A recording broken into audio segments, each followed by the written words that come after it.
A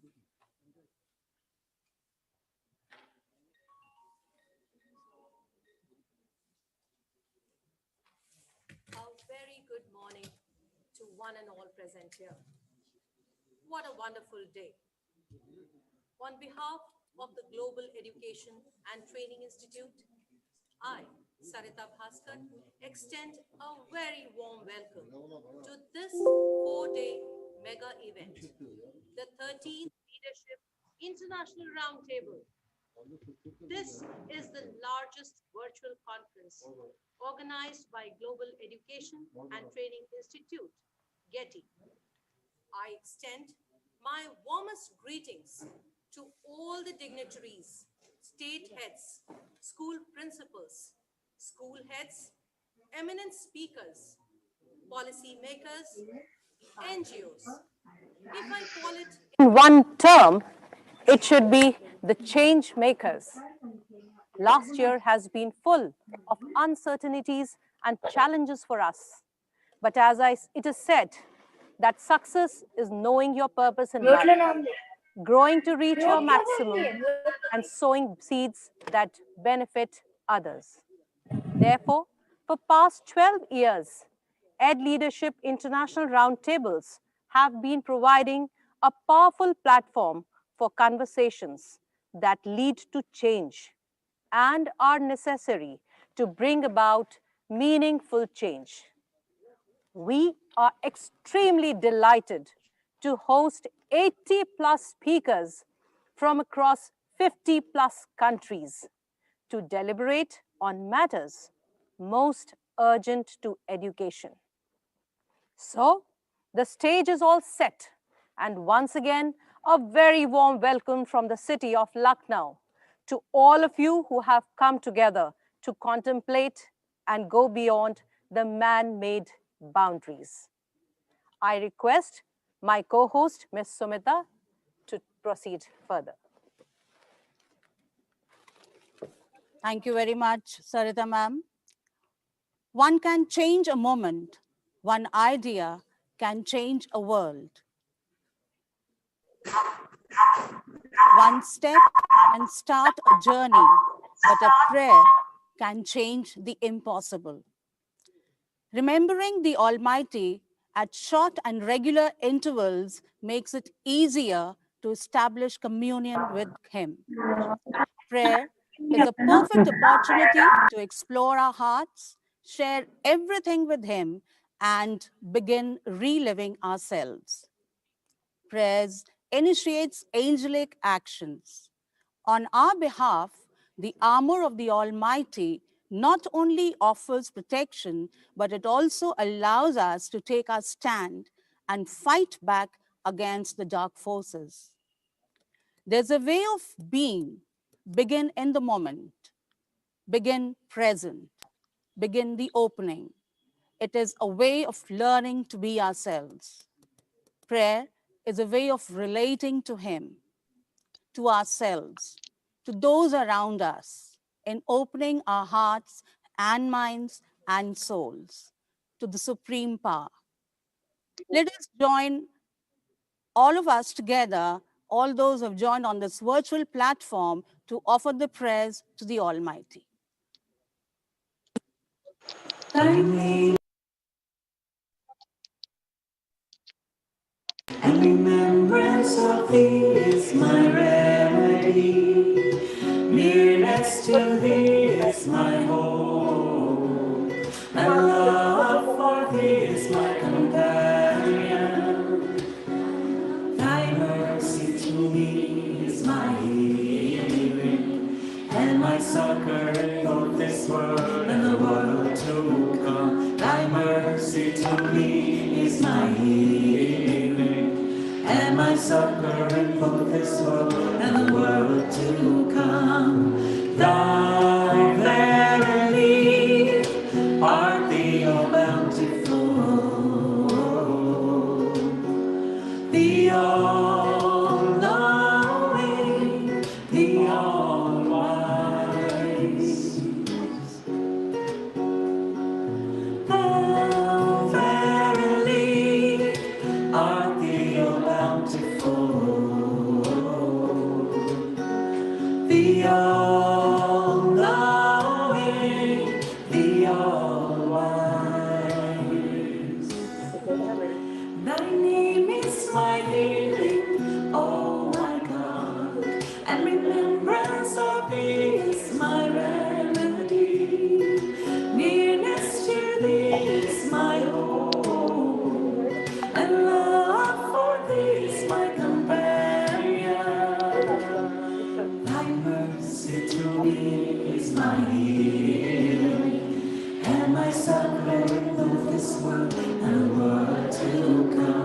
thy mercy to me is my healing, and my succor in both this world and the world to come. Thou verily art the all-bountiful, the all-knowing, the all-wise. Thou verily art the all-bountiful, the all-knowing, the all-wise.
Gather all people beneath the shadow of thy bounty, and cause them to unite in harmony,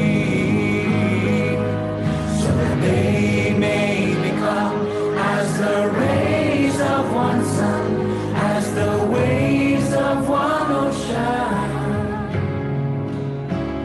and as the fruit of one tree. Gather all people beneath the shadow of thy bounty, and cause them to unite in harmony, so that they may become as the rays of one sun, as the waves of one ocean, and as the fruit of one tree.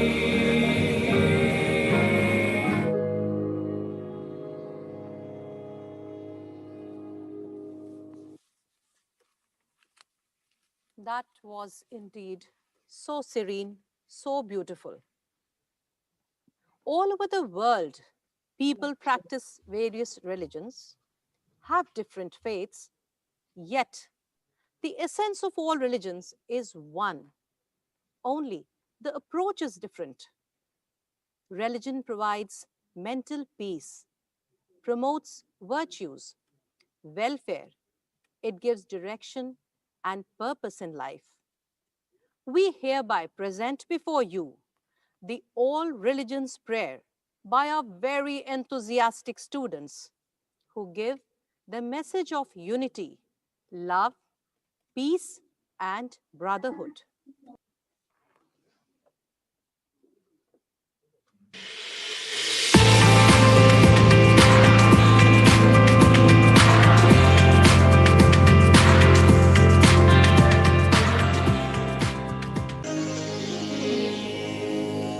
यदा यदा हि धर्मस्य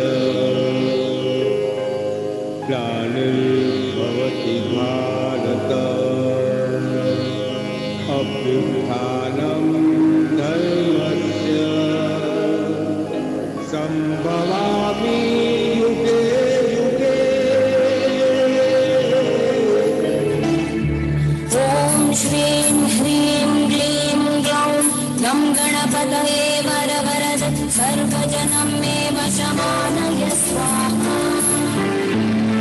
शरणं शिरसा देवं गौरीपुत्रं विनायकं भक्तावासं स्मरे नित्यम् आयुः कामार्थसिद्धये। नवमङ्गालचन्द्रं च दशमं कविनायकम् एकादशं गणपतिं द्वादशं तु गजाननम् गणराय तेरे बिना मैं आदि स्तुताय कहाँ चला मैं आकार लेने लगा ख्वाब मेरा साकार होते रुका ख्वाब मेरा मेरे अधूरे कार्य सदी निरा कर दे तू पूरे आज सानी दा पानी दा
सारे इकट्ठे हो जान जी हिंदू मुस्लिम सिख ईसाई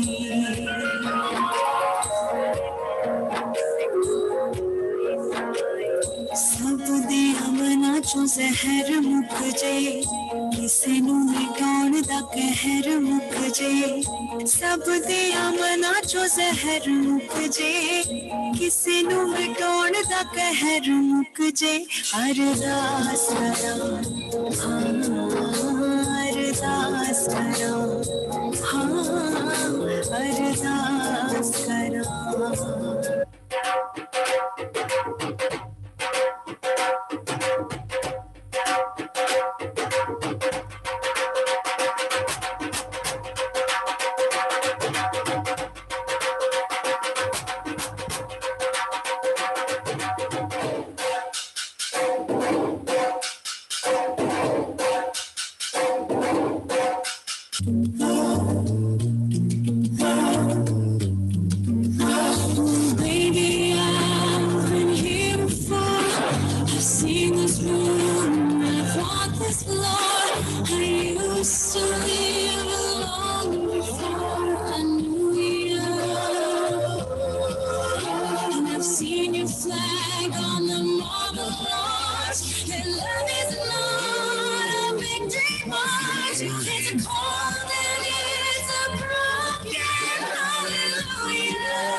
शरणं गच्छामि धम्मं शरणं गच्छामि संघं शरणं गच्छामि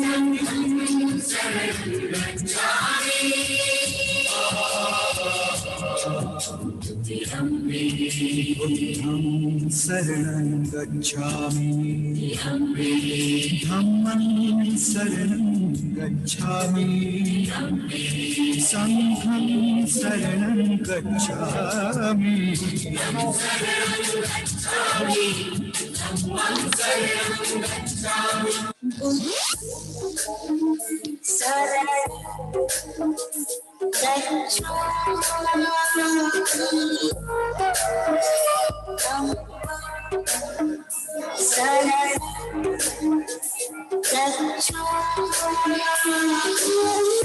The photograph I see comes alive so easily and tells me of a life that was so pure.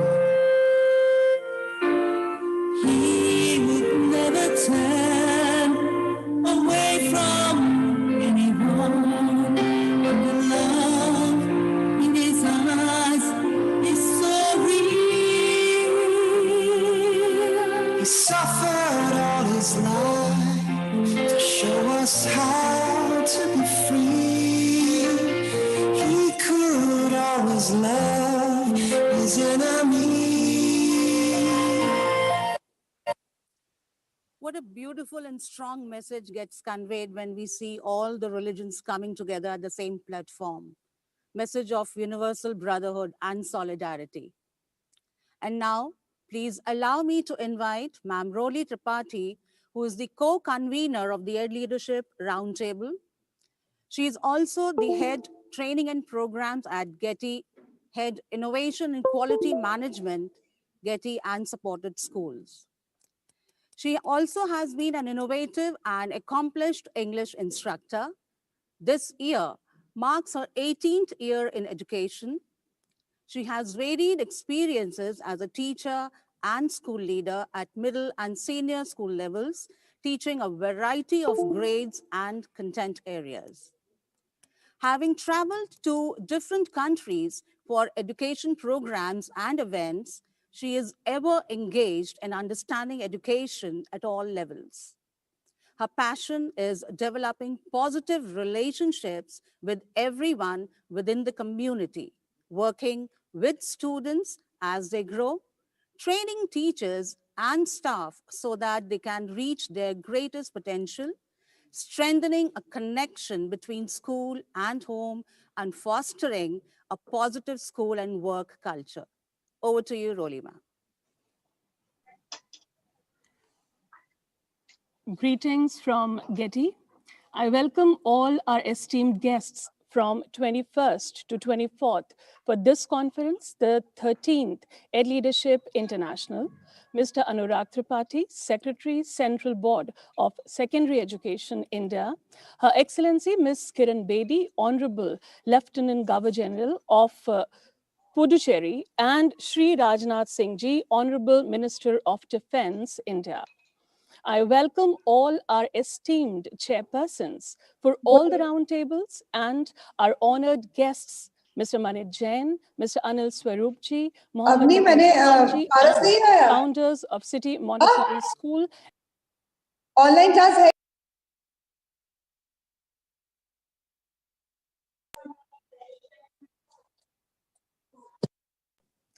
As we gather to inaugurate the largest virtual conference on education so far, let's take a moment and reflect and more today as we, as a human race, walk out through a tough phase for all of us globally. One day, the world stopped as humans slowly became islands within their homes. Tsunamis of change and crisis swept all shores. None felt the impact more heavily than the education sector.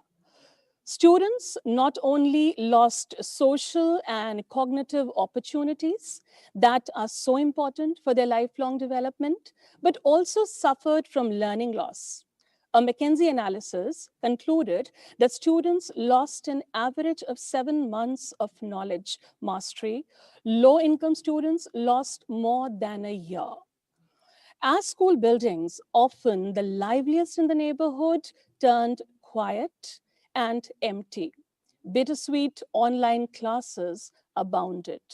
Today, as we look forward, these disturbances and shifts in the ecosystem present before education systems and all of us, education leaders, an unparalleled opportunity to rethink, redesign, and recreate. It is the time for a renaissance. New thinking emanates often from outside the traditional institutions of learning. And Galileo was one famous example. Many of today's innovations in education are also taking place outside universities and schools, shaking things up, questioning old ways and philosophies, a true beginning of a renaissance. And we at Getty are passionately engaged in understanding and contributing to these beginnings undeterred. We are committed to teachers training, curriculum, literacy programs, and leading conversations for change. We believe that teachers and educators are the catalysts for a transformation. We formulate trainings geared towards individualized instructions for addressing learning needs and providing opportunities to create stress-free learning. Getty is built on the foundation of several Ed Leadership International conferences, starting with the first global TIE, Trends and Innovations in Education, in October 2006. But a renaissance never happens in isolation. Innovation, creativity, and questioning are all shared social activities. I can only truly broaden my mind when I interact with you who hold different perspectives and come from different lived realities, but sailing through similar waters. Thus, we conceptualized this year's virtual event, 13th Ed Leadership International Roundtable. This year, we're really excited to host 80 plus speakers and participants from 50 plus countries. We are here to deliberate on matters most urgent to education. Each of our roundtables aims to create effective engagement between the stakeholders in education and serve as an umbrella for the sharing of ideas and practices for a new education. The conference is our humble attempt at hosting conversations that inspire innovation, predict trends, discuss pressing issues, and kickstart initiatives. I believe this forum is particularly powerful because we are currently looking at a host of themes and initiatives that will sweep the landscape of education, whether it be online tools and data to support analytical learning or inculcation of global citizenship through education, wellness, leadership, or service. We as educators are going to usher in a completely new education model. This is, of course, exemplified by the new education policy in India, which aims at finding ways of relearning for students under the modern age of education, inclusive of teachers' well-being by setting up new high professional benchmarks.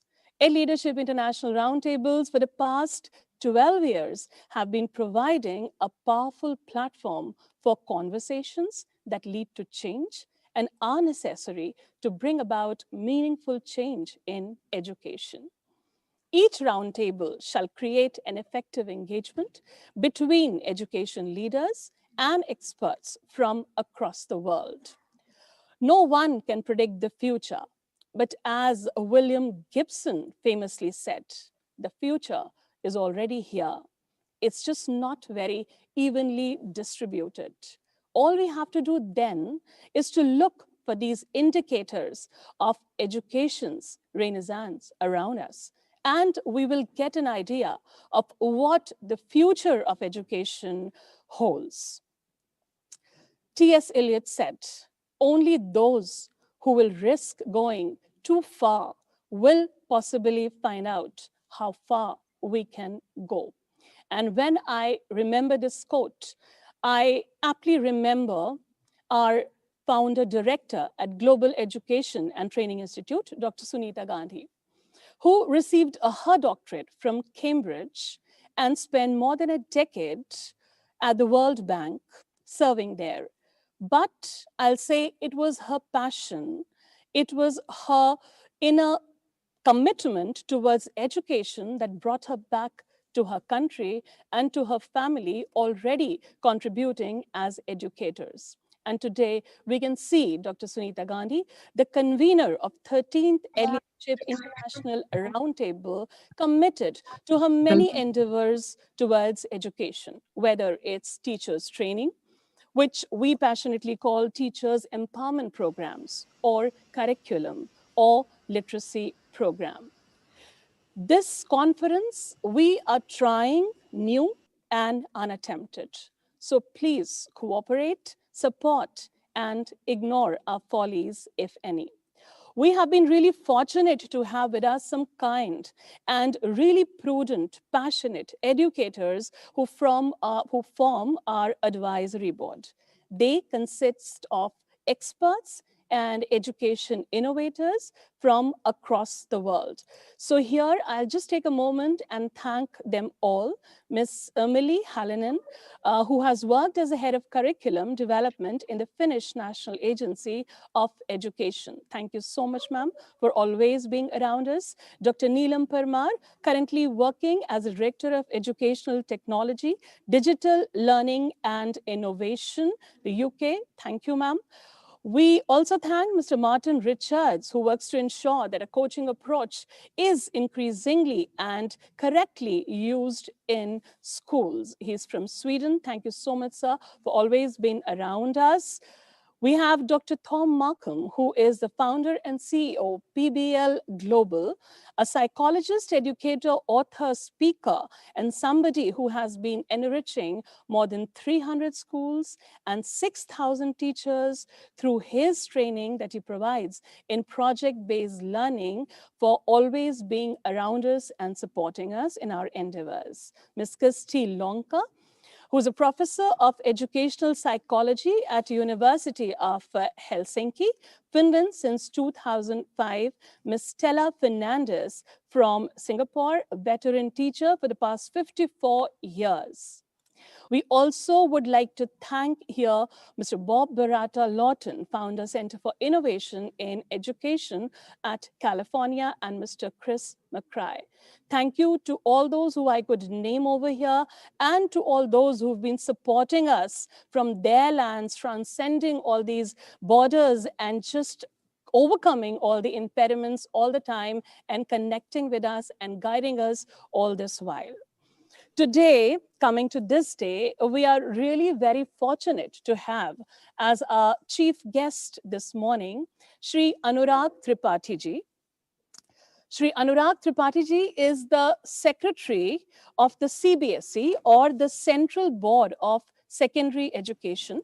The CBSE in India is a national school board for public as well as private schools, falling under the union government. It also conducts and manages the joint entrance examinations, entrance tests for admission to undergraduate courses in architecture, engineering, and medicine. Mr. Tripathi is an alumnus of the Indian School of Business with a course in advanced creative writing from the University of Oxford. But above this all, he is a keen observer of people. He is a master raconteur who draws on his vast reservoir of life experiences, charismatic leader who is passionate about reforms and has been ever supportive to us all at Getty in all our endeavors. What can be better than having him around and seeking his blessings and hearing him today as we kickstart this largest virtual conference on education, 13th Leadership International.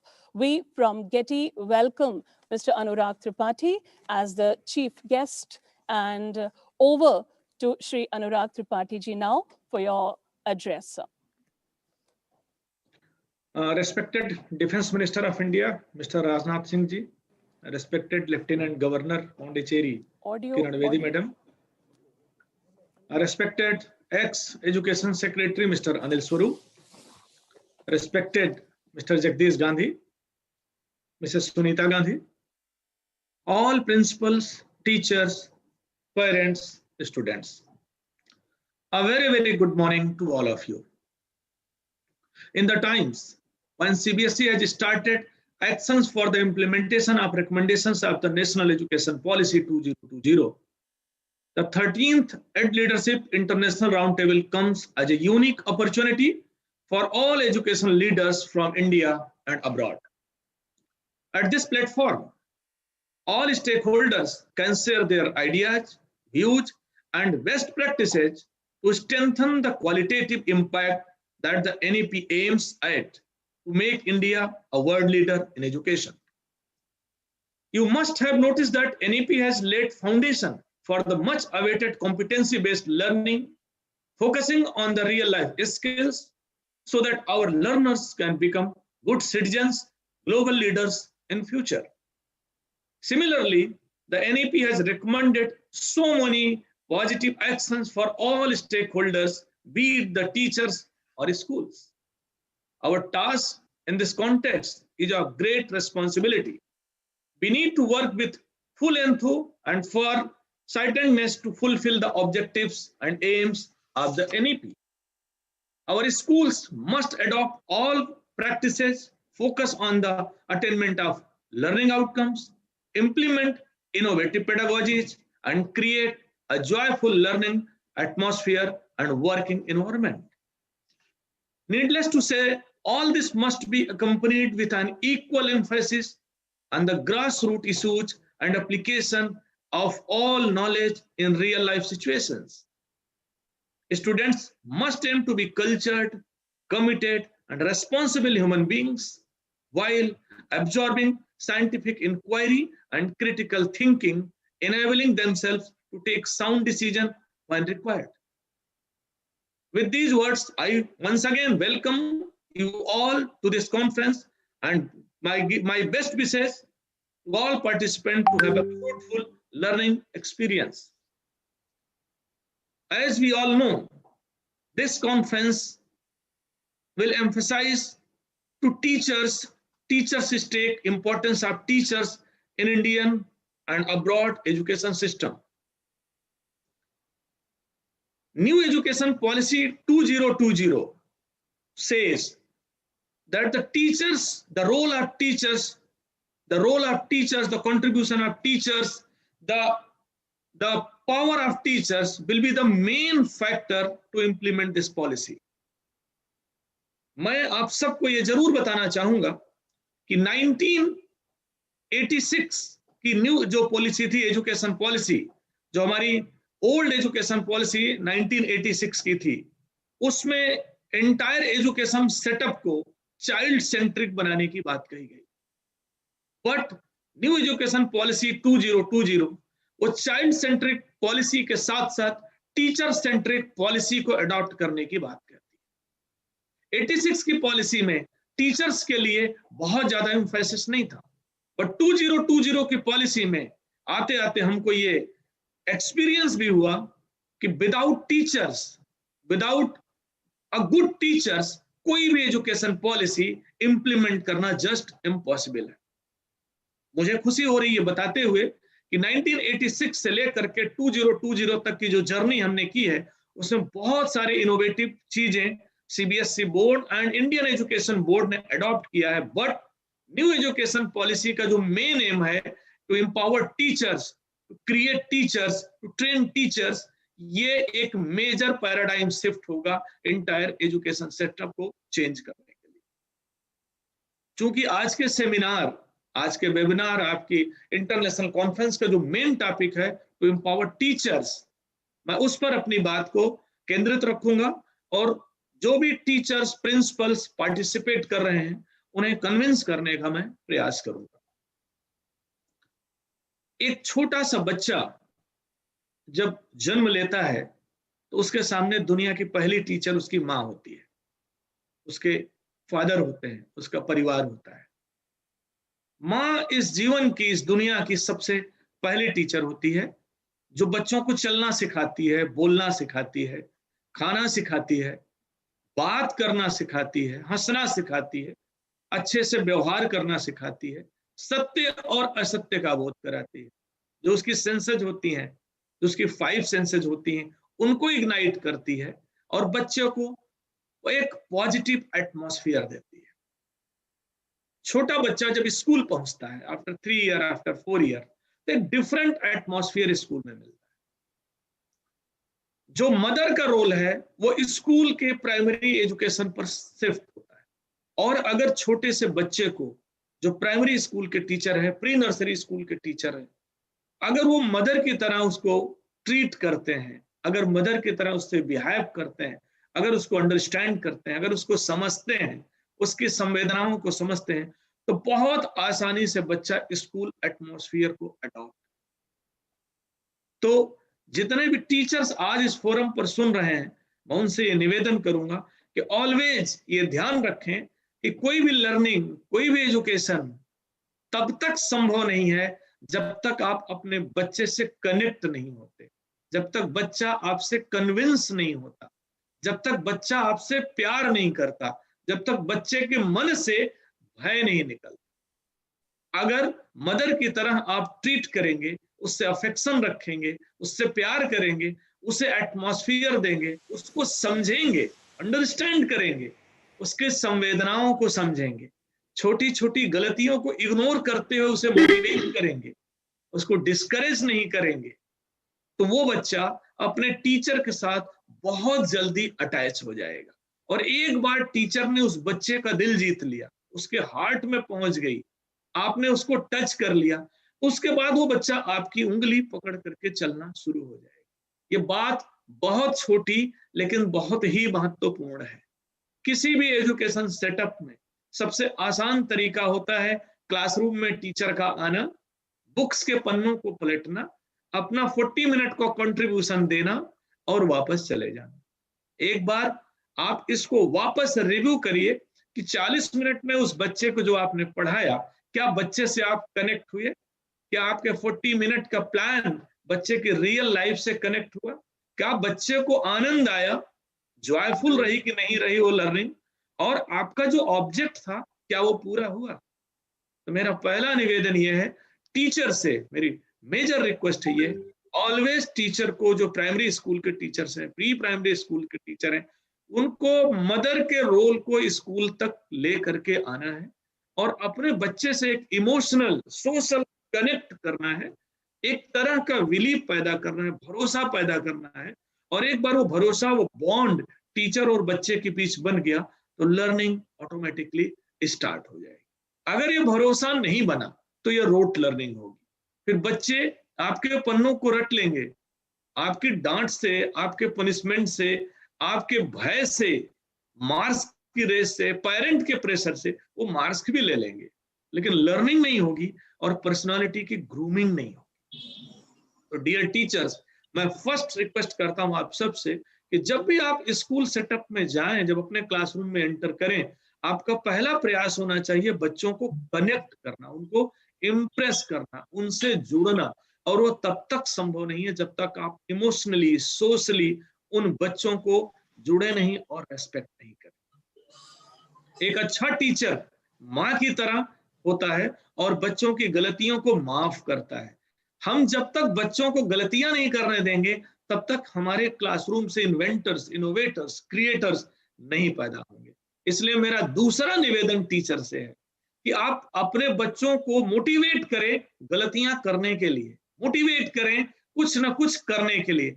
अगर बच्चा गिरता है और आपकी डांट सुनता है तो आगे वो चलना छोड़ देगा। अगर बच्चा एक अच्छा सा एसे लिखता है, एक अच्छे से क्वेश्चन लिखता है, एक अच्छा सा आंसर देता है, एक अच्छा सा प्रयास करता है और आपके अकॉर्डिंग नहीं हुआ और आपने उसको डिस्करेज कर दिया, उसके बाद वहीं रुक जाएगा और उसकी लर्निंग स्टॉप हो जाएगी। तो मैं दूसरा निवेदन टीचर से करता हूं कि गलतियां करने के लिए बच्चों को मोटिवेट करें, उनको एटमॉस्फेयर दें, उनको इनकरेज दें। हम सबको मालूम है कि दुनिया के सबसे बड़े साइंटिस्ट एडिसन ने जब बल्ब का आविष्कार किया था, 1000 टाइम एडिसन फेल हुए होंगे। आप इमेजिन करो, अगर एडिसन की मां ने, जो उनकी प्राथमिक शिक्षक थी, जिसने उनको मोटिवेट किया था, उनके टीचर्स ने अगर एडिसन को डिस्करेज किया होता तो दुनिया के सामने बल्ब का आविष्कार हुआ होता है। और जब किसी ने एडिसन से पूछा कि 10,000 टाइम फेल होने के बाद आपने बल्ब का आविष्कार किया, तो एडिसन ने कहा था नहीं, 10,000 तरीकों से मैंने सीखा कि बल्ब बनाने का कोई दूसरा तरीका है। दुनिया के जितने साइंटिस्ट हुए हैं, जितने इनोवेटर्स हुए हैं, जितने क्रिएटर्स हुए हैं, जिन्होंने इस दुनिया को आसान बनाया है, वो गलतियों से ही आगे बढ़े हैं। जैक मा, अलीबाबा कंपनी के ओनर, जिनकी कंपनी दुनिया की one of the richest company, biggest company है, अप्रोक्सीमेटली 2 लाख करोड़ की कंपनी है। जैक मा जब अपनी वेबसाइट बनाना शुरू किए तो 1 नहीं, 2 नहीं, 3 नहीं, तमाम सारे बार उनको फेल्योर हुआ। मेरा कहने का मतलब यह है और मेरा निवेदन भी है, जो मैं दूसरी बात कह रहा हूं, कि बच्चों को गलतियां करने के लिए मोटिवेट करिए, एटमॉस्फेयर दीजिए। जब गिरेंगे नहीं, वो चलेंगे नहीं, तो दौड़ना भी नहीं सीखेंगे। मैं टीचर से रिक्वेस्ट ये भी करता हूं, मेरा तीसरा निवेदन है, आपकी ड्यूटी एक अच्छा इन्वायरमेंट देना है। आप बिल्कुल मत सोचिए कि आप बच्चे बना रहे हैं, आप बच्चे सेव दे रहे हैं, नहीं। बच्चों में सब कुछ इनबिल्ट है, ऑलरेडी बच्चों में फुल कैपेसिटी है। जैसे सीड्स होता है, हम सीड का निर्माण नहीं कर सकते, हमको सिर्फ सीड्स को एक अच्छा एटमॉस्फेयर देना होता है ग्रो करने के लिए। और अगर हमने एक अच्छा एटमॉस्फेयर दे दिया, खाद पानी प्रकाश दे दिया, तो एक अच्छे वृक्ष के रूप में डेवलप हो जाता। आज तक क्या कोई ऐसा पैदा हुआ जिसने सीड्स का आविष्कार किया? नहीं, वो नेचुरल है। तो बच्चे प्रकृति की देन है, नेचर ने उनको क्रिएट किया है, बना दिया है सीड्स की तरह। एक छोटे से बच्चे के अंदर अनलिमिटेड कैपेसिटी है। आपकी responsibility as a teacher, as a parent, as a principal, एक अच्छा एटमॉस्फेयर देना। कैसा एटमॉस्फेयर? जहां बच्चे फियरफुल रहे, बच्चे फियर के साथ सीखने को बाध्य ना हो, फियरलेस रहें बच्चे। एक ऐसा एटमॉस्फेयर जहां बच्चे मोटिवेटेड रहें, जहां बच्चे डिस्करेज ना किए जाएं, जहां आप उनको इनोवेशंस, क्रिएशंस करने के लिए मोटिवेट करें। आप उनको एटमॉस्फेयर कैसा देंगे? एक अच्छा एटमॉस्फेयर जिसमें अच्छे से आप बिहेव कर रहे हो, उनको लैब्स प्रोवाइड कर रहे हो, उनको इंडस्ट्री कनेक्ट कर रहे हो, उनको आप फार्मिंग से कनेक्ट कर रहे हो, रियल लाइफ सिचुएशन को झेलने के लिए तैयार कर रहे हो। हमारी और आपकी जिम्मेदारी एक अच्छा एटमॉस्फेयर देने की है। जो स्कूल बच्चों को सीखने के लिए एक अच्छा एटमॉस्फेयर देते हैं, जो मैनेजर्स, जो इंस्टीट्यूट्स, जो प्रबंधक, जो टीम्स एक ऐसा एटमॉस्फेयर देती है जहां बच्चे जोड़ते, तोड़ते और बनाते हैं। कहते हैं ना कि जोड़ तोड़ और फिर जोड़, इसी से दुनिया बनती है। तो हमारी निवेदन है टीचर से कि बच्चों को एक अच्छा एटमॉस्फेयर दें। और अच्छा एटमॉस्फेयर क्या होता है? हमें और आपको अपने से सीखना चाहिए। जो वातावरण हम दूसरों से चाहते हैं, जो व्यवहार हम दूसरों से चाहते हैं, जो मोटिवेशन हम दूसरों से चाहते हैं, वही चीज हम बच्चों के साथ करें। अगर हमें दूसरों की बातचीत अच्छी लगती है, मोटिवेशन अच्छा लगता है, इंकरेजमेंट अच्छा लगता है, अवार्ड अच्छा लगता है, गलतियों को माफ करना अच्छा लगता है, बच्चे भी वही एक्सपेक्ट करते हैं। तो मेरी request all teachers and principal से है कि हमारी जिम्मेदारी एक अच्छा एटमॉस्फेयर क्रिएट करने की है, जिसके लिए पूरा स्कूल सेटअप होता है। एज ए टीचर हमारी जिम्मेदारी अपना एग्जाम्पल सेट करने की है। हम कहते हैं ना कि बच्चों को मूल्यवान होना चाहिए, संस्कार होना चाहिए, वैल्यू ओरिएंटेड होना चाहिए, कल्चर्ड होना चाहिए। क्या कभी हमने सोचा है कि हमारे तमाम सारे प्रयासों के बावजूद बच्चे वैल्यू एजुकेशन को क्यों नहीं अडॉप्ट कर पाते? बच्चे कल्चर्ड क्यों नहीं हो पाते? हमारी सोसाइटी में क्राइम क्यों होता है? हमारी सोसाइटी में बलात्कार क्यों होता है? हमारी सोसाइटी में करप्शन क्यों होता है? हमारी सोसाइटी में तमाम तरह की प्रॉब्लम्स क्यों होती हैं? सैकड़ों वर्षों से हमारा एजुकेशन सेटअप यही बात कर रहा है। वैल्यू एजुकेशन आज की बात नहीं है। 1000 ईयर पहले भी, वेदों में भी, प्राचीन शिक्षा पद्धतियों में भी, गुरुकुल में भी, हर जगह वैल्यू एजुकेशन की बात रही। लेकिन क्यों नहीं अडॉप्ट हो पाता? मैं आपको फिर बताना चाहूंगा, वैल्यू एजुकेशन या वैल्यूज या संस्कार या कल्चर बच्चे तब तक अडॉप्ट नहीं करेंगे जब तक टीचर और प्रिंसिपल अपनी पर्सनालिटी वैसे रिफ्लेक्ट नहीं करेंगे। हम सब ब्लूम्स को जानते हैं। 1950s में ब्लूम्स का सेटअप आया था और पूरी दुनिया का एजुकेशन सिस्टम ब्लूम्स को फॉलो करता है। और ब्लूम्स अफेक्टिव डोमेन में कहते हैं, कॉग्निटिव डोमेन में कहते हैं कि बच्चे तब तक वैल्यूज को नहीं सीख सकते जब तक टीचर उनको रिफ्लेक्ट नहीं करेगा, जब तक पेरेंट्स उनको रिफ्लेक्ट नहीं करेगा। ऐसा संभव नहीं है कि पेरेंट्स घर में बच्चों से मिसबिहेव करें, पेरेंट्स अपने घर में लड़ाई झगड़े करें, पेरेंट्स अपने घर में झूठ बोलें, पेरेंट्स अपने ग्रैंड पेरेंट के साथ मिसबिहेव करें, टीचर बच्चों के साथ क्रूअल तरीके से पेश आए, टीचर बच्चों को डिस्करेज डिमोटिवेट करे, टीचर बच्चों को टाइम डिवोट नहीं करे, टीचर बच्चों से अफेक्शन नहीं दे, अगर ये चीजें नहीं होंगी तो डू नॉट एक्सपेक्ट आपके और हमारे बच्चे वैल्यू ओरिएंटेड हो जाएंगे और कल्चर्ड हो जाएंगे। ये मेरी फोर्थ रिक्वेस्ट है, चौथा निवेदन है, ये जितना भी हो सके हमें इस चीज को मानना पड़ेगा। हरिश्चंद्र किसी स्कूल में नहीं पैदा होते, महात्मा गांधी किसी स्कूल में नहीं पैदा होते, उनके सामने जब तक दुनिया, देश, समाज, टीचर्स, पेरेंट्स अपना ओन एग्जाम्पल नहीं सेट करेंगे, अपनी पर्सनालिटी शो नहीं करेंगे, तब तक बच्चों में वो वैल्यूज इनकलकेट नहीं होंगे। मेरा ये चौथा निवेदन है इंटायर टीचर्स फैकल्टी से, टीचिंग फ्रेटर्निटी से, प्लीज पॉसिबल है ये और आप कर सकते हैं, आप अपना ओन एग्जाम्पल अपने बच्चों पर सेट करें, आप अपनी डिसिप्लिन शो करें, आप टाइम पर बच्चों की क्लास अटेंड करें, आप बच्चों को मोटिवेट और इनकरेज करें, इक्वल ट्रीटमेंट बच्चों को दें, किसी एक बच्चों को अवार्ड और किसी एक बच्चे को पनिशमेंट नहीं दें। जब तक आप ये ट्रीटमेंट नहीं करेंगे, वो वैल्यूज, वो एथिक्स, वो कल्चर बच्चे नहीं सीख पाएंगे। एक अच्छा टीचर, चूंकि सेमिनार टीचर्स को लेके है और हमारे टीचर्स पार्टिसिपेट करें, एक अच्छा टीचर अपने सब्जेक्ट का मास्टर होता है, मास्टरी करता है एक टीचर। एक अच्छा टीचर लाइफ लॉन्ग लर्नर होता है। एक बार आपने बीएड कर लिया, एक बार आपने डीएलएड कर लिया, एक बार आपने ट्रेनिंग ले ली, एक बार आपने स्कूल सेटअप में इंटरव्यू दे करके जॉब ज्वाइन कर ली, इससे आप अच्छे टीचर नहीं रह सकते। एक छोटा सा उदाहरण देता हूं, आप शहर के डॉक्टर के पास इलाज कराने जाते हैं, क्या डॉक्टर वही होता है जो 20 साल पहले था? वो डॉक्टर कड़ी मेहनत करता है, लगातार प्रैक्टिस करता है, दुनिया में जो इनोवेशंस हो रहे हैं मेडिसिन को लेकर के उस पर पढ़ता है, उसको रीड करता है, उसको अडॉप्ट करता है, और डॉक्टर दुनिया की तमाम सारी कॉन्फ्रेंस अटेंड करता है कि क्या क्या चीजें हो रही। एक अच्छा डॉक्टर एवरी डे सीखता है कि क्या चीजें मेडिसिन के क्षेत्र में हो रही हैं, क्या चीजें सर्जरी के क्षेत्र में हो रही। अगर वही डॉक्टर जो 20 साल पहले था, अगर वही डॉक्टर 20 साल पहले वाले तरीके से कार्य करेगा तो कोई भी पेशेंट, कोई भी मरीज उस डॉक्टर के पास नहीं जाएगा।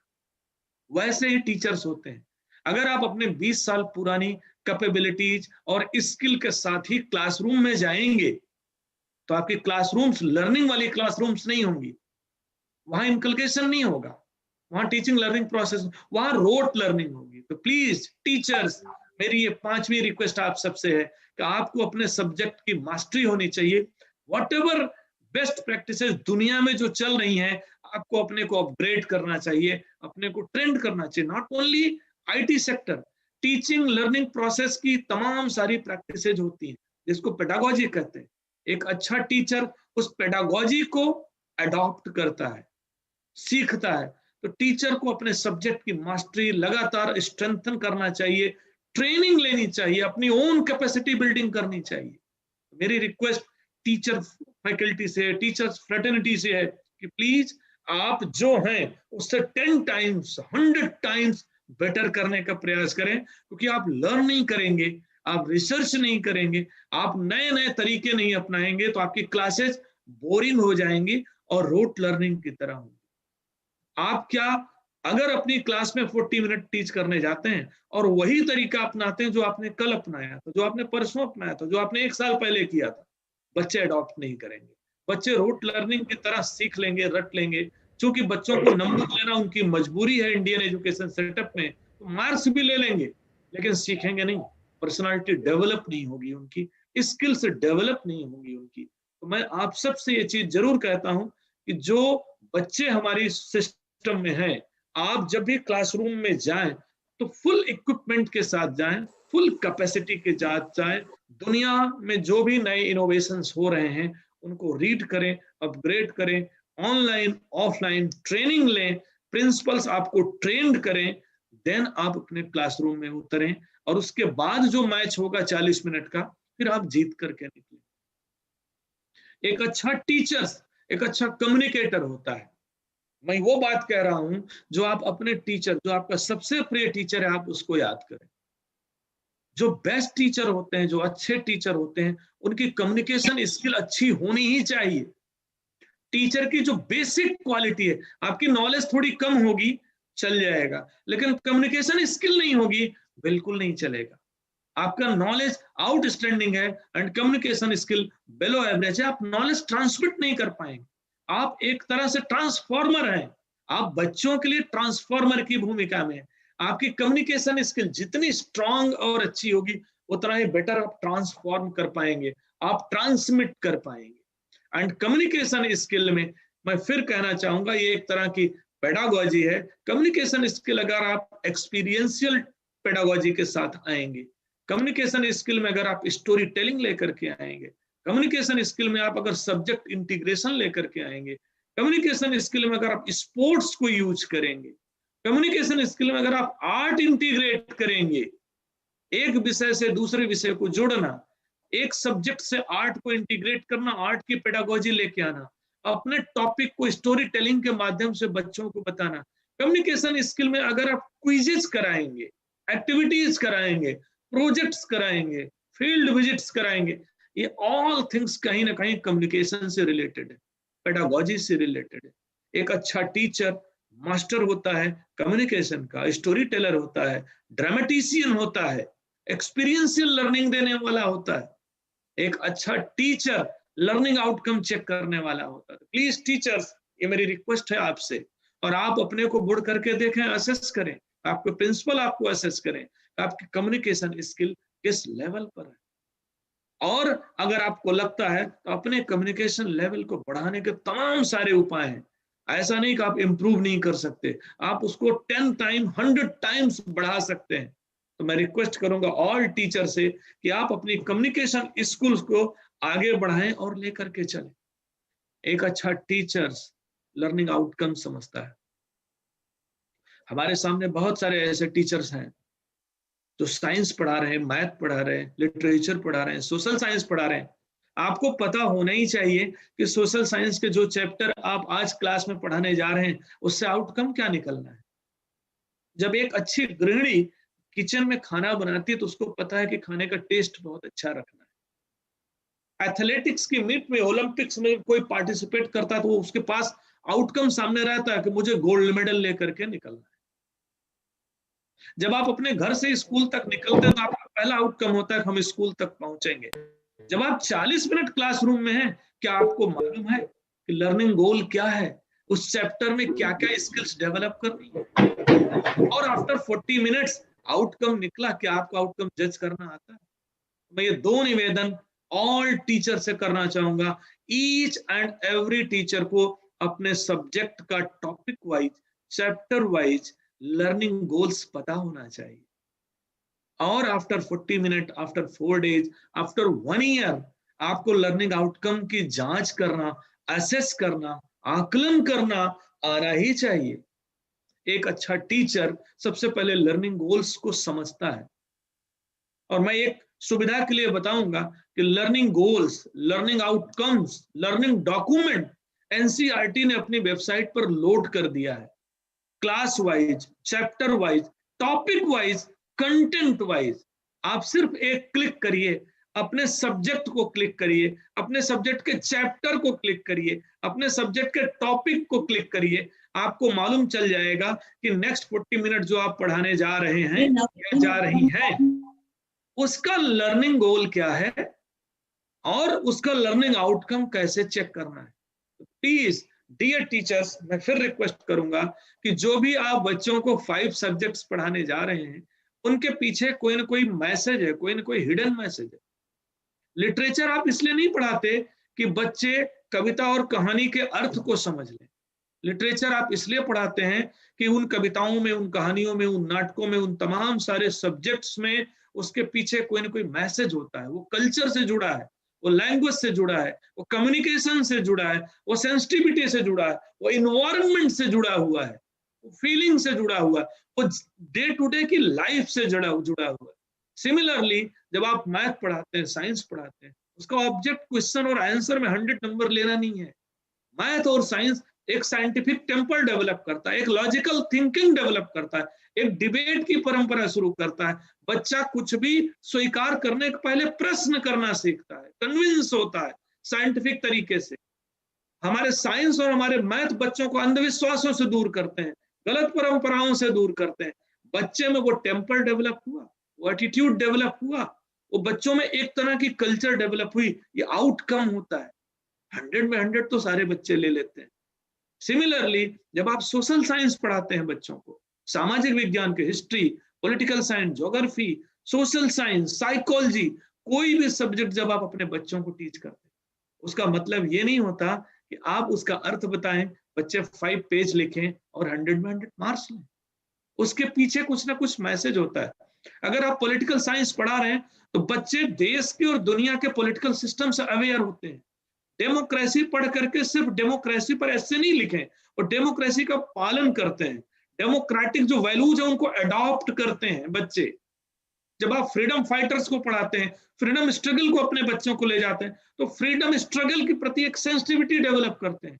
जो गलतियां हुई उन गलतियों को आगे नहीं करना है, ये एटीट्यूड डेवलप करते हैं। डियर टीचर्स, जो भी 5 सब्जेक्ट 6 सब्जेक्ट आप टीच करते हैं, क्लासरूम में पढ़ाते हैं, प्लीज नंबर्स बाई प्रोडक्ट हैं। आप उनको जीवन से कनेक्ट करिए, आप उनको एम्प्लॉयबिलिटी से कनेक्ट करिए, आप संवेदनाओं से कनेक्ट करिए, आप एक विषय को दूसरे विषयों से कनेक्ट करिए, आर्ट से कनेक्ट करिए, कल्चर से कनेक्ट करिए।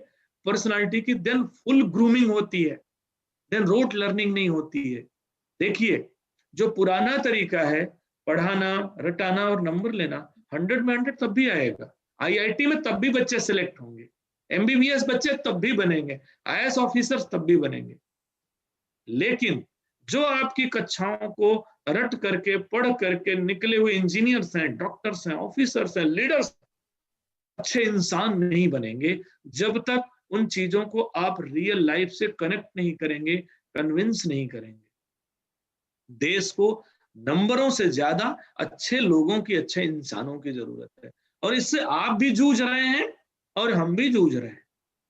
आप तो उसको इंप्लीमेंट करने वाले लोग हैं। तो मेरा ये एक निवेदन है आप सबसे कि जो भी क्लासरूम में आप सब्जेक्ट टीचिंग कर रहे हैं, ऑलवेज आपके मन के पीछे कहीं ना कहीं ये भाव होना चाहिए, इमोशन होना चाहिए, सीख होनी चाहिए। व्हाटएवर जो भी हम टीचिंग कर रहे हैं थ्रू 5 सब्जेक्ट्स, उसका रियल एम कुछ और है। उसका एम है लाइफ से कनेक्ट करना, उसका एम है हमें जीवन से जोड़ना, उसका एम है एक अच्छी ह्यूमन बीइंग, एक अच्छे सिटीजन बनाना। और ये तब होगा जब आप मेहनत करेंगे और रोट लर्निंग की जगह एक्सपीरियंशियल लर्निंग लेके आएंगे। इसीलिए चीजें तब होंगी जब आप एक्सपीरियंशियल लर्निंग देंगे, बच्चों को अनुभव कराएंगे, रियल लाइफ सिचुएशन से कनेक्ट करेंगे। ये टीचर्स, आपका रोल बच्चों की लाइफ स्किल्स को भी डेवलप करना है। ये वैसे ही है, एक छोटा बच्चा पैदा होता है, अगर आप उसको न्यूट्रिशियस डाइट नहीं देंगे तो बच्चा जो है कमजोर हो जाएगा, बच्चा माल न्यूट्रिशन का शिकार हो जाएगा। कंट्री में ऐसे लाखों बच्चे होते हैं जो न्यूट्रिशियस डाइट नहीं मिलने के कारण उनके मस्तिष्क का, उनके ब्रेन का फुल डेवलपमेंट नहीं होता, ब्लाइंडनेस हो जाती है, उनकी आईज ठीक नहीं रहती, वीक हो जाती हैं, उनकी बोन्स वीक हो जाती है, मसल्स वीक हो जाती हैं, उनकी सेंसेस वीक हो जाती है। तो बच्चे अगर न्यूट्रिशियस डाइट नहीं पाएंगे तो बच्चों का फिजिकल डेवलपमेंट नहीं होगा, मेंटल डेवलपमेंट नहीं होगा। सिमिलरली अगर बच्चों को आप इमोशनल डेवलपमेंट नहीं करेंगे, एथिकल डेवलपमेंट नहीं करेंगे, तो बच्चों की इनर पर्सनालिटी वीक हो जाएगी। डियर टीचर्स, आपको ये ध्यान रखना है कि आपके क्लासरूम में आने वाले बच्चे या जिन पेरेंट्स से आप कनेक्टेड हैं, आपको ये ध्यान रखना है कि आपके देश का जो बच्चा एजुकेशन सेटअप में आ रहा है, इस धरती पर जिसने जन्म लिया, उसको न्यूट्रिशियस डाइट मिले, उसका इमोशनल एंड सोशल पूरा डेवलपमेंट हो। अदरवाइज एक बार ये बच्चे 7 साल 8 साल की उम्र में आ गए तो फिर उसके बाद बदलना मुश्किल हो जाए। हम सबको मालूम है कि बच्चे के मस्तिष्क का ऑलमोस्ट 85% डेवलपमेंट 6 to 7 ईयर की एज तक हो जाता है। बड़ी सेंसिटिव एज है ये। 1 to 3, 3 to 5, 5 to 8 ईयर की जो एज है वो मैक्सिमम डेवलपमेंट होता है। फिजिकल डेवलपमेंट भी होता है, मेंटल डेवलपमेंट भी होता है, एंड जो emotional, ethical, value based development भी होता है। और इसके लिए हमें एग्जाम्पल सेट करना पड़ता है। ये वैसे ही है कि जैसे बच्चों में तो पूरी कैपेसिटी है, लेकिन आप एटमॉस्फेयर नहीं देंगे तो वीक हो जाएंगे। सीड्स में पूरी कैपेसिटी है, लेकिन एटमॉस्फेयर नहीं देंगे तो डेड पड़ा रहेगा। तो आपकी और पेरेंट्स की जरूरत हमेशा थी, है और रहेगी। अगर आप अच्छा एटमॉस्फेयर देंगे तो अच्छे सिटीजन बनेंगे, अच्छे नागरिक बनेंगे, अच्छे डॉक्टर बनेंगे, अच्छे इंजीनियर बनेंगे। डियर टीचर्स, हमारी और आपकी जिम्मेदारी इन बच्चों में लाइफ स्किल्स को डेवलप करना है। मैं आपसे इसलिए डिस्कस कर रहा हूं क्योंकि आप ही वो टूल हैं जिसके थ्रू एजुकेशन सेटअप इंडिया का चेंज हो सकता है। जब तक हम टीचर सेंट्रिक नहीं होंगे, जब तक हम टीचर ओरिएंटेड नहीं होंगे, जब तक हम टीचर्स पर डिवोट नहीं करेंगे, जब तक टीचर्स पर हम एक्सपेंडिचर नहीं करेंगे, तब तक एजुकेशन सेटअप को बदलना मुमकिन, नामुमकिन ही नहीं, इम्पॉसिबल है। इसलिए टीचर्स हम आपसे ये रिक्वेस्ट करते हैं, आपसे हम एक्सपेक्ट करते हैं कि प्लीज आप सेल्फ मोटिवेटेड रहें, हाईली मोटिवेटेड रहें।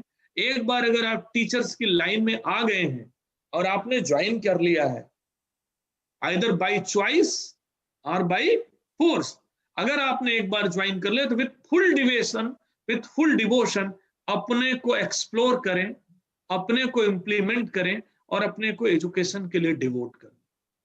मैं एक बार फिर यहां बताना चाहूंगा, लाइफ स्किल्स को डेवलप करना, लर्निंग स्किल को डेवलप करना एक मेजर चैलेंज है। और इस पर मैं 2 से 3 मिनट आपसे जरूर बात करना चाहूंगा।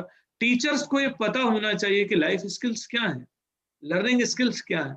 बहुत सारे ऐसे टीचर्स हैं, बहुत सारे ऐसे प्रिंसिपल्स हैं जिन्हें ये पता भी नहीं और अवेयर भी नहीं है कि लाइफ स्किल्स और लर्निंग स्किल्स क्या है जिनको डेवलप करना है। मैं आपको बताना चाहूंगा, नई एजुकेशन पॉलिसी 2020 उसका ऑब्जेक्ट है अच्छे ह्यूमन बीइंग का निर्माण, एक अच्छे सिटीजन का निर्माण। और इसके लिए वो कॉम्पिटेंसी बेस्ड और स्किल बेस्ड एजुकेशन की बात करती है। नई एजुकेशन पॉलिसी कहती है कि बच्चे कॉम्पिटेंट हो रहे हैं कि नहीं ये जानना जरूरी है, नंबर लेना नहीं। बच्चे स्किल्ड हो रहे हैं कि नहीं ये जानना जरूरी है, नंबर लेना नहीं। स्किल्स कौन कौन सी हैं ये टीचर्स को समझना ही चाहिए। और अगर मैं OECD की बात करूं तो 2 मेजर कंपोनेंट OECD के डॉक्यूमेंट में है, 1 learning skills and 2 life skills. Learning skills की अगर मैं बात करूं तो लर्निंग स्किल्स में एक मेजर स्किल का नाम आता है क्रिएटिविटी, इनोवेशंस। हमारे क्लासरूम के बच्चे क्रिएटिव और इनोवेटिव हो रहे हैं कि नहीं। लर्निंग स्किल्स में एक इंपॉर्टेंट स्किल आती है कम्युनिकेशन स्किल, एक इंपॉर्टेंट स्किल आती है क्रिटिकल थिंकिंग, एक इंपॉर्टेंट स्किल आती है collaborative team leadership.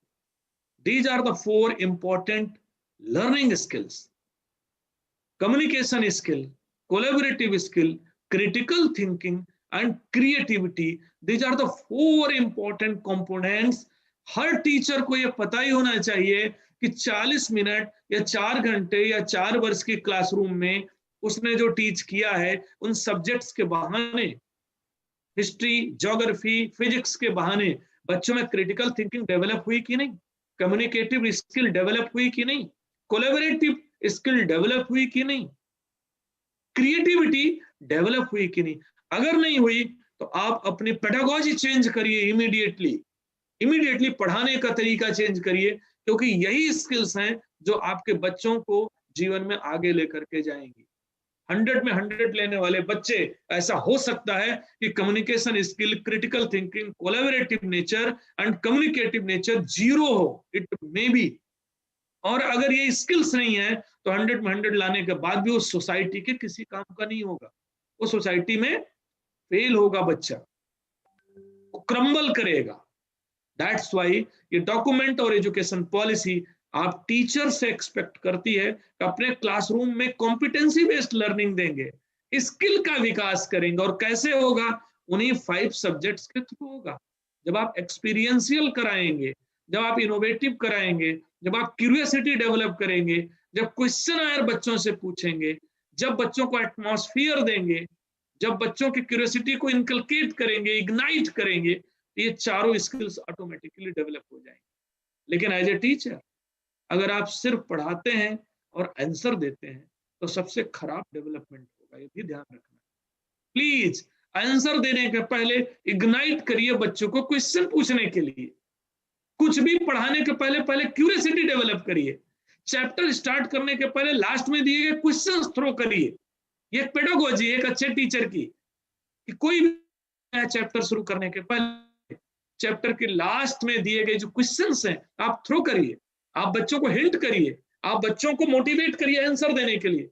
After 5, 10, 15 minutes आप देखेंगे कि चैप्टर को बिना पढ़ाए हुए मैक्सिमम आंसर्स बच्चे रिलेट करके दे रहे हैं। बच्चे ज्ञान को रिलेट करते हैं, पुरानी नॉलेज से रिलेट करते हैं। तो प्लीज आप ये चेक करें कि आपके क्लासरूम्स में ये स्किल्स डेवलप हो रहे हैं कि नहीं। सिमिलरली लाइफ स्किल्स आती हैं एंड OECD ने दुनिया में 21वीं शताब्दी में सस्टेन करने के लिए, 21वीं शताब्दी में सक्सेसफुल होने के लिए, 21st सेंचुरी में फुल डेवलपमेंट के लिए 5 इंपॉर्टेंट लाइफ स्किल्स बताई, जिसमें फ्लेक्सिबिलिटी है, जिसमें लीडरशिप है, जिसमें इनिशिएटिव है, जिसमें सोशल स्किल्स हैं। These are the 4-5 important life skills कि आपका बच्चा फ्लेक्सिबल है कि नहीं, दूसरों के थॉट्स को अडॉप्ट करता है कि नहीं, दूसरों के विचारों के प्रति विनयवत है कि नहीं, आपके बच्चे में लीडरशिप है कि नहीं, वो टीम को लीड कर सकता है कि नहीं, अपने थॉट को लीड कर सकता है कि नहीं, अपनी सोसाइटी को लीड कर सकता है कि नहीं, इनिशिएटिव लेता है कि नहीं आपका बच्चा, शांत रहता है, चुप बैठा है क्लास में, या अपनी तरफ से बढ़ करके इनिशिएटिव ले रहा है। आपके बच्चे में जो है प्रोडक्टिविटी है कि नहीं, वो नई चीज प्रोड्यूस कर पा रहा है कि नहीं, नया क्रिएट कर पा रहा है कि नहीं, सोशल स्किल्स, सेंसिटिविटी है कि नहीं। These are the 5 important life skills. Dear teachers, मैं आपसे रिक्वेस्ट करता हूं, एक अच्छा टीचर वो होता है, एक सक्सेसफुल टीचर वो होता है, एक अच्छा प्रिंसिपल वो होता है, एक अच्छा पेडागोजिकल लीडर वो होता है जो सेटिस्फाई होता है कि उसके क्लास में, उसके सब्जेक्ट में, उसके स्कूल में, उसके कैंपस में बच्चों में लाइफ स्किल्स और लर्निंग स्किल्स डेवलप हो रही। आप एक बार रिव्यू करिए अपने बच्चों को, असेस करिए अपने बच्चों को और देखिए कि कितने बच्चे ऐसे हैं जो बिना हिचक के बात कर सकते हैं, इनिशिएट कर सकते हैं, और तरीका सबके पास है। नॉर्मली हम क्या करते हैं, कुछ बच्चों को आगे बढ़ाते हैं, हमारे एनुअल फंक्शन होते हैं, हमारी स्पोर्ट्स मीट होती है, हमारी बुक फेयर होता है, हमारे कैरियर फेयर होता है, हमारी डिफरेंट एक्टिविटीज होती हैं, उसमें 2 या 4 बच्चों को हम आगे बढ़ाते हैं, captain, vice captain, sport captain. बोलने, समझने, लीड करने, अरेंज करने, कोऑर्डिनेट करने की कला हम कुछ बच्चों को सिखाते हैं। 5000 के स्कूल में इट में भी 10, 15, 20 तक ये हमारी सीमा है, लेकिन ये उचित नहीं है। हमें हर बच्चे को एटमॉस्फेयर देना है जो अपनी लाइफ स्किल और लर्निंग स्किल को फुल कैपेसिटी के साथ ग्रो कर सके। आपको एटमॉस्फेयर देना है, आपको मोटिवेट करना है और आपको हिंट करना है। डियर टीचर्स, मैं लास्ट में आपसे कहना चाहूंगा, आपको अपना अवलोकन करना भी आना चाहिए। हर टीचर को यह पता होना चाहिए कि उसकी स्ट्रेंथ क्या है और उसकी वीकनेस क्या है। कभी आपने सोचा है कि आपकी स्ट्रेंथ क्या है और आपकी वीकनेस क्या है? आप अपने कलीग से तो चाहते हैं कि आपसे प्यार करे, आपको स्नेह दे, आपको सपोर्ट करे। आप अपनी प्रिंसिपल से तो चाहते हैं कि प्रिंसिपल आपको डिसीजन मेकिंग में पार्टिसिपेट कराए। आप अपनी प्रिंसिपल से तो चाहते हैं कि कभी आप गलतियां करें तो माफ करें। क्या आप चाहेंगे कि आपके प्रिंसिपल डिक्टेटर हो? क्या आप चाहेंगे कि आपकी प्रिंसिपल ऐसी हो जो आपको पनिश करती हो? क्या आप चाहेंगे कि एक दिन 1 मिनट लेट आने पर आपके प्रिंसिपल आपकी सैलरी कट कर ले?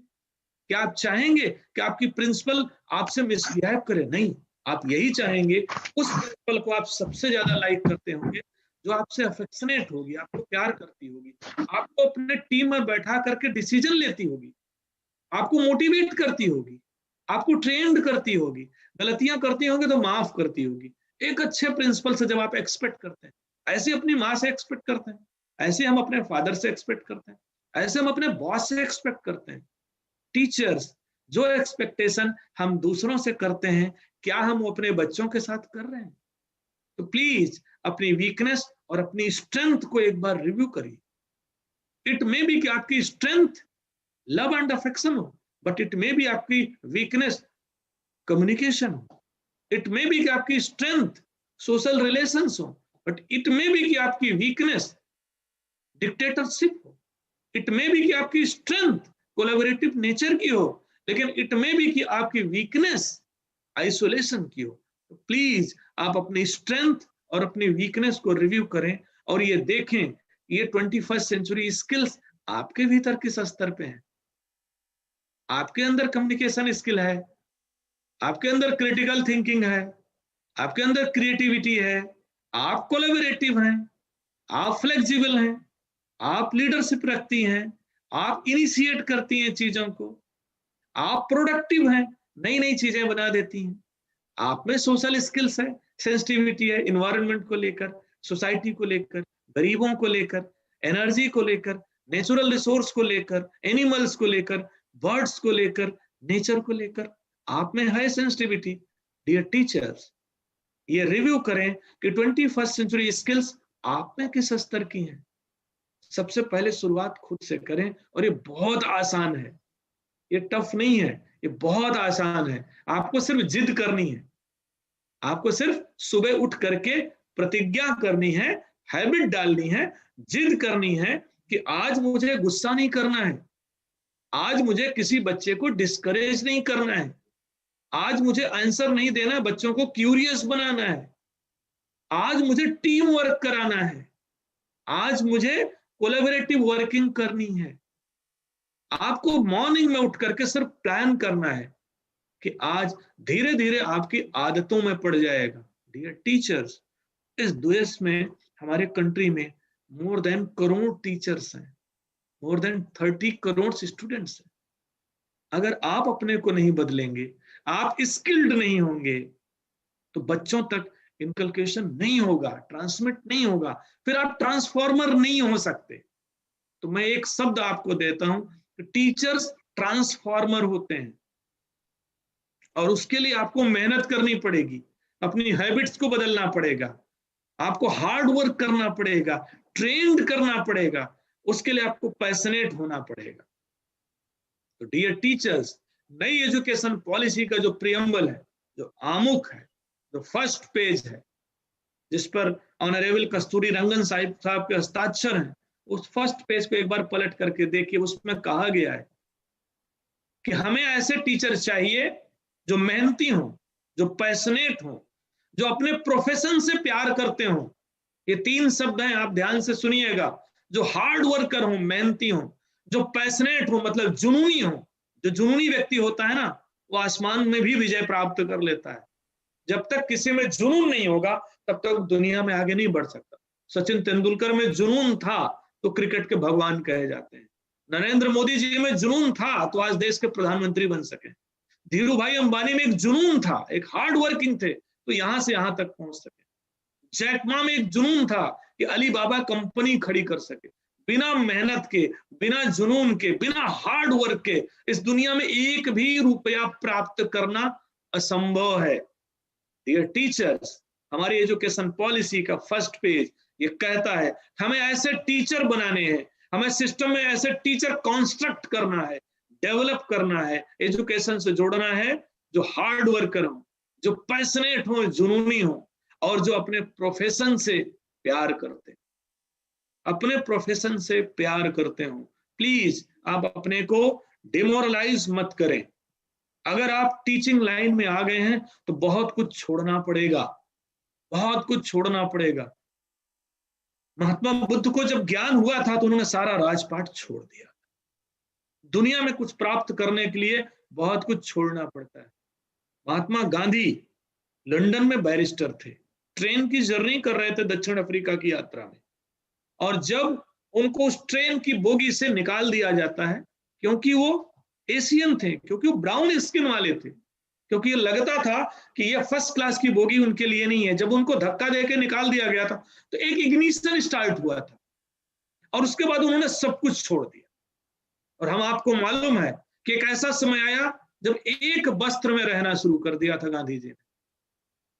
देश का फ्रीडम स्ट्रगल चल रहा था, किसी स्टेशन पर गांधी जी उतरते हैं और उन्होंने आह्वान किया था कि हमें अपने देश की बनी हुई चीजें अपनानी है, देश का खादी पहनना है, देश की चीजों को अडॉप्ट करना है, क्योंकि लाखों करोड़ों किसान हमारे मजदूर हो रहे थे, हमारे क्राफ्टमैन, हमारे बुनकर बेरोजगार हो रहे थे, भुखमरी बढ़ रही थी। तो उन्होंने एक अपील की थी, देश की बनी हुई चीजों को नहीं लोगे तो देश के लोग गरीब हो जाएंगे, भूखों मरने लगेंगे। तो उन्होंने अपील की थी।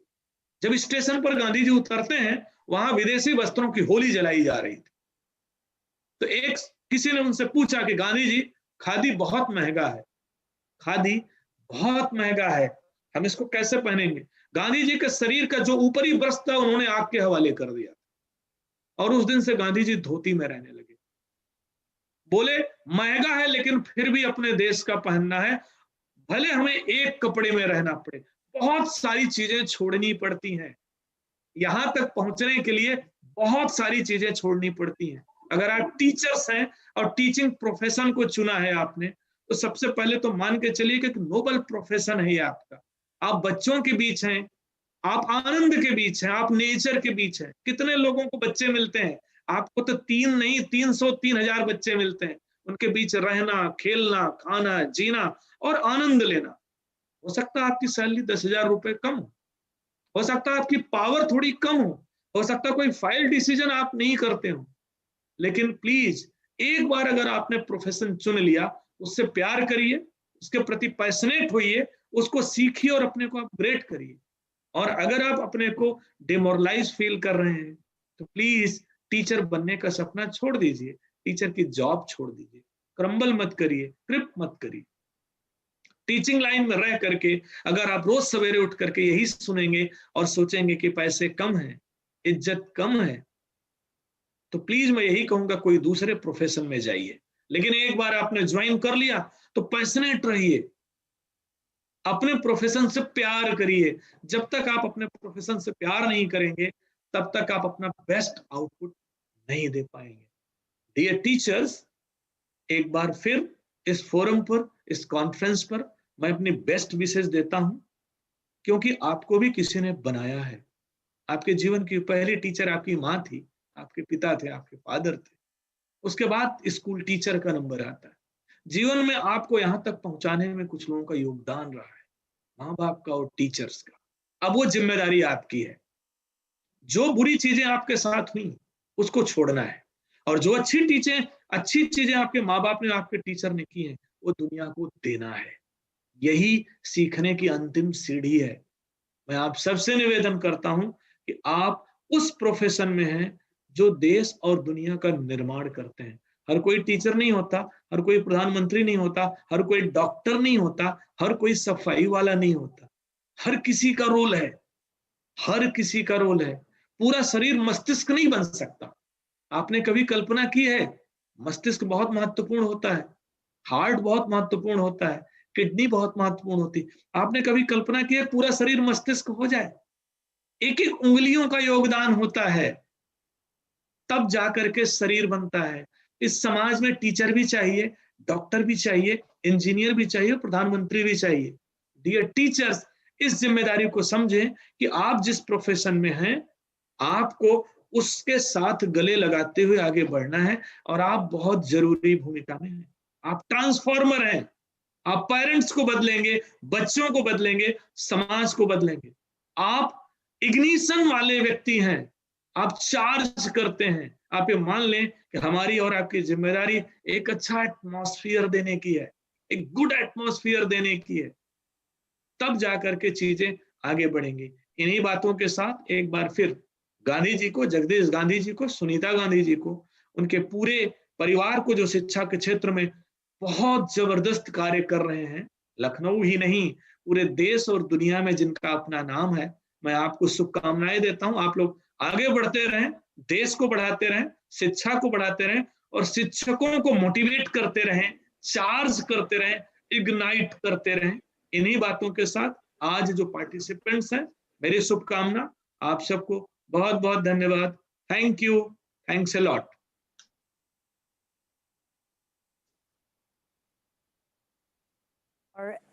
being with us on this morning, a very, very busy morning for you.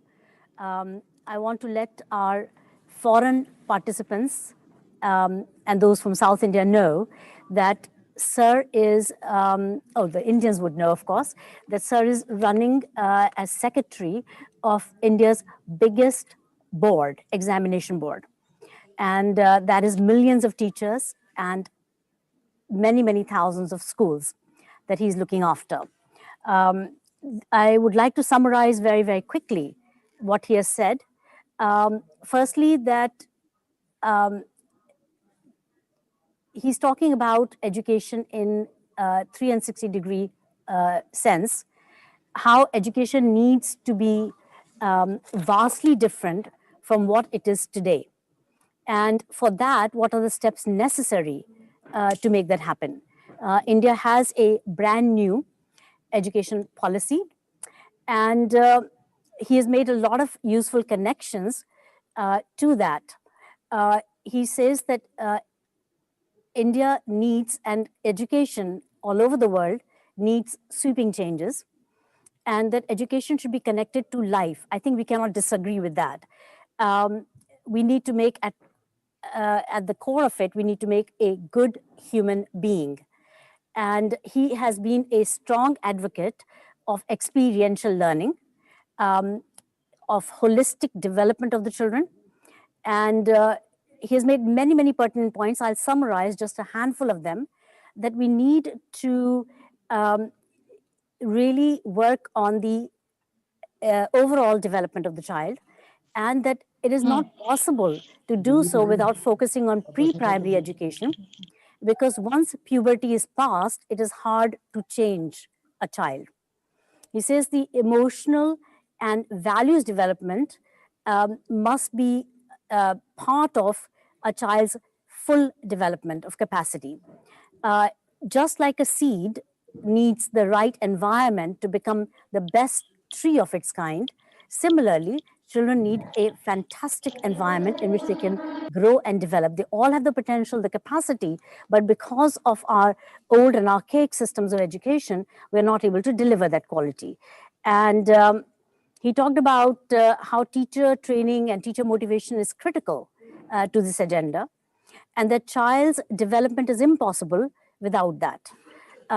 Either by choice or by circumstance, whether you become a teacher for any reason at all, now it is time to give full devotion to this particular profession. And he says towards the end, he was talking about, I'll bring it here, he says there's no room for mediocrity in education and in teaching, that it must be out of passion that teachers should work. And if not, they cannot give their best output. Then he talked about how the theme of the conference is the power of change and inspiring the teacher within.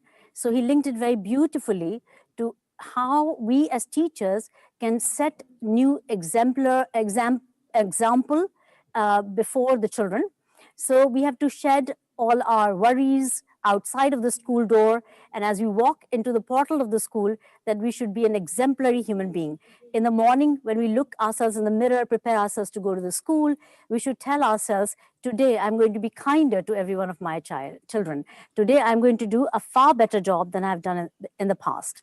So here is somebody who is giving us the most amazing and most important guidance we need for today. He also highlighted the need for the 4 C's, which are embedded in the new education policy. And he talked about these as communication, collaboration, critical thinking, and creativity. So, and to that, we can add citizenship and character, and problem solving, which is part of your critical thinking skill development. So he says that, you walk into a class and, you ask questions which are at the end of a chapter, and many children can answer them without difficulty. We need to get them to think. We need to get them to come up with their own solutions. And we need to prepare them for the 21st century with a complete development, with flexibility, initiative, literacy and social skills, emotional skills. so that they are not just becoming followers, but they can lead society and take initiative. Every child must succeed, and this can only be possible through great amount of motivation and creating the right atmosphere within the schools. So I want to thank Sir from the bottom of my heart for this fantastic start to this conference, the 13th Ed Leadership International Roundtable. And we promise that this will be an engaging and amazing conference, with Sir being at the very beginning, showing us the way, guiding us to what could be a vision for such a conference and for education. I think he is a person of great capacity.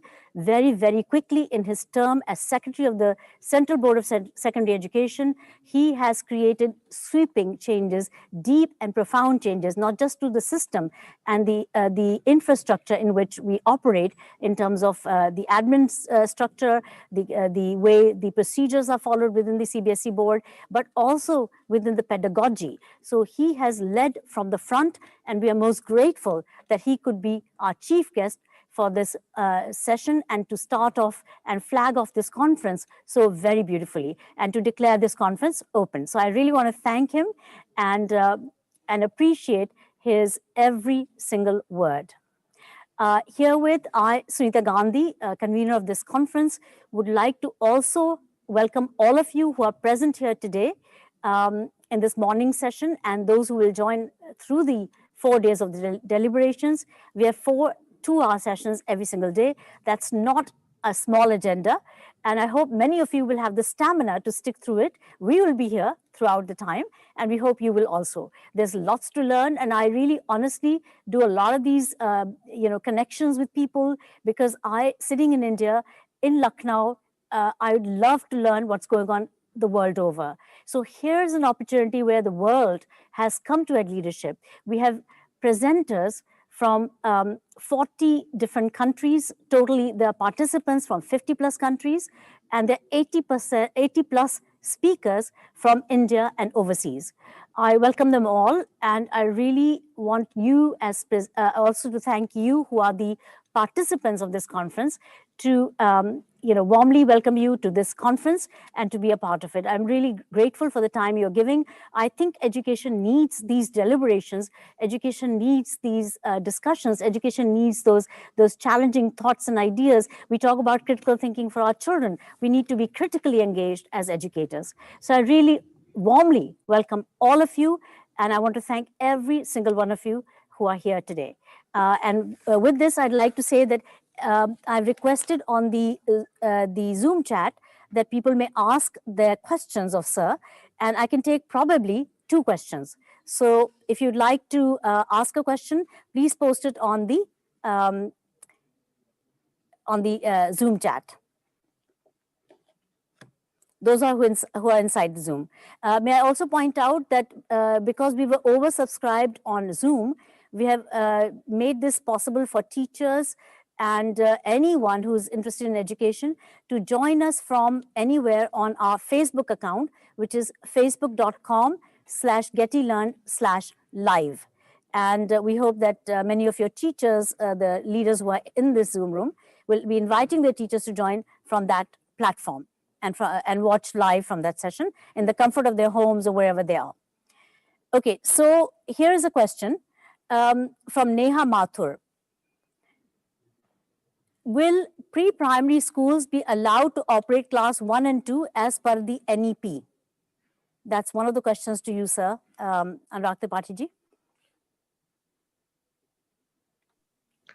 Yes, new education policy सबसे ज्यादा emphasis pre primary पर देती है, foundational learning पर देती है. तो ultimately education policy का जो बेसिक थ्रस्ट फाउंडेशनल लर्निंग पर है, अर्ली चाइल्डहुड केयर पर है. तो सबसे ज्यादा इंप्लीमेंट करने की जरूरत प्री प्राइमरी में और प्राइमरी क्लासेस में थी. Yes, I agree, and you have to implement new education policy in primary and pre primary classes. Thank you so much, sir, for throwing the light. What I wanted to ask precisely was that as pre-primary schools, will they be allowed to add class 1 and 2 pre-primary schools? Like earlier, they were counted for schools where we start from grade 1, right? But those schools who have affiliation only for pre-primary, will they be allowed to operate class 1 and 2? Yeah. देखिए first CBSE जो affiliation provide करता है that is from 1 to 8th, 1 to 10, 1 to 12, जिसमें primary and pre primary included होते हैं. Almost 99% CBSE schools में nursery classes होती हैं, अपर नर्सरी क्लासेज होती हैं एंड क्लास 1 to 12 होता है. तो आई एम सेइंग कि जो भी सीबीएसई का स्ट्रक्चर है ऑलरेडी अलाउड है, और सीबीएसई में pre primary, primary, foundational course already exist करते हैं. बेसिकली ये पॉलिसी थ्रस्ट देती है उन स्कूल्स पे, स्पेशली गवर्नमेंट स्कूल्स पे, जहां बच्चे क्लास 1 में एडमिशन लेते हैं after the age of 6 year. New education policy ये मान करके चलती है कि अगर बच्चा क्लास 1 में 6 ईयर के एज में आएगा तो बहुत सारी चीजें मिसिंग हो जाएंगी. क्यों ना हम बच्चे को 3 ईयर में कनेक्ट करें, इसलिए फाउंडेशनल लर्निंग में लेकर के आती. मैं आपको बताना चाहूंगा नई एजुकेशन पॉलिसी सिर्फ सीबीएसई के लिए नहीं है, पूरे कंट्री के लिए है. तो सीबीएसई में ऑलरेडी ये प्रोसेस इंप्लीमेंटेड है. अर्ली चाइल्डहुड केयर या ईसीई या प्री प्राइमरी ऑलरेडी सीबीएसई में है. जो गवर्नमेंट स्कूल है जहां क्लास 1 से स्टार्ट होता है फाउंडेशन, वहां भी ये ट्रांसफॉर्म होगा और वहां भी प्राइमरी और प्राइमरी के classes start. Sir, yes, sir, you are right. But the question is, like if I'm running a preschool, right? Classes for play school, nursery, K1, K2. But can I add even grade 1 and 2 to my preschool, sir? Basically, you can add any class in your school with the permission of appropriate authority. Basically, you are running a pre-primary school for KG, nursery, and upper KG.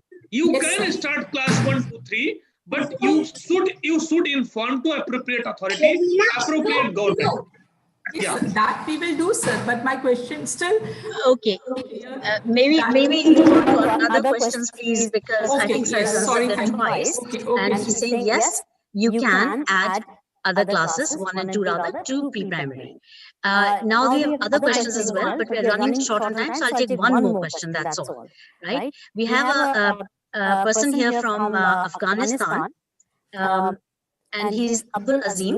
His question is, how sustainable is the new education policy of India? Sir, can you please answer that question? And then we will move on with the next part of the conference. Yeah, new education policy is very much sustainable for India and for Indian education system. It is very much sustainable because the major component of new education policy is related to students, parents, teachers, and teaching learning process. In every education system, in every education setup, these important things vary. But in India, new education policy is very much sustainable. I am again clearing it कि for sustainable development, there are two things: sustainable development for whole country and sustainability for education setup. Both things are connected. If your question relate to sustainable development, then this is a very vast area, and education will be a very small thing in that sustainable development, because in sustainable development there will be education, there will be poverty eradication, there will be employment schemes, there will be development of natural resources, there will be many things, medical, health, everything. So for any country can sustain in a holistic way. But if you are asking this question for educational angle, then I am giving a simple answer that this education policy is very much sustainable, and this will change the education setup of India. The only question, the only challenge regarding to this policy is for their implementation. If teachers, parents, policy makers, government will come with a collaborative nature, then this policy will be implemented in true spirit. Thank you. Thank you so much, sir. Absolutely phenomenal, and so glad you're here. Please do not go away yet. If you possibly can, spare a few minutes. We have a couple of very beautiful presenters coming up. And I'd like to pass on the baton to our MC for the day, Sarita Bhaskar. Thank you so much, ma'am. And thank you so much, sir. It was indeed a very motivating speech. Words fail to express how humble we feel. And of course, now the time has come to officially begin the first roundtable, which will be approximately for 2 hours. The theme of this roundtable is charting the course. The chairpersons for this session would be Mary and James Pierce. I welcome you both. James and Mary Pierce have been contributing as master trainers at Getty and support material developers at Global Education since 2013. They have presented workshops for teachers, principals, and school owners and have traveled to more than 300 big and small cities of India. They have prepared curricula, instructed children in phonics, reading programs, maths, social studies, and vocational training. So just before I hand over to our esteemed speakers, the chairpersons here, a gentle reminder for the protocol of Zoom sessions. Kindly keep your videos on and of course, microphones on mute. We request you to stay throughout the session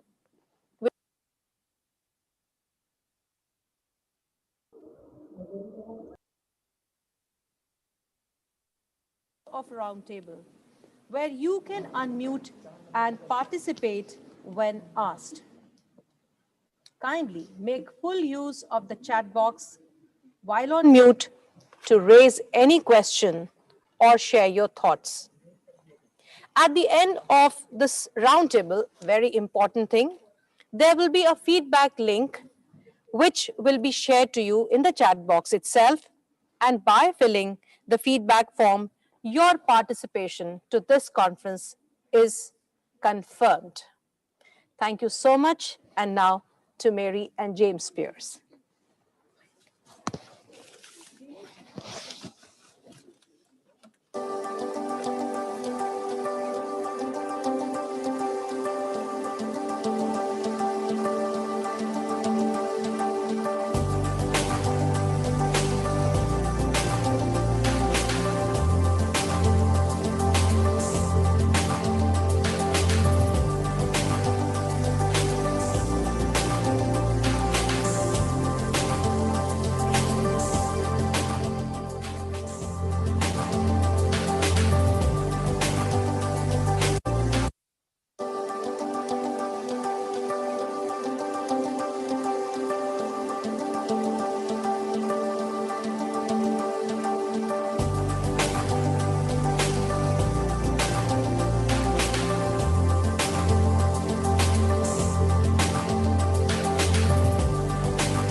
We're proud to be chairing this first session of the 13th Ed Leadership International Roundtable. So we're beginning now the first roundtable session, Charting the Course. Charting the Course is the title. Like the great explorers of the seas in olden times, we want to know what lies in uncharted territory. Our picture is not yet complete. The future of education is changing, and our mind's maps mostly show how the world has operated in the past. We don't know exactly what the future looks like. We know the ships must be soundly built and staffed with great captains. The educators of the world are the captains, and the ships are the schools of the 21st century education.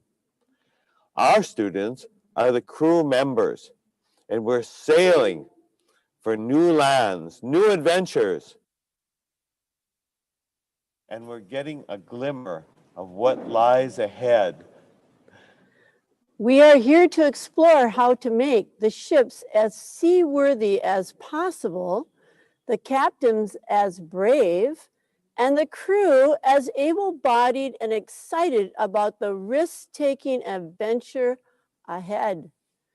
May God give us insight and wisdom as we start out on this daring quest by charting our course across the seas of the future with this panel of illustrious educators. Where better can we start than with Ms. Sovani? One second. My new version of her. Thank you. I'm so glad to have you, Ms. Sovani. Mani is from the USA. She is the founding director of the Center for Peace and Global Governance, USA. Her topic today is Principled Solutions to Global Challenges in Life Mastery Coaching.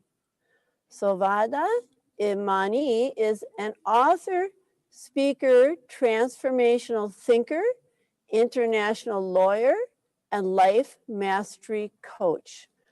Her Center for Peace and Global Governance is a virtual think tank and an online forum that pools and proposes principled solutions to pressing global challenges.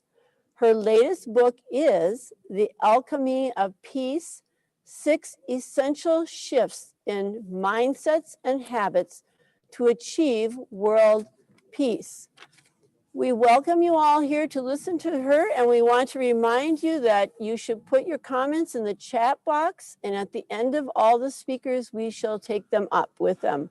So thank you. Over to Ms. Salvani. Hello. Hello, everybody. Absolutely delighted to be here. My name is Soveda Ma'ani. I know it's not your garden variety name.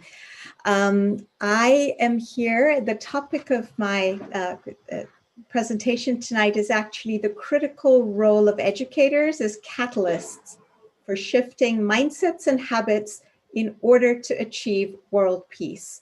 I'm going to start sharing my screen with you. I have a short PowerPoint presentation, and I hope you can all stay awake for this.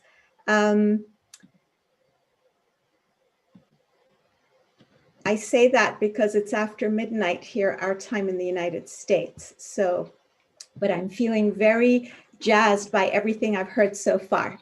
Okay, folks, humanity stands at a critical crossroads. We are facing 2 major threats. The first threat that we can all see is that our systems, our social systems, are unraveling with bewildering rapidity. Our economic systems, our social systems, our educational, environmental, political, all of them are unraveling. The reason for this unraveling is because we have insisted on stubbornly clinging to outworn mindsets and the behaviors that they have spawned. It is time for a major course correction. Otherwise, we can be assured of ever-increasing suffering and inching ever closer to the brink of self-destruction. As though these global crises and challenges like the pandemic and climate change and the global economic recession and institutional racism were not dire enough, we're faced with another, what I think is even a greater danger, and that is paralysis of will. This paralysis of will causes us to be indecisive when faced with crises. We dither, we procrastinate, and when we do act, it's too little, too late. We've seen examples of this again with COVID-19. I'm not going to bore you with it. You're all aware of how leaders all around the world have struggled to respond to this challenge effectively and quickly enough by providing all the equipment that's necessary, at getting the vaccines distributed properly, closing borders, and so on. The same is true with climate change. Consequently, just as we need to be motivated in order to act, we are feeling lethargic and we are unable to see the options in front of us and to take vital, sustained, and effective action.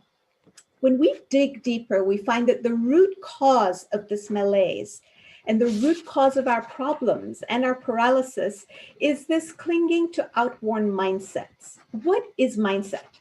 Mindset is, when I talk about mindset, I mean it's the lens through which we view, understand, and interpret our conditions, our circumstances, and the events around us. It is essentially made up of our thoughts. Unfortunately, our lens of mindset is distorted. It's distorted by limiting beliefs we have about who we are and what we can do. It's distorted by false assumptions about what we have done in the past and feeling as though we're enslaved to our history. And it is also distorted by disempowering interpretations. We do this distortion, both as individuals, we see this happen in our individual lives, and we see this in societies as a whole, where we look at our past history, whether as individuals or societies, and we tell ourselves stories about what this means about who we are and what we can do and what our limitations are and what we can't do. These beliefs and interpretations essentially end up functioning like the operating system of a computer. You know, we use a computer and we don't think about the operating system that's working there. It runs in the background. And this is true for these mindsets and interpretations.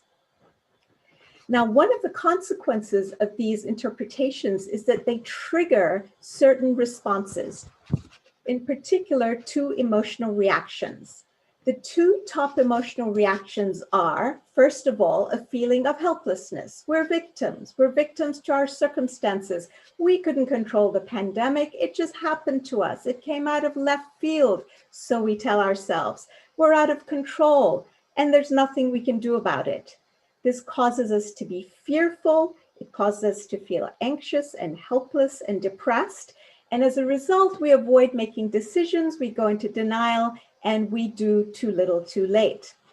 The second response we have, which is typical, is one of anger and frustration. How could this be happening to us? This is so unfair. And it leads us to be suspicious of others. Who caused the problem? We're quick to blame.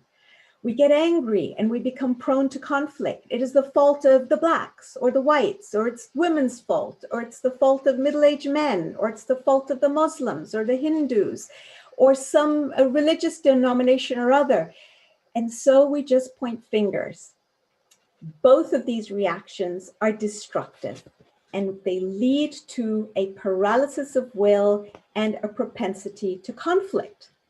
Now, if we're to change this course that humanity is set on right now, this trajectory, and if we're to create in its stead a peaceful future, we have to be willing to let go of old mindsets and habits and replace them with new ones. Enter the role of all of you, educators. Educators have a crucial role as leaders.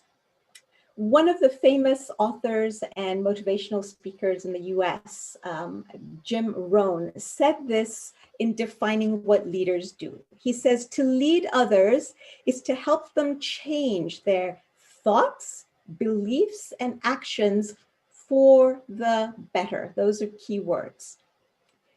To do this effectively, educators who are leaders who help students change their thoughts, beliefs, and actions for the better have to do several things.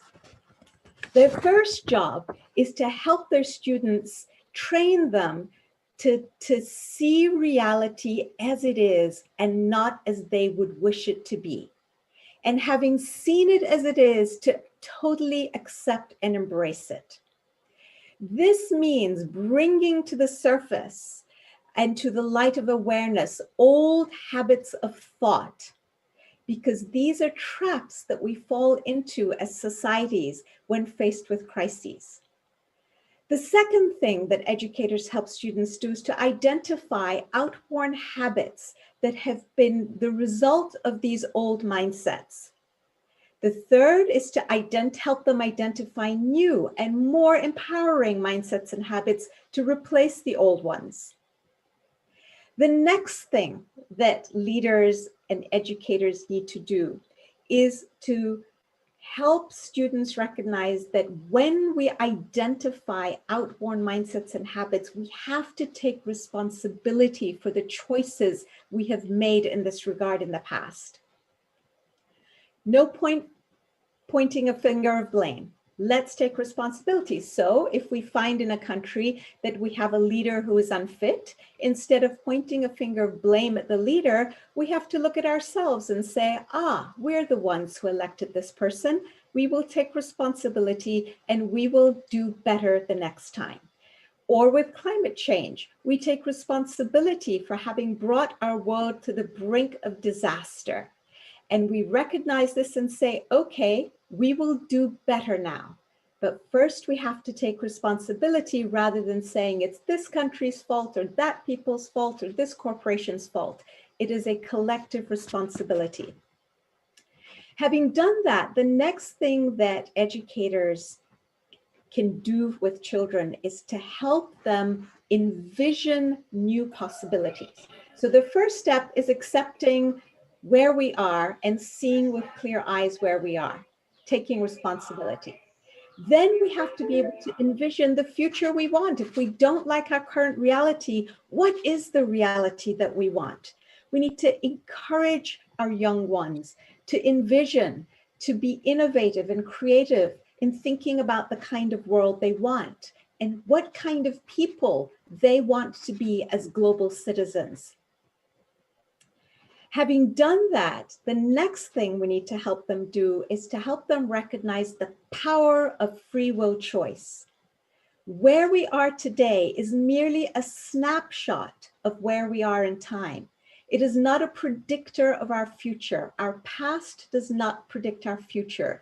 We are empowered at any moment as individuals and as groups and societies to make choices that will change the trajectory of our future, our world, and tackle crises, global crises like climate change, the pandemic, the educational problems, healthcare systems effectively. You know, the 20th century famous psychiatrist Viktor Frankl spoke of the power of free will choice. He called it a spiritual freedom. And he said that it's the sign that human beings have an independence of mind. He says we may not be able to control circumstances, but we can always control our reactions to those circumstances, no matter how dire they may be.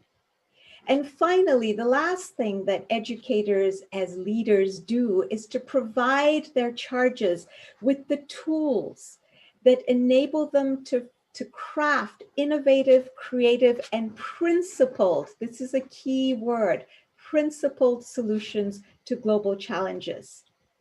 In doing so, we can teach them, for example, the tool of distinguishing between facts and opinions. We have seen what destruction has been wrought in our world, where people take their opinions and tout them as though they were hard established facts. And what happens when you have the clash of these various opinions, the violence and the damage that it causes to society.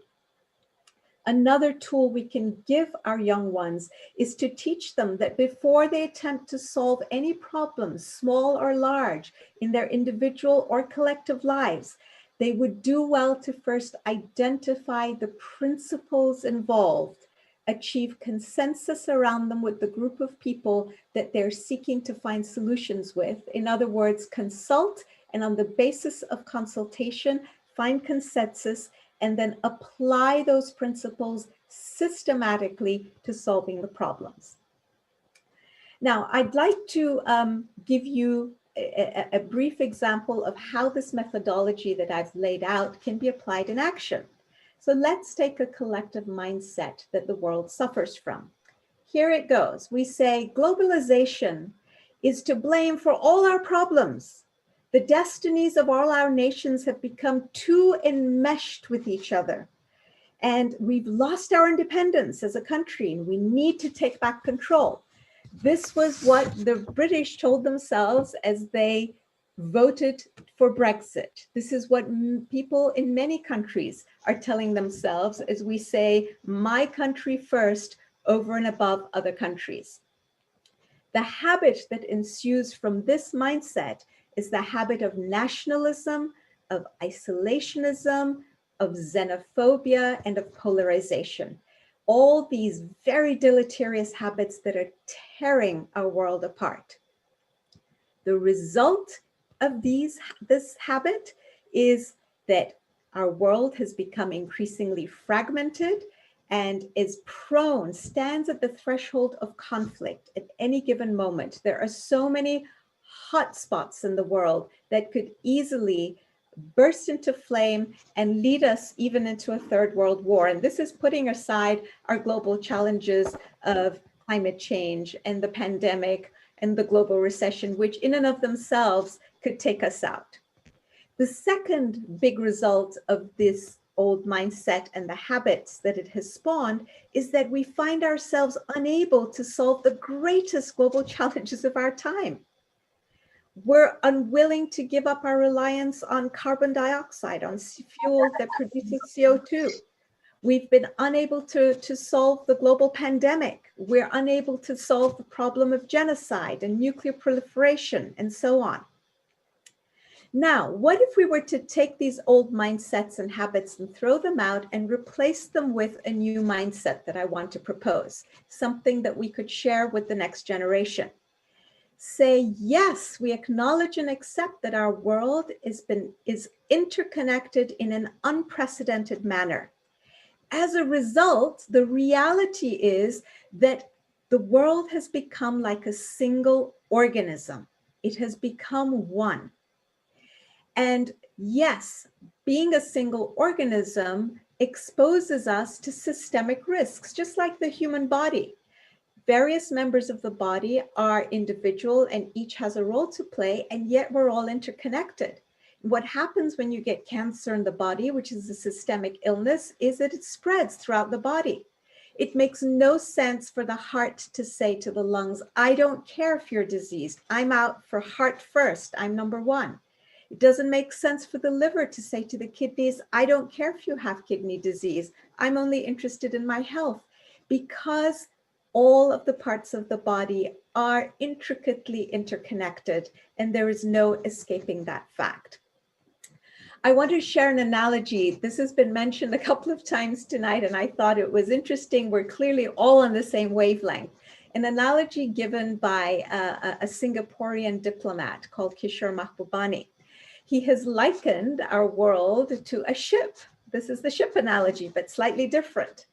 He says, the 193 nations of the world used to be individual boats bobbing on the sea of international life. And our only objective was to make sure they didn't collide with each other.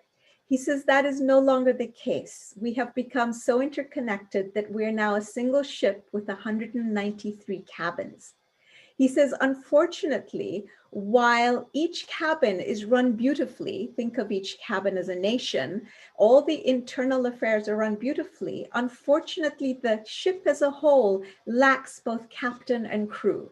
And so in times of turbulent storms, the ship is in danger of sinking. And this is exactly what humanity is experiencing today with the coronavirus pandemic. We are in danger of sinking because we have nobody at the helm. So one recognition, new mindset is that we are one, we're a single organism. A second new mindset is to understand that just as there are physical laws that govern our physical existence, like the law of gravity, which operates on us whether we like it or not, so too there are certain social laws, some may call them spiritual laws, that govern our social reality. And one of these laws is the law of the oneness of humanity. We ignore it at our peril, just as we wouldn't dream of trying to build an airplane while denying the law of gravity. And if we did so, it would be absolutely disastrous. So too, we can simply no longer afford to ignore the law of the oneness of humanity when building all our social, economic, political, educational systems. Is it any surprise that we see our systems crumbling and unraveling so rapidly? We have abjectly failed to take this important law into account. But if we train our children to recognize that this is a social law that they must take into account as they set about crafting systems for our future, then we stand a wonderful chance. The new habit that flows from these new mindsets is that we recognize that in a world that is so interconnected, where most of our problems are global in nature, that demand global collective solutions, we have to start building institutions of global governance, collective decision-making institutions that are fit to pass legislation, to finally tackle climate change, to finally tackle global pandemics and global health crises, to finally tackle the danger of nuclear warfare, nuclear proliferation, and so on. Ultimately, if we are to avoid self-destruction, we need to empower the next generation to achieve essential shifts in our collective mindsets and habits quickly and effectively. There is no time to lose. If you are interested in the comments and ideas that I've shared, I want to let you know that a new book has just come out called The Alchemy of Peace, 6 Essential Shifts in Mindsets and Habits to Achieve World Peace, that I think would be a wonderful tool for educators to use as they start this leadership class. The cover of the book is here for you to see, and it is available on Amazon. Please feel free to get in touch with me if you'd like more information. My email address is also on this slide. I'm very grateful to you for your attention and for your patience, and I will now pass the baton back to our wonderful chair people, the Pierces. Thank you. Stop sharing here. Wonderful comments and ideas.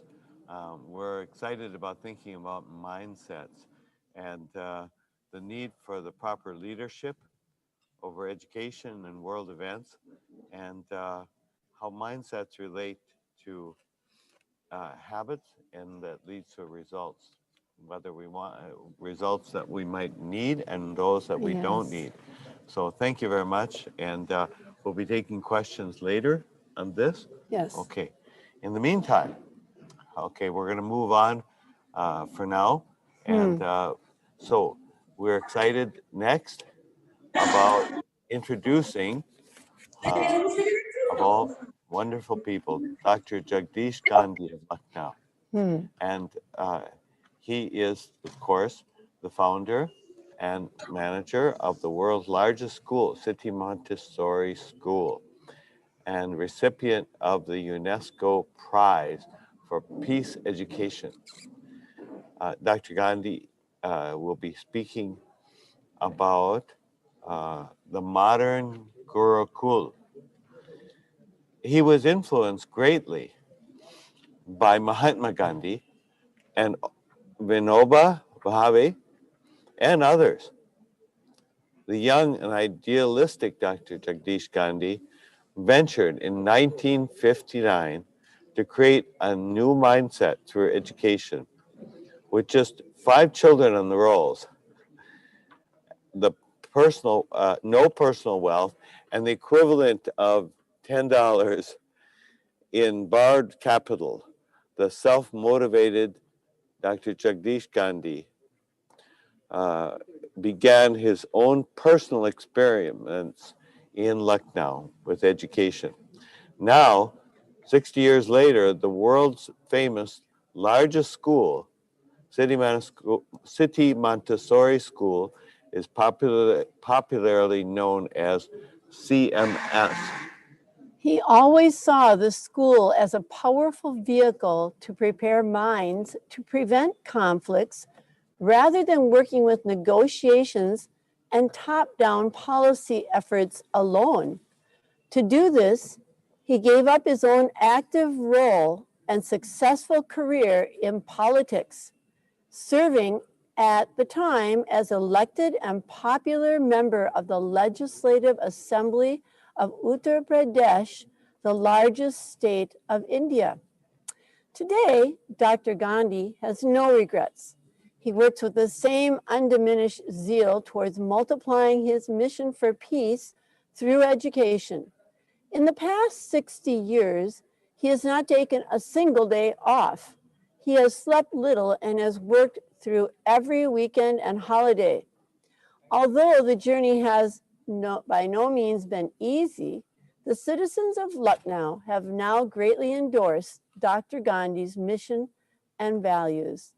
And before we begin with this illustrious educator, I want to remind you, please put your comments in the chat box, your questions, so we can ask them later. Now over to you, Dr. Jagdish. Dear friends, I just heard the speech of the wonderful speaker from America, and she very rightly said that we have to change the mindset. Education, as Abdul Bahar says, is a continuous and a creative process.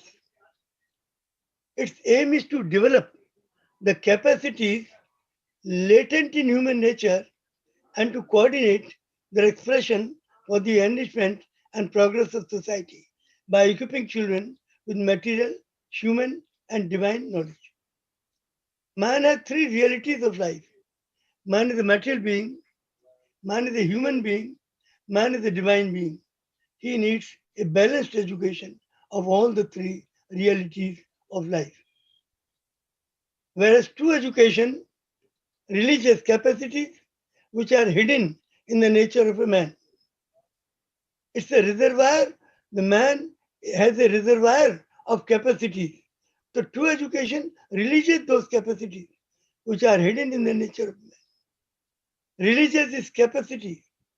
True education releases capacity, develops analytical ability, confidence in oneself, willpower, and goal-setting competencies, and instruct the vision that will enable him to become a self-motivated agent of social transformation.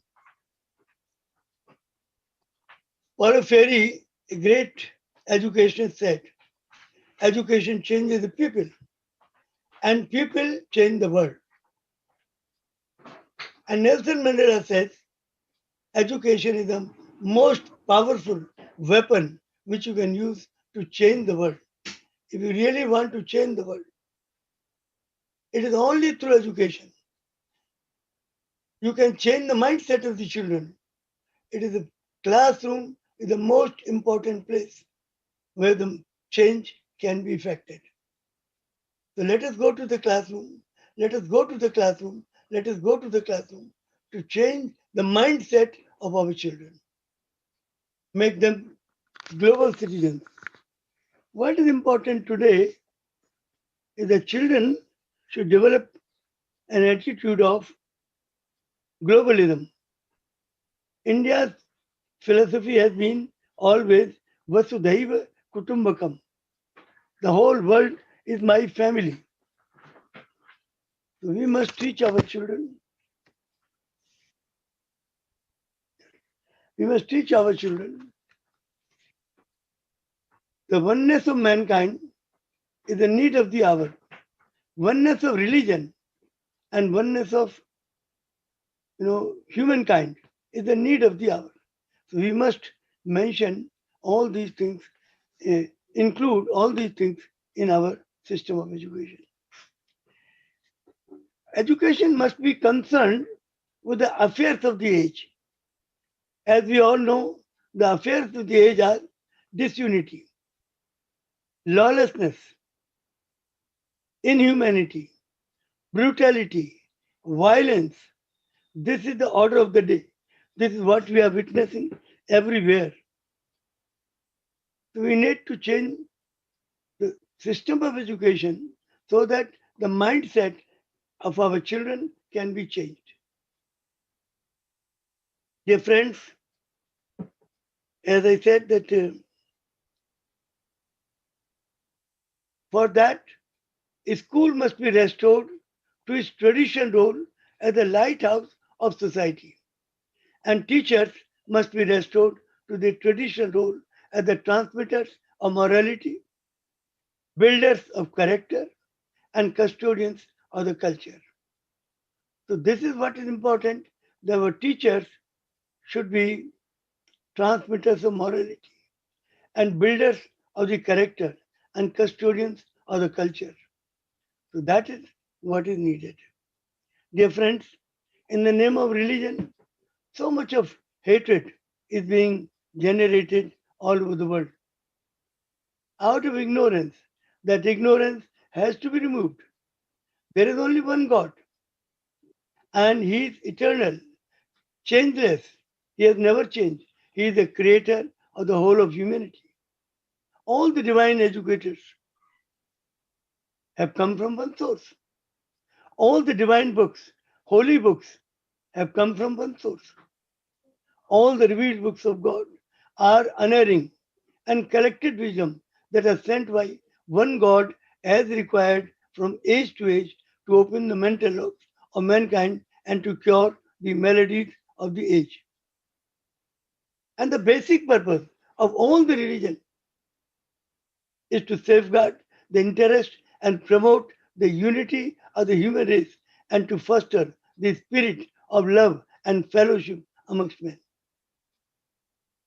Dear friends, God has revealed His words progressively and cyclically over a time through a series of divine teachers, and their teachings are tailored to suit the needs of different ages and places of their appearance. A child has three classrooms. The primary home is the primary source of empowerment. The early education of a child, the child learns from mother and father and from the environment of the home. So that is the first, or you can say the elementary school for a child. So that is the first source of empowerment. When the child is little grown up, he goes to the school, so school becomes the secondary source of empowerment. Child also moves in the society and he learns many things from the society. So society is the third source of empowerment. All these places the child learns with two eyes and two ears. So whatever he is witnessing with the two eyes, whatever he is listening with the two ears, that goes into his psyche, or you may say that the child imbibe uh, uh, uh, those feelings in his childhood, and he becomes like that, which he has learnt from the parents, from uh, from the teachers, and from the society. Whatever has gone into the mind of the child, it's become a part of his uh, whole being. Dear friends, a child has three characters: innate character, inherited character, and acquired character. Innate character is God given, no change can be made. Inherited character also comes from the genes of the parents and from the family genes, so nothing can be changed. It is only the acquired character which the child acquires that is very important. So, therefore, the environment in the home, the environment in the school, and the environment in society must be very congenial for the child, and it should be highly educative for the child.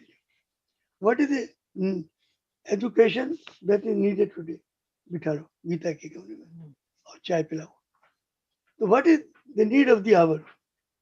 The need of the hour is we give our children a balanced education of all the three realities of life. Mahatma Gandhi said that if we want to teach the real peace in this world, if we want to carry on a real war against war, we shall have to begin with the children. And Victor Hugo says, there is one thing stronger than all the armies in the world, and that is an idea whose time has come. A balanced education that of all the three realities of life, that is material, human, and divine, is the idea whose time has come. Material education, I suppose, the teaching of mathematics, science, physics, chemistry, zoology, botany, language, literature, all these subjects. Human education is also very, very important. A child should be taught how to behave in the society, how to react in the society, how to live in society, how we can become a contributing member of this society. So we must teach and make him the member as a contributing member of the society. And the third thing is that is he should become a contributing member and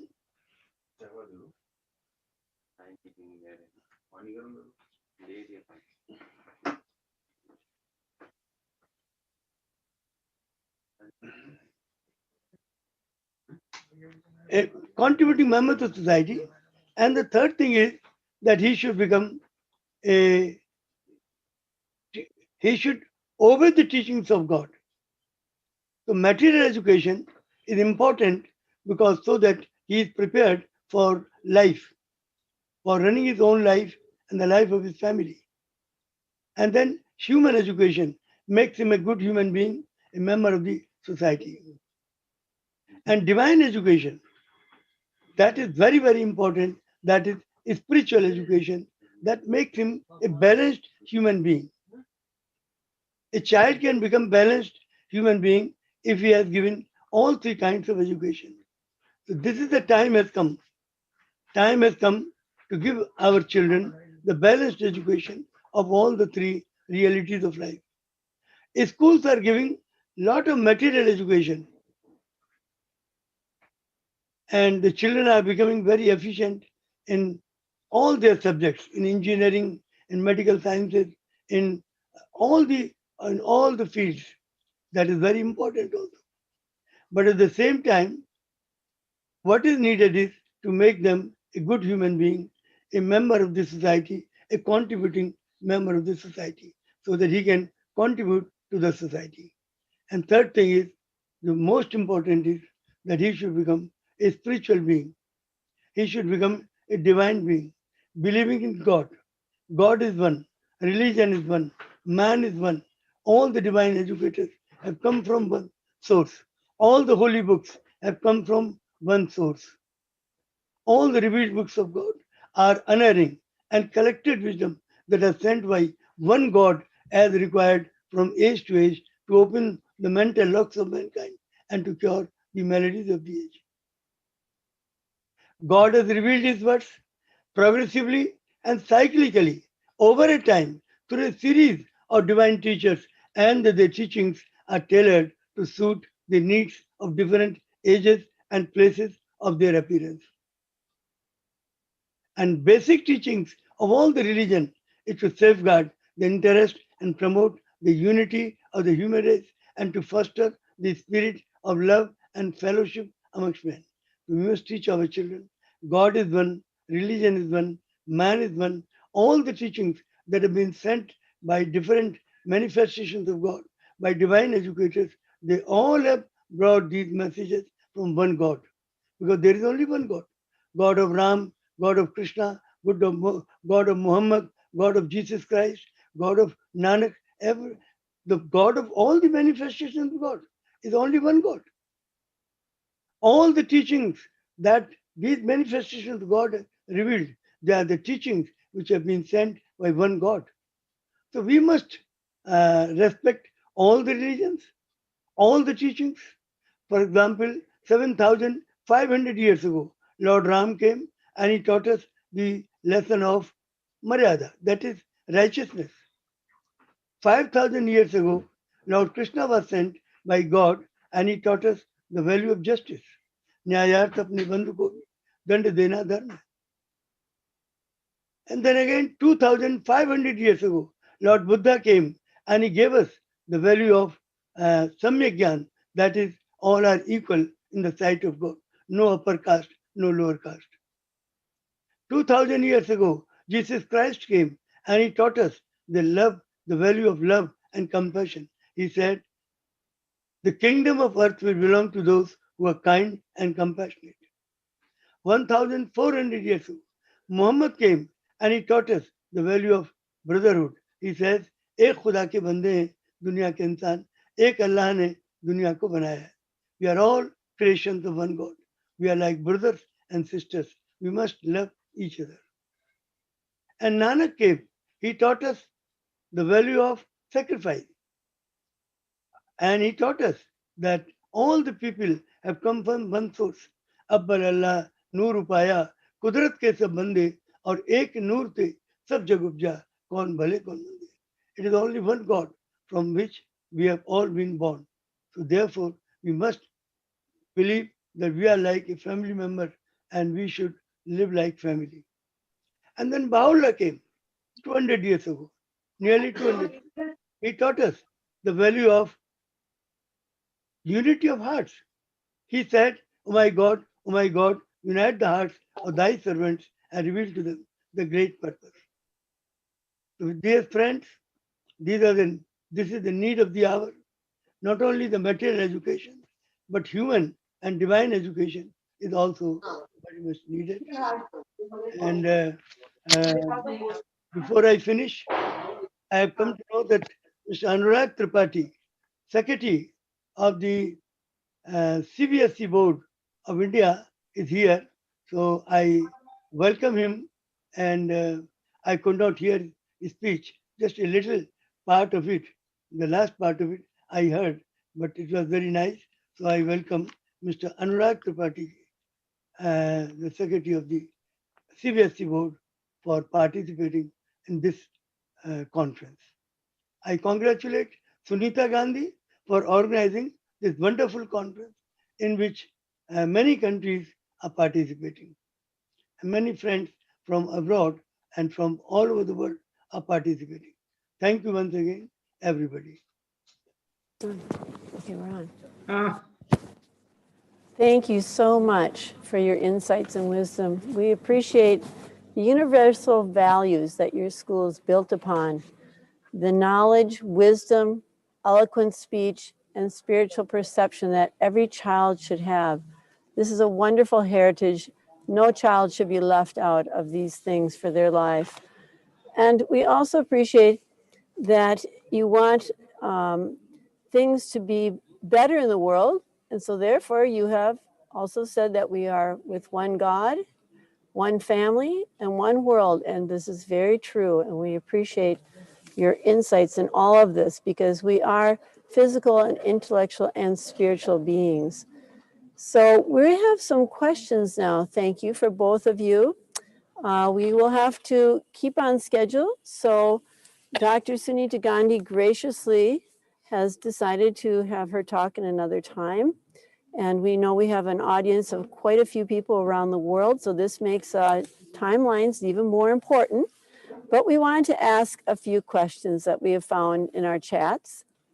So one of them is about teaching. And one person asked, I thought both of you would enjoy this question, two questions actually. The best part of teaching, what is that in your mind? And the hardest part of teaching. These would be interesting general questions for both of my speakers. Can each one of you, starting with the first speaker, would you please give us your opinion on what is the best part of teaching And what is the hardest part of teaching then? A wonderful question. I remember seeing it in the chat. So for me, the best part of teaching is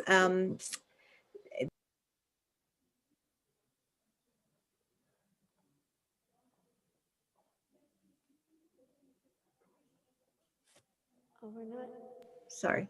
Okay, I'm unmuted now.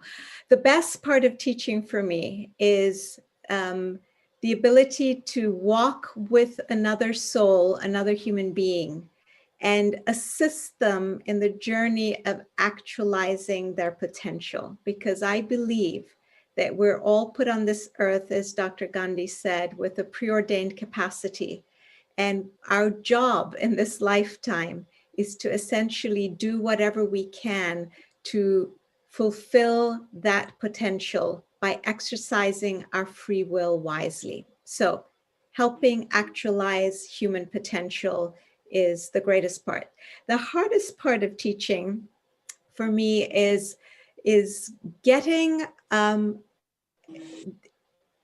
student, the person who is trying to learn and thereby to transform themselves, to overcome their own internal mindsets, often about their own capacities, overcoming negative mindsets, especially the voice of the inner critic, which is a very, very loud voice. It is a voice we see in individual human beings who we see it in our individual lives, we see it in children, and we see it in societies where we tell ourselves, oh, you know, I am not worthy enough, I'm incapable, or we tell ourselves stories. It's the stories we tell ourselves that become our truth with a capital T, when they're actually just stories that we've told ourselves. Just like humanity today tells itself the story that, oh, well, look at our history. We've always been violent and we've always been at war with each other and we've always been prone to hatred, and that's never going to change because it's part of who we are. It's part of human nature. Well, that's just a story we've told ourselves that has been holding us back. So it's time to break out of these stories. And that job of assisting somebody to break out of stories that hold them back can be one of the most challenging ones, especially if they're not ready to let go of the story. I will stop. Could you please give us your opinion on this? That was an excellent answer. The question again is, what is the best part of teaching? Jagdish, you must have a lot of insight in that over the years. And what is the hardest part of teaching? May I ask something? May I give the answer?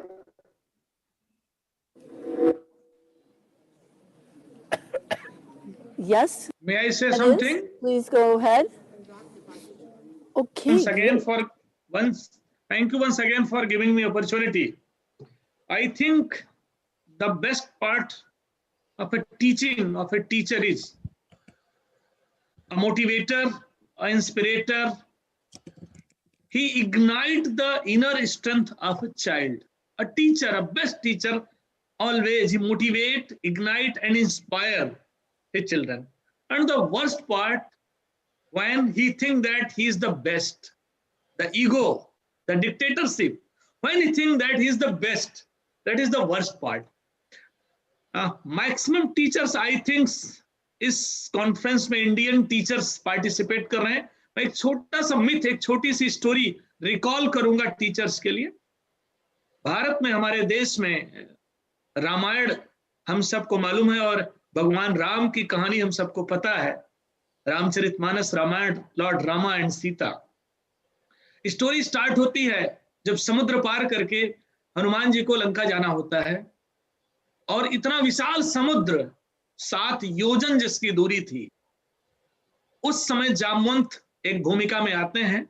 Jamwant Hanuman ji को याद दिलाते हैं कि तुम्हारे अंदर इतनी strength है, तुम्हारे अंदर इतनी ताकत है, तुम्हारे अंदर इतना बल है कि तुम समुद्र को पार करके लंका पहुंच सकते हो. एट दैट टाइम जामवंत का रोल एज ए टीचर था, एज ए मोटिवेटर था, एज इंस्पिरेटर था.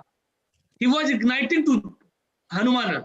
तो एट दैट टाइम एक टीचर का रोल था और जामवंत के मोटिवेशन से, इग्निशन से, इंकरेजमेंट से हनुमान वो करके दिखाते हैं जो इम्पॉसिबल टास्क थी वो पार करके जाते हैं. ये एक मिथ हो सकता है, एक स्टोरी हो सकती है, इट मे बी कि ये काल्पनिक हो, बट ये हमें इंडिकेट करती है एक टीचर का रोल यही होता है. जब वो अपने स्टूडेंट को इग्नाइट करता है, चार्ज करता है, मोटिवेट करता है, इंकरेज करता है, व्हाटएवर स्ट्रेंथ उसके अंदर है वो बच्चा मैक्सिमम आउटपुट ले सकता. आप इमेजिन करिए किसी स्पोर्ट टीचर को, इंटरनेशनल इवेंट हो रही है, लॉन टेनिस का कोर्ट चल रहा है, फुटबॉल का मैच चल रहा है, आप उसके कोच को याद करिए. वो कोच अपनी चेयर पर नहीं बैठता, वो लगातार चारों तरफ वॉक कर रहा होता और बूस्ट कर रहा होता, बूस्टर दे रहा होता अपने स्टूडेंट को, buck up, well done, go ahead. तो ये एक रोल होता है टीचर का as a motivator. And the worst part, जब टीचर ये समझता है कि वो सबसे ज्यादा अच्छा है, वो नॉलेजेबल है और उसे कुछ भी नहीं सीखना है, ये उसकी ईगो होती है, ये उसकी डिक्टेटरशिप होती है, ये उसका सेल्फ होता है. तो for me teacher is a motivator, a good teacher is a motivator. And जिसमें ईगो है, जिसमें अहंकार है, जिसमें डिक्टेटरशिप है, आई थिंक वो सबसे वर्स्ट टीचर की भूमिका होता है. Thank you. Thank you. Hello, sir. Hello. And Mr. Jagdish, would you like to comment on that? On these questions of what is the best part of teaching and the hardest part of teaching?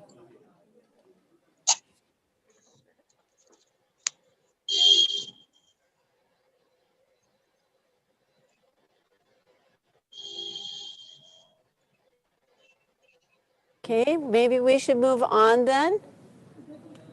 Okay. All right, we'd like to thank everyone. Yes, thank you, Mr. Tripathi, for your excellent comments. For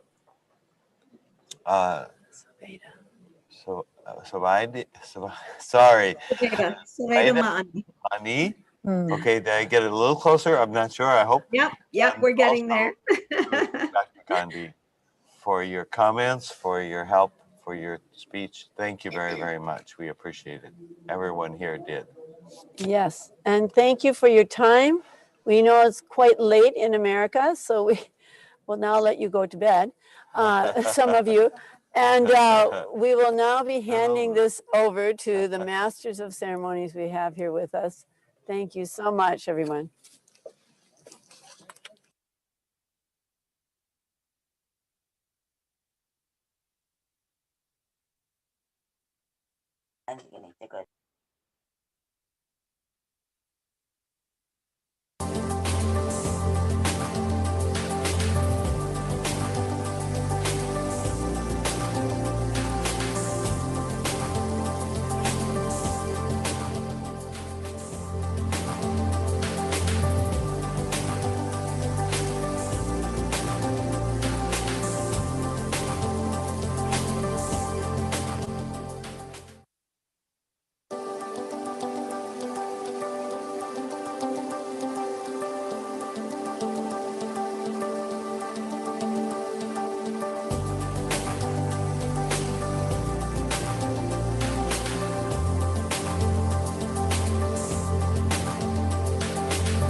Feedback should be spontaneous and regular.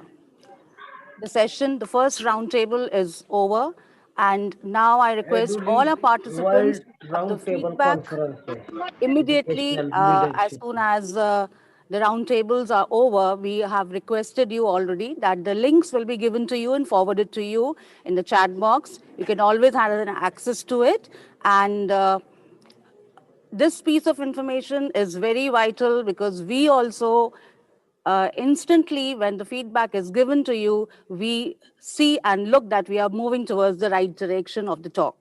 So the feedback link is there at the chat box. I request all our participants to click over the link and fill up the feedback form. Your video is stopped. Once it is done, I would request now Sarita ma'am to take over for the next roundtable and give them the information about it, which would be followed after a little break.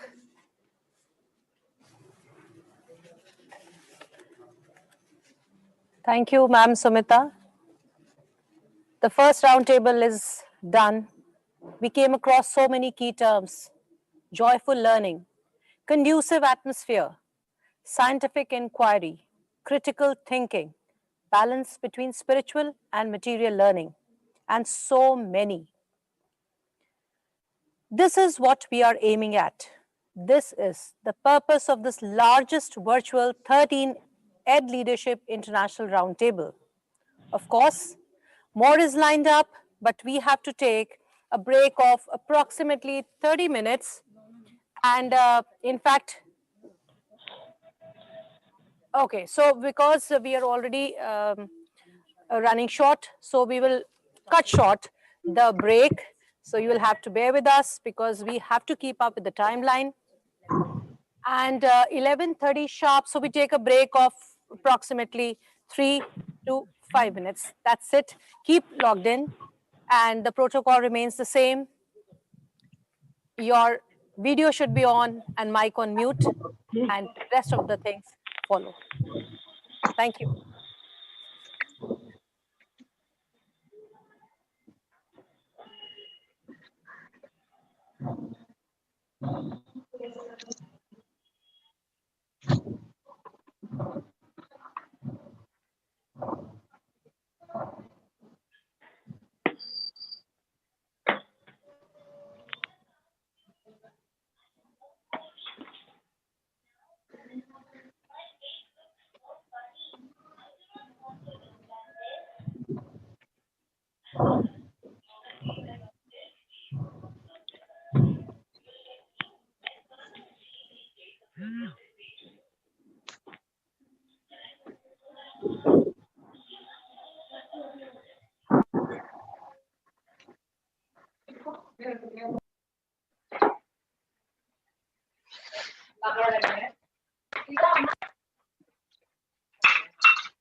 We need to reinvent education in the 21st century to meet the needs of the individual child, as circumstances are impressing upon us to change in many deep and profound ways, not just in the integration of technology. Disruption in education due to pandemic and formulation of the new education policy framework 2020 clearly indicates that education needs a new renaissance.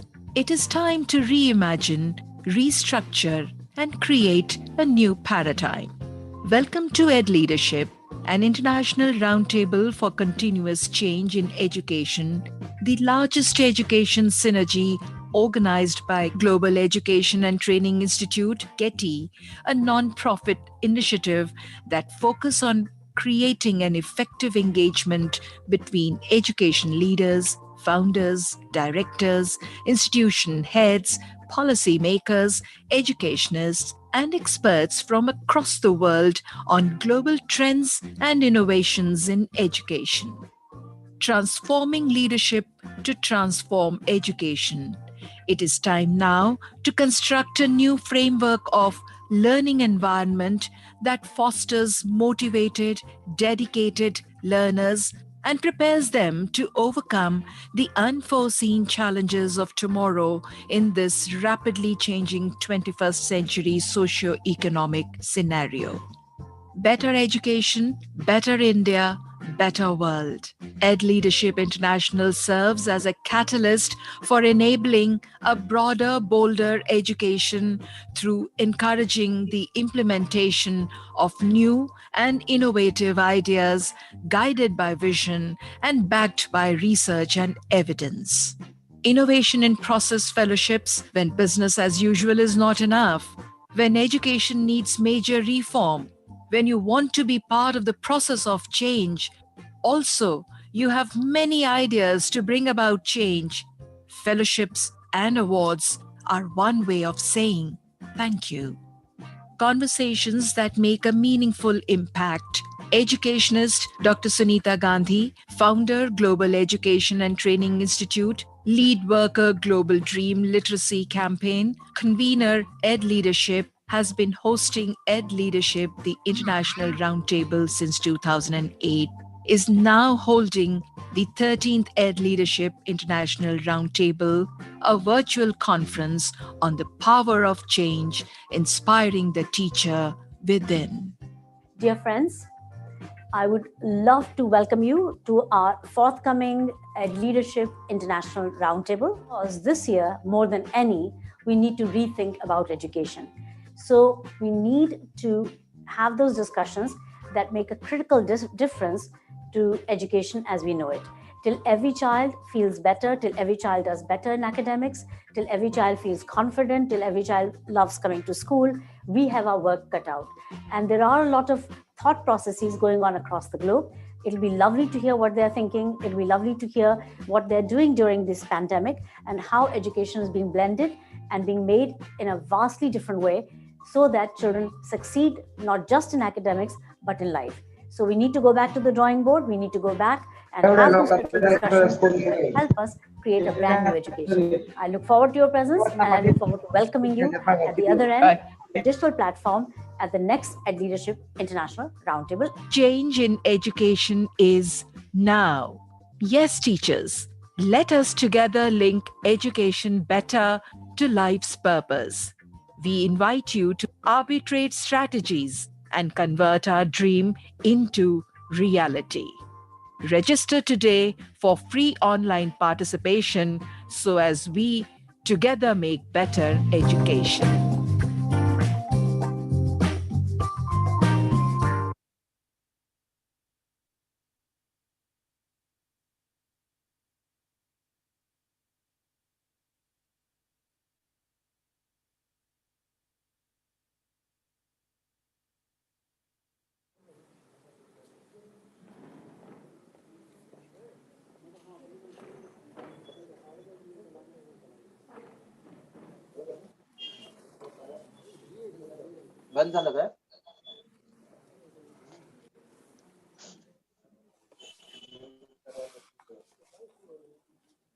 So welcome back.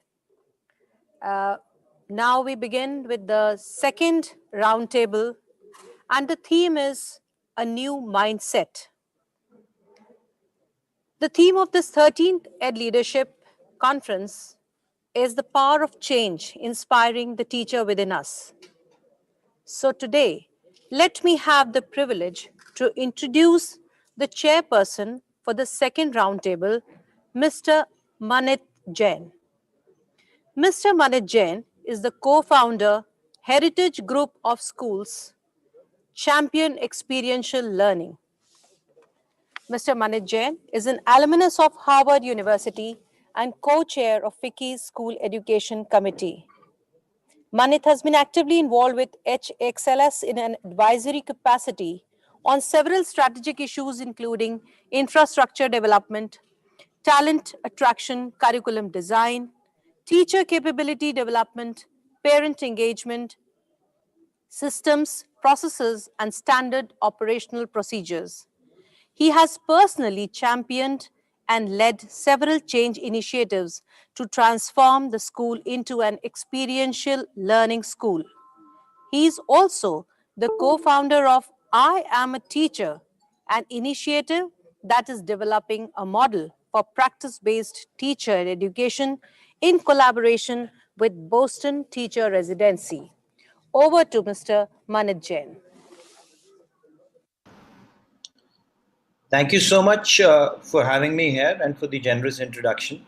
If I may add, despite my experience in education and significant research specifically into the future of the world and the future of education, I'm still clueless about what the new age has in store for all of us, as many of you may be struggling to understand what exactly is happening around the world. I'm also a father of a 17-year-old boy applying for colleges and a 14-year-old girl trying to find her own identity in this constantly, rapidly changing world that also makes me a learning parent. It would be safe to say that we've been in a new age that requires a new mindset in this millennium, and the pace and scale of change we've experienced, particularly in the last 1 year, is absolutely unprecedented. On one hand, with lockdowns, we've all hopefully had more time to value and to connect with our closest ones. And on the other, we've discovered a whole new way of working and uh, perhaps deepened our relationship with technology. This is, at least for me, and perhaps for any of you, been a period of personal reflection where we've questioned, what is important to me, what brings me joy, what is my purpose in life, am I taking charge of my life, about personal mindful leadership, about wondering what it is that I can or I cannot, and uh, where does my potential lie? Am I realizing that potential in working with students, with teachers, if you're teacher leaders?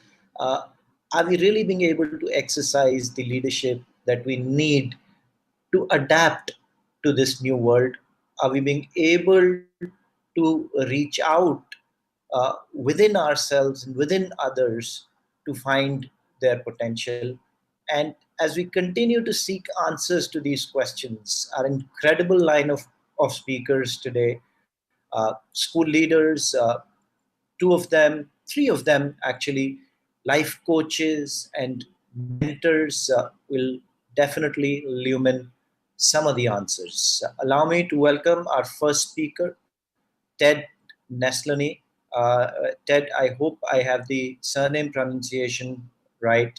Uh, Ted is from Texas, America, uh, and is the director of culture and strategic leadership at Texas Elementary Principals and Supervisors Association.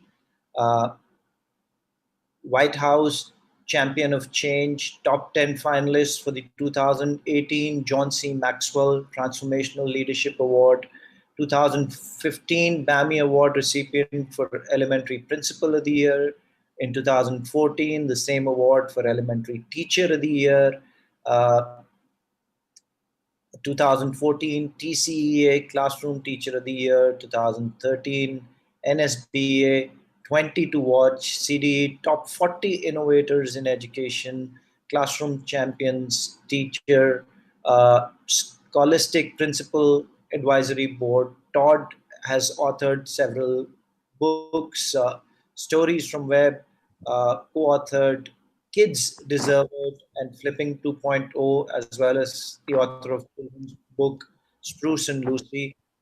In addition to Todd's work as a campus principal, he also travels internationally speaking and training others.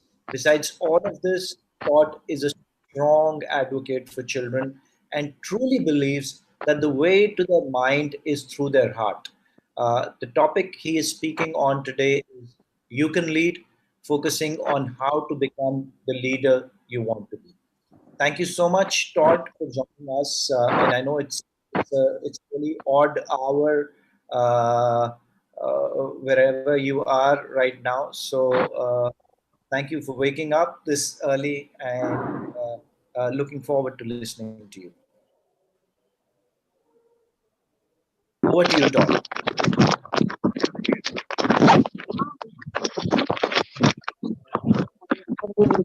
Is it my turn to jump on in here now? Come on in, Todd. Okay, well, thank you so much for having me here today. Like he said, I am all the way over in Texas in the United States. It is midnight here right now. So it is, but I was so excited to be with all of you in India today that I wasn't even tired. Like I wasn't even needing to go to sleep because I have been looking forward to getting to share with all of you today and talk about how you can lead and kind of become that leader that you want to be. And so I wanted to share a couple of things. First of all, tell you who I am. I have been elementary teacher. I got to move straight from teacher to elementary principal. And then I was there for 5 years. And then I'm now serving in my current role as the Director of Culture and Strategic Leadership for the Texas Elementary Principal Association. And I just kind of wanted to share, for me, personally, I'm married. I have a wife.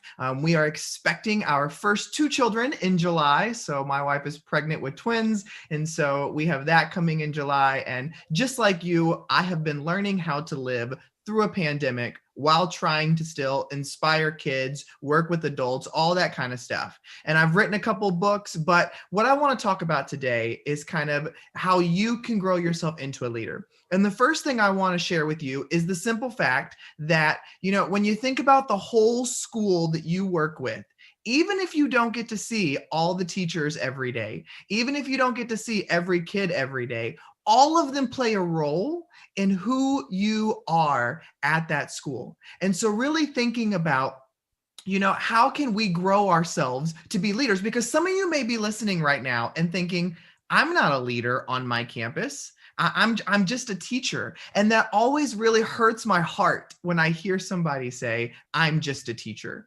Because if you've been in education for any amount of time, you are so much more than just a teacher. You are somebody who is a counselor, who is a friend, who is the solver of all problems, who has to learn how to grade everything and respond to all the emails and the phone calls. You've got to do it all. You're more of a superhero than just a teacher. And so when you're thinking about that, you can't look at yourself as not a leader, because every day that you walk onto that campus or that you work with your students, you're leading them. You're growing them into better people. And the first thing that I want to share with you right now is that leading looks different for each one of us. It is not the same. And so what a lot of people don't know or believe about me is that I am an extreme introvert. Like, I get terrified before every presentation. It's why I'm not even tired right now, because I've been stressing out about this all day. Like, I wanted to be really good for you all. And so I've been like sweating and like getting sick to my stomach because I'm going to be speaking to you. And so I get really nervous in front of crowds. And I never thought that I could be a leader because I wasn't the loudest person in the room. I didn't always have something to say, and I got so nervous. I wasn't nervous to talk to my students, but to talk to adults, I got terrified. And I had to learn that there is no one way to lead. The loudest person in the room, is not always the best leader. The one who jumps in the conversation right away isn't always the person who should be leading. And when I worked with my students, I helped them see that as well, that you can lead from behind the scenes. Maybe you're the one running the social media. Maybe you're the one doing the paperwork. Maybe you're the one doing some of the organizing where you never actually stand in front of anybody. All of that is leading. And so understanding that our personalities are different and we can't all be expected to do the same thing and be the same person all the time. It looks different for all of us, and it's okay. I love being able to work with adults and kids and help them find the leadership qualities that they did not know that existed within them, to help them believe in who they are and see the great things they bring to the table. Because what's special about each one of us is that we all bring something fantastic to our school and to our classroom. But many times we forget how great we are. We forget all the tools that we bring to the table. And so I love being able to help remind other people how fantastic each of us are. And that leads me into my second point, and that is we are all leaders. the secretary on our campus, the nurse, the librarian, the people who work in the cafeteria, whatever your role is, you're a leader on that campus. And so you really have to start thinking about every action that you do. Does it set a good example for others? Because if you want to grow into your position and begin to move forward and start doing other things, you've got to realize that people are watching you all the time. People look at you and think, well, they never smile in the hallway. Well, they've never spoken to me at all. Well, that person just looks so angry every day. And I have to remember that even my kids, if I don't get to know my students, if I don't get to know my staff, they won't give me their best because they don't know that I really care about them. And so when you're thinking about how to grow yourself as a leader, remember that everything you do matters. Remember that, saying hello to the teacher across the hall, or I know a lot of us are virtual now, so you may be thinking, I don't have a hall. Like the person across the hall is my aunt who's living with me right now. Like there's nobody else here. And so I may be thinking about like the person in the computer screen right next to you on this Zoom, whatever it may be. Know that, writing a note to them, sending a text, doing a quick FaceTime call, leaving something on their desk. Those are ways that you start building up those little leadership qualities because people are watching you, which leads me into my third point, and that is leading through service. I believe that the best, most powerful, and most memorable leaders are those who are willing to serve others.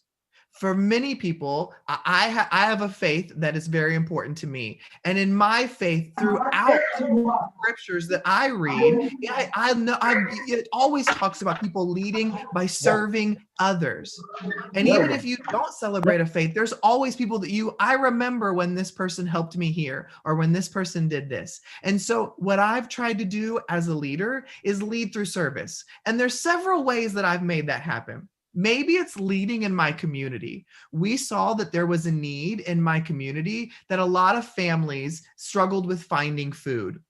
And so what we did as a school is I helped organize, we love hot dogs here in America. Like that's a normal thing to always go. It's really easy to do and really quick. And so we would find apartment complexes before the pandemic, and we would go and bring hot dogs and grill them right there in the middle of the apartment complex and invite all the families out to come and eat food for free. We used some money from our school budget to pay for it, and all the local businesses donated supplies and money to make it happen so that there was minimal cost at all.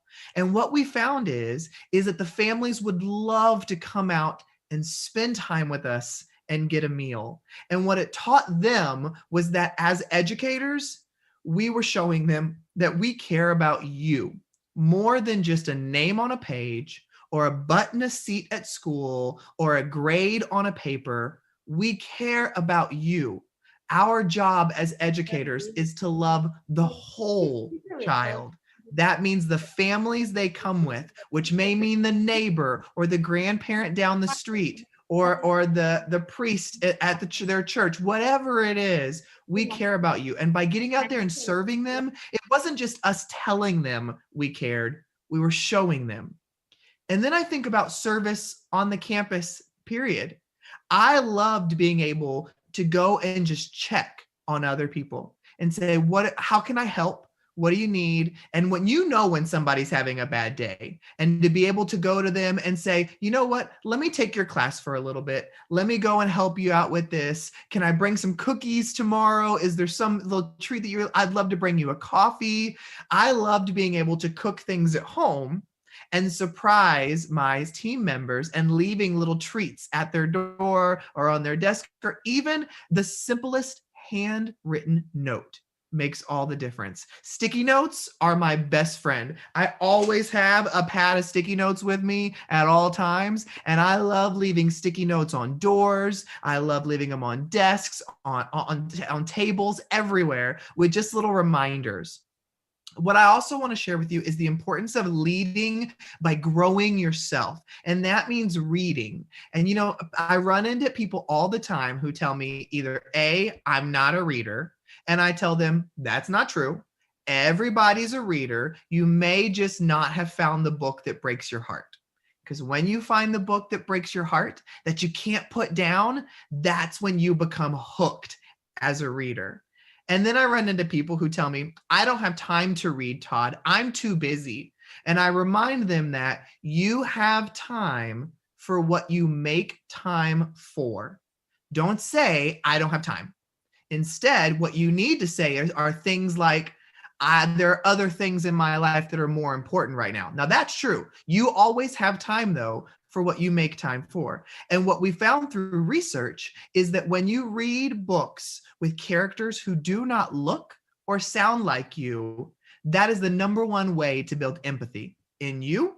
And then by sharing those books with your students and having them consume them, you are now building empathy in them. Even though your students may be surrounded by people who look like them, believe the same things, think like them, they're entering a world flooded with technology where they are going to be constantly connecting with other people who are very different than them. And the better we can make them leading into that, the better their life is going to be. So there's a couple of books I want to tell you about if you need to know kind of where to get started. Now, these are elementary books. They are there several of them are picture. I'm going to share 2 picture books and 2 chapter books. But I want you to hear me when I say this. If you're sitting here thinking, oh, he's going to share a picture book, I teach older students. Picture books are too little for us. You haven't done your research, because picture books are actually more beneficial for older students than they are for younger students because of the lessons you can teach through them. So one of the books I want to share with you is Soulway. And Soulway is written by Nupita Loyongo, who is an Academy Award winner actress. I just put the name of the book. Oh, I'm sorry. I sent it as a direct message. I'm going to put the name of the book as well in the chat box. And so you can have the name of that book, but it's a beautiful story about a young girl with very dark black skin. And she feels so insignificant because her skin is so much darker than everybody else that she knows. And she doesn't feel pretty in her skin. And it's a gorgeous story about learning how to be happy with who you are and where you come from. Another book that I love is called A Boy Like You. There's also a sequel to it called A Girl Like You. And it is one of my favorite picture books of all time. Features boys and girls of all skin color, hair, body type, backgrounds. I love it. And it is just a beautiful story to remind boys of everything they bring to the table and to remind girls of everything they do. Another book is The Boy, I'm trying to type as I talk, The Boy at the Back of the Class. That is a chapter book about a refugee boy who starts at a new school in London. And the kids find out that he doesn't speak their language. And so they have to get to know him through an interpreter.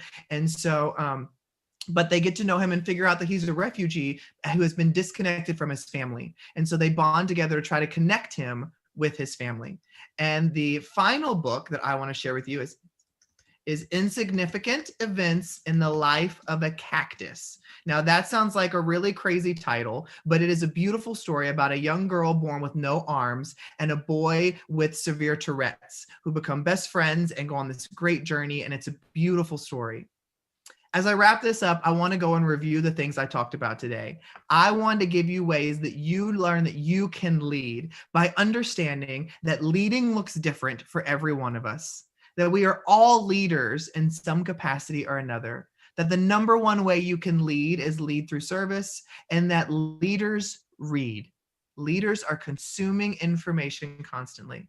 As I close this out, I want to tell you, thank you so much for having me here, but I want you to leave with at least this one reminder that you bring something fantastic to your school. You bring something incredible to your classroom. There is no one like you on this planet. And there are days where we are going to forget how worthy we are. We are going to forget how brilliant we are. And we are going to feel like we are not a good educator, like we are not meant for this.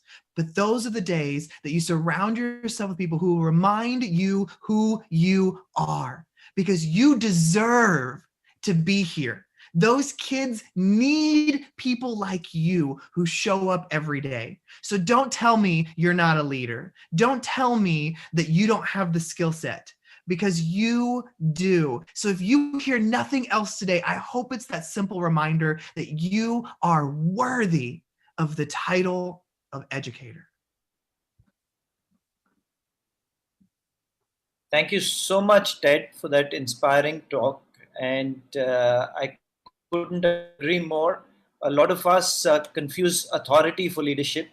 And really, authority has nothing to do with leadership. We're all exercising leadership at all times, whether it is leading ourselves or those around us, particularly as teachers. We're constantly leading our classrooms, if nothing else, and our own lives, of course. And this is just a beautiful reminder that everything we do matters. There are constantly people looking at us, whether we like it or not.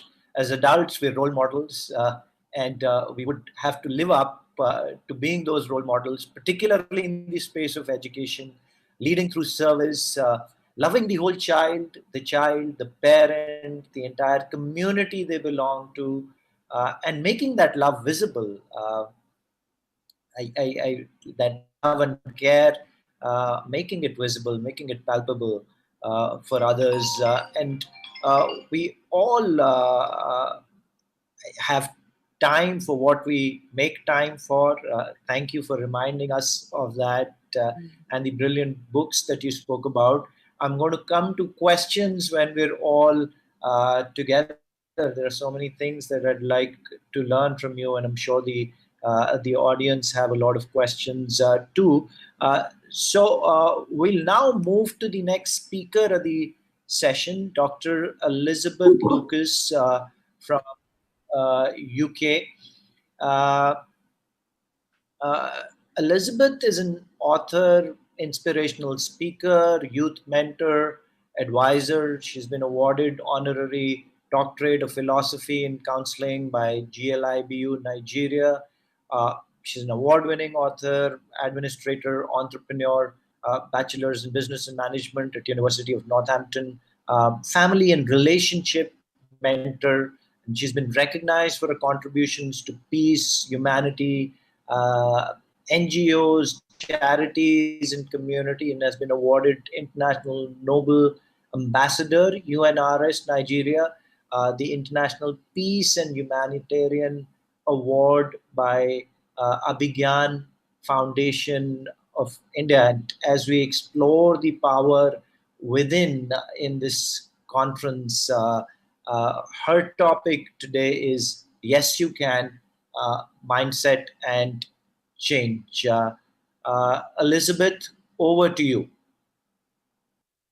Good morning. Good morning. I'm calling from United Kingdom, and it's 6:30, very early in the morning, but I'm so excited to be here. And I want to say thank you very much for inviting me. I'm Dr. Elizabeth Lucas Afolalu, the award-winning author of a book called Yes, You Can. Yes, You Can. And this book is about building deeper relationships and more money, and also be an happier you. African. I'm a writer, I'm an inspirational speaker, youth mentor, global advisor, entrepreneur, founder and CEO of Yes You Can International UK. I'm happily married with mother of two young adults, ages 26 and 27. Protocol observed here. Greetings from United Kingdom to all honorable, distinguished guest speakers from all over the world. I'm humbled and honored to be sharing this platform with you all. Thank you. I want to say thank you also to the president and the board members of Ed Leadership International for this opportunity to participate in this biggest international conference in India with total participants from all 40 up to 50 countries. Wow, this is amazing, and I'm so grateful. I'm here as an inspirational speaker. Yes, I might say I'm not a teacher in terms of traditional school, but everyone is a teacher. I'm a mother of two grown-up children, and we can believe with me that teaching starts from when they were very, very young. So, and then when we teach our children, then they will grow up to a certain stage when they will have to be transferred and entrusted and transfer them to a trusted teacher to impact into their life. So I'm here to inspire us about how to adapt to change. But before then, let us talk about mindset. Mindset is in two ways. We have fixed mindset, and then we have growth mindset. We are not going to talk much about the fixed mindset because we all know mindset fixed. It's like you do things the way you always do it, or you do things the way other people are doing it. So, but I'm going to talk about the growth mindset, the mindset that will renew every day, the mindset that you can change for a better tomorrow. Growth mindset will lead to higher achievement. Knowledge is power, so keep learning. When we are learning, we are growing up. While we are learning new things and we are learning new skills. So in the areas of teaching or being a leader, we need to be growing our mindset every day. So I just want us to know that mindset is everything. And without renewing our mindset, it will be difficult to change. Even if we talk from morning till evening, if we are not ready to change our mindset, we are just wasting our time. Things are changing every day. You can believe with me that the way we were being taught many years ago is far different from the way we're being taught now. I mean, there was nothing like technology or computer during that time. But now, everyone has computer, laptop, and even during this time of pandemic when they have to do some teaching from home, you can see that everyone is on internet. Renewed mindset will lead us to adapt to change and learn new skills. In order to be effective in our teaching, we need to be renewing our mindset, and it is very important. Change mindset is lifelong learning. You cannot know it all. Like I always say, no one is perfect. I know that you always say that practice makes you perfect. But one of my mentors say, no, we need to change it around. We are not perfect. No one is perfect. So, but we can get better every day by renewing ourselves. Just like feeding ourselves. We feed ourselves with food, all kinds of food, and we are growing every day. So the way we are growing every day is also the same way that we need to grow our mindset. How do we renew our mindset? Well, it's not new to teachers because I know most of us here, teachers. Well, I can't say I'm traditional teacher, but I'm a mother.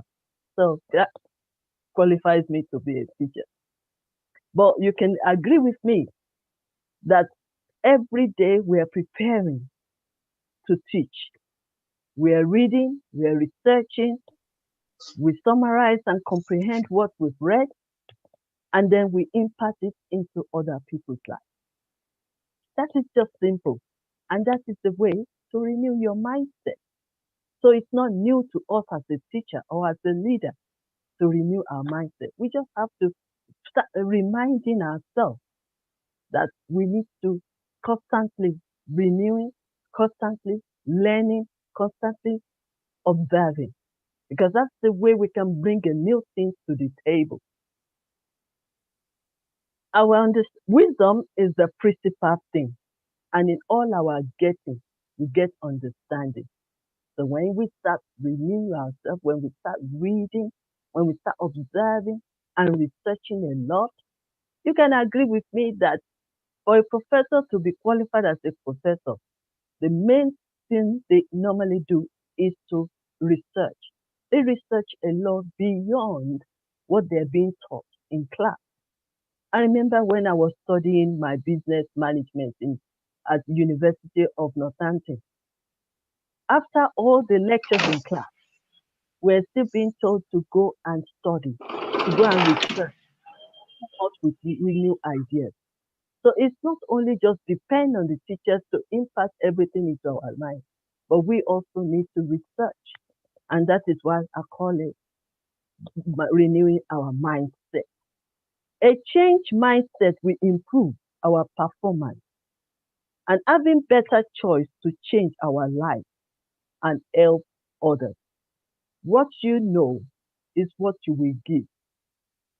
What you know is what you will give. You can't give what you don't know. So that is why we need to renew our mindset so that we can share, we can impact, we can inspire and motivate others. And consistent learning is the key to success.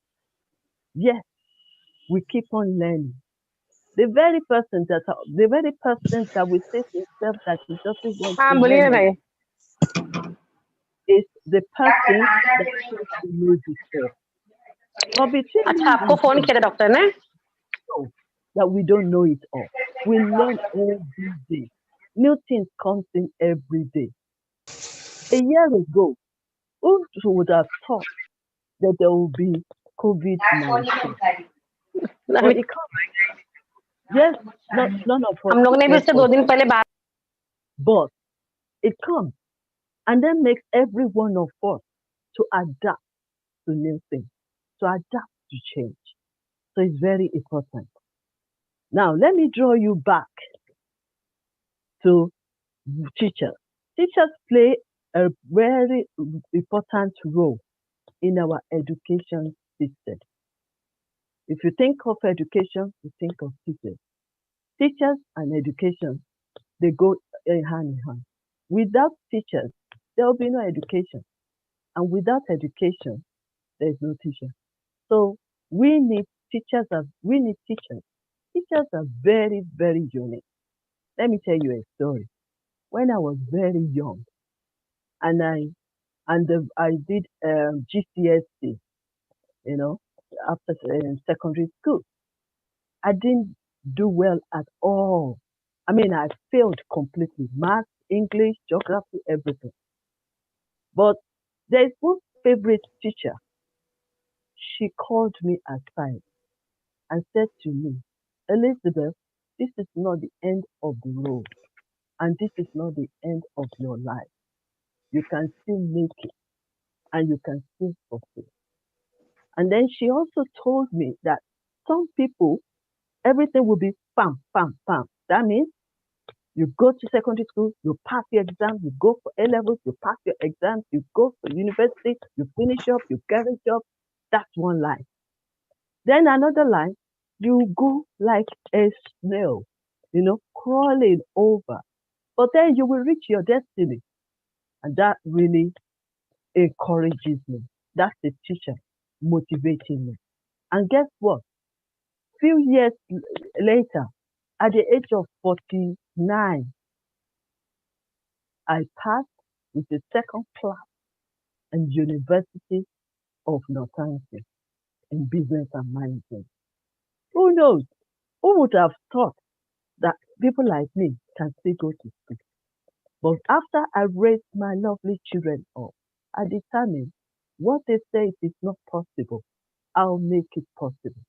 And that is part of my story in this book, how I made it to where I am today and where I am still going.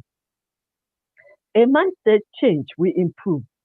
So let's go on. Malcolm X said, education is our passport to the future, for tomorrow belongs to the people who prepared for it today.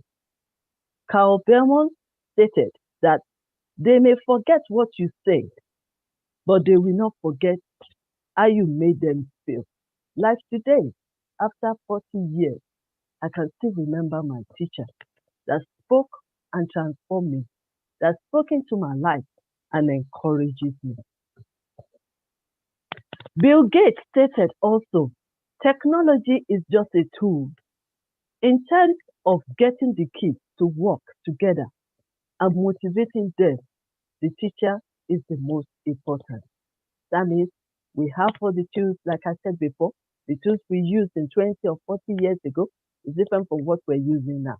So this ones will wide away.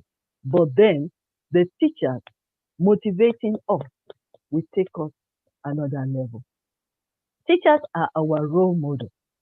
Their love of children draws them to teaching. They were also inspired that the teachers that first taught them earlier on, and the way to appreciate their teacher is to take up the career of a teaching to their children. And when they reach certain age, the parents entrusted the teachers, like I said before. Teachers are creative, dedicated, passionate, caring, grateful, innovative, excited, and motivated. They are assisting others to discover themselves, just like what I told you earlier on about my teacher. They add values to people. They motivate them. They bring positive to what it looks like it is negative. They bring positive to what we think it is not possible. And that is teacher for you. Sidney Hope said, everyone who remembers his own education or the technology, the teacher is the heart of the educational system. To round up my speech, I will say proper planning prevents poor performance. And we appreciate the time, the effort, and sacrifices that teachers made to prepare themselves, sometimes deny their social life, in order for us to learn new things. We appreciate their passion and their skills using to motivate the students. I just want to encourage the teachers today to continue the good work, knowing that teachers all over the world will not be forgotten and they shall be greatly rewarded. Change is needed, especially in modern and technology world. Teachers are flexible and they can adapt to change, no matter how hard it is. Know this, that it is possible, and yes, you can put education to the next level. Without change mindset, there will be no change. And without change, there will be no progress. Change will bring efficiency, fulfillment, and satisfaction. It brings glory in the end. Above all, I would like to say it is not difficult to change. It is possible to adapt to change. Let me leave this winning attitude with you today, of these with you. Dream to change. Decide to change. Determine to change. Discipline yourself for change. Be diligent to change. And above all, develop positive habits. Yes, you can change the system. Yes, you can learn a new skill. Yes, you can. Thank you very much for inviting me. I'm Elizabeth Lucas Afolari. Thank you. Thank you so much, Dr. Lucas, for talking to us about the growth mindset. Particularly in these times, there is no hope for anybody who's living with a fixed mindset. The constant pace of constant and really fast pace of change ensures that we have to be ahead of the times, and we have to constantly keep thinking, adapting, learning, unlearning, relearning. And again, as educators, also thank you for reminding us that a lot of the leadership that we bring to the classroom is about how we make children feel. I think we get too caught up in the mind and often forget that children are carrying away who we are. And we often say in our schools that the teacher is the curriculum. It's who you carry to that classroom every day. And talking about school leaders, again, the manner in which we are working with our educators is extremely important, and we need to get rid of old mindsets of authority or of top down leadership, and we really need to embrace new ideas of more collaborative structures, more democratic cultures in our organization, and creating structures for collective accountability and constant learning and mentoring and coaching, rather than just having the same structures that we've worked with. On that note, I'd like to move to our next speaker, Advocate Raman Smita from Bangladesh. And Raman is an educationist, she's a lawyer, life coach, author, global leader, and world record holder. She achieved the Global Leadership Award 2019 from Nepal, ASEAN Youth Icon 2019, Philippines Corona Warrior Award in 2020. She's the founder and president of Global Law Thinkers Society, a global multi professional network. She's also promoting and inspiring youth organizations and young leaders to come forward and build a compassionate world. She's a practicing lawyer in the Supreme Court of Bangladesh and CEO of the law firm Law Thinkers, and first ever private free online legal advice portal www.lawthinkers.com to help people around the world. Raman will be talking to us about peace and leadership. Over to you, Raman. Thank you so much. But forgive me because this is the time of prayer. So I need a few more minutes. So the background sound, we can talk after that. Can I get 2-3 minutes and then I can talk?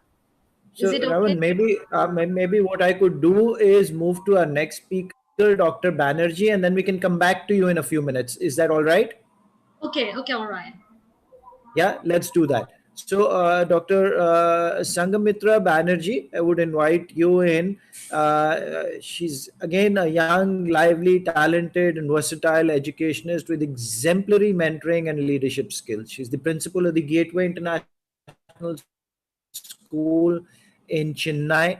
Not only a wonderful administrator, but also a mentor, teacher, educator, and role model for many young aspirants. Her passion towards teaching and administration has brought her many national and international awards. Listing few of them, she was honored with Young Principal of India title by IEA. She also received Outstanding School Leader Award by International Union of Educationists Fraternity. She's been awarded with 100 Effective Principals of India Award by AKS. She also has received an Academic Excellence Award by Institute of Scholars. And today, Dr. Banerjee is going to talk to us about remote learning strategies and common educational goals. Over to you, Dr. Banerjee. Thank you so much, Mani Jainji, for the wonderful introduction of mine. And happy morning and happy time to all the elite educators here, school leaders, principals, teachers, and all aspiring teachers here. First of all, my heartiest gratitude to Dr. Sunita Gandhi, Director of Getty, for inviting me once again for 13th ED Leadership Summit. And I am indeed privileged, ma'am. I look forward to you, and I think many of young leaders like me look forward to learn more from you and your work. It really keeps us inspired, it really keeps us going, and people like me who always try to learn something new, update, upgrow, and inspire people surrounded. We look forward for your work. Thank you once again, Dr. Sunita Gandhi ma'am, for inviting me here. It is indeed a pleasure and privilege to be a part of the elite stars who inspire and shape up the character and future of the young generation. Moving forward, today I have chosen the topic, the remote learning strategies and common education goal, because I believe that the present pandemic that we are going through has changed us completely, and we are into an era where technology has reached in and we are really changing ourselves so much. Uh, Moving ahead, briefing little about me, that I have started my career at the age of 17 when I started teaching, and then I realized that this is what gives me immense happiness when I see a smile on the face of the children who already lost hope or maybe are underprivileged or not got enlightened. From then I started teaching, and the journey has took me here. There were so many challenges offered by life that is pretty usual for all of us, but learning should not stop, and learning should not be only for our students. It should be for us. We should grow, we should learn, we should feel inspired, we should give the positive vibe to our surroundings so that we really inspire the children who look forward for us. Remote learning is something where we remotely get connected with our children. Learning never stops, teaching never stops. We do not stop inspiring our children. We do not stop getting connected to them. It is only happening through technological help, or it is happening through internet. But then now we get to see that we are in a virtual classroom every day. What keeps us going? What makes it so vibrant? It is all about ourselves becoming vibrant, reaching to our children with different strategies adopted. First and foremost, I think all of us have already adopted it. A very good and positive ambience where we create a learning wall and we give the feeling to our children that yes, you are in the classroom. For that, the teachers need to be in a well illuminated room with a proper learning wall where the children get the vibe that they are in the classroom. You as a teacher, as an educator and a leader, have to be very, very proactive so that what you are teaching reaches to the children. In the classroom, we get a grip of the children, we can draw their attention, but remotely it is pretty difficult, but not impossible. You have to be hyperactive there, you have to bring voice modulation, you have to have all teaching aids so that children are inspired and look forward for your class. End of the day, involuntarily we are role model for so many lives, though we want or we don't, still we are the role model and we keep inspiring them. If in the online classes we try to dictate our mates in the room, or we try to do some other job when we give them some writing work, then remember the same reflection you're going to see in the children. So make sure that your attention and your ideas are put forth in a very proper way so that you can shape up the future generation. Secondly, you have to have a proper system where the connections are not disrupted. If it is, then children are going to lose attention. Moving forward, you have to have a very cordial relationship with your children and with your parents. Trust me, I never believed to become strict, because being strict, I see the same reflection in my children. If I am passionate, feel that yes, am I audible? I think it is interrupted somehow. No, absolutely fine, Dr. Mr. Banerjee. Jain, We can can hear you you. please acknowledge if I am audible? Yes, yes, you are. We can hear you very well. Yeah, thank you so much, sir. Thank you so much. Hello. Thank you. Hello. Moving forward, yes. Hello? Yes, thank you so much. Moving forward, I think that our activities and our timetables and academics, children are not getting bored with continuous online classes, because we know that the effect of the online classes and gadgets are much more in their health. So the yoga classes, the music classes, the storytelling sessions are something really inspiring for all of them. Am I audible? I think again, somehow it got interrupted. No, no, you're absolutely Mr. fine. Jain, can you please acknowledge? Dr. Banerjee, you're absolutely fine. I think Fine. I don't know occasionally, why it is getting stuck here. yeah, occasionally some people unmute themselves. Uh, and I would just request all of the Okay. audience to Okay. ensure that I do not understand. unmute. But we can hear you very well. Thank you so much. Please carry on. Thank you so much. Moving forward, I was talking about the timetable for remote learning. Now in the school, when they come, there is a bell to tell them that it is your next hour. But now there is no bell. But trust me, this is the best way how you can inculcate discipline in your children. They are getting the self-reminder.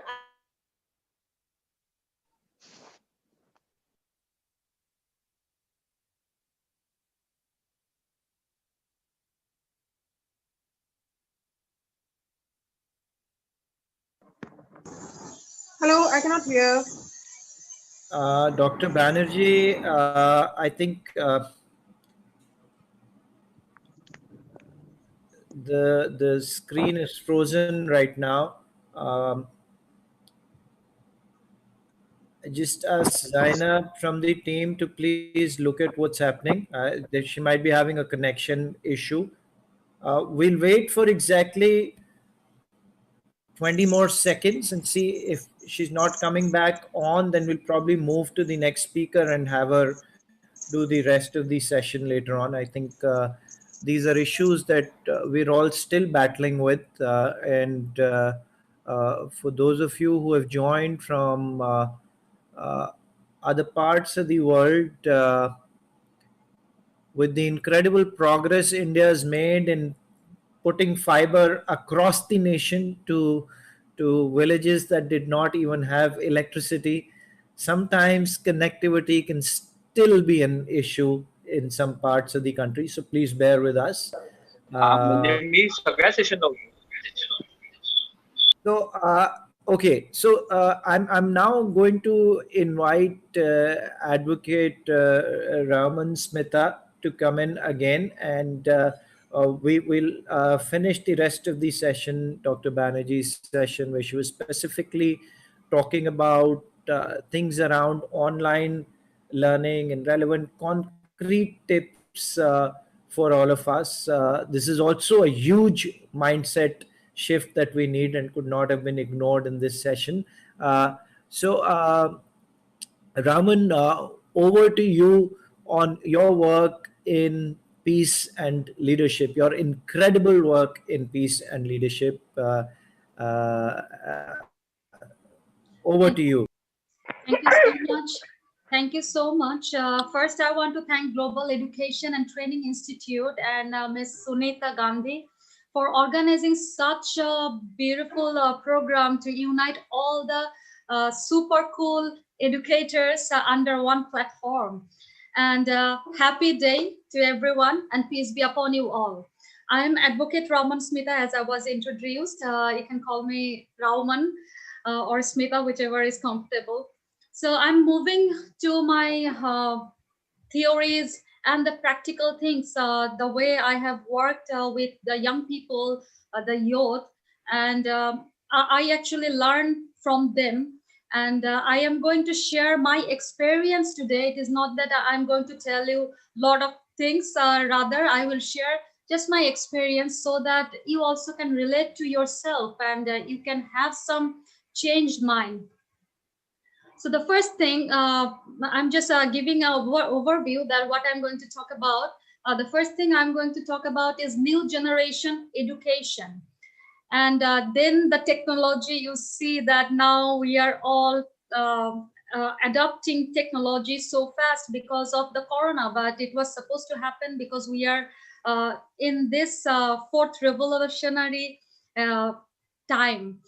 And then I'm going to tell that how to be effective educator and the communication process.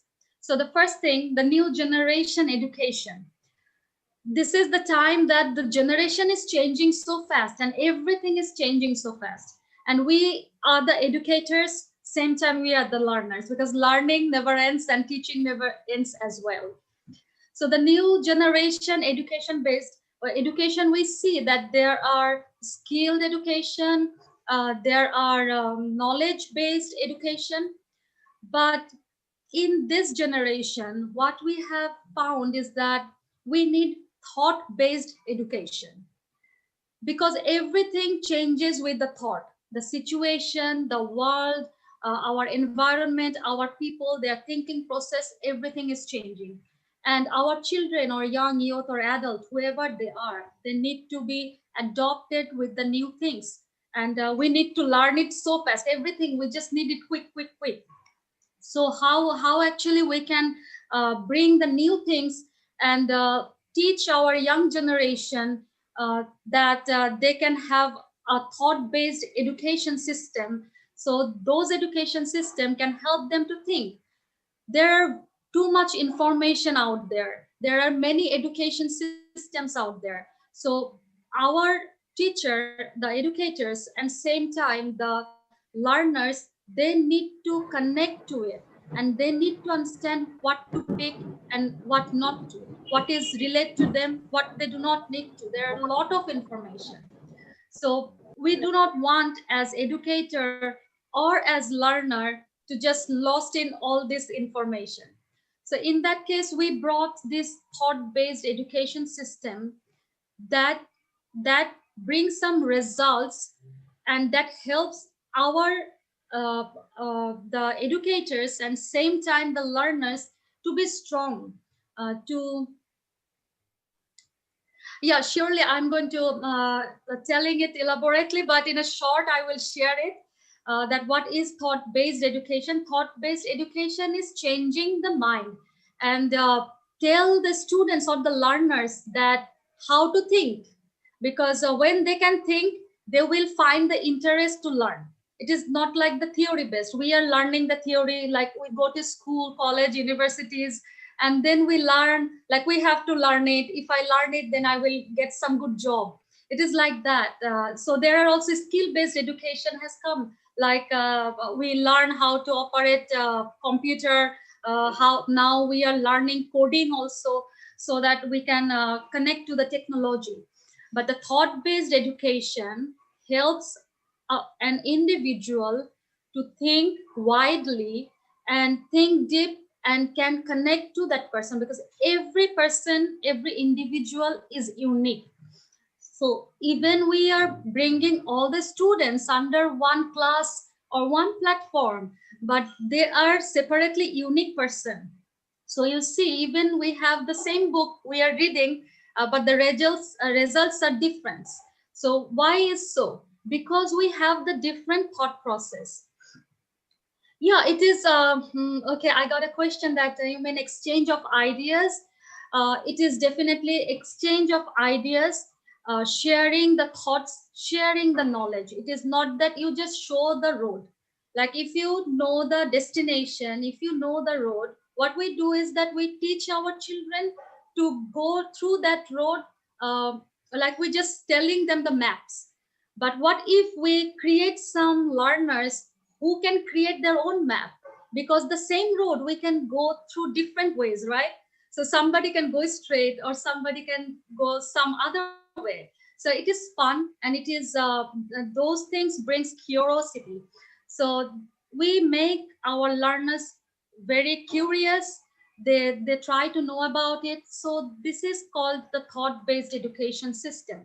We have the books, we have the theories, we have the skills, and everything is there. But let's learn, and same time let's teach such a way that we can understand how we can be the creator in a different way, our unique way. We can adopt ourselves, and same time we can create some new things, and same time we can create some fun in studying things. So this is the thought-based education we are working on. It's a huge thing. I'm just telling in a short because of the time. So the thing is that the education, why the education has come. We need some result. We want our generation become so powerful. What we have learned, we are teaching them to bring some new things. Not that the old things are not staying, right? We are moving forward. So we have to teach them, and same time we have to learn them. I really want to tell this, that we are the learners. Educators doesn't mean that we have to teach only. It is like we are learning. This is a continuous process. This process never ends. So we are learners and we are teaching the same time. So it is like we giving all the learners some identity. They understand their identity before they go for the education. So we need to connect to the learners, and so that they can dream and same time they can create. And teaching the compassion. Nowadays, you see the students, the learners, they come to the school at very early age. They do not get the family education that we used to get from our family. Everyone is busy. So in that case, the educators have the responsibility to teach them compassion. They become resilient. They can adopt things. They become stronger. I will give one short example. When we get a baby, what we do, the parents, they sometimes they love, especially Asian countries. We try to feed our children such a way that they never learn to eat. So when they grow up, it becomes very difficult to eat for them. They do not like to eat, or they do not like to make their things. They become so lazy. So the education system should not be like this, feeding the children. It should be like they learn to walk, they learn to make their own path. So teaching is about to be strong. Okay, so the teaching would be like not to make them a perfect person, but to make them strong. It is like all the time we, the educators, try to make a student a perfect person. But if it is never possible to be perfect, they are perfectly imperfect. I mean, in perfect way, they are perfect actually. Because these are the things, they're different. We are different people, and we have our uniqueness. So this is why we have to keep focus on and the thing that they understand their identity. So when they will learn, or when you teach in the class, you try to figure out that how individual can find their identity, and then they get empowered, and they get fun in learning, and they understand that this learning is for themselves. It is not for their parents, it is not for the school, it is not for anybody else. Rather, the learning is for ourselves. So then they will get the interest to learn, and the educators, they can connect to them, and they become the partners in the education systems. The learner and the educator become the partners, not like somebody is on authority, and somebody is like slave teaching like that. So we become the partner, the educator and the learner. So these things we should keep in mind when we connect to the learners.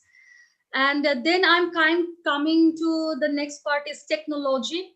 Nowadays you are seeing that technology is everywhere, but what if the technology fails? So that means that we have to adopt both things, the physical school and same time the technology. So we named it floating education system. So nowadays, when we are teaching our students online through Zoom or any other media, it doesn't mean that it doesn't mean that only this process we are going to adopt. So it is a floating system. It is like when there is not rainy season, the dry season, it is on the ground, and when it is the rainy season, we can float. So that is why we called it floating education. So when we teach online, so we make sure that when they come to the school, because there will be a huge gap, because 1 year, 2 years, it is going 2 years for the corona, and they are studying online. So it will be again very difficult for them to adopt when they come to the school. So we have to make sure the education system is floating based. They should connect that there would be physical classes very soon, so they do not feel uncomfortable, or they should not take long time to adopt again with the school system. So when we as educator, we teach, we connect to them, communicate with them, and create the education system not only over the online, but try to ensure and put the things in their mind that we are going to the school very soon. So we have to give them the hope, and so that they can balance between the online technological system and the physical school system. And then I'm going to tell that how to be effective educators. Effective as an educator, we need to be very effective. Like, we should bring the results. If we teach something, but the student is not learning from that, then it doesn't make any sense. We go to the class and we teach them something, and they go out, there is no result. And even you will not find any interest or fun in that, because when we are teaching somebody, we also need to enjoy that. So in that case, we have to be very, we have to learn communication in different ways, because the new generation, they have different mindset. In born, they are getting different mindset. So we have to think that we are dealing more intelligent people. If I am uh, I am teaching now, and I am teaching somebody from the new generation. So there is the huge new generation gap, and the new generation are adopting technology so fast, but the educators are not that much effective to learn things so fast. So in that case, we, the educators, also need some training on how to communicate, and how to connect to the technology, and how we can be so natural. Like, it is not that that moody thing that I am the teacher, I am the boss, not the bossy teacher. Rather, a very friendly, but same time there should be the boundaries, between the respect boundaries. So we have to understand this kind of communication, that a student and a teacher, a relationship and the communication should be like respective, potential, partnership, and friendship. So this is what we the educators can work on, and be a very effective educator. And the last thing I want to say, that be the learner before teaching. Be a resilient teacher. As an educator, we have to be resilient with the present situation, and the future is not easy. Future is very difficult. So let's all together teach our generation to be strong, not to be perfect, rather be strong. They can dream, they can create the dream.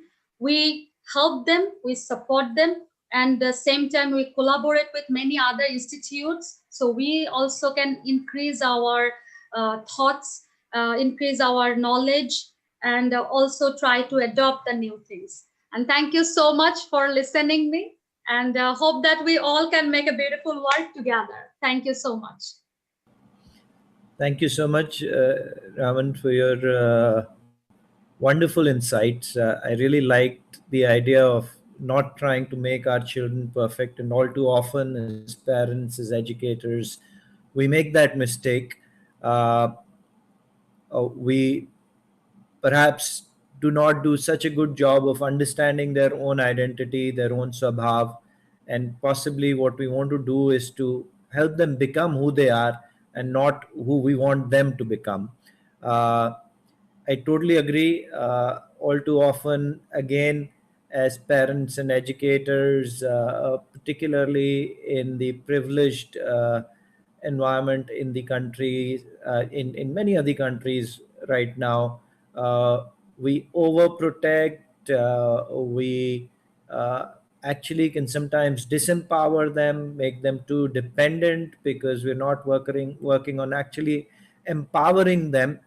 Also, your ideas on looking at learning and education as an end in itself, so that children find intrinsic value in it, not simply a means to an end, not simply to get somewhere, but to actually build a positive and authentic relationship with learning, where they engage with learning for their own sake. Uh, and also about relationships between students and teachers and how that mindset needs to evolve.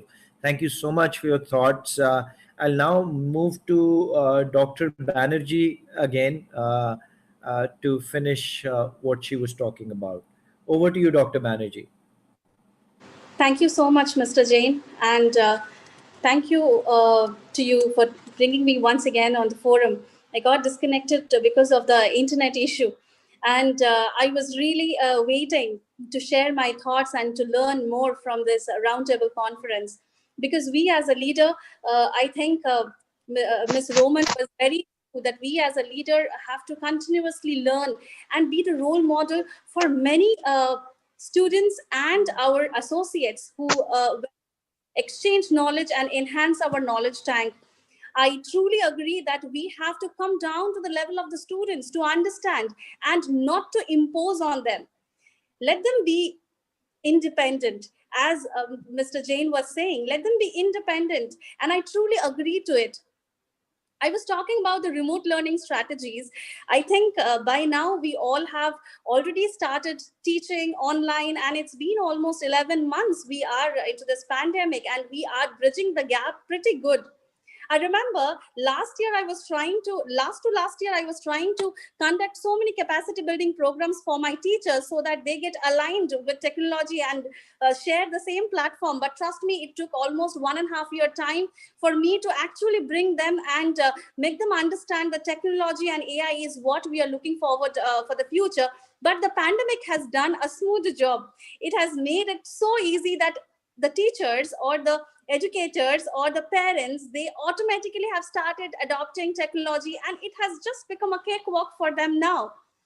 There were so many teachers who were abruptly saying that no, we don't need technology when children are really coming to the school and we are teaching them there in chalk and talk method.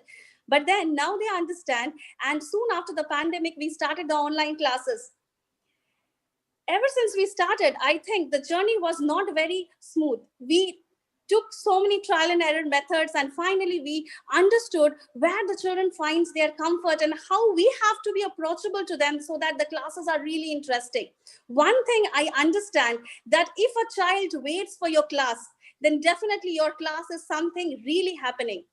Subjects anybody can teach, but being a role model and shaping the character, making them true human being, is what is the actual role of the teacher, and that is what the common education goals speak all about.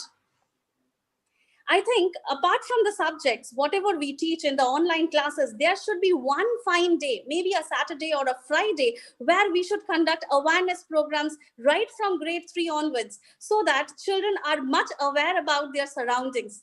And online classes have made it very, very easy, because we can bring in so many resource persons across the countries, across the world, and they can come and share their insights. We can bring true leaders for our children to get inspired, where they can speak about their journey, their character, their passion, and how they have built their life and become so successful, not only in terms of the prestigious positions, but successful in life, in drawing peace and becoming so calm and polite and adapt all the abilities of becoming a true human being.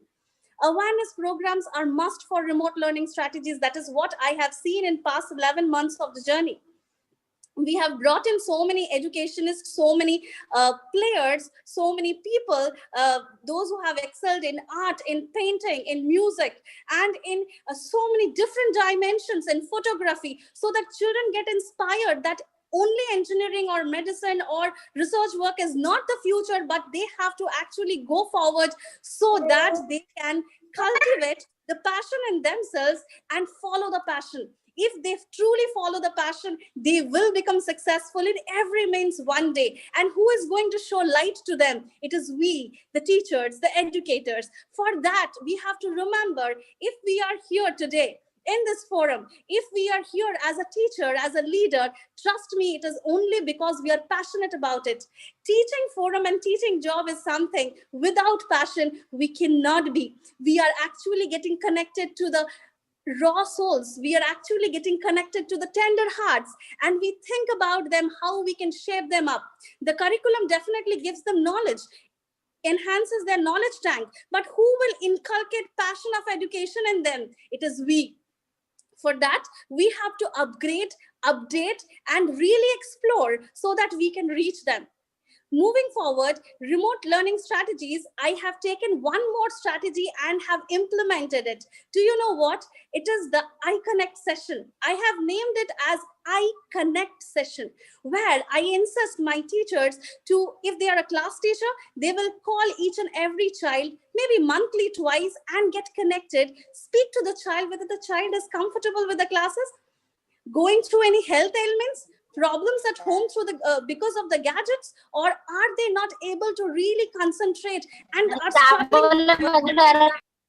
I really look forward for the feedback from the children. You know, when a class teacher calls and speaks to the child feels comfortable. The child feels that I am back to school and I get my class teacher, my subject teachers. So though it is an extra effort taken by all the teachers, let it be language teacher or class teacher, but I feel if you have 20 children in your class, one day, one call you can definitely make to make your child, make your student feel comfortable. And learning happens then. They start to become passionate about everything around. They start learning to become compassionate about their friends, about their relatives. They do call and find out how are they. It is also a part of learning, where we are living in the society, we are growing the society in such a way that compassion exists. Passion for the future dreams exist, and learning happens by then.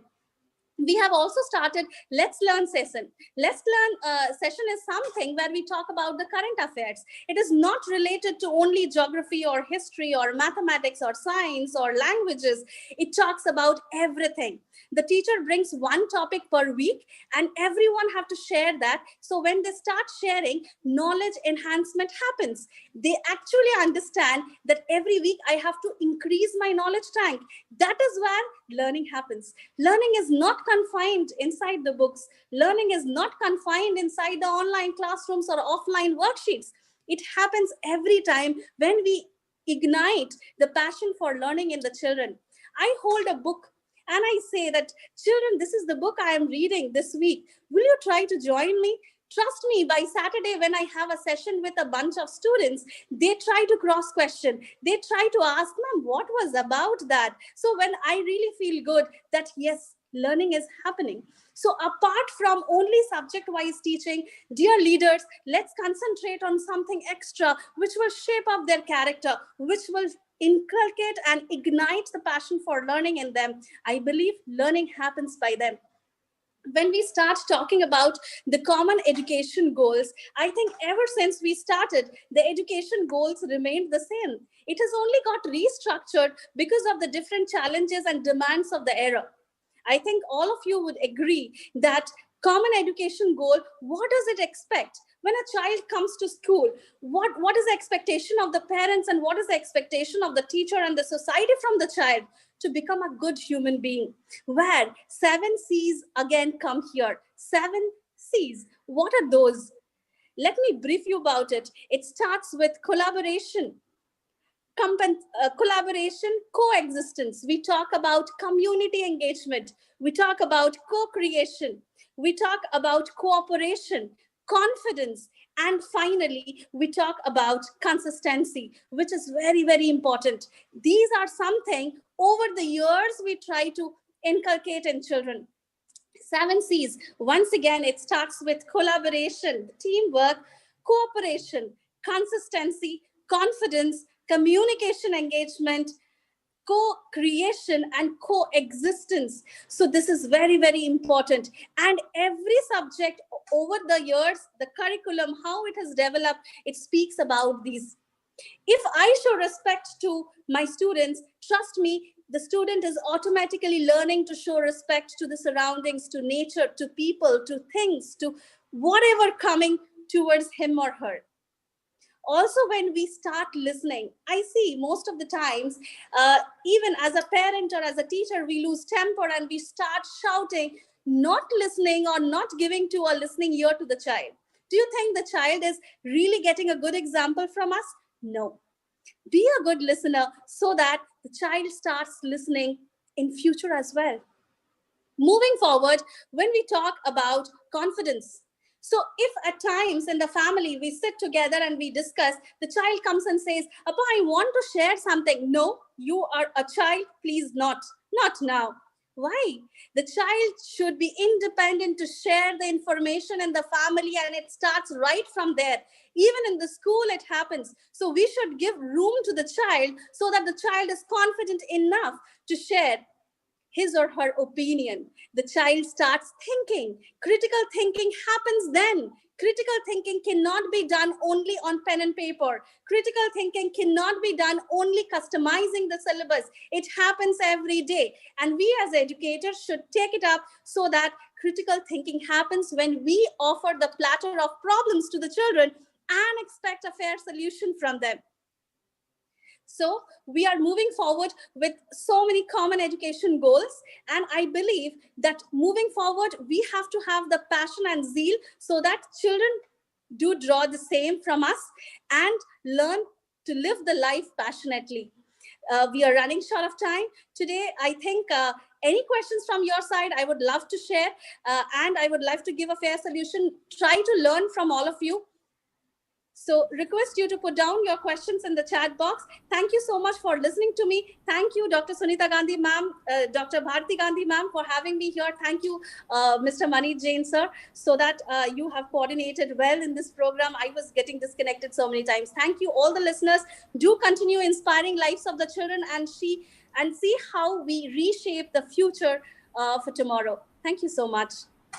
Thank you so much, Dr. Banerjee. Wonderful to see your enthusiasm and passion, and some wonderful tips, some concrete ideas, the iConnect sessions, the Let's Learn sessions, the concept of the 7 C's, starting with collaboration, emphasizing the relationship that teachers have with children, again reinforcing some of the ideas about learning. Thank you so much for your brilliant insights. And now we have somebody who does not need an introduction, the organizer, the host of the event, the person who's brought us all together, Dr. Sunita Gandhi, the Educationist of the Year 2014, a huge visionary of education in Uttar Pradesh, not just in Uttar Pradesh, the whole of the country. Uh, Part of the founder of the Council for Global Education USA, Global Education and Training Institute, and Devi Sansthan, Dignity Education Vision International India. She's also the founder of Education Society of Iceland. Her efforts in education have expanded a vast range from the bottom upward grassroots level in Indian slums and villages through her NGO to top down policy work with the World Bank in Washington, D.C., where she was selected as a young professional and completed a 10-year tenure as an economist. Sunita ji has also established her own school, starting with the first school at the age of 14. She has established Iceland's first 2 charter schools, an experimental school in Czech Republic, and 19 schools in India. She's traveled to and studied education systems in 39 countries, has spoken to at several conferences, including the popular BET. Dr. Gandhi was also invited to Finland as the keynote speaker at the largest gathering of their educators by the Finnish National Board of Education. At a personal level, through my many interactions with her, it is amazing to see her zeal to educate everybody, to give opportunities, and what she has been able to do over the years for countless children is a gift to this country, is a gift to the world. Over to you, Dr. Gandhi. You need to unmute, Dr. Gandhi. You need to unmute, please. With you in this virtual context, and lovely to see you again. I'm obviously very, very delighted with the session you've been hosting. Ted Neslane, which, I mean, he's so enthusiastic. He oozes love and concern and care and happiness. Then we heard from Advocate Raman Smitha just a few minutes ago, before Dr. Sangamitra in two parts, and Sangamitra is on fire, no doubt about it. We also heard from fantastic Dr. Elizabeth Lucas, who's been doing such amazing work and written so many amazing books and is an awardee. So, sharing a panel with you all is absolutely a pleasure. I want to say that I could not speak in the previous one I was supposed to speak in. So thank you for allowing me to speak in your panel. Basically, I have been given the topic of a new paradigm. What does it mean to create a new paradigm in education? Education as we know it is a very complex issue. And, there are no easy answers. So, any one of us that claims to know it, and be able to address education toto is probably living in cuckoo's land.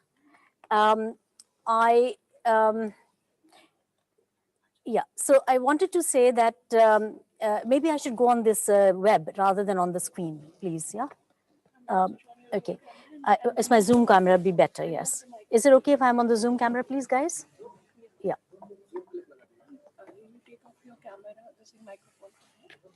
The mic को चलता है. No, it's okay. Mic will be on. This mic will be on. And this mic will be on. It's okay. All right. Okay, so can you still hear me? There's some technical issue we're trying to face. As we've discussed, Sanghamitra's getting disconnected and, lots of technological issues that confront us. I'm able to see you much more easily because I'm not having to look up where the screen is. So that's why I requested this change.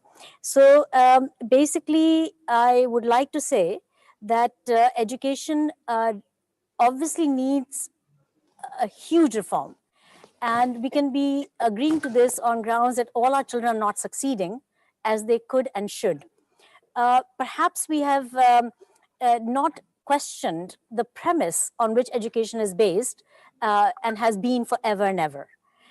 We clearly need to go back to the drawing board and create a new mold into which we can all agree are the right molds for education.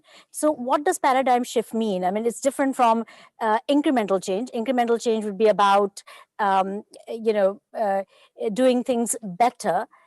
Each time we look at, a flower vase, we kind of fix it in a better way. When we pass from this direction, from that direction, we keep fixing it.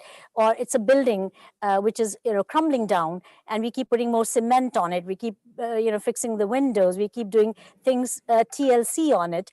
But in essence, we're not creating a new building. I think time now is to create a new building, because old education is like an injection with an expired date. Obviously, we would not want to give this old injection to the next generation. This old injection to a person who's getting in the 21st century, getting an education, because at best this old injection has an uncertain outcome. We get lucky, not just because of school, but because the parents are doing their job sometimes better. So is it because of the parents, or is it because of the school that the children are doing better? When we say so many children in IIT, so many children doing so well abroad, so many now on the new government in the US who are playing a lead role. So yes, we are capable. We are capable as human beings to be in the highest positions. And certainly, delighted at the situations that are emerging worldwide that are showing that children, no matter where they come from, which background they come from, have all the capacity of a human being, a great human being. So why are we not able to get out the best in them through our education system? So I think it's a 19th century injection that we need to, or medicine, we need to obviously replace and change. So when we talk about innovation, we think of things like, oh, well, let's reduce the size of the school bag, the weight is too much, or replace the book here or two, or add in a dash of multiple intelligences, or inquiry-based learning, or constructivism, or whatever. And we find that these are just small changes at the margins of education, while the core of education remains untouched. And what we need to do is perhaps go to the roots of education and change fundamentally our beliefs about education. So what is education for? So if you go back to the drawing board, one thing we need to do is change our our fundamental principles on which education is based.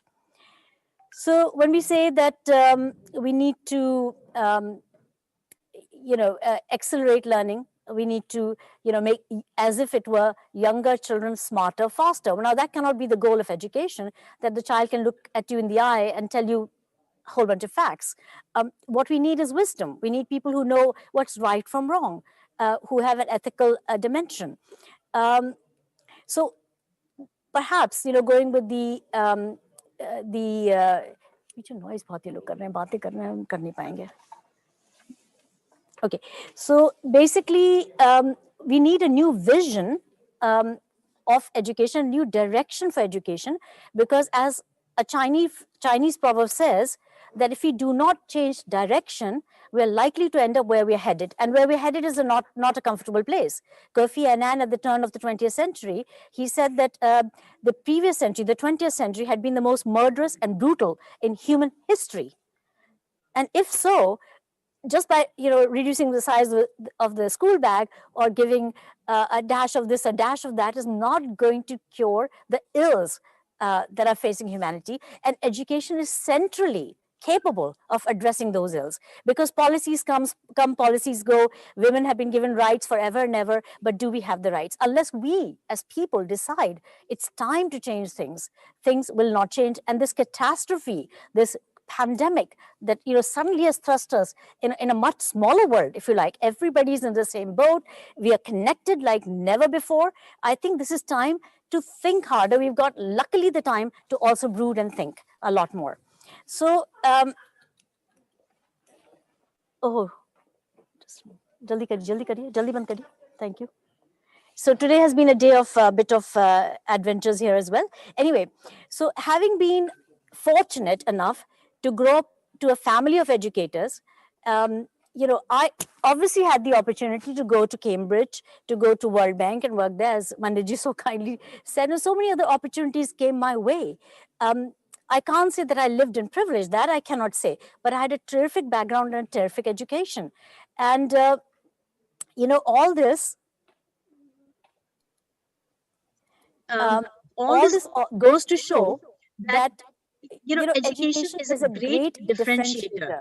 So how did I end up at the World Bank and not some child in the slum that I'm working with is simply the difference between opportunity and also mindset.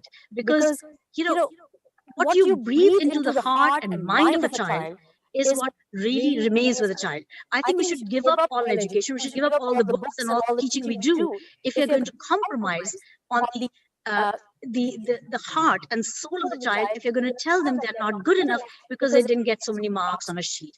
I think the whole marks culture is killing education, not just in India, but all over the world. And I think we need to get away from this idea of marks define human potential. They don't, and we all know it. So what do we do differently? How do we make this happen? How do we convert masses to this idea? And I think they will convert, because when they see their children are better formed individuals, they're able to, do things so much better in life, and that they are able to, learn the core skills, the fundamental skills that are necessary to succeed in life, and not just in exams. And they will see that reflected in their children's work. And I think a lot of parents are converting to it.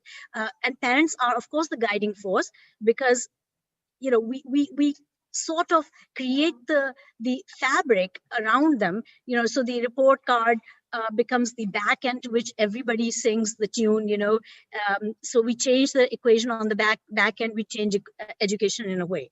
And if the parents get a new kind of report card, they start to appreciate that new kind of report card, and they start to look for those new opportunities. So we have to broaden and widen and deepen education in vastly different ways. So words of Baha'u'llah, founder of the Baha'i faith. He said, regard man, the mind, rich in gems of inestimable value. Education can alone cause it to reveal its treasures and enable mankind to benefit therefrom. So this kind of got me thinking a lot harder. If man is a mind full of rich in gems of inestimable value, why are we not able to draw out these gems? So when I was traveling in Africa, I'm traveling in so many parts of the world, and you're juxtaposing that against my work here in India with my family running the schools, and then my mother giving me all the opportunity of the world to come and do experimental work with the children here. So, and my father, of course, as well, allowing me to do the research work that I kept doing through the years, 26 years abroad. I found that we could do things very differently and yield a better result. Now, this experimental work is not the luxury that every teacher has. While I do believe that if teachers became researchers, if teachers became observers, teachers were allowed to go and create a new paradigm in education, if they were given the time, the opportunity to think, which they don't have, that definitely there'll be a new renaissance in education. We give them an open slate. Why do we tell them this or that? We limit them as to the outcomes or as to the syllabuses. We narrow what they can do and can't do. We judge them by very small criteria. We judge children by a 3-hour examination. I think all these things deeply rooted in our education system have to give way to something new, or else we have to plant a new tree or build a new building or a new foundation. And that's the need of the hour. So my colleague, Robert Saunders, whom I was working under at the World Bank, and he was the vice president of the World Bank, and he and I worked on some policy papers on education, where we involved governments all over the world. And yet, thinking of all this going on in India and other countries, I came up with him a framework which I call the Global Education Framework, and basically founded and spread this with the Council for Global Education, Washington, D.C. And so many schools across the world have adopted this framework of the 4 building blocks, or the Global Education Framework. And it is something that is perhaps worthy of thinking about. Certainly when I called up my father, who runs this big mega school, one time from Washington, I said, Papa, you have these wonderful things going on, an inventory of great things the City Montessori School is doing. Would you consider looking at these 4 building blocks? And he said, yes, of course I will, but right now I'm busy. But then he called back again, because he's one person I know who never ever leaves an opportunity go, and he acts very, very quickly on things, no procrastination. So he called me back and he said, what are they? He made meticulous notes. And then a month later, I was due to visit India, and literally the entire school community had been transformed and was creating presentations and trying to absorb, what do these 4 building blocks mean? What are they, and how do we mold our school according to the 4 building blocks? So you might consider that, like a report card of a school. So we have, like in the World Bank, we give countries the rating, AA rating or AAA rating. So you can think of 4 building blocks and see, what rating would you give existing schools that that perhaps you are working with or have worked with. What kind of rating will you give on these 4 building blocks? If you can give yourself a 4A rating, then obviously we need to come and study your school and the ones you know. But if not, and I honestly believe that none of us can claim to get a 4A rating. And in fact, majority of us will probably get a much lower rating. So these do provide a direction. So for example, at the time when I proposed this to City Montessori School, at that time, we were feeling we're not doing enough, for example, in the realm of social service. So this is something that the school started to do a lot more of. T.S. Eliot said that it is in fact part of the function of education to help us escape from the intellectual and emotional limitations of our own time. So what are those limitations of our own time? We have to really transcend ourselves from beyond the present and see ourselves into the future, look at 30 years, 50 years in hence, and look back and say, wow, could education be like this? And an education of that nature. So 4 building blocks helps us think in that way. And I like you to think about these 4 building blocks with me. So the very first building block is universal value. And I think none of us can disagree that values are the fundamental, are fundamental skills, or if you like, values that are held dear in our society, or should be held dear, and by which the world runs. We see lacking in our school systems a sense of integrity. Values are not adhered to as much and not paid as much attention to, partly because we value so much marks. But if we started to value values, I think we would do a lot more. So mainstreaming values and asking the question, number one, do the children who go out of the portals of my school or our school, what percentage of them have values real? They can truly say that, they know right from wrong, and they act on what is right and not what's wrong. And they have a conscience that governs their life.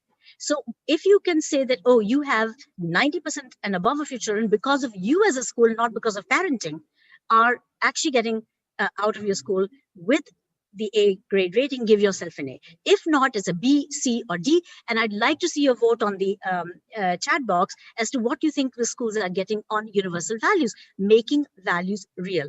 That means the spirit of the child guides what's right and wrong, and they know the difference, and they act with wisdom. Does the spirit be who I am?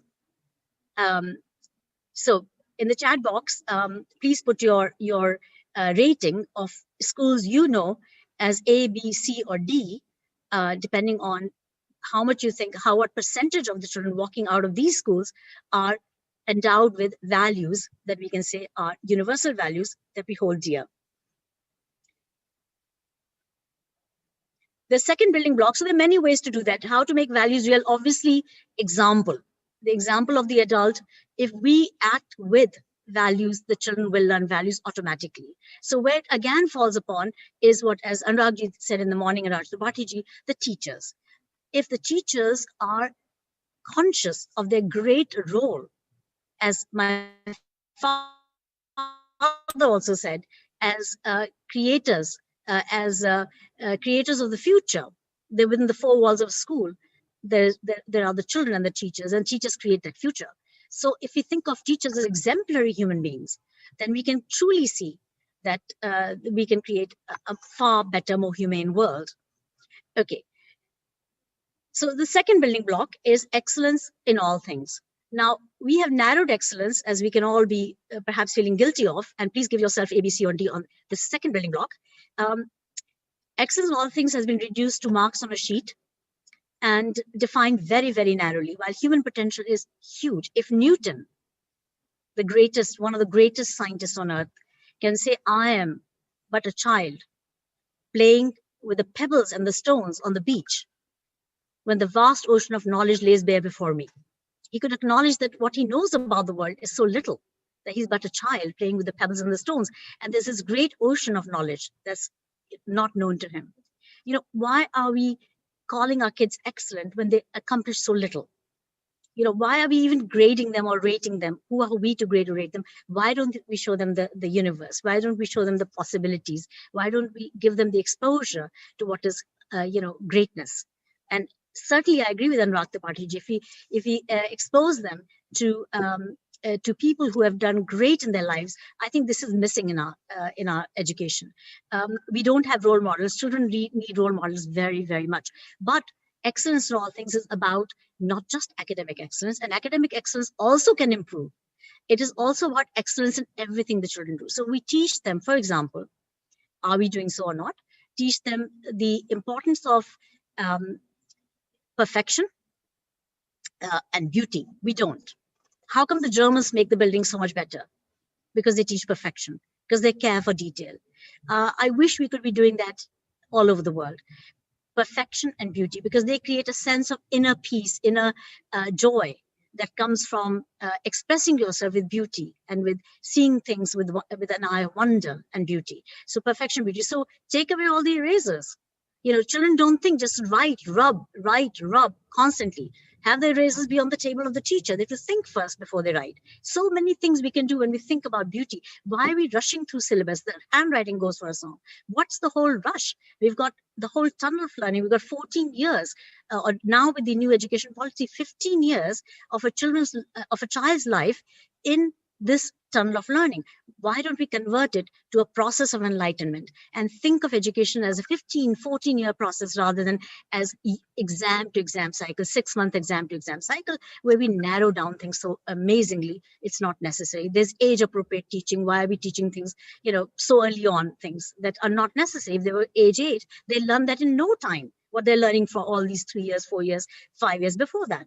So I think we have to think deeper. We have to think harder. So excellence in all things is also recognizing the potential of every single child to be a great human being. And great human being means someone who can contribute to their family's welfare, to the welfare of their communities, to the welfare of the world. And I think they can. We just have to lay out a different thought process in their minds and in our hearts and visualize them as a fruitful tree and not as one that is struggling. We see the glass half full and not half empty. So this is the second building block, and I hope you can give us your rating of the schools for excellence in all things. So it means one more thing which I want to say, and this is really coming out of research work I have done, which is in Iceland, UK, and India. And basically, it is about the fundamental principle that we say we need mein jaake, like you have to go to the roots and the root causes of what's causing the malaise in our education.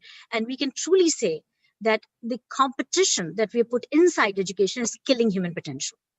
Competition at every level, as music, art, sports. I mean, kids are under the burden of such competition. They're not coming out completely because they fear they may not do well enough compared to another. How many kids succeed? First, second, and third position holders are just 3 out of a class of 40 or however many, right? And all the time, the ones at the top are under extreme pressure. Today and day after tomorrow, we are meeting with our children that my father calls I soar. That means they soar high. And these are the toppers of City Montessori School, the creme de la creme of City Montessori School. And what are we doing? We're telling them that you're so good, but look at them. I asked them that question the last time I met with them. I said, how many of you are stressed out? And you will not believe, practically all the hands went up. These are kids at the top. They are stressed out. Who is not stressed out in education? It's a terrible education system. Why are we paying homage to it?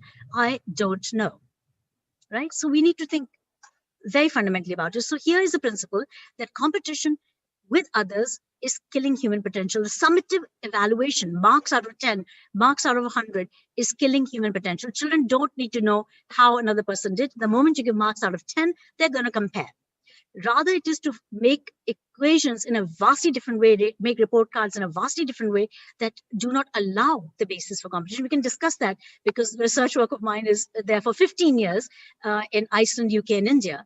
And it is very conclusive that when children compete with themselves, they do better, not when they compete with others. And you ask, most educators will say, oh, no, competition is necessary if you want the children to do well. Some children will do well, but not all. If you want all children to do well and all children to feel well, we have to take this principle into consideration. Very, very important in making sure that all children are developing in an excellent way.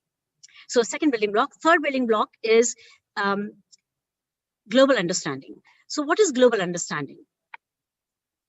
See, when we look at Jacques Delors' the pillars of education by UN, he talks about, and aptly so at that time, this is 20th century ethic and an important one, flags, foods, festivals, all this is great. We learn about Japanese wear the kimono.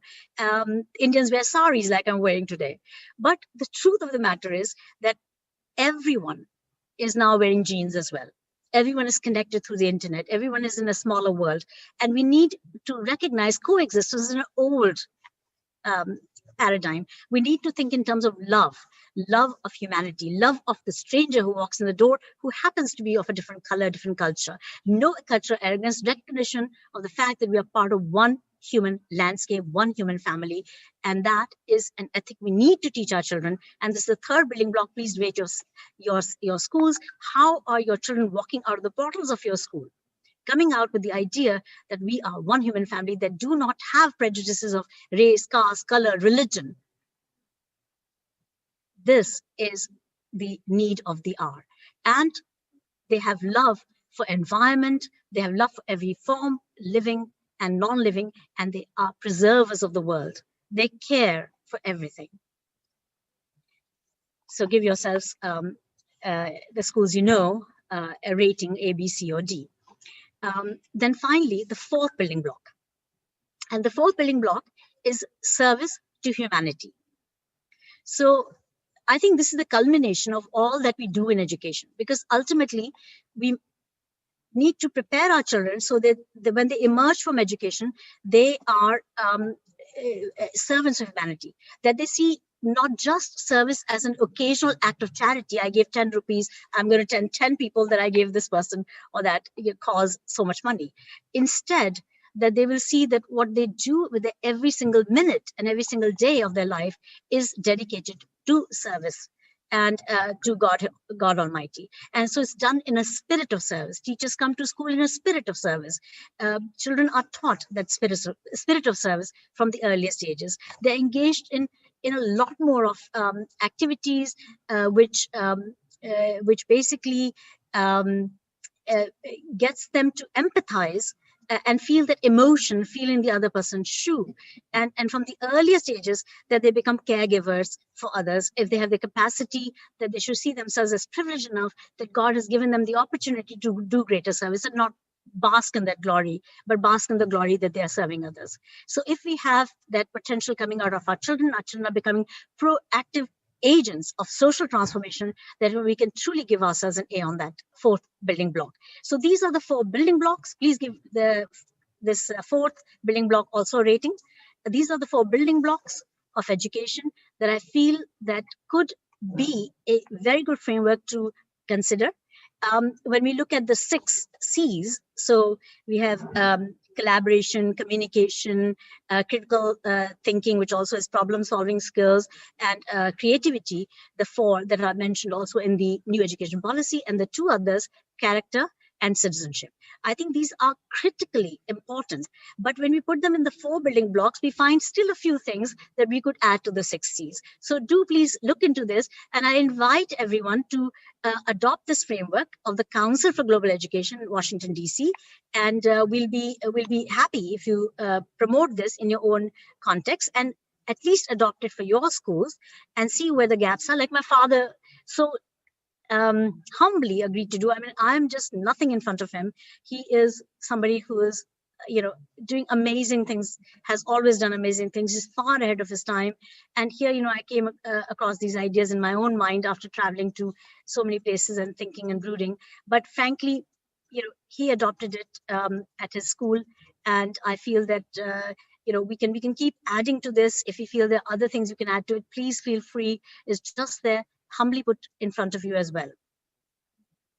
So as we wind up my presentation, I was in the earlier roundtable. I was actually going to get a little more time. I'm sorry, Manit, I've taken up so much of your panel's time and your time.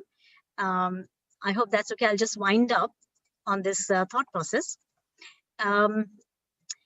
So if you want to bring about change, we need to change assessments. I think we can all agree. Manit, I hope you agree with that as well. That assessments are leading to report cards that define the breadth, depth, and content of education. And we need to work from the back end. We need to define what we want out of human potential. That is preparation for life and not just for exams. That little children are not being prepared for grade 10 and 12, that they are being prepared for those mind connections, those human values, and those nurturing of those cognitive skills in that are only possible in the early ages, as well as their human heart that can be nurtured at this time for relationships that matter. Relationships are missing. One of the presenters we are having, or 2 presenters we are having at this conference, uh, who are going to, one from Sweden and one from the US, who are going to talk about relationships, how relationships really matter. And I really think this is now, again, one of the things that will come out of universal values, relationships. So together we can, together with you, I think we can create the circumstances for all these things to take place, but keep our vision focused on what fundamentally we can change about education, because fundamentally it is in the wrong place. And if you're doing anything else, it's just icing on, it's just little bits and pieces, changes at the margins of education that will help. They're the incremental change that will help. But what we truly need is a paradigm shift. We need a new paradigm, a new normal, if you like, that we're being forced to consider in our lives and now in education. We cannot remain, holding this one-word phone and yet living in the reality of, that we are not interconnected. We are just, thinking in the old ways about race, about community, about so many other things. And in particular, to help all children succeed, to adopt the principle of, competing with yourself rather than others. And I can go on and on and on. I think we as a family have a penchant for speaking, but, and there's a lot more that all of you have also to say, a lot more thoughts and ideas. I actually do these conferences partly for my own learning, and I sit religiously through the conference proceedings to learn what I can sitting here in Lucknow. Thank you so much indeed, Manit, and thank you, the panelists, for allowing me to speak, and everyone out there who's listening in. I really appreciate your being here, giving your time, and now it's getting to the close of the session. So I thank Manit for this time. Manitji, over to you.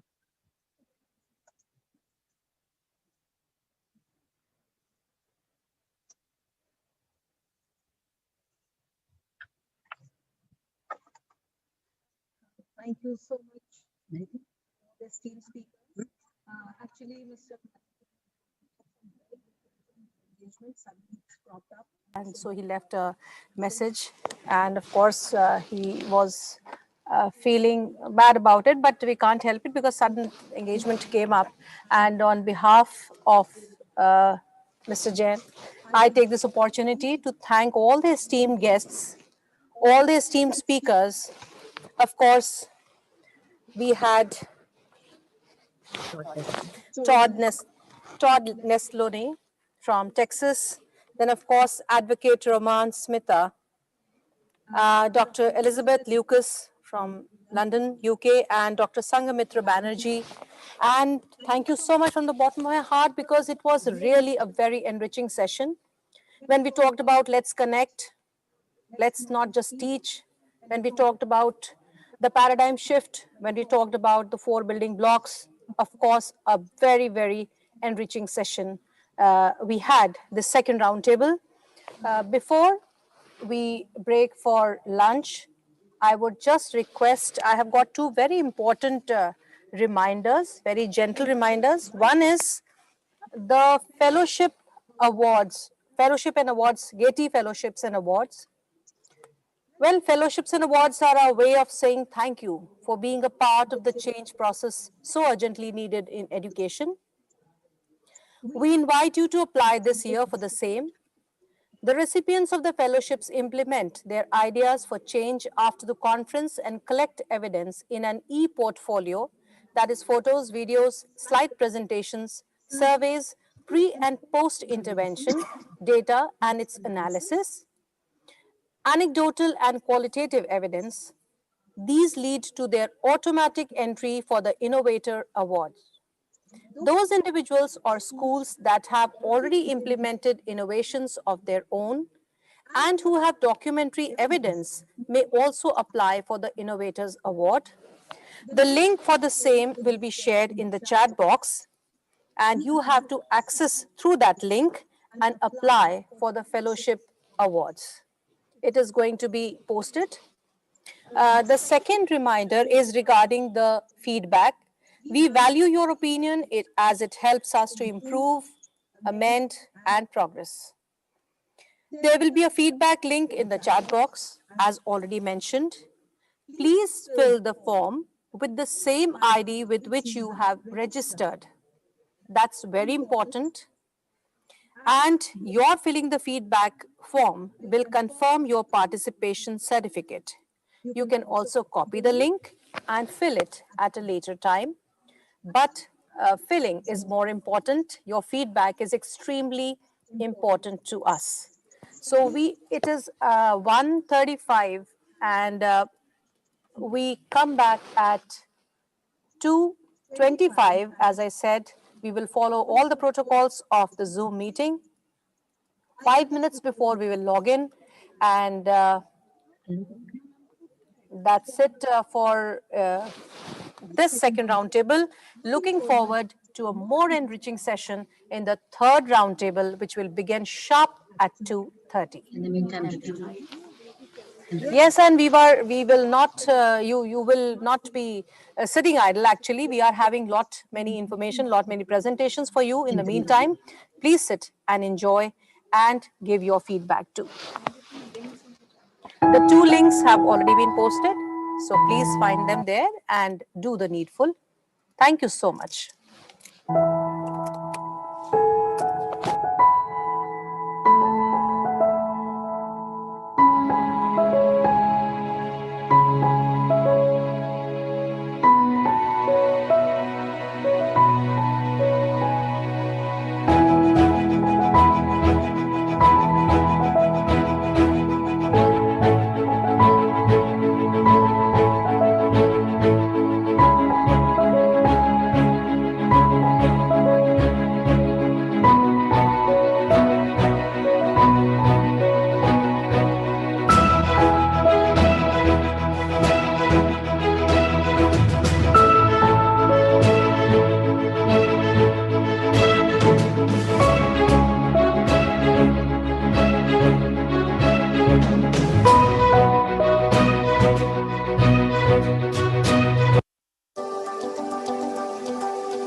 Good afternoon, everyone.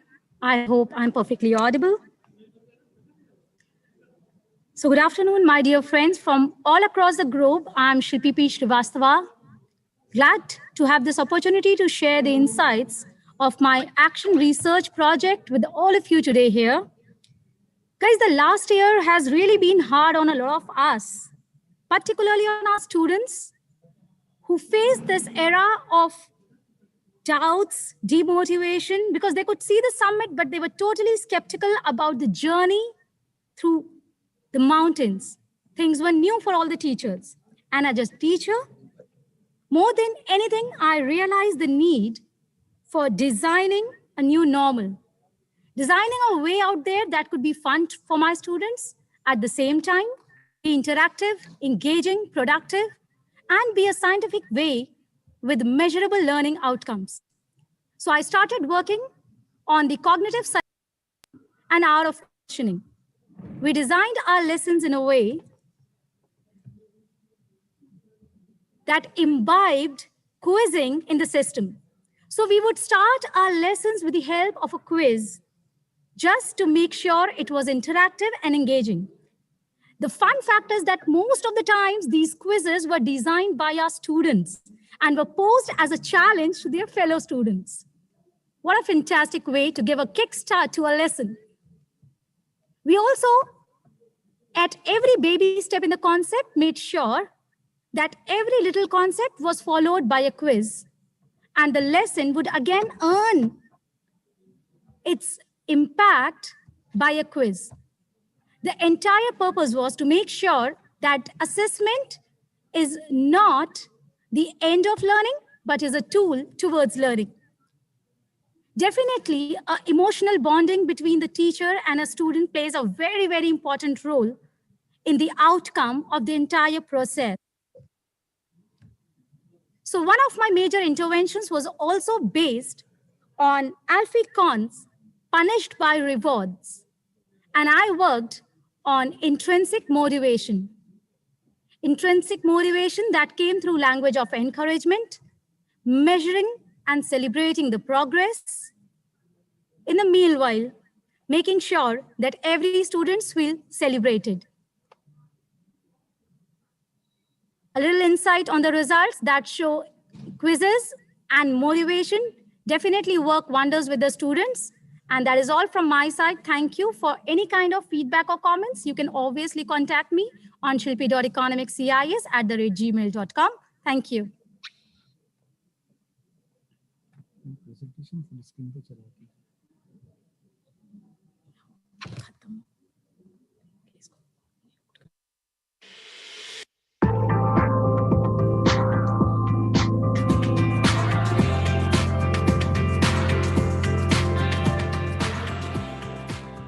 Who are you going to be? And if you'll notice, I'm not asking what are you going to do, but who are you going to be? I'm asking you about how you plan to live your life every day. How are you going to respond when you don't get that job you had your heart set on? For all of you who are going to be teachers, what are you going to do if the students in your class next year just don't respond to your lessons? For all of you going into business, how will you react when your boss gives you a goal that feels way too high? See, these are the moments that define us. Not the day you get the promotion, not the day you win Teacher of the Year, but the times that force you to claw and scratch and fight just to get through the day. The moments when you get knocked down and you're wondering whether it's even worth it to get back up. See, those are the times when you've got to ask yourself, who am I going to be? And I want to be clear, this isn't just some vague platitude about building character. In recent years, we've actually been seeing a growing body of research that shows that skills like resilience and conscientiousness can be just as important to your success as your test scores or even your IQ. For instance, West Point cadets who scored high on things like grit and determination were more likely to complete basic training than those who ranked high on things like class rank, SAT scores, and physical fitness. So what we're seeing is that if you're willing to dig deep, if you're willing to pick yourself up when you fall, if you're willing to work and work until your weaknesses become your strengths, then you'll develop a set of skills that you can mold and apply to any situation you encounter, any job you might have, any crisis you might confront. But you got to make that choice. And let me just share just a little secret before I end. As someone who has hired and managed hundreds of young people over the course of my career, whether it was during my time as a lawyer, as an administrator, as a university, a nonprofit manager, even now as First Lady, I have never once asked someone I was interviewing to explain a test score or a grade in a class. Never. I have never once made a hire just because someone went to an Ivy League school instead of a state school. Never. What I have looked for is what kind of person you are. Are you a hard worker? Are you reliable? Are you open to other viewpoints? Have you stepped outside of your own self-interest to serve others? Have you found a way to serve our country, whether in uniform or in your community? Again and again, I have seen that those are the qualities that I want on my team, because those are the qualities that move our businesses and schools and our entire country forward. And just understand this. Those are the qualities that you all already embody. They're the values you learned from your parents, from the communities you grew up in. And today, more than ever before, that's what the world needs.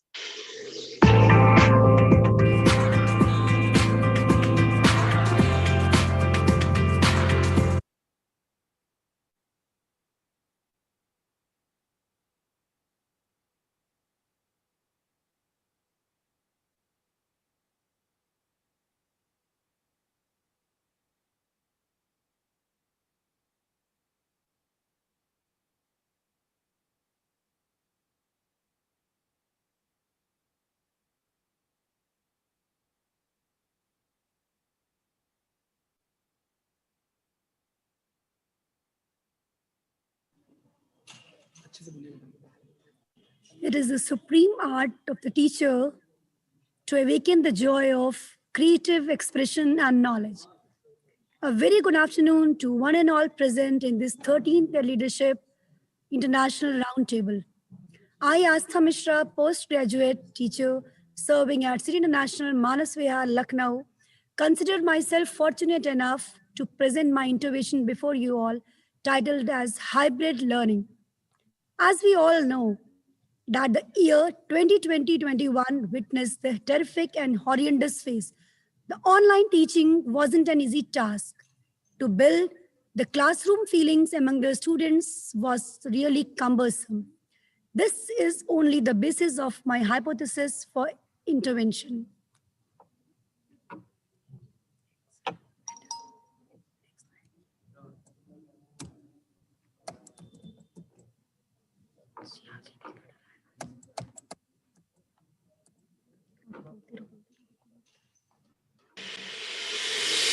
Proper blend. The proper blend of online teaching and the classroom feel is the only key to give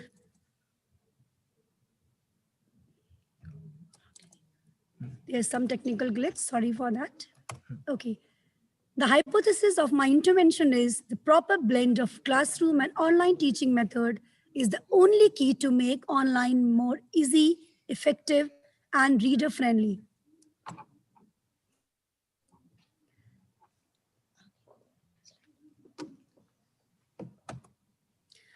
The question to be answered, what is hybrid learning? It is a mixture of online education methods with classroom practices. It combines a teacher's presence with the students and pushes them to their own responsibilities. And these are some expected outcomes which I aim to achieve. Syllabus completion on or before time, increased attendance, upgradation in performance, increased happiness quotient, and interactive learning. These are the few many steps involved, like accelerated learning through flip teaching, creative assignment done by worksheets, MCQs by children, quizzes, self-evaluation, and last but not the least, celebration of progress. Here are a few pics. We all can see children involved in flip teaching, giving the pre and post test and appearing in different quizzes given to them. Yes, this is the picture which is showing a child explaining a paragraph and using the whiteboard in his explanation. Few answer scripts, worksheets made by children, and evaluation. The tabulation, the data is the best way to present the data, and we can see a complete growth in the marks of the children, including the percentile. The pie chart, here we can clearly see that the pre-test only 12% were above 90%, where in the post-test, 73% of our students performed above 90%. And this is the final conclusion benefits which we achieved successfully: interesting and interactive classroom, inculcation of moral values, enhancement of life skill, learning of examination technique, and upgradation of result. So finally, this is somewhat we gave the celebration of progress by giving the virtual comment and then compliment like work hard, dream big. Thank you so much. Would love to see any queries and questions. Please drop at the given ID. Thank you so much.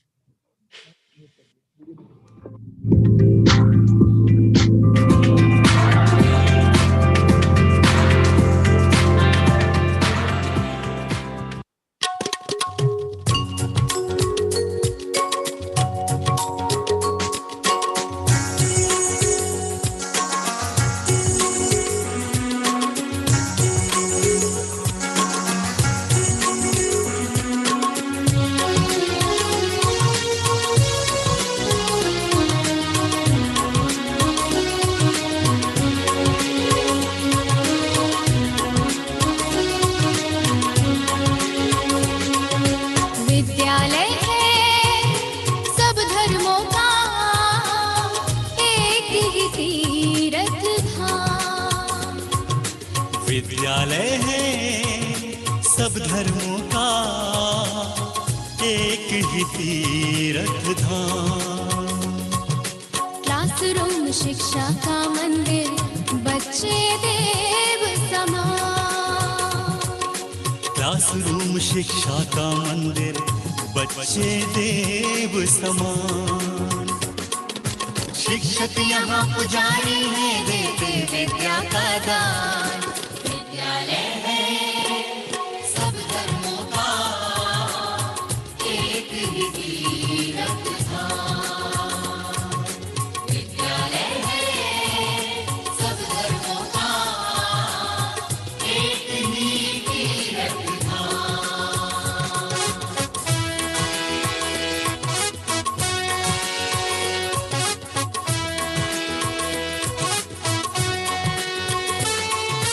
बच्चों में अनुशासन लाना, मानव जाति का गर्व बनाना। विषयों की शिक्षा के संग संग आध्यात्मिक चेतना जगाना। बच्चों में अनुशासन लाना, मानव जाति का गर्व बनाना। विषयों की शिक्षा के संग संग आध्यात्मिक चेतना जगाना। शिक्षा हो उद्देश्यपूर्ण जो आए सबके काम। शिक्षा हो उद्देश्यपूर्ण जो आए सबके काम। विद्यालय है सब धर्मों का एक ही तीर्थ धाम। विद्यालय है सब धर्मों का एक ही तीर्थ धाम।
Good afternoon. My name is Ankur. I work as a postgraduate teacher in CIS. My intervention is about impact of regular quizzes on performance of students. It has been suggested in various studies that the regular class tests and the quizzes improve the performance of the students.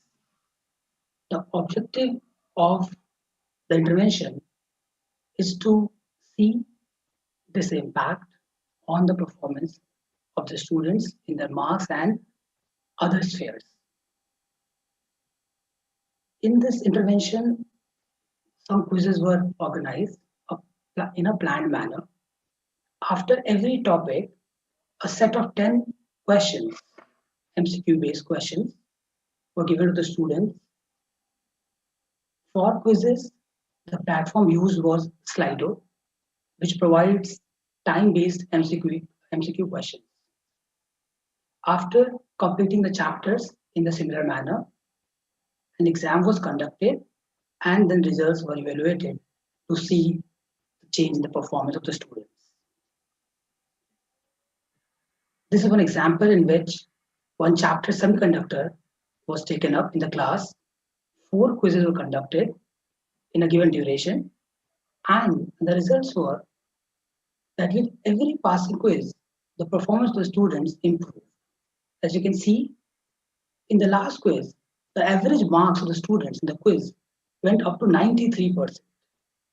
Similarly, the second chapter, atoms were taken and 3 quizzes were conducted, and the similar results were obtained that the average marks increased. After completing the course with the same manner, an exam was conducted. These are some of the screenshots of the quizzes that were taken up. And as you can see, the time taken by the student to complete the question, that is also being shown, and they are appreciated once they do well in the quiz. After that exam, there was the data that I'm sharing with you. Before these quizzes that were conducted after every topic, there was an exam which I took. And after that exam that I took, the difference was very appreciable, which I can see here. The class average rose from 42% to 76% in terms of the marks, if I talk about, after this intervention. Now, there are certain more factors that were helping the students. Some of the observation that I have, marks improved that we have seen in the previous slide. There was improvement in the attendance. The students started taking interest in the class and the attendance rose. One of the very start feature that I can see that the quizzes help the students to break the syllabus into small parts, and they had smaller goals to achieve. Now, when they achieved those smaller goals, they were motivated and their performance improved in the exam. At the end, I would like to say that this process, when I was taking this research work, was very satisfying because I have seen a lot of improvement in my students when I did this research. Thank you so much, and you can contact me on this email ID if you have any queries. Thank you so much.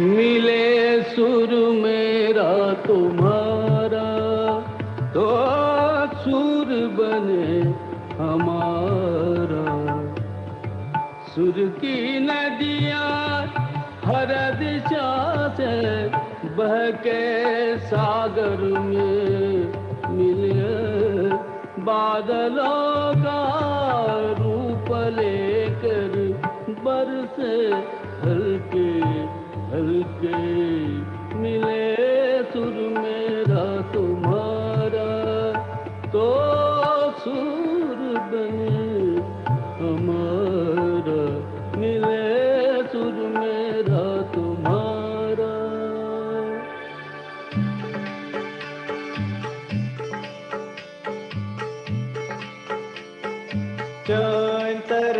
थई म्यान तरद इकवट बनिए सान तरद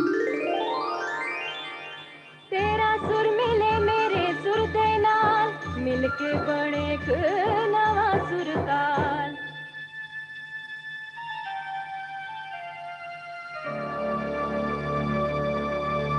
मिले सुर मेरा तुम्हारा तो सुर बने हमारा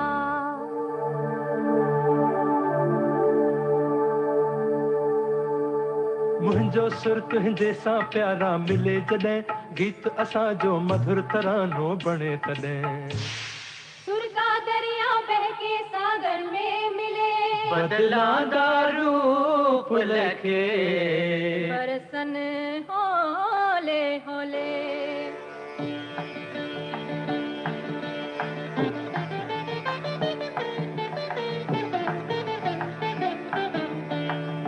இசைந்தா நம் இருவரின் சுரமும் நமதாகும் திசை வேறானாலும் ஆழிசேர் ஆறுகள் முகிலாய் மழையாய் பொழிவது போல் இசை நம் இசை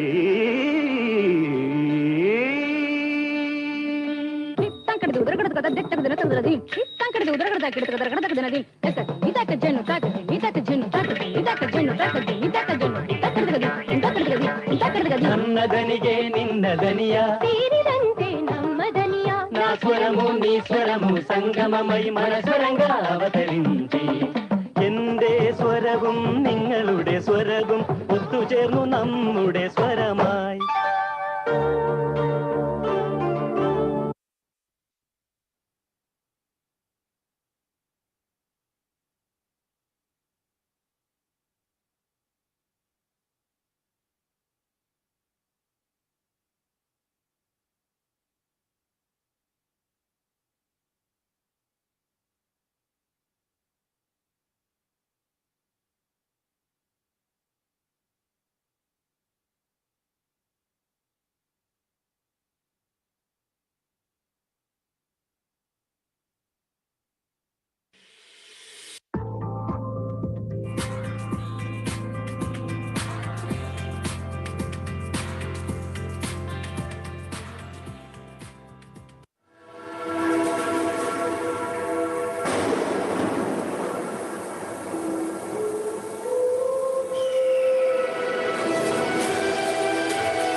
जोश न ठंडा होने पाए ना होने पाए जोश न ठंडा होने पाए कदम मिलाकर चल मंजिल तेरे पग चूमेगी आज नहीं तो कल मंजिल तेरे पग चूमेगी आज नहीं तो कल।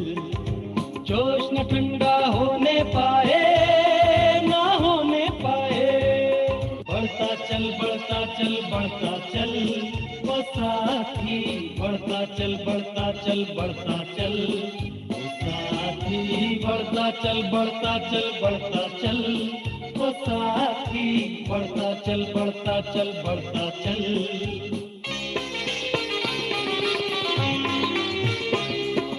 लक्ष्य हमारा प्रेम शांति से दुनिया नई बनानी।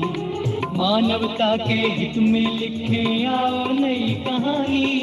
शूल बिछे अगणित राहों में अगणित राहों में। शूल बिछे अगणित राहों में राह बनाता चल।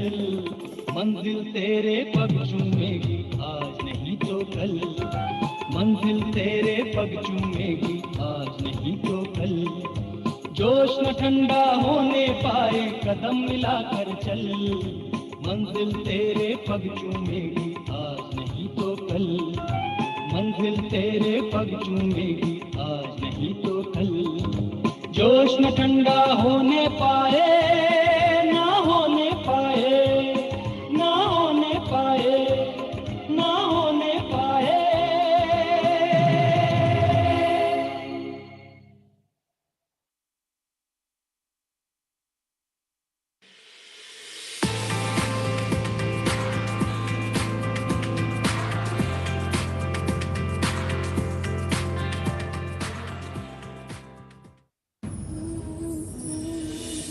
बात बचपन की हो और कृष्णा की ना हो, कृष्णा की हो और उनकी शैतानियों की ना हो, उनकी शैतानियों की हो और मैया यशोदा की ना हो, तो कैसे कंप्लीट होगा हमारा children's day? Bringing to you next the incredible relationship between modern Yashodas, who are the teachers, and the little Krishnas in the class. बड़ा नटखट है रे कृष्ण कन्हैया, का करे यशोदा मैया। बड़ा नट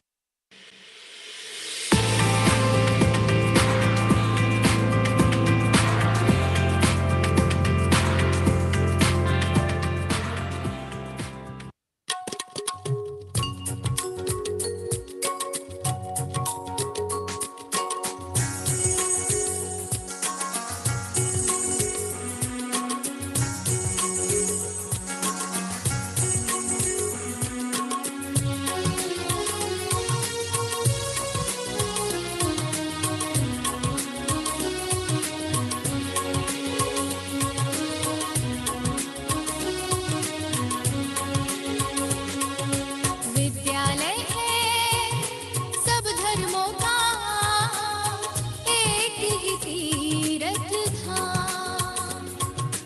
विद्यालय है सब धर्मों का एक ही तीर्थ धाम।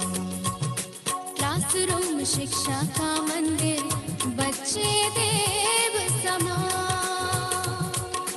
क्लासरूम शिक्षा का मंदिर, बच्चे देव समान।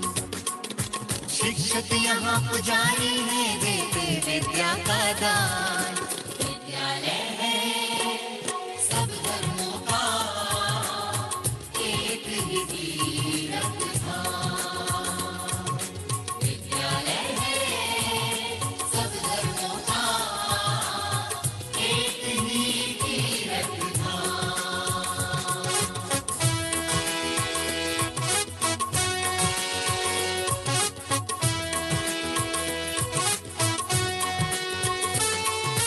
बच्चों में अनुशासन लाना, मानव जाति का गर्व बनाना। विषयों की शिक्षा के संग संग आध्यात्मिक चेतना जगाना। बच्चों में अनुशासन लाना, मानव जाति का गर्व बनाना। विषयों की शिक्षा के संग संग आध्यात्मिक चेतना जगाना। शिक्षा हो उद्देश्य पूर्ण जो आए सब देश कूड़ जो आए सबके काम। विद्यालय है सब धर्मों का एक ही तीरथ धाम। विद्यालय है सब धर्मों का एक ही तीरथ धाम।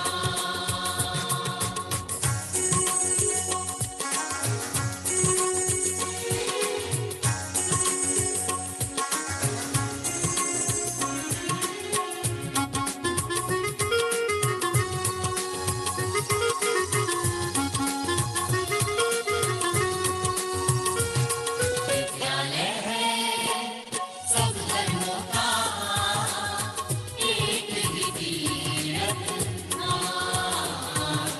विद्यालय है सब धर्मों का एक ही तीरथ धाम। एक ही तीरथ धाम। एक ही तीरथ धाम।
बात बचपन की हो और कृष्णा की ना हो, कृष्णा की हो और उनकी शैतानियों की ना हो, उनकी शैतानियों की हो और मैया यशोदा की ना हो, तो कैसे कंप्लीट होगा हमारा चिल्ड्रंस डे?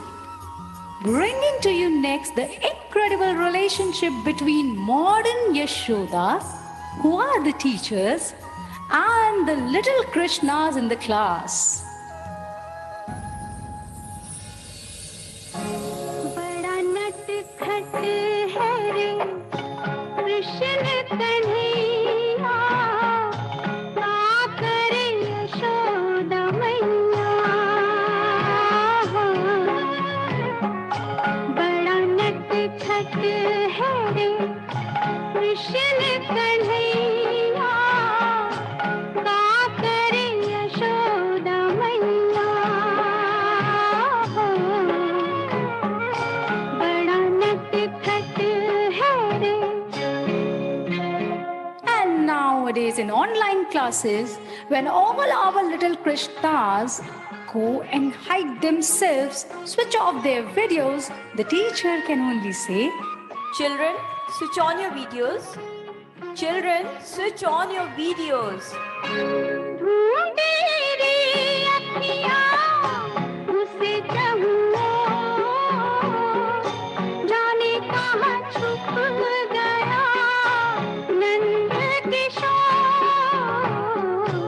उड़ गया ऐसे जैसे पुरवैया, क्या करे यशोदा मैया। बड़ा नटखट है रे कृष्ण कन्हैया, क्या करे यशोदा मैया। Hello. Ma'am, tomorrow is my exam and I'm very nervous. अब मैं पास तो हो जाऊंगा ना? Please help me. आता है मैं गले से लगा लूं, लागे ना किसी की नजर, मन में छुपा लूं। धूप जगत है रे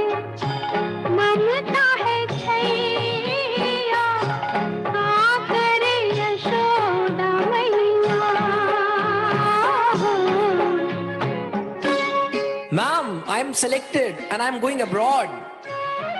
I will never forget you, ma'am, for your support. Thank you so much. And thus, this great bond continues forever and ever and ever.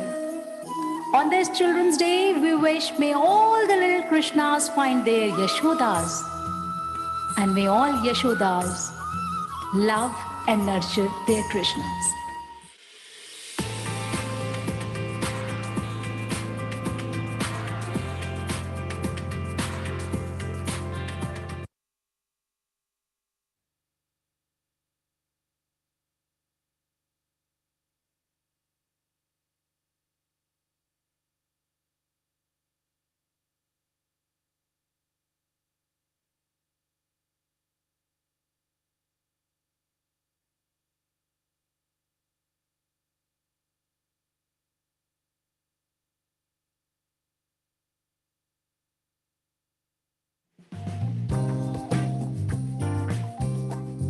We need to reinvent education in the 21st century to meet the needs of the individual child.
विद्यालय है सब धर्मों का एक ही तीर्थ धाम।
Who are you going to be?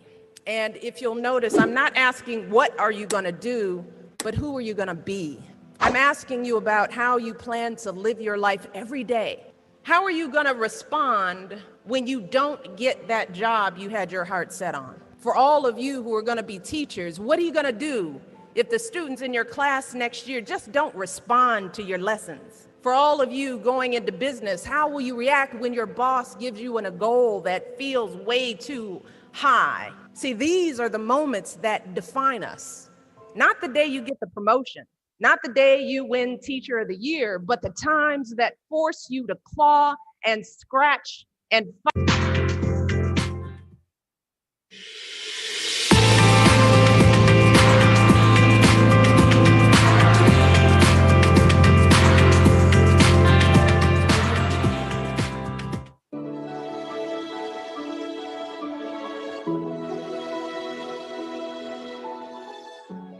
Dear hard work, I used to hate you.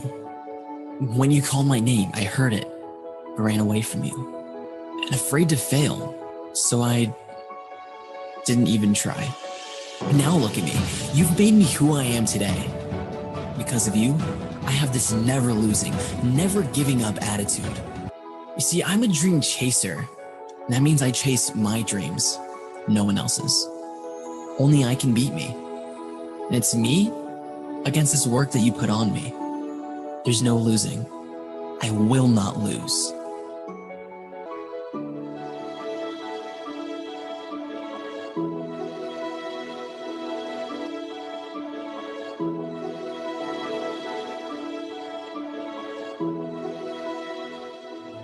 I learned every youth wants to be unique. Every youth wants to be unique. That is you. Every youth wants to be unique. That is you. But the world around you is doing its best day and night to make you just everybody else. Question is whether you want to be you or everybody else.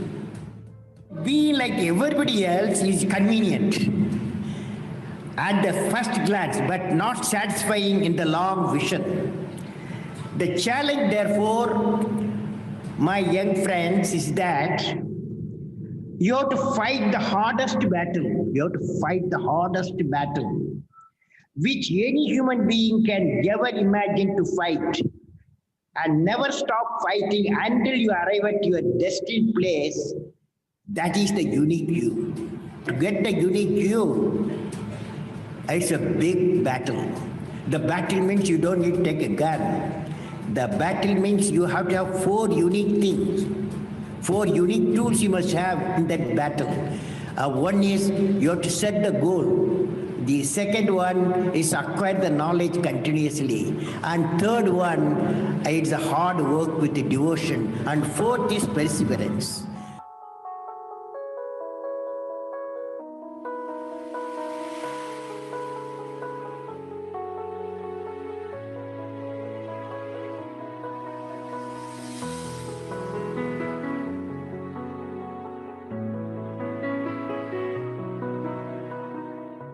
Question is whether you want to be you or everybody else.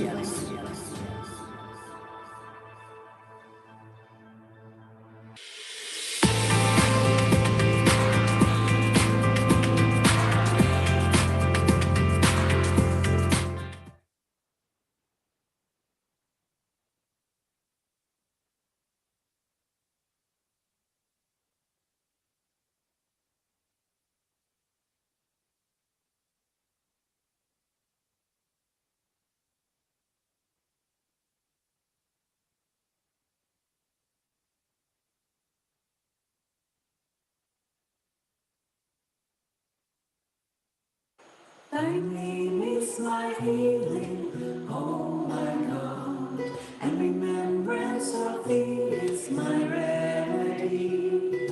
Nearness to thee is my hope, and love for thee is my companion. Thy mercy to me is my healing, and my succor in both this world and the world to come. Thy mercy to me is my healing, and my succor in both this world and the world to come. Thy verily art thee, O bountiful, the all-knowing, the all-wise.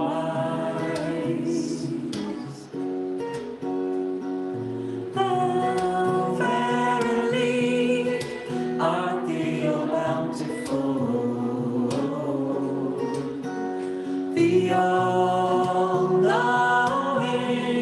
the all-wise.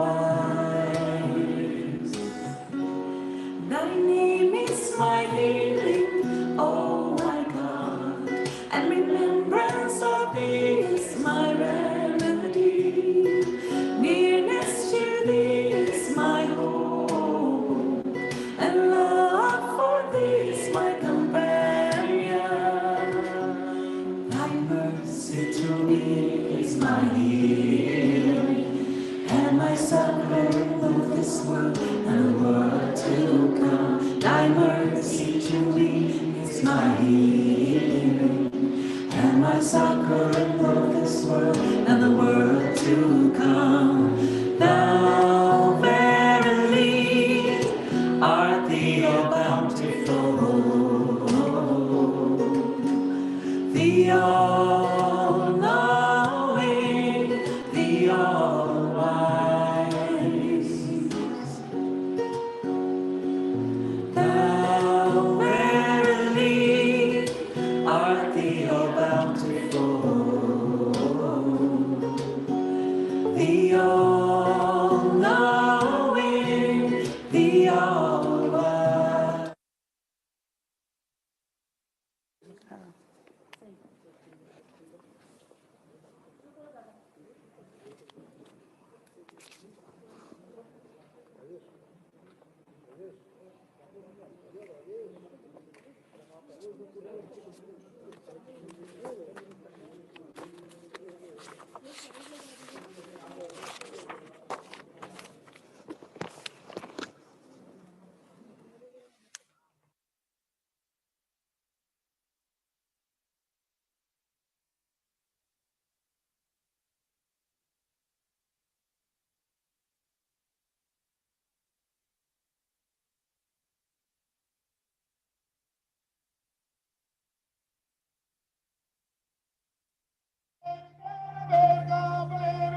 Welcome back, all our dear viewers, after a sumptuous lunch break. And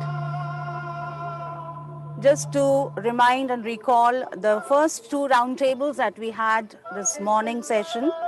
The first roundtable that was focused on charting the course, and it focused on the secret of getting ahead is getting started. And the second roundtable, the theme was a new mindset. Likewise, we'll be having the third and the fourth roundtable today, and I guess many of you must have joined us back. And before we move on and proceed further with the third roundtable, I would like to show you a short video which gives you the glimpse of harmony and solidarity. It exhibits a beautiful concept of unity without uniformity and diversity without fragmentation. A nation's culture resides in the heart and the soul of its people. Before we proceed ahead, please watch this video, the glimpse of varied cultural forms to which we all belong.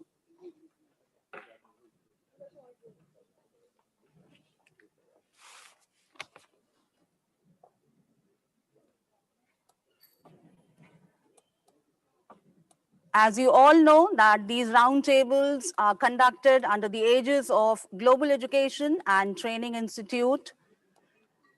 It is indeed our pleasure to walk you once again through the conference, introduce you to the esteemed speakers and delegates who have joined us across the globe to share their knowledge and enhance our mental horizon. This conference has seen participation of around 80 speakers from 50 countries who have graciously consented to participate, making this conference a truly international conference in its spirit. And now I request you all to please have a watch over this video.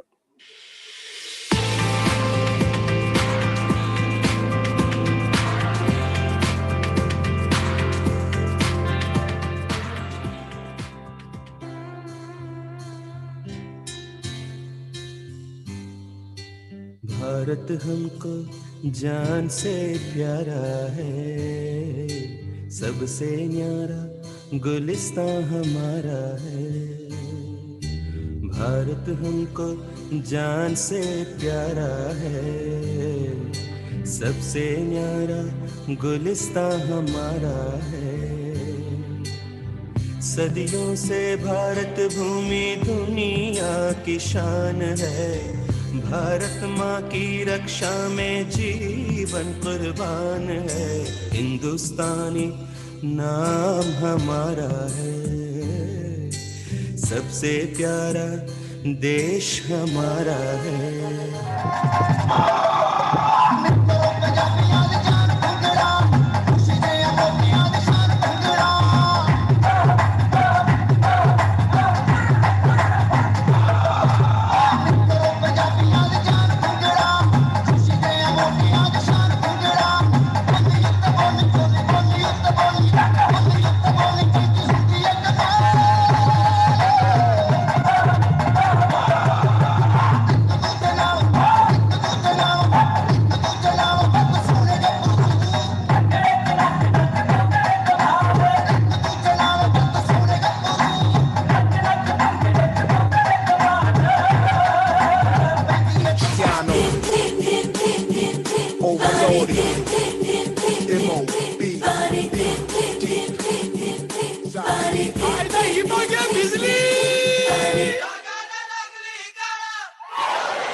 संग ढोल बाजे धाय धाय धम धम धाय नगाड़ संग ढोल बाजे धाय धाय अरे या कोई मारे ना यहाँ अपनी भी थोड़ी अदा थोड़ा अंदाज है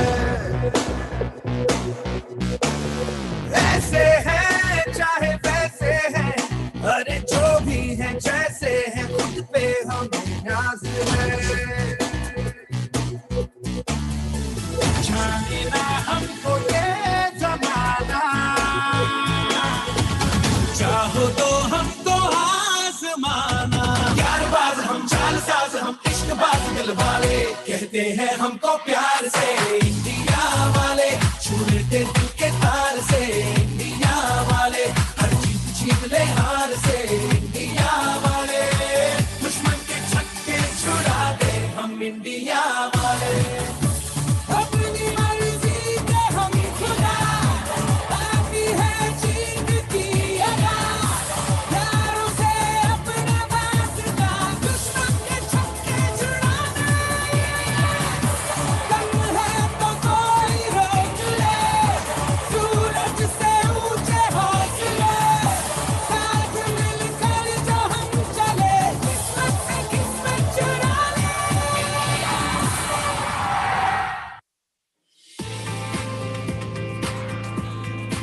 Well, ladies and gentlemen, someone has very rightly said, when God created teachers, he gave us special friends to help us understand his world and truly comprehend the beauty and the wonder of everything we see and become a better person with each discovery. When God created teachers, he gave us special guides to show us ways in which to grow, so we all can decide how to live and how to do what's right instead of wrong, to lead us so that we can lead and learn how to be strong. Why God created teachers in his wisdom and his grace was to help us learn to make our world a better, a wiser place. On that note, please join me in welcoming the chairperson for the third roundtable, Dr. Sunita Gandhi, who is the founder of Global Education and Training Institute and Devi Sansthan, who is decorated with the award for Educationist of the Year 2014, Visionary of Uttar Pradesh 2017 by DainikBhaskar.com. Her research work in Iceland, UK, and India mainstreams the principles of compete with yourself. Over to Dr. Sunita Gandhi to preside over the third roundtable conference, Prism of Possibilities. Welcome, everyone. A very good afternoon. And I'm delighted that I can be with you this afternoon as well. An opportunity created because Major Muhammad Ali Shah, who was going to chair, has had to go into something in an emergency. So I'm having to take over. So you have to bear with me once more, but I'm delighted to be here. And I'd like to welcome the panelists who are incredible people from Afghanistan, Australia, Greece, India, Finland, and Indonesia. So that's a huge number of very valuable presenters in this Roundtable 3 called the Prism of Possibilities. Education is the most powerful weapon which you can use to change the world. And here I'd like to begin by welcoming our first keynote presenter, that is Fatima Vania Haidari. She's from Herat, Afghanistan. Can you believe that? The situation of education of Afghan women. This is what she's going to talk about. We'd love to learn about what's going on there. She is a young social reformer and from Afghanistan, of course, and she's secretary of Ahl Bayt organization for 2 years, English teacher, Khayan organization, and JRS TLT, which is Training Leaders for Tomorrow. She has served as English teacher in Araiva Village Peace Organization for 8 months, and she's presently pursuing a degree in journalism faculty from the Herat University. She speaks and writes in 3 languages very fluently. That is English, Pashto, and Hart. She's having a degree, a diploma in social work from Regis University, American University, that is. Okay, great. So we'd love to hear from Fatima Vania Haidari, and over to you, ma'am. We're delighted to have you from Afghanistan.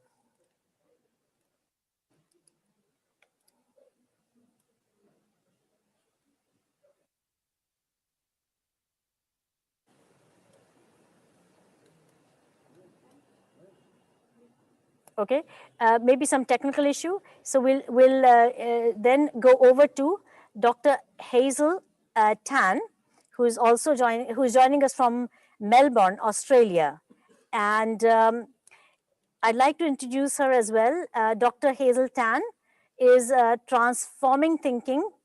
talking about transforming thinking, empowering teaching and learning across the curriculum in the 21st century. She's an academic at the Monash University and a part of the mathematics, science, and technology academic community.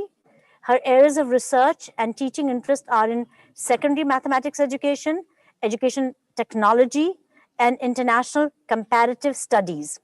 Her research methodological expertise is in quantitative and mixed methods, and her work on Facebook as a recruitment tool for research has gained academic interest.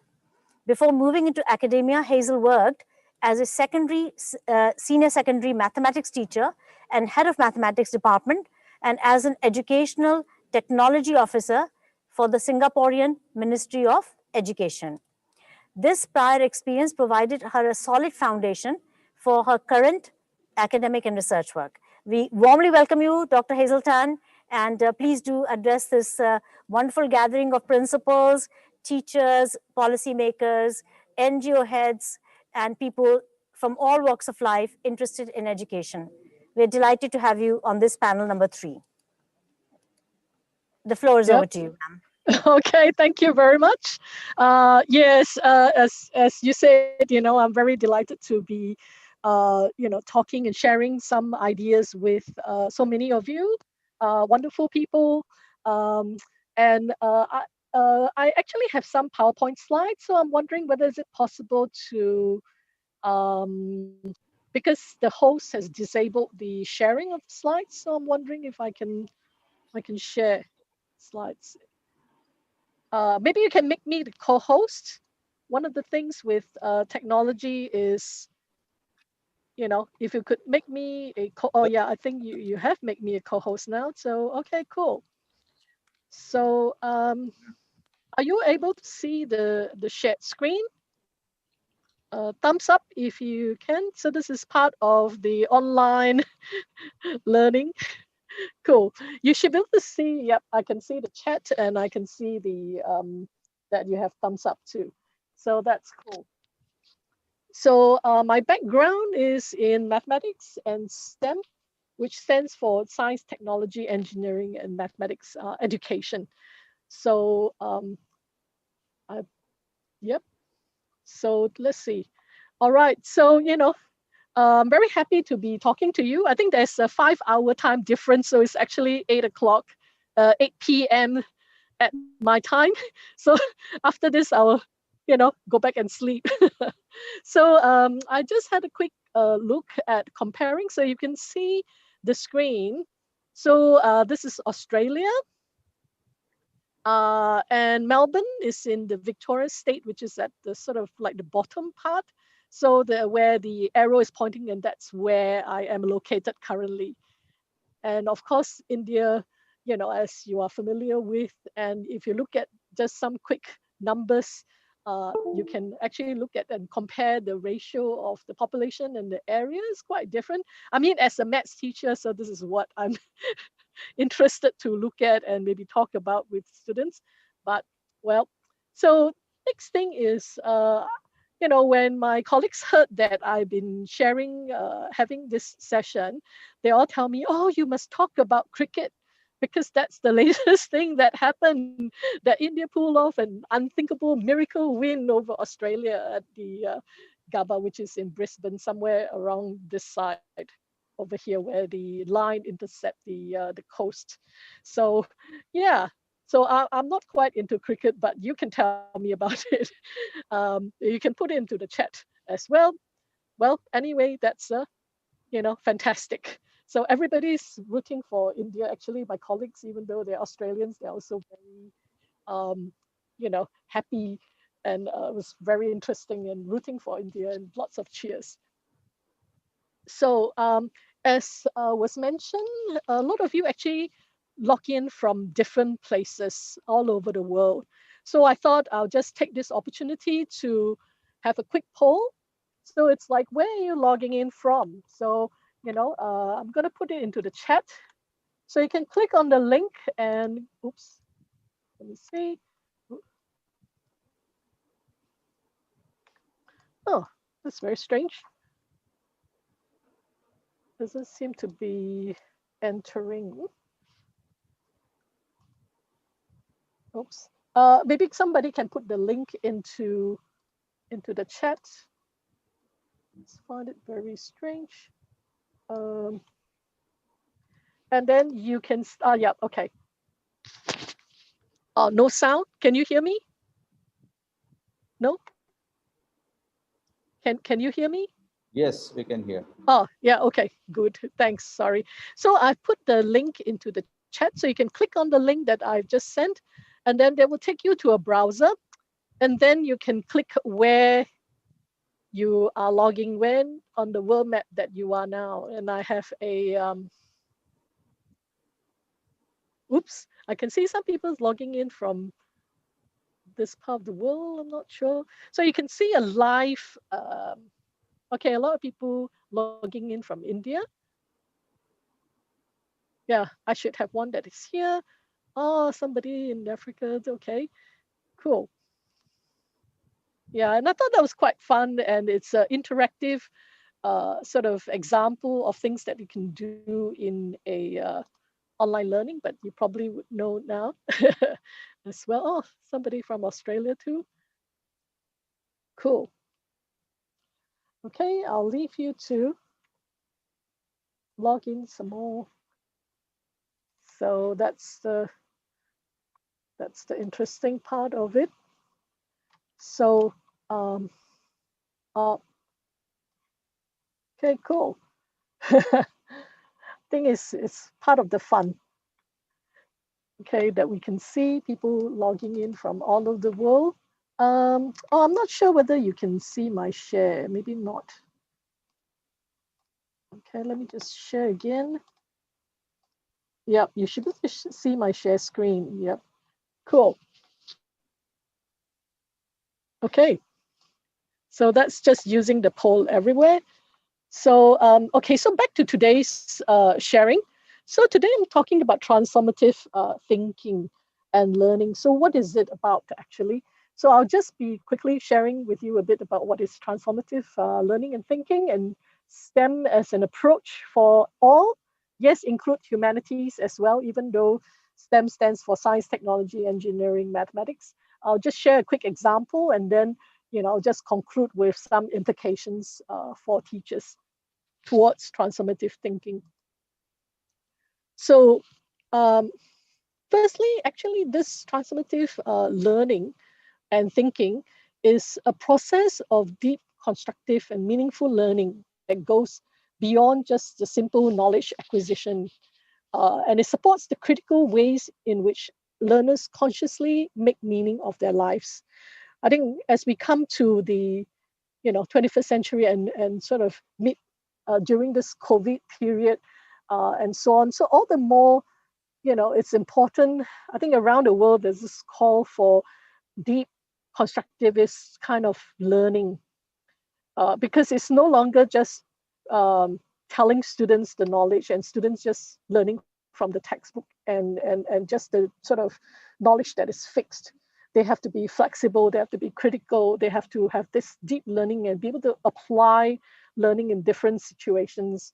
I think probably I'm talking to the converted people have really talked about this. So so we need to try to promote this. So how do we transform education, the teaching and the learning in this changing times? You know, I think firstly we have to decide what are the things that we are interested about, or we are interested to promote in our students, in our children. So, you know, so I think there's a lot of talk about 21st century skills like creativity, critical thinking, collaboration, communication. You know, I think there's how many, 4 C's or something. There's a whole lot of different kind of 21st century skills that is needed. Higher order thinking skills, I think this is also quite common in some of the policy documents, you know. And of course, I've looked at the National Education Policy in India 2020 and your new National Curriculum Framework 2021.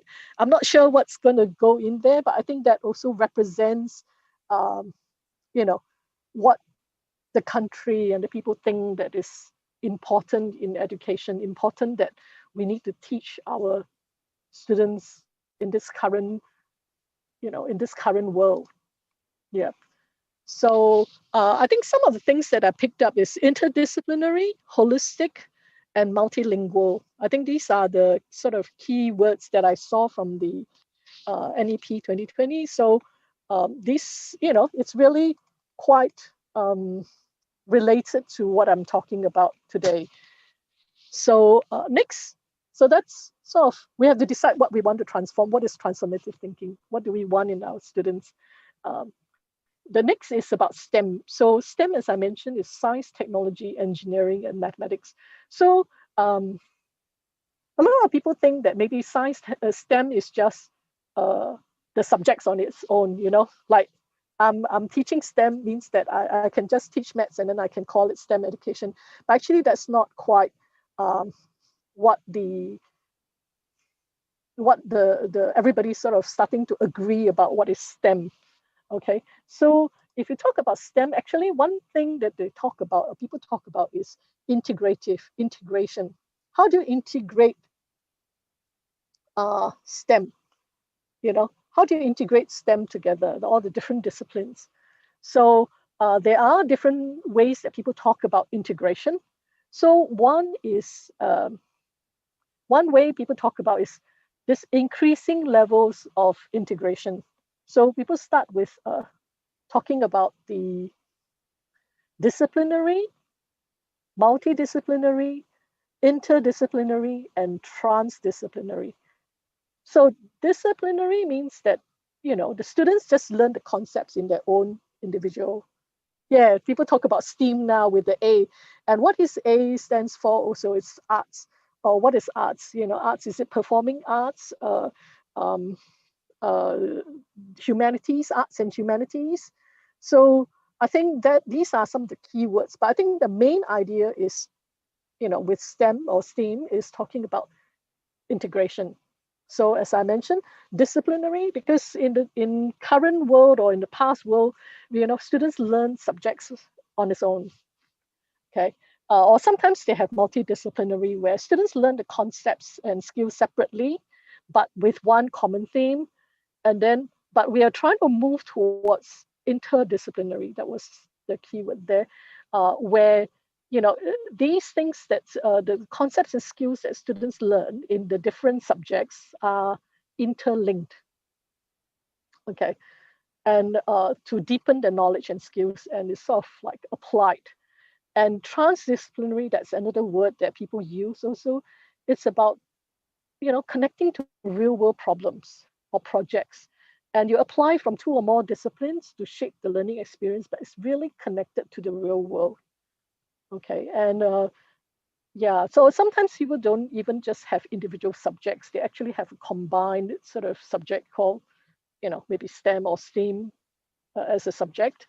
This happens in Australia. So some schools actually have a curriculum that is a STEM curriculum. And I think we're probably moving towards that as well. So, so this is integration. So what is the characteristic of a STEM approach? as I mentioned, it's inter or transdisciplinary. Yes, real world context, inquiry based approaches, perhaps using engineering design process, which I will demonstrate with an example. Um, One thing to think about besides the curriculum, that means what is important, is the assessment. The assessment has to be linked to the curriculum and to the to STEM, or no, not STEM, to the curriculum, the things that you want the students to learn. So if you value 21st century skills or collaboration or creativity or metacognition in your students, if you value the attitudes, you want students to have, positive attitudes towards learning or towards the subject that you are teaching. So how do you monitor that? How do you assess this?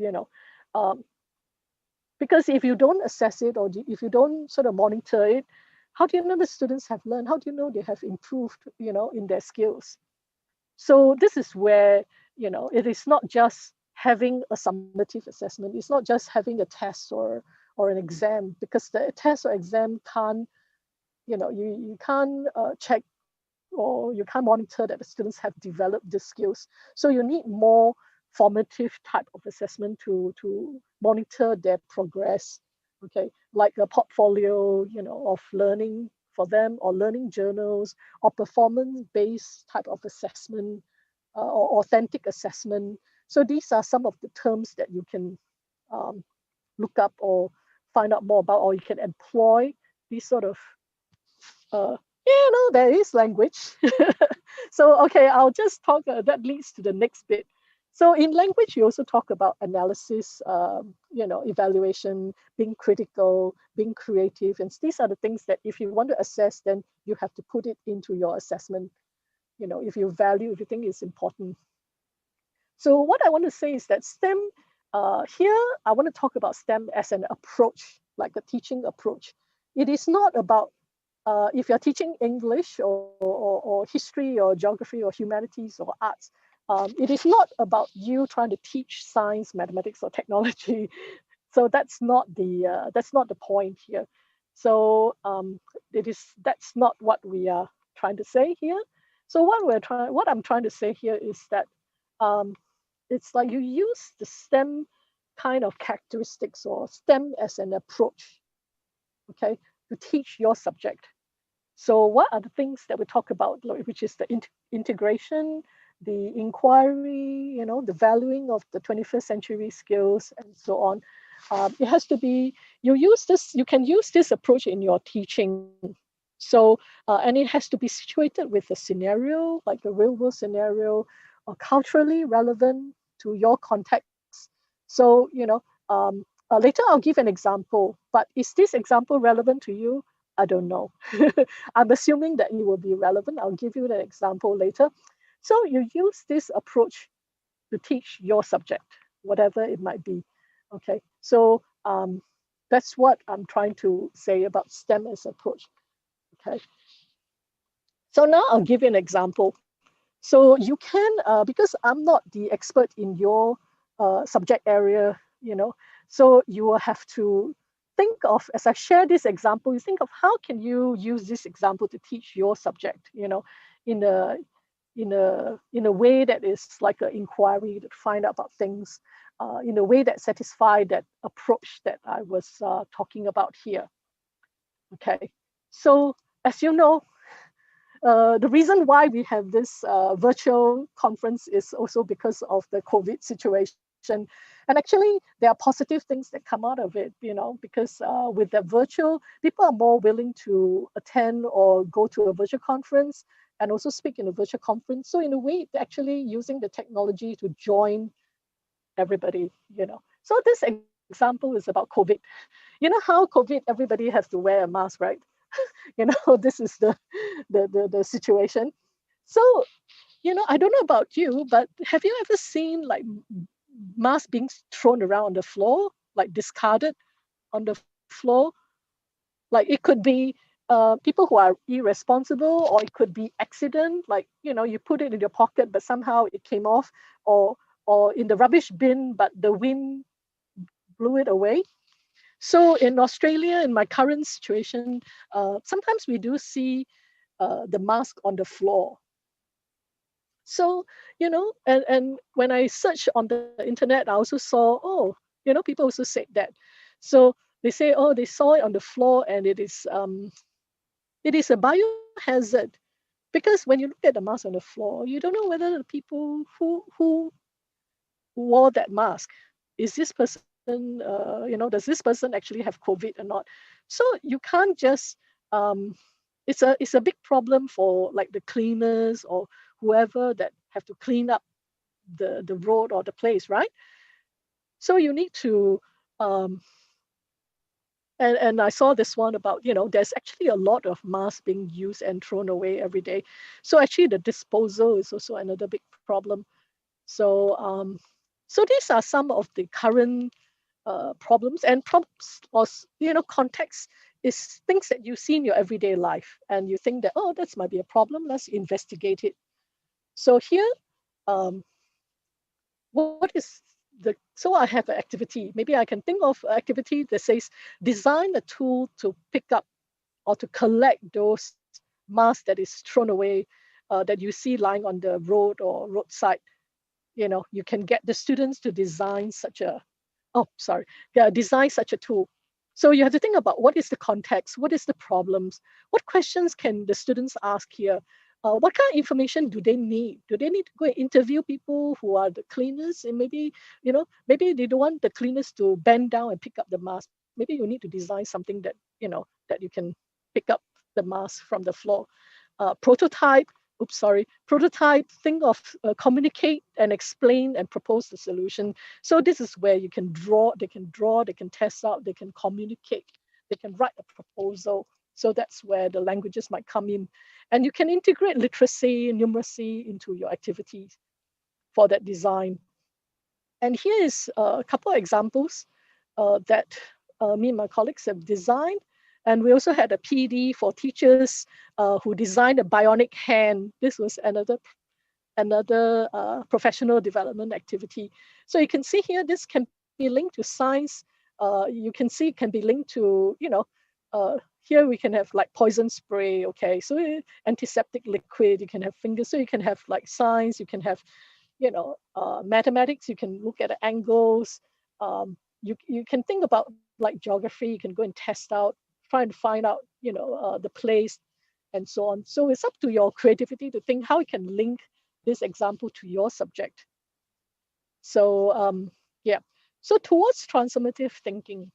So I just gave you an example of like a context driven by, the needs in the community, like what is important to you and your community, turn it into a problem that students can inquire, find out, solve that problem, make it, change the world one step at a time, but connect to the community. So these are some things that you can think about.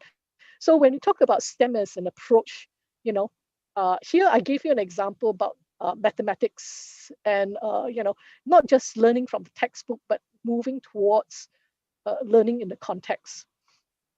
Okay, so I won't say more. And this is taken this from a reference. Okay, so the implication is the integration. Next thing is for teachers, you need to think about how to scaffold the learning, how to assess the thinking and 21st century skills along with your content and so on. Maybe what is needed is interdisciplinary teacher collaborations. Maybe, not only one teacher, like one subject. I will have to, in my team, when we do research, right, I'm the maths guru, but I have my science and the technology gurus who are science and technology teachers in schools, and they became academics. So we all contribute different things, to the team. So maybe teachers need to work in teams as well if you expect students to work in teams. Um, so you have to decide what are the possibilities of a STEM approach in your subject. Yeah. Yeah, storytelling can be STEAM-based. Thanks. I'm sure you can come up with many different ideas, and I'll leave you with that thought. And you can share with me, your ideas and so on. And then that's it for me today. Thanks very much. I'll go back to my email. Oops. Yep. In case you want to send me Thank an you so email. much, Dr. Hazelton. I apologize for the sound interruption. I think it was a fantastic presentation, and we have a lot of takeaways. I think we understand STEM, but only partially. And you have given us a lot more food for thought on it. That STEM is not just mixing up the subjects or mixing up in a multidisciplinary or interdisciplinary or transdisciplinary way, that it is actually an approach and how to make this effective. And I think it was a very, very powerful presentation for many, many of us. We have a lot of takeaways from you. Thank you very much, Dr. Hazelton. Please stay till the end. So if there are any questions, we can ask the participants to come up with their questions on the link, but a little later on when we'll get to the question answer part of the panel. Now I'd like to invite Alpa Shah from Mumbai. And Alpa Shah has been awarded with the title of the Distinguished Educator 2020 by Education Leaders Award. And I have a lot more to say about her, that she has worked for more than 25 years in various corporates, including Tata and SBI Group. She has worked to empower every individual and has started her own venture called Empower Education, where she is able to empower and educate all walks of people on aspects of financial literacy. Alpaji, I'd love to talk to you about this financial literacy part a little later on. Please be in touch with me as well. She heads the education initiative, which is called Financial Awareness Training, under which she has empowered more than 3 lakh, that is 300,000 corporate employees, women and youth on personal financial literacy. Alpa has authored a book, Every Woman Should Invest. Fantastic. Published by CNBC TV 18. It's a practical guide to manage a millennial women's financial journey. I invite Alpa Shah to present her thoughts on her topic today, which is from education to financial freedom. Thank you so much. Hello and good afternoon, everyone. Thank you very much, the entire team, Getty, for inviting me here. A very warm welcome to all the participants and my fellow speakers too. Well, let me give you some statistics before I start my presentation. And I don't have a PowerPoint slides, but the message which I'm going to give you is going to be very simple and clear. I'm sure you all will agree with me. A very new and latest survey by Standard & Poor found that 76% of the adults in the world are not financially literate. The survey was carried out in 140 countries with over 150,000 adults tested on their knowledge for the 4 basic financial concepts like power of compounding, inflation, asset allocation, and wealth creation, whether debt, equity, etc. These are all basic things. Other key findings from the world and even in India were about 39% of the adults who have borrowed some formal loans, who have debt, are financially literate, while about 27% of the former loan borrowers are not financially literate. So they don't know what kind of loans, debt they are taking. 26% of the adults in the richest of the countries, they have no idea what they are doing with their money. They feel spending and earning is the only responsibility they have. But what they are forgetting is leading a very good life with the help of money. You have to beat inflation, you have to grow that money, and you have to definitely utilize that money for other good work too. Spreading happiness is also part of money management, if you personally ask me. Well, 38% of the adults with, overall good literacy level education, financially literacy level is hardly 0.005%, even though they are CA, MBAs, doctors, engineers, highly qualified. So I was a bit worried that what's wrong with this? And somewhere, I think as a life skill in our school, colleges, universities, we have forgotten to empower and educate our younger generation on financial literacy. And they are all going to earn lot of money. Trust me, they are too good in their own domain field. They are so talented. They are extremely good as far as their own field is concerned. But when it comes to money management, I think it's a big concern. And secondly, everyone who's listening to me finally are going to earn money. What if you don't know what to do with that money? Even the finest of the doctor, engineer, or an actor, if he or she can't manage money, I don't think anybody can save them. So, my first request to all the teachers, professors, parents who are listening to me, as a life skill, money management is number one in your child's life. And you have to empower. And there are a few reasons I'm going to talk to you about. Well, gender specific, I'm not even entering into. When I'll compare women with men, I think we all are going to be in tears looking at the state of women's state in anywhere in the country, not just in India, let me tell you. Financial literacy ratio, whether you are in India or whether you are in USA or whether you are in Saudi Arabia, hardly any difference. Women are not financially literate, and let's admit that. So it's not about empowering women, but it's all about educating the women too. And let me tell you, when we talk about girl child education, gender equality, financial literacy also takes a very, very big role.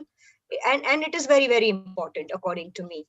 So there are few reasons which I'm going to put forward to you all, and you all can definitely give a thought. And I respect your views too. First and foremost, respect for money. Every child whom we are nurturing, whom we are teaching as an educationist, everyone whom we meet, any youth, they should respect the money, whether they themselves are earning or they have got that money from any other source. Unless and until they will not have respect for money, they can never ever grow in true sense. They will never utilize that money for good work or for the good of the nation or for the good of his or her own life. So first and foremost, financial literacy is extremely important for anybody because they cultivate respect for that money. Hard work which is put into earn that money is very important for them to learn. So it's a life skill and we all must give. Teenage children must know about how to manage money. The second most important aspect about why we all should empower and educate our children on financial literacy is that power of compounding plays a very important role. If you start your investments 5 years late, then you are half rich when you retire. And that's what is power of compounding all about. Imagine a child who doesn't even know what is power of compounding. How will he start his first investment from the first paycheck which he's going to earn? He doesn't even know the basic functions of banking. He doesn't know what kind of loan is good or bad, what kind of assets he has to create in his life, what kind of good use of money he has to do in future. If he is a businessman or if she is a business person, how will she manage the cash flows? How will she pay salary on time to her staff if she is an entrepreneur? So please, you can hire a CFO, but certain basic concepts about money management you can never hire. Have to master yourself if you want to function your business and life absolutely coolly, properly. So power of compounding is a very big lesson for every youth to know. And they should start all these things at a very young age, because anything which is good in habit, if you cultivate it at a younger age, you last long very well, and everyone knows about it, right? Whether it's a eating habits or whether it is a healthy habits, whatever you say, if you cultivate it at a younger age, you are supposed to be well tuned for that in future too. Well, it empowers them in true sense. So financial literacy education in true sense will empower the youth. And India, for that matter, my own country, is 50% of the population is youngsters below 35. And 55% of the population is women in my country. And my country is the most populated countries amongst the world, one of the most populated countries. Imagine. So if we empower women and youth on financial literacy, they will never ever be a burden on my economy, on my country. And it has a lot of impact if you personally ask me. Right? So this is what we all must do for the nation building.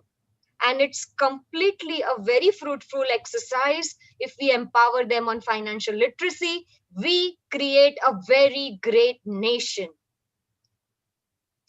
Financial illiteracy breeds ill-equipped adults. If a child is not respecting money and if child doesn't know how to utilize that money, then how will be a good adult as far as money management is concerned? You tell me. He doesn't have any good habits only.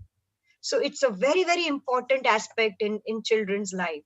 They cannot lead good life and they can be a burden on our country, as I already told you. Lack of financial literacy leads to bad financial habits, and that can be bad as a family member also. The main earner or the main head of the family, if he or she is not financially literate, the entire family is dependent on him or her. Imagine what will happen to the family. So actually, we all should really gear up and charge everyone on all these basic financial literacy, which they should know. Well, it's like good healthy habits, eating habits, exercising, morning walk, which helps in your life. And if you really want to create a true wellness kind of a culture in your youth, then financial literacy is a must subject for sure. Well, in this pandemic, of course, everyone knows how suddenly the job cut, salary cut, suddenly the entire situation has been changed.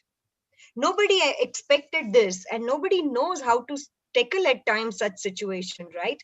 So if you are financially healthy, if you're financially free, if you're stable, whatever happens in your life, you can overcome all those challenges for sure with a lot of confidence. And that's why respect for money, earning is one thing, spending is one thing, but growing and creating wealth for yourself and having that money at every stage of your life for giving you confidence, self confidence, dignity, and true financial freedom you can only achieve if you are financially literate and your base is very clear at younger age of your life.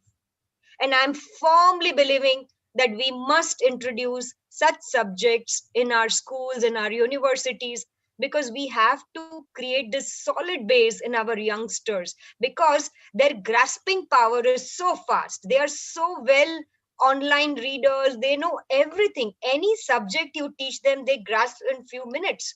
Why can't this? It cannot be boring. It cannot be confusing. It is very interesting when you talk about money.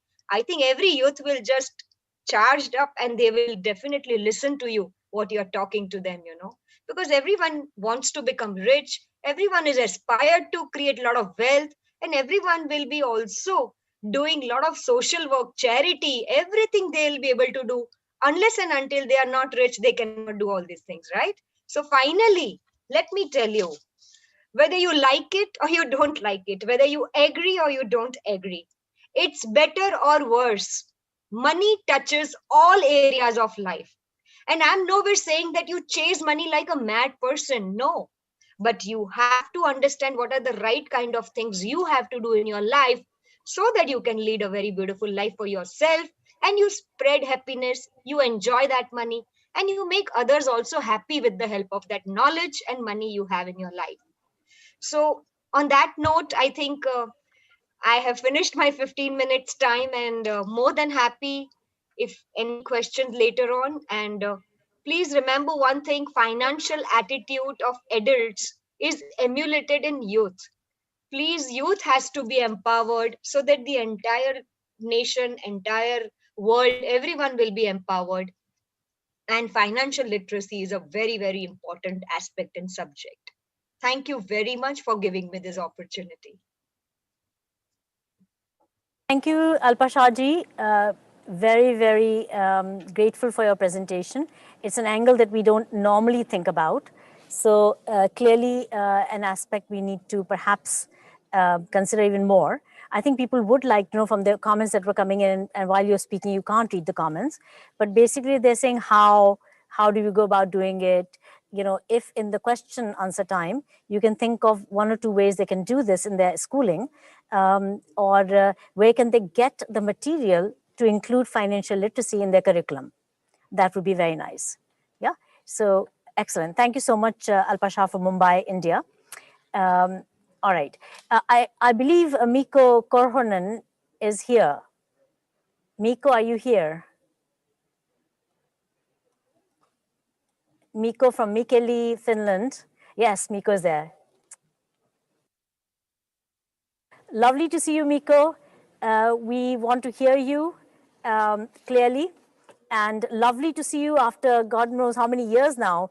I was in Finland in 2013, and I went to visit his town of Mikkeli, which is about 2 hours from Helsinki, northeast direction, if I remember correctly, and he'll correct me.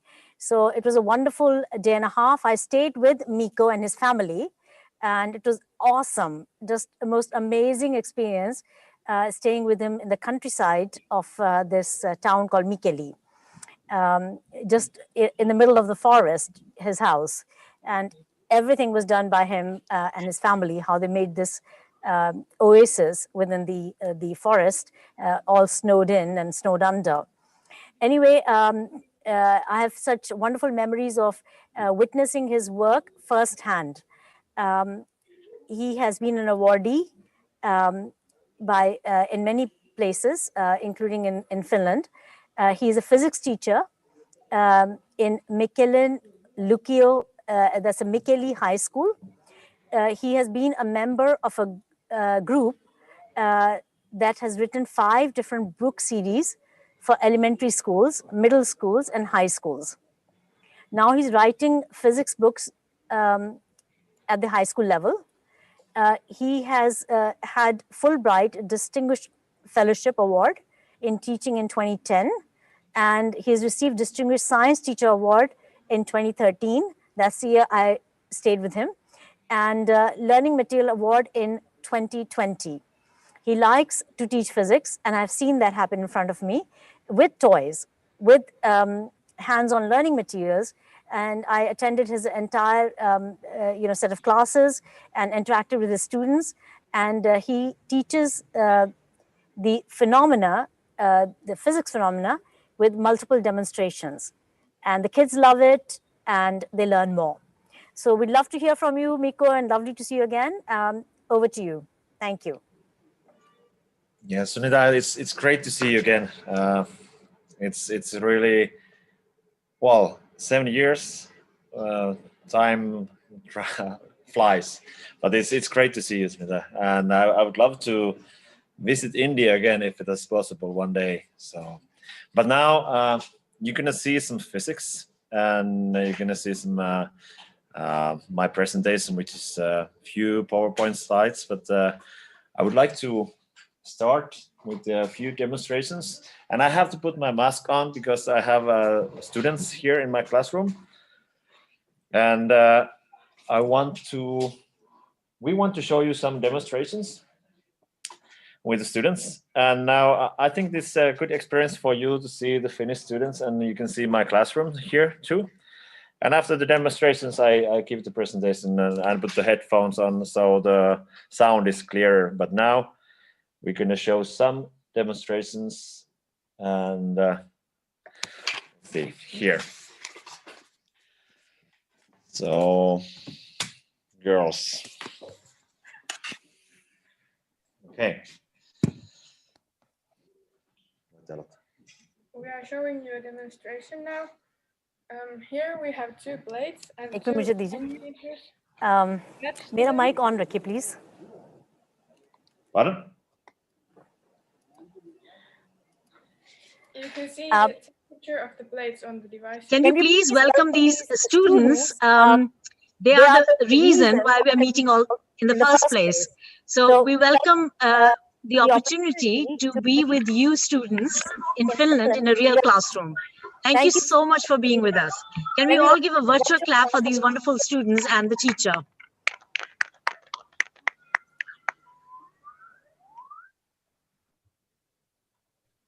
Okay, so Virtual clap, please, everyone. we are showing you a demonstration. Here we have 2 plates and 2 On the screens. Thank you so much. attached to them. It's awesome to see you all. Wow. Please start. You can see temperature of the plates on the devices. As you can see, the temperatures of the plates are pretty same. Now we put ice on them and let's see what happens.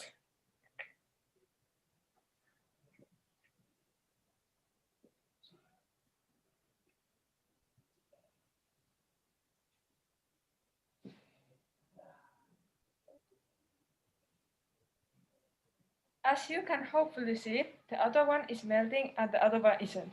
If you follow the temperatures, you can notice the plate that has the melting ice on it is actually cooler. Do you have any guesses how this is possible?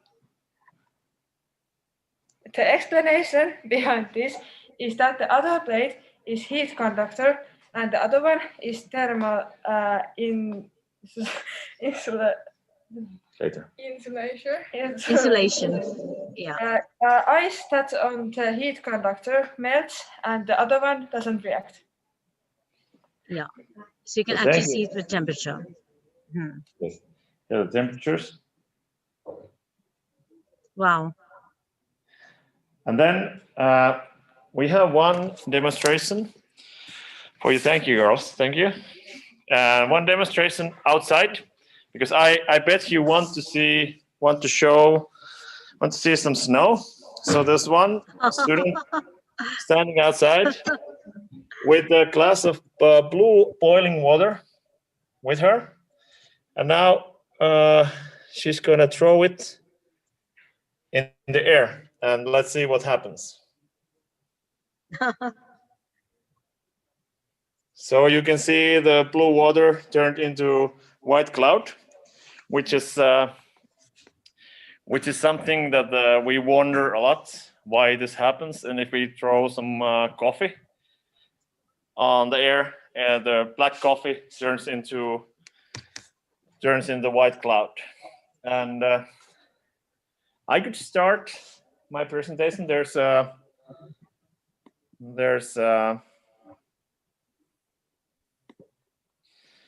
But I need to admission for the start to presentation. Then can you give me the permission? Of course. Start. Yes.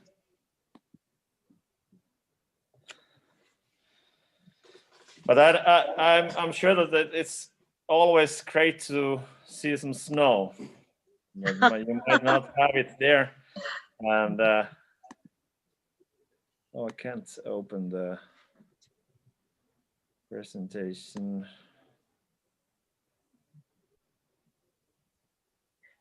I need the permission to do that, but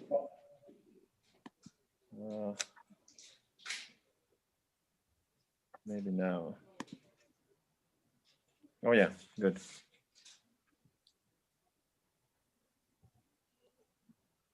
Now it's possible.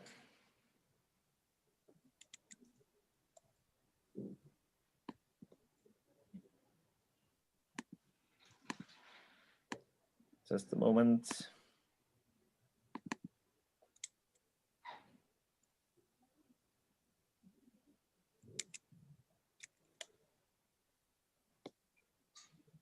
Nico, your work was also published for the US.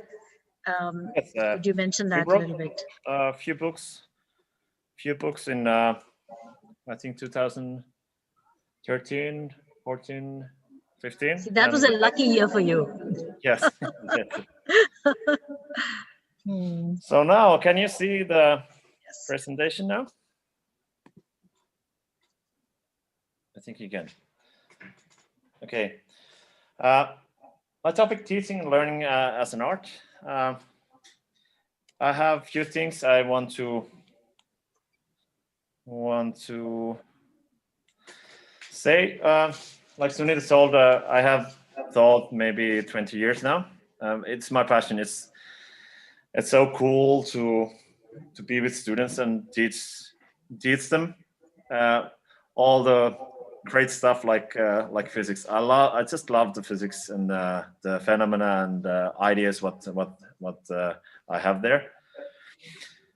Like Sunit told, I have received few awards and I've written a couple of books, but it's not important. It's important is how the students will do in their lives, and I'm very proud of them, what they have achieved. I have few students joining the physics Olympics, and many of them have done a great job in their lives.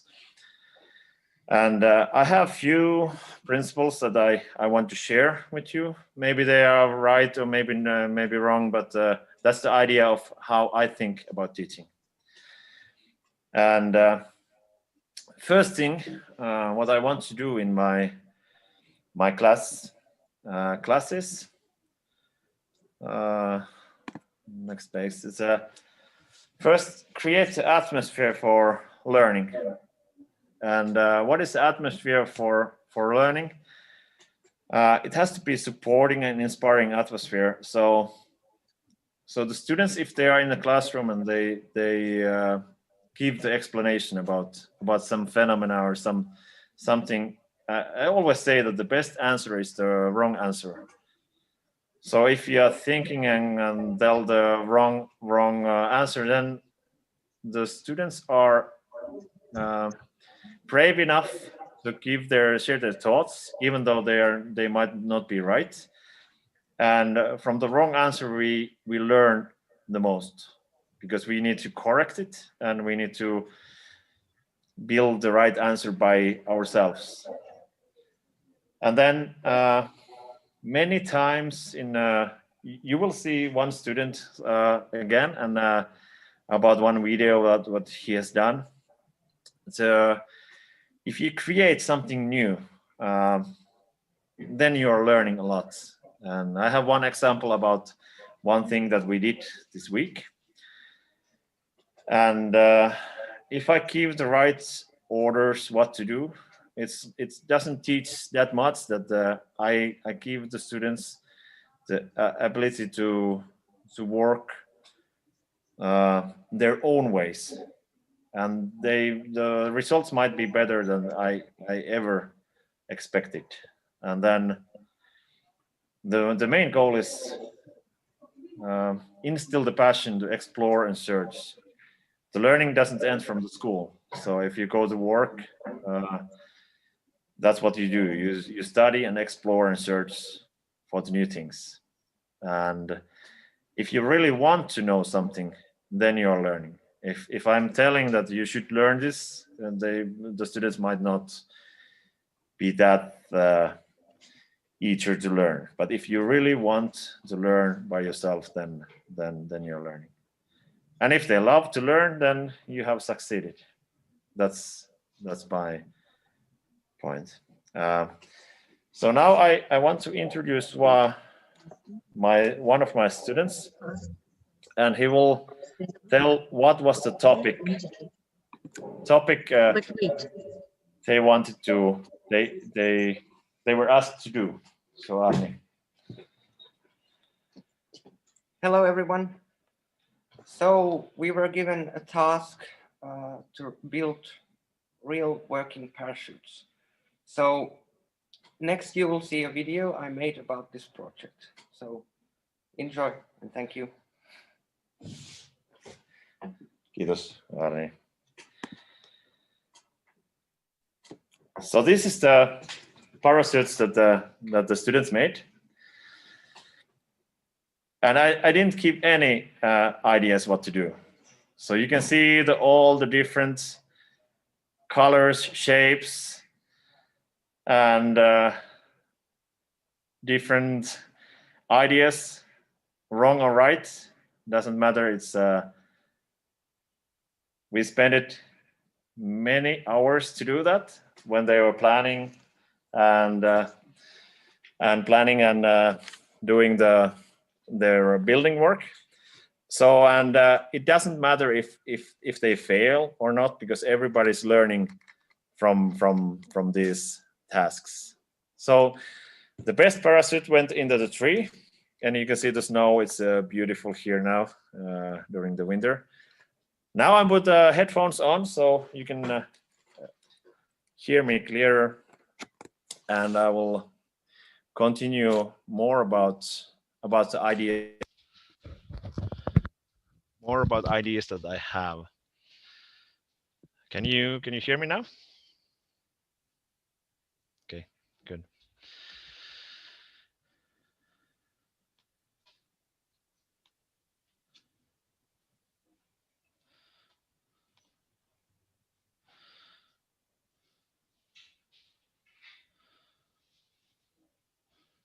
Wait.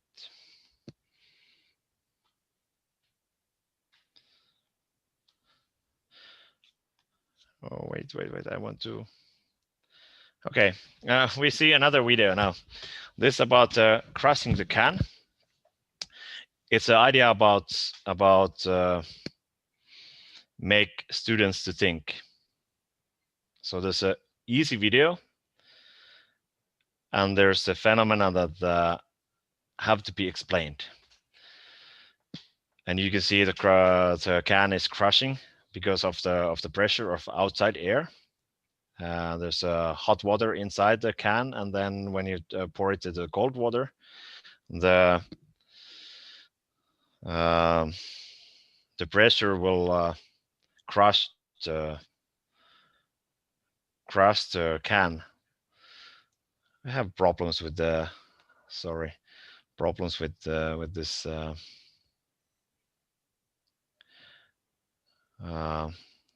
sharing now. I start again. So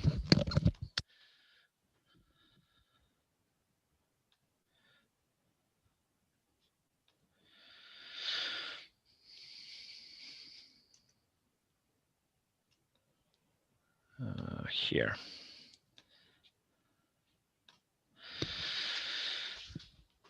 So about what I want to make in my classroom, and I know that Sunita was here to show some examples in the real life. The first thing I want to do is to make the student to think. From thinking, there's learning. Of course, I have the atmosphere right for the learning, but what happens then when students are thinking? They really want to know the answer, and I think the best moment in the classroom is when everybody's quiet and they are thinking. And I don't want to tell the answers right away, because I want to wait the students to get it.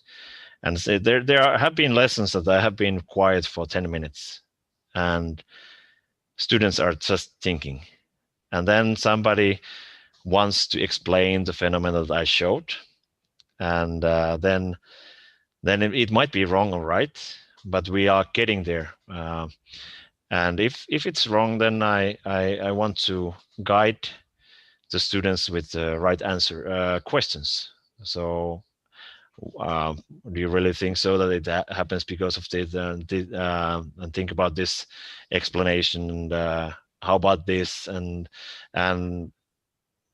step by step they are getting there. I show you one video about the thinking. I stopped the sharing and I started again from the webpage, and you can also see some materials. I told you about the books that I have been written, so we have the e-material also available. So this is an example for them, and I use a lot of videos if I don't if I'm not able to show the demonstration. But here I show you one video. So it's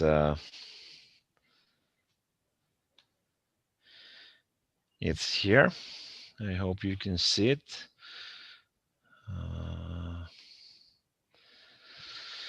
So this is about simple task to put the water in the balloon and just break the balloon. It's okay, but then when you see the slow motion, you can see what happens. And it's just so cool to see the water staying still and then dropping. And then when the water is coming out from the glass, you can see how beautiful it is and what happens there. And we can watch this video many times, and then there's a lot of questions that I can ask. Why the shape is like this, and why you see the small piece of water, and why they are round, and what happens to the balloon, and why it did go that way, and there's a lot of physics, and it's fun to watch. And then one more video. I know that I'm very keen to this physics, and maybe everybody else not, but that's the way I am. So you just have to suffer now about teaching physics. So there's one toy of magnetism that I want you to see, and this is called Levitron. And many of you might seen it, but still it's so beautiful. So I want to show you. So what happens there? There's a toy on top that I can put it in the rolling and then lift it in the air, and it's floating, which is pretty awesome. And then I put the glass around the toy and got the string with the scissors, and it drops. And now my students are, what happened? And they are quiet, and they are thinking, and then it's the most beautiful moment. The next 5 minutes they are just rounding their eyes, and they are thinking what happened and why. And then somebody, for a while, it takes, they will get the answer, and they will remember it for sure. For I want to believe that maybe for years, but let's see. Okay, this is about the videos and how to make students to think. I go back to my presentation to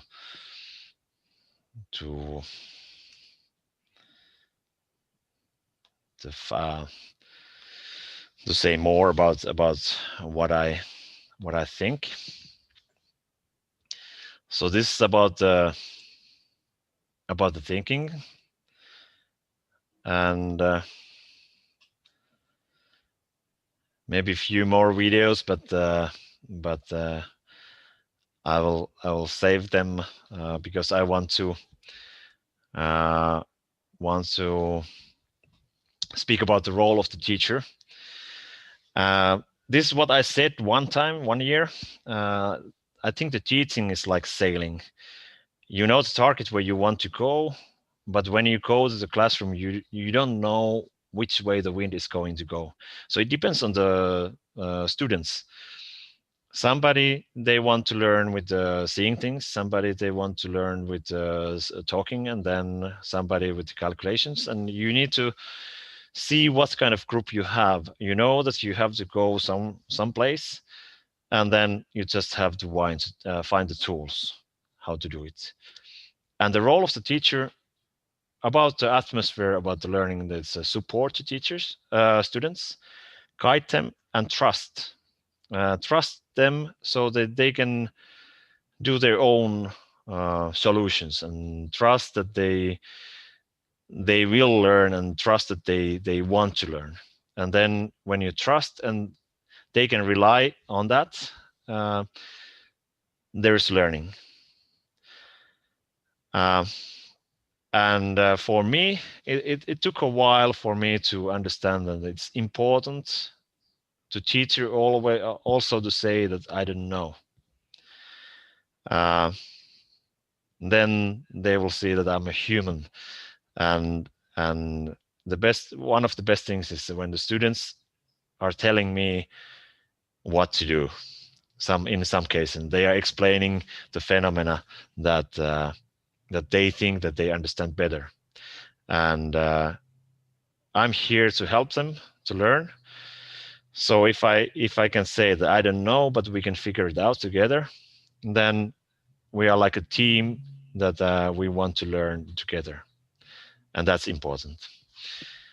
And also, what I want to the following picture is picked to you because I went to ski last weekend. So this is what happens when it's freezing outside. The air that I breathe out has a lot of moisture in there, and I have this this frost in my face.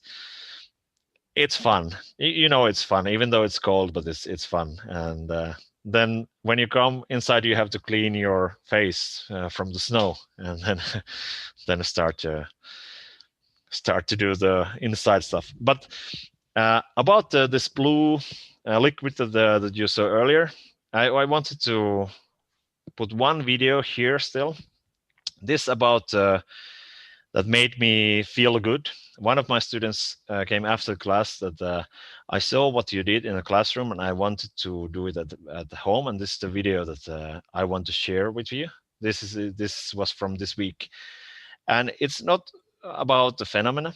It's about how eager they are trying things at home too. And it makes an effort to get the video and get this things done, and then he was proud to present it to me, so I was very happy about that. This the video, this the boiling water, and now it's really outside. It was -30 Celsius, so it was pretty cold. So this what happens there with the boiling water. The water turns to white smoke, a lot of tiny pieces of ice, tiny pieces of water, and it looked like a cloud. And it's pretty cool. So I think this at short, the first time this was the ideas that I have for teaching. I hope you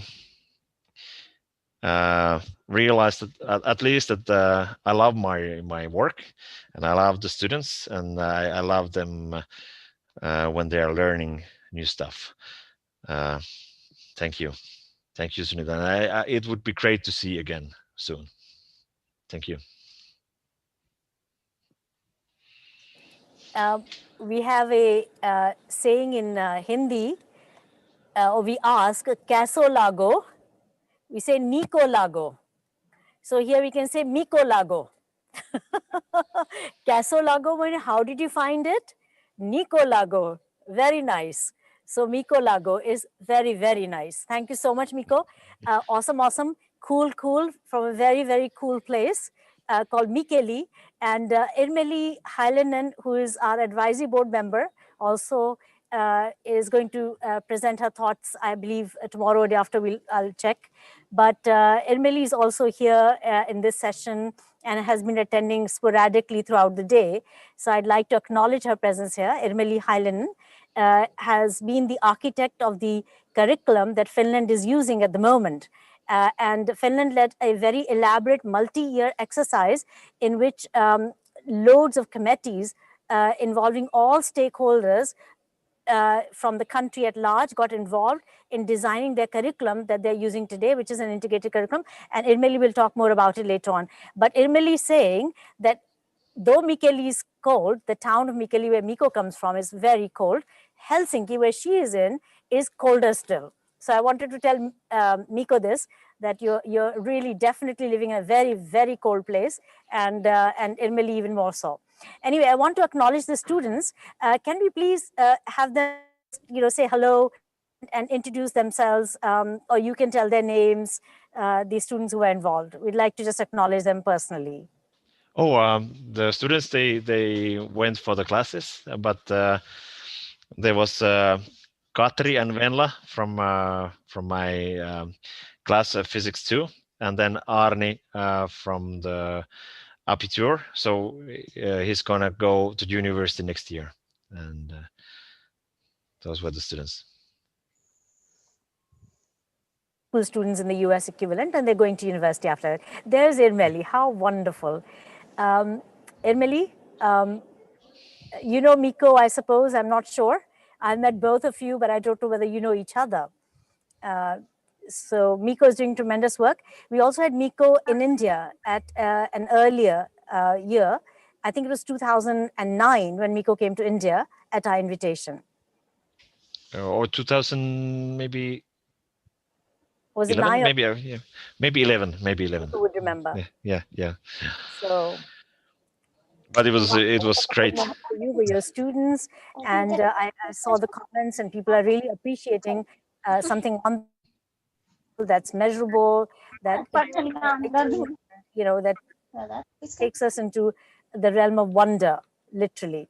So thank you, Miko. And again, if anybody has any questions, very soon we'll be opening up for questions from Miko and from others. Irmeli, would you like to say something while you're here? Would you like to make a comment? Just unmute yourself.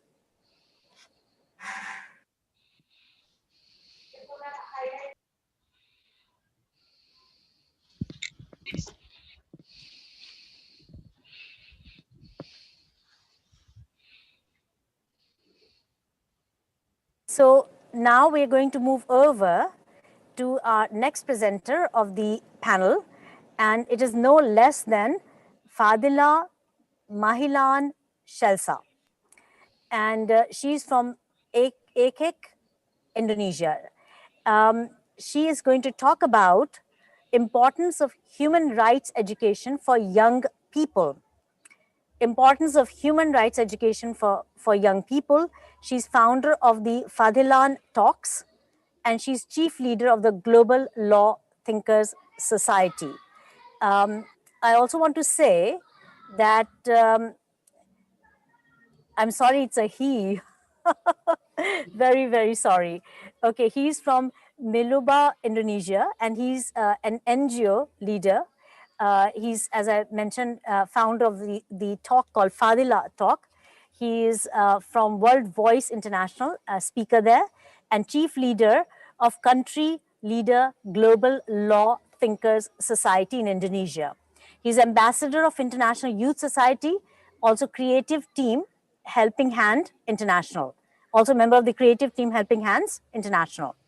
For education, he's currently completing his study in computer systems, and he's also active in voicing his opinions about the justice of cultural friendship between countries and its importance for youth development and human development. In terms of leadership, he was first appointed as head of creative at Helping Hands International by taking care of various webinars between several countries. So I invite Mr. Fadila Mahalian Shelsa to be our next presenter at this panel. Okay, thank you everyone. Thank you Ms. Sunita Gandhi to presenting me. And then thank you for the best opportunity to me. This is first my big conference I attend, and then okay for the first I can speak about myself. I am Fadila Malan Selsa. You can call me Fadil or Fadila. It's good to me. And then we can talking about the important human rights education to young people. Okay. For the first, the implementation of human rights to obtain education is not only a problem in poor countries, but also in Western industrialized countries. Globalization driven by financial factors bring global change. In the last report of the United Nations Agency for Trade and Development, in the future starts in sector where the he state there are more prepared or crowd for the educational institution. The trend was also observed by Lutz Moller of the UN UNESCO German session of the Educational, Scientific and Cultural Organization. If education is primarily based in primarily with a work background, the human rights are not fully fit. Just education is understood as a technical means people are intended to be fit for employment. According to Claudia Lorenz from the Center for Human Rights Studies, it is education that does not care about the development of the human person. If what it learns cannot be used, for example, to gain qualification in the workforce, what is learning is quickly forgotten. A similar thing, what concluded in the 1917 by Brazilian educator Paulo Freire in educational campaign to reduce literacy. Okay, if people learn to read and write, but this cannot be used to improve their own living condition, the ability will soon be lost. So education, um, is to improve the living condition. The ability will soon be lost. So education must always be aimed to. Sorry, I can. I'm audible.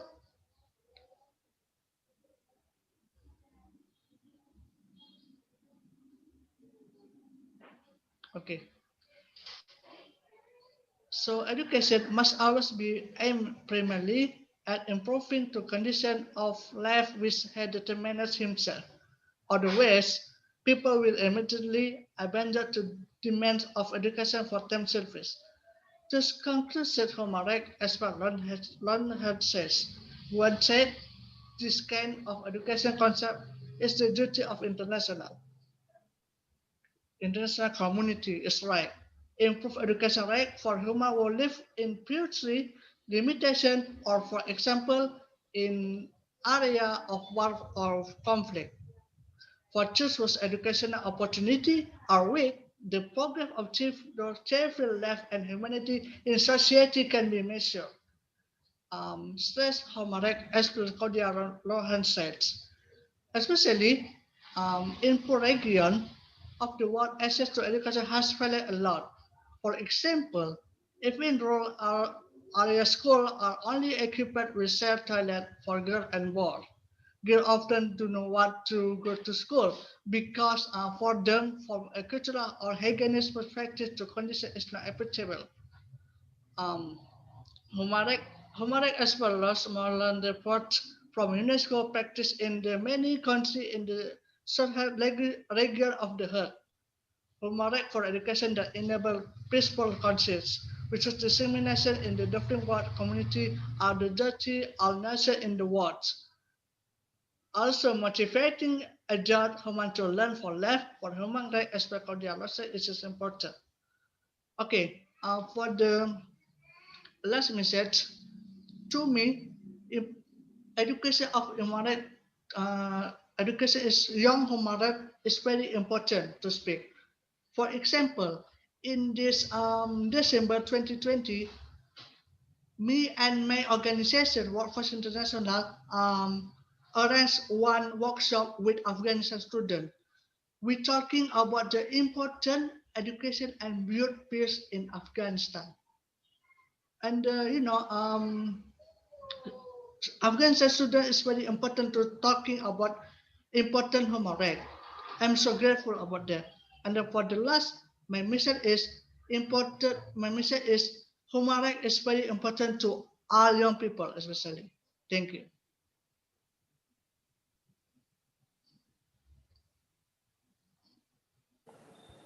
So thank you, Fadila. I think we had a bit of an accent issue. So I don't know how many people fully understood what you've said, but if you have a presentation you can share, that would be very, very delightful. And I think that thank you for your presentation and your warm presence. And we could feel you are a very passionate educator. And this is what's the need of the hour, need of education today, and has I suppose forever been, that we be passionate about what we do in education. So thank you for your warm presence and for your words. Now I'd like to ask people to post their questions to the 4 panelists. That is Dr. Hazel Tan from Australia, from Melbourne. And she talked about STEM, as you remember. Then Alpa Shah on financial literacy, and Miko Korhonen on teaching for phenomenon teaching with experience, and the 4 principles that he talked about that he has implemented in his work, and that have produced wonders in the teaching of one of the most difficult subjects in any country, any context. That's physics, and he's made it fun. And learning for life. So one thing, yeah, and Fadila Malihan and Shalsa, he is from Indonesia. So from all these people from Finland, Indonesia, Australia, and India, please feel free to ask your questions right now. We can take about 3 or 4 questions.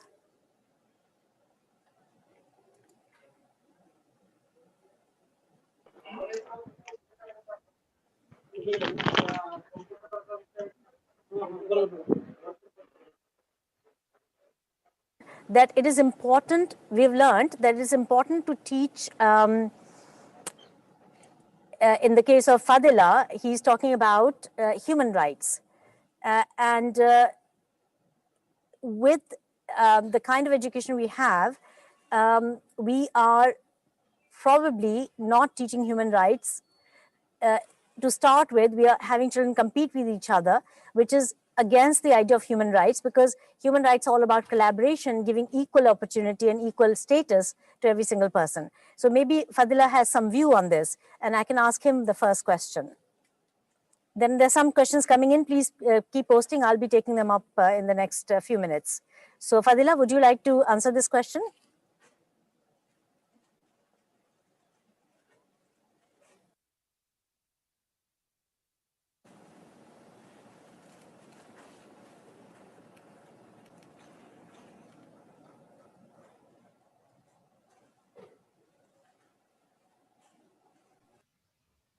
I cannot hear you. Schools competition, which is against the spirit of cooperation, which is required in human rights education. Any comments on this?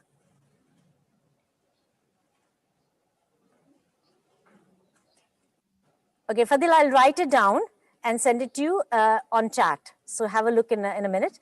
But in the meantime, we can go and talk to some of the other presenters. Is STEM the same as phenomenal teaching? So here's a question that's connecting 2 ideas, and that is, of course, to Dr. Hazel Tan. So how do you see the parallel between what Miko talked about and what you call STEM education? Are there parallels to what you've been talking about? Yes. So I have, can you hear me? Yes, we can now. Yes, go ahead. Yeah, okay. Yep. So I put in the chat, I think the STEM approach, or STEM as an approach, and phenomenon-based learning are part of inquiry-based learning. So definitely they are quite similar, but they have slightly different, slight differences. Because I think the phenomenon-based learning is based on a phenomenon. There is something, event, like what Miko has kindly demonstrated, some examples. And the STEM approach is a bit broader, like we are looking at if there's any problems or issues in your real world context that you want to investigate. So that's one thing. And what I can see is that actually what Miko has shared is can be specific to physics education. But if you are teaching another subject or another science subject or other subjects, you can also, use the ideas and extend on it and incorporate some sort of inquiry into a integrated between subjects, look at like the real world 21st century skills. You can always embed this using those activities. So yeah, that's what I think. What about Nicole? Do you want to share what you think on this? Yes, I think as you wrote the. So Miko, comments? Sorry. Yeah, as wrote that you said that it might be part of it.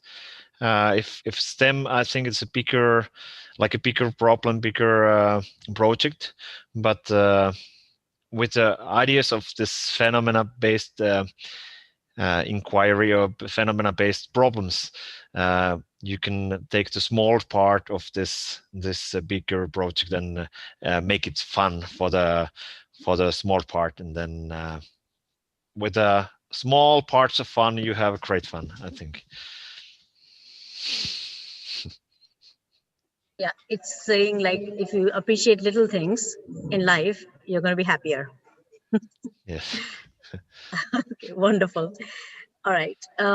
So one question I have is for from Naresh Rai for Alpasha, and that is how to cultivate financial literacy among young people.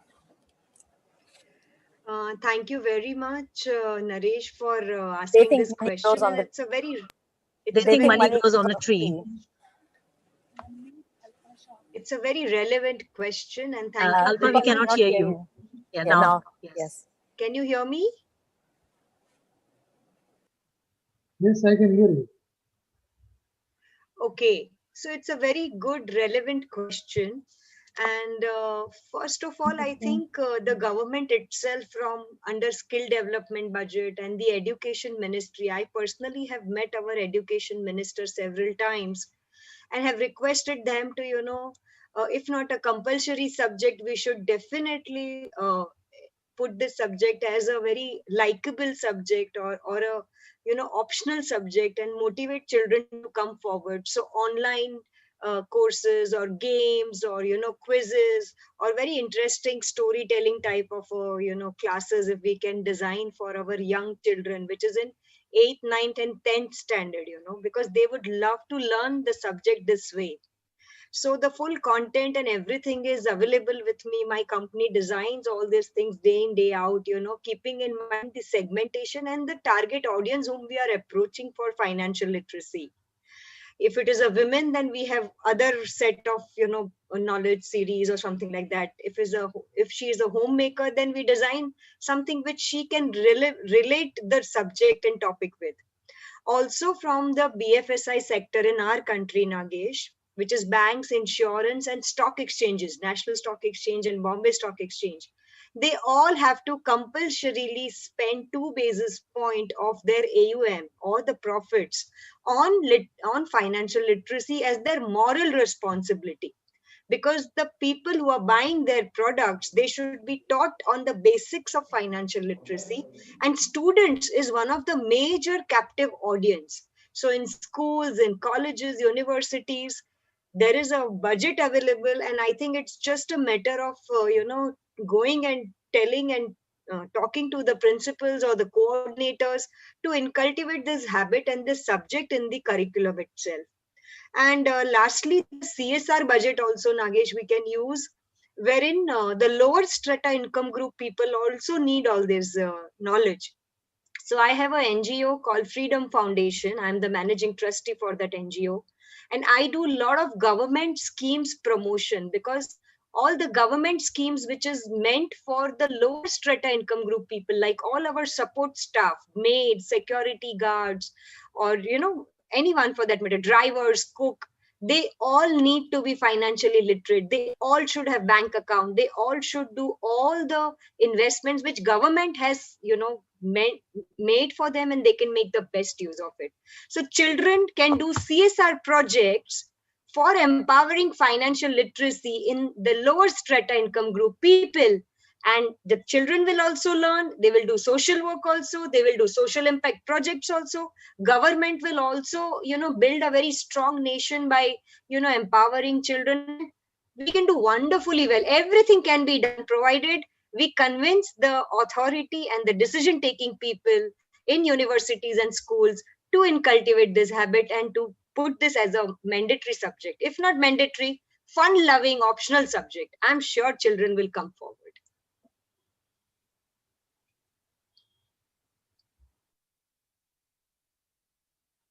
has had internet problems. He has left us, but thank you, Alpa, because this is correct, that when children get involved in teaching others, they learn in the process. But where's the curriculum?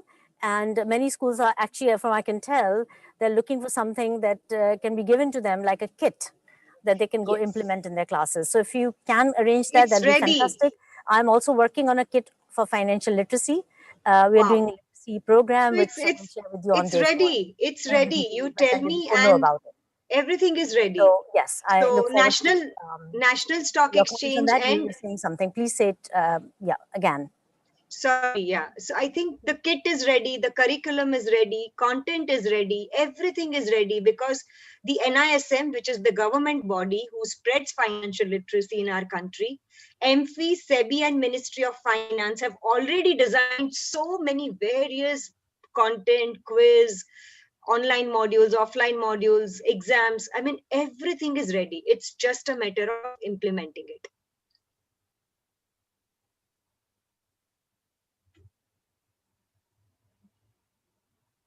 I hand over now the rest of the proceedings to my colleague here. Please take over from me. Sumita Bhatt, ma'am. Thank you so very much, Dr. Gandhi, and to all our very, very eminent speakers for gracing this roundtable with their esteemed and valuable presence, and for sharing with us some of the finest, inspiring, and highly sparkling and enriching thoughts. And now, may I request all our participants to please fill up the feedback form. And before that, I would like to give a piece of information to all of you that Getty Fellowships and Awards are our way of saying a huge thanks to all of you, all those who have been a part of the change process so urgently needed in the field of education. We invite you to write down your ideas for change and commit to carry them out of this conference into your classrooms, into your schools, and you can submit your ideas for change now or during the 3-day session ahead at the following link that is very soon going to appear on the chat box. It's already there, www.gettylearn.org. I hope you all must be able to have a view of it. Fellowships and awards, nomination forms. You can nominate yourself. You all can nominate yourself and come up with your research work and all those practices that you have been following in your classrooms. And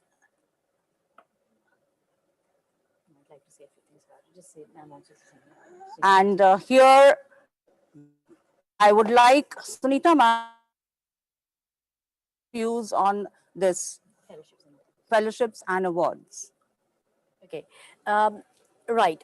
Miko, I'm still here, and Dr. Tan and Alpa, and also our fourth presenter of the day he's having network problems anyway. So I want to say that there are people from other parts of the world that are currently watching, as we saw in Dr. Hazel Tan's presentation.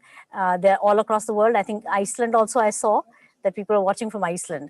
So I want to say that truly, we are emerging from our very humble sort of beginnings here as a worldwide education community of India, looking outward for your guidance and your thought processes that can help us in developing. And we also have snippets of good work going on in India we'd like to share. In particular, after every session, we are doing one presentation by a teacher who has been doing something innovative.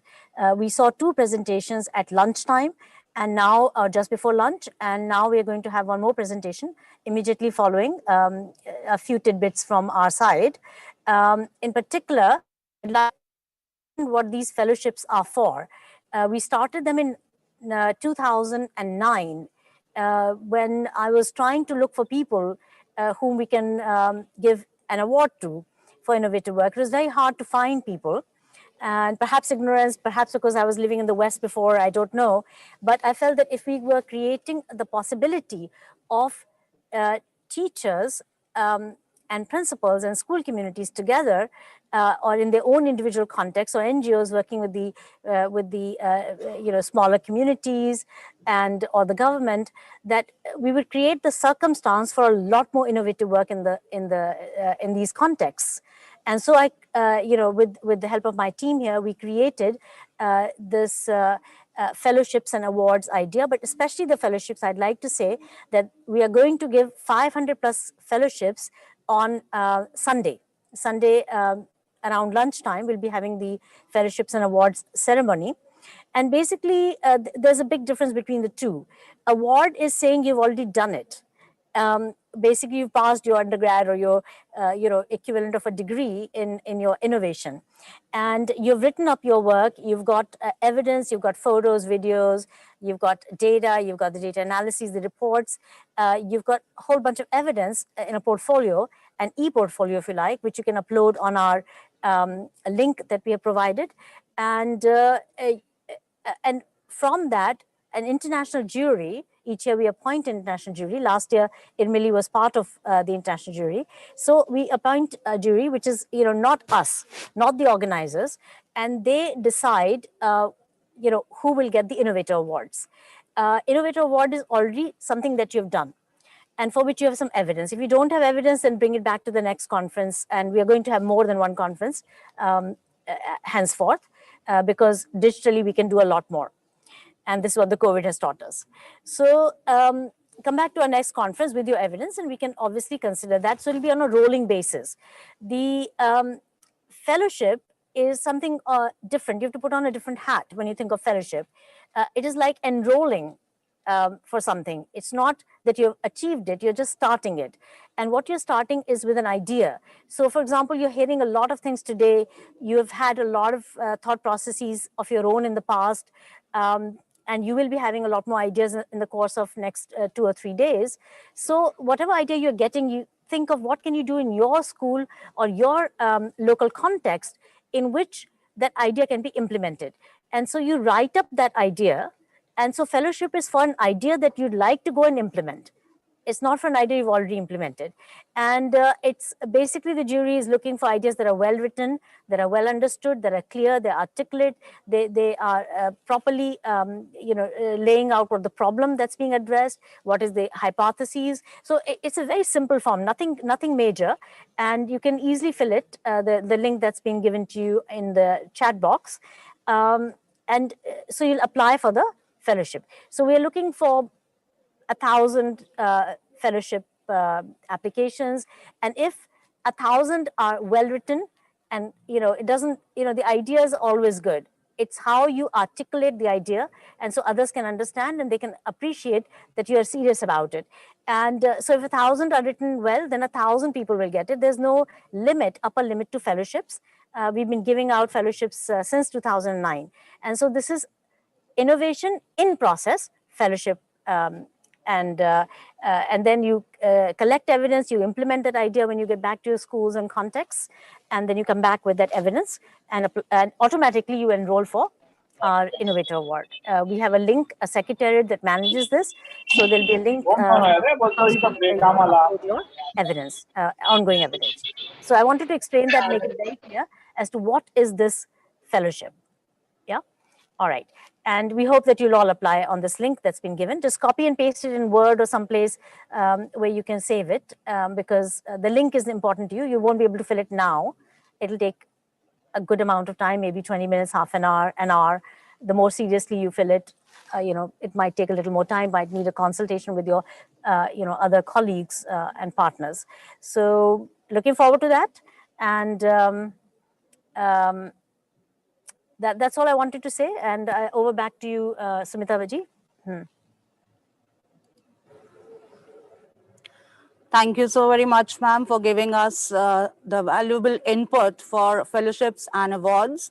And as ma'am mentioned, that the teachers have done the research work with their children in the classrooms. And this year, where the teachers were involved with the online classrooms teaching. They simultaneously conducted these research work with the children. Now we present before you one such teacher, Ms. Neha Saxena, who has done her research work with the students on the topic, not enabling but empowering, a quest for perfection. Different teaching approaches have revealed that teaching is a complex process, a profession that must adapt to the specific needs of the learner, the nature of the subject taught, and the general context of the training. Ms. Neha Saxena has tried to prove that how technology not only enables but also empowers both teachers and students.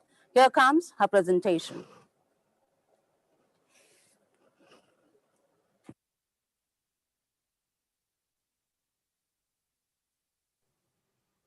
Good evening, everyone. Myself, Neha Saxena, PGT Geography in City International School. The topic of my research is not enabling but empowering, a quest for perfection.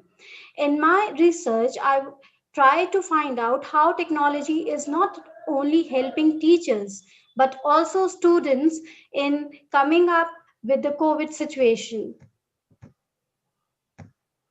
In 2020, educators and teachers, we all had a hard time integrating technology into education.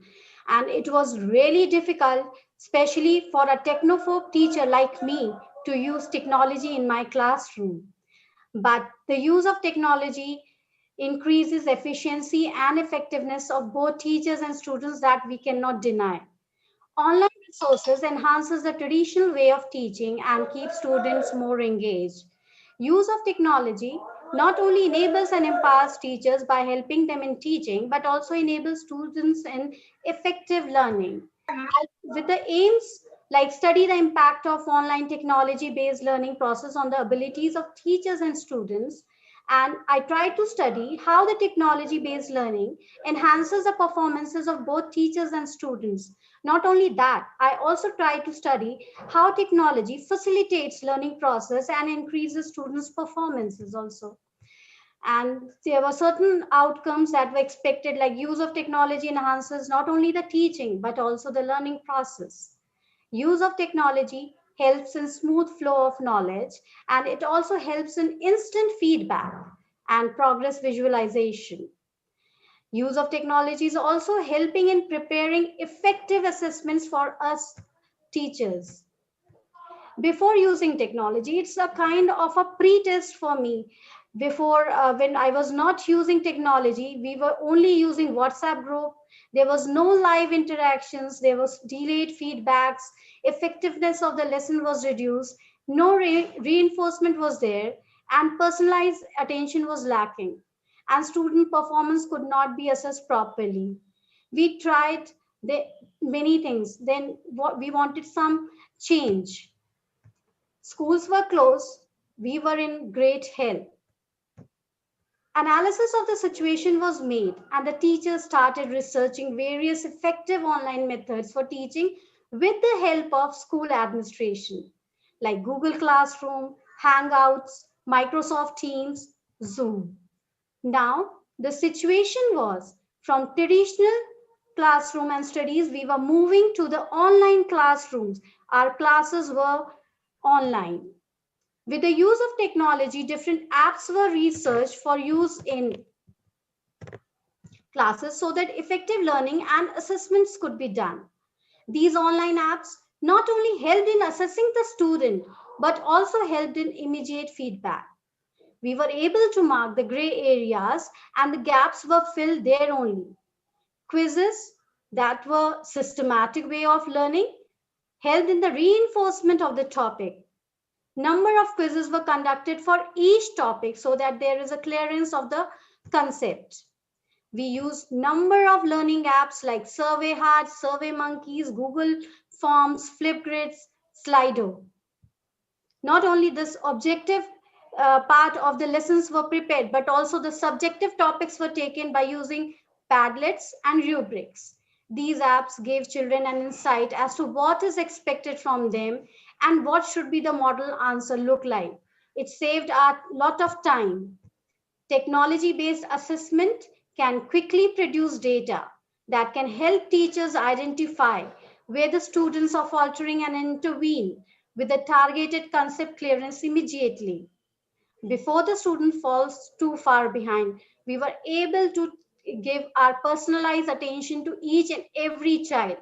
It can also be used by the teachers to revise our lesson plans and approaches and can plan our things according to the feedbacks we were getting.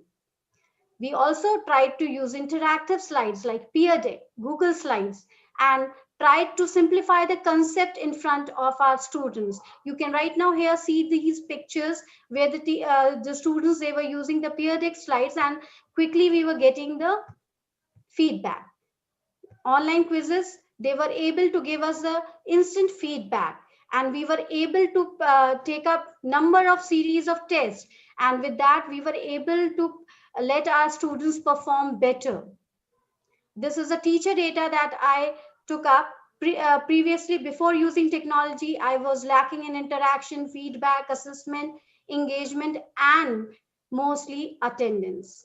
But when we were started using these online apps, there was an increase in interaction, feedback, assessment, engagement, and most of all, attendance. And with the students also, we saw a great difference with the attendance, participation, and the engagement, which is necessary for us.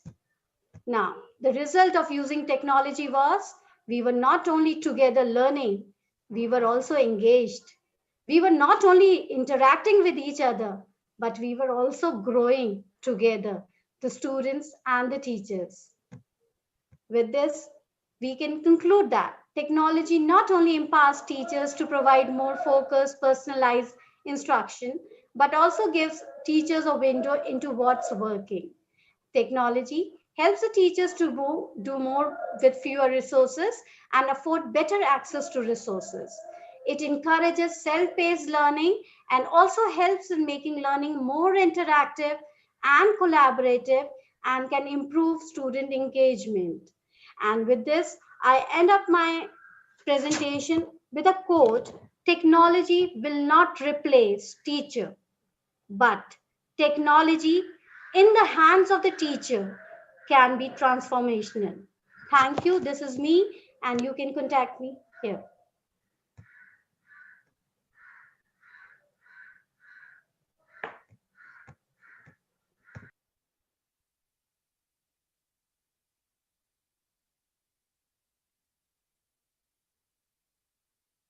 Neha ma'am. Well, indeed, technology is just not going to replace the teachers, but is definitely going to enhance our teaching skills. With that, we come to it brings us to more close to the last session of the day. I won't say that the third roundtable has ended, but yes, it definitely has. But it brings us more close to the beginning of the next roundtable, that is the fourth roundtable and the last roundtable of the day, which will begin at 5 p.m. We have preponed that session, and the theme for the session is pacing forward and innovative education. We request you all to stay tuned with us and stay glued to your seats, have a cup of tea, have a cup of coffee, and remain connected with us.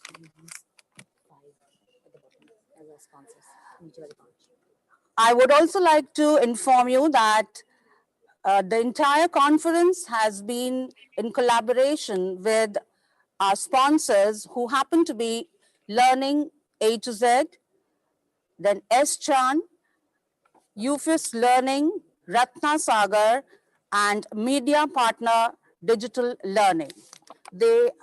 We are very grateful to all our sponsors who have sponsored and collaborated with us for this conference, 4-day conference.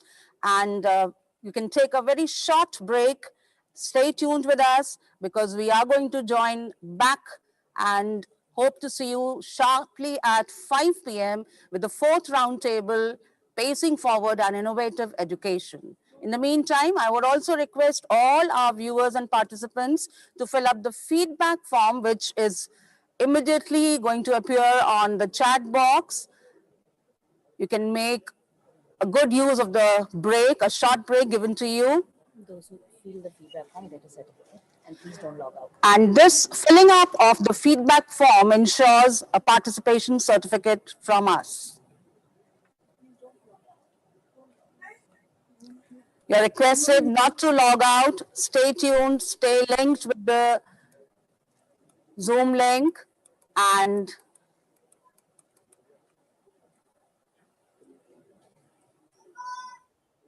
I would request our technical team to please come up with some video for our viewers in the meanwhile. See you all exactly at 5.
the future. Even if you fail, I believe in angels. Something good in everything I see. I believe in angels. When I know the time is right for me, I'll cross the street. I have a dream. I have a dream. A fantasy to help me through reality. And my destination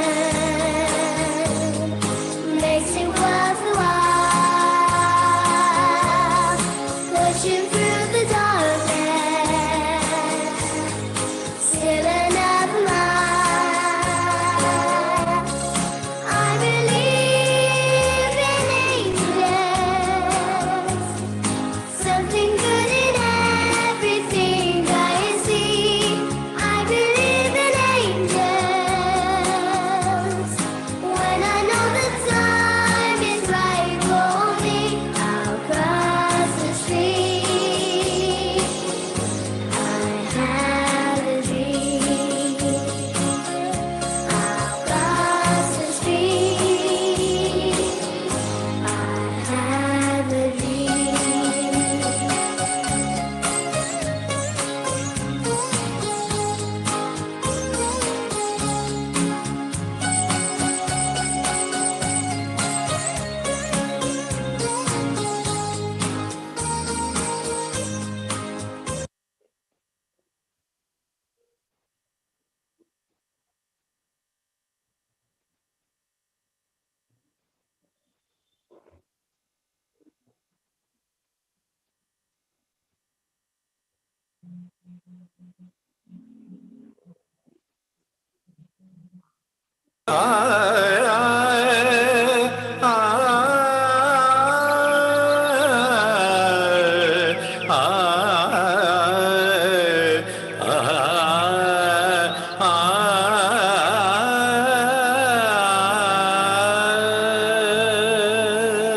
हम एक हैं सदा के लिए जगदीश्वरा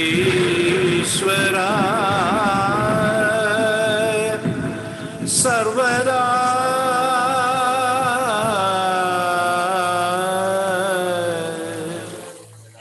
हम एक हैं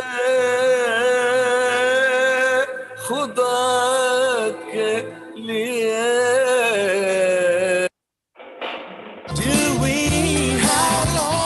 How long before we kill our pride? How long before we say goodbye to hatred, to all the lies?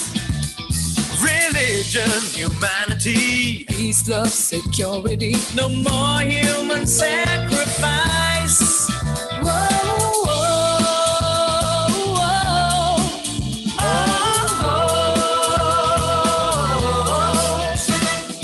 Pain has no passport with one language for you and me. Love, it sets you free.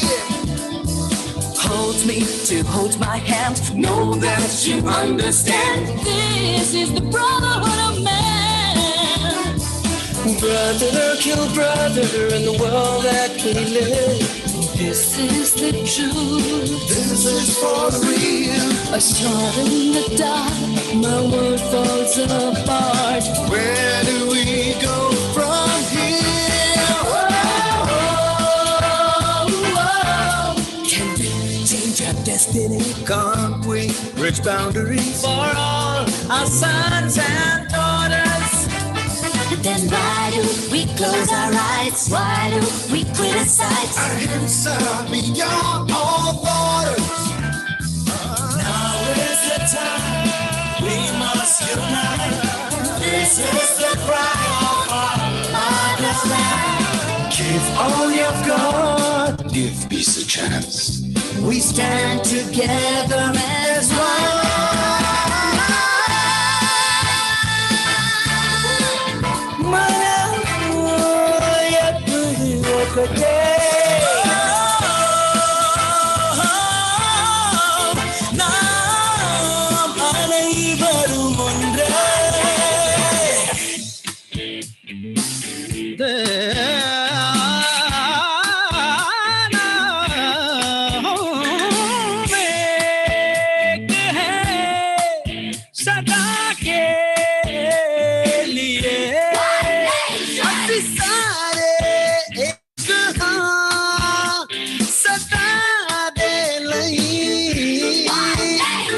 Divided by states, divided by borders. Killing me when me singing, can you hear me getting louder? Breaks up society, awake to reality. Coming all together as one. We tune into a new situation, a new salvation. Time for you and I, unification. Work together, we can fight as one. So now the mission's not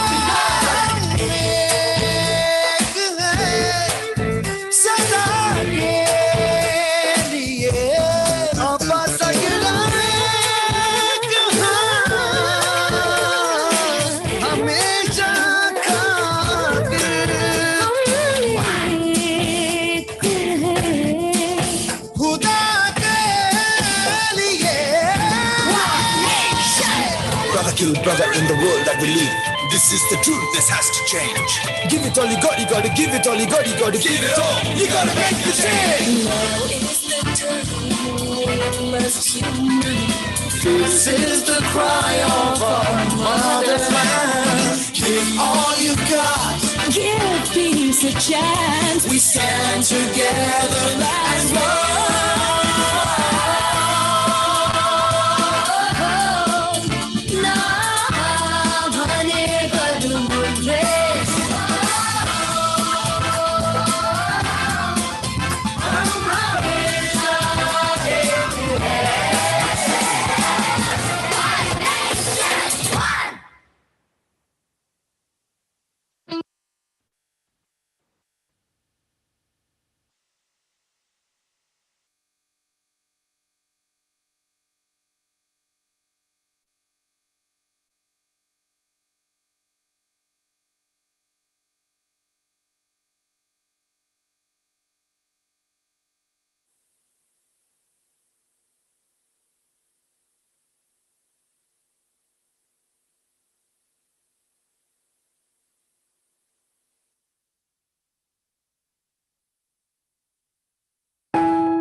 welcome back.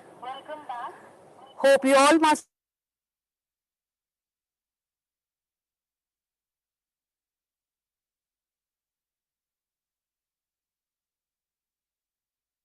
forward and innovative education.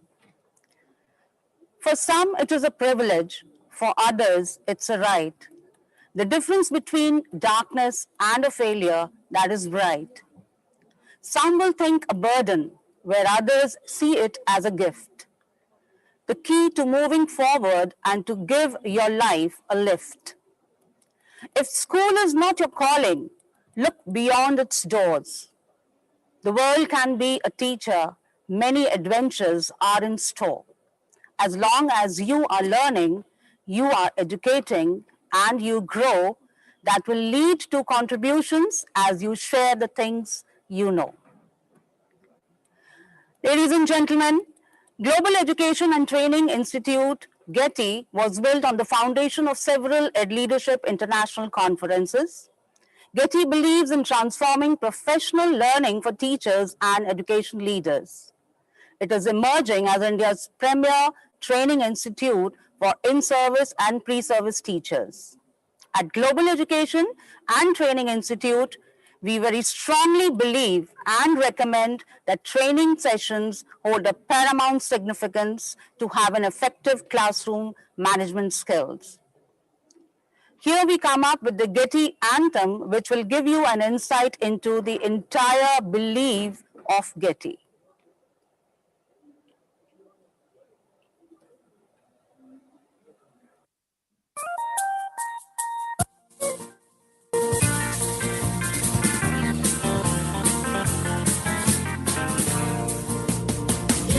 Spell Getty, and Getty for us all. You spell Getty, and Getty for us all. You define what we stand for, and yes, we do stand tall.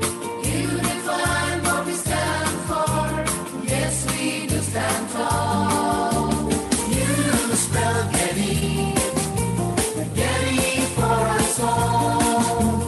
You spell Getty, Getty for us all.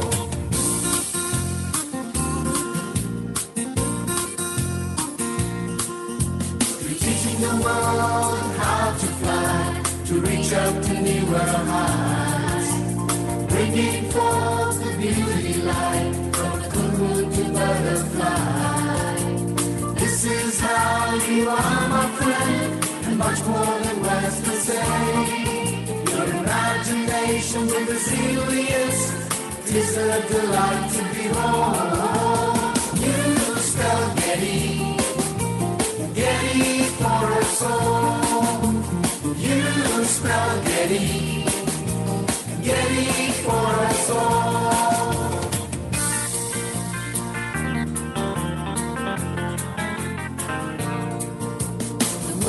Looks upon you today to get an unparalleled view.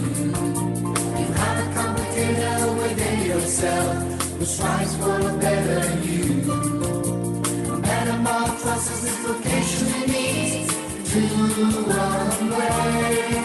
Their only meaningful education goes on to prevail. You spell Getty, Getty for us all. You spell Getty, Getty for us all.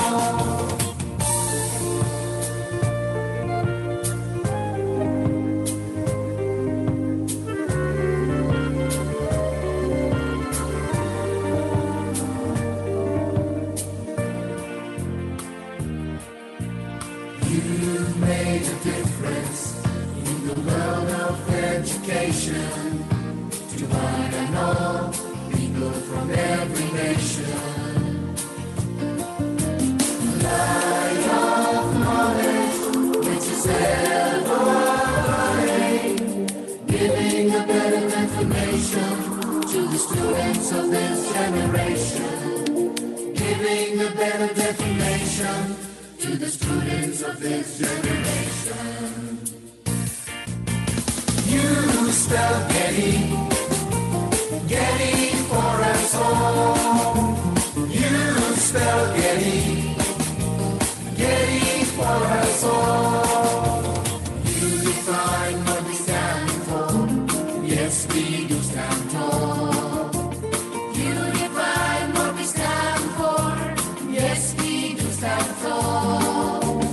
You spell Getty, Getty for us all. You spell Getty, Getty for us all.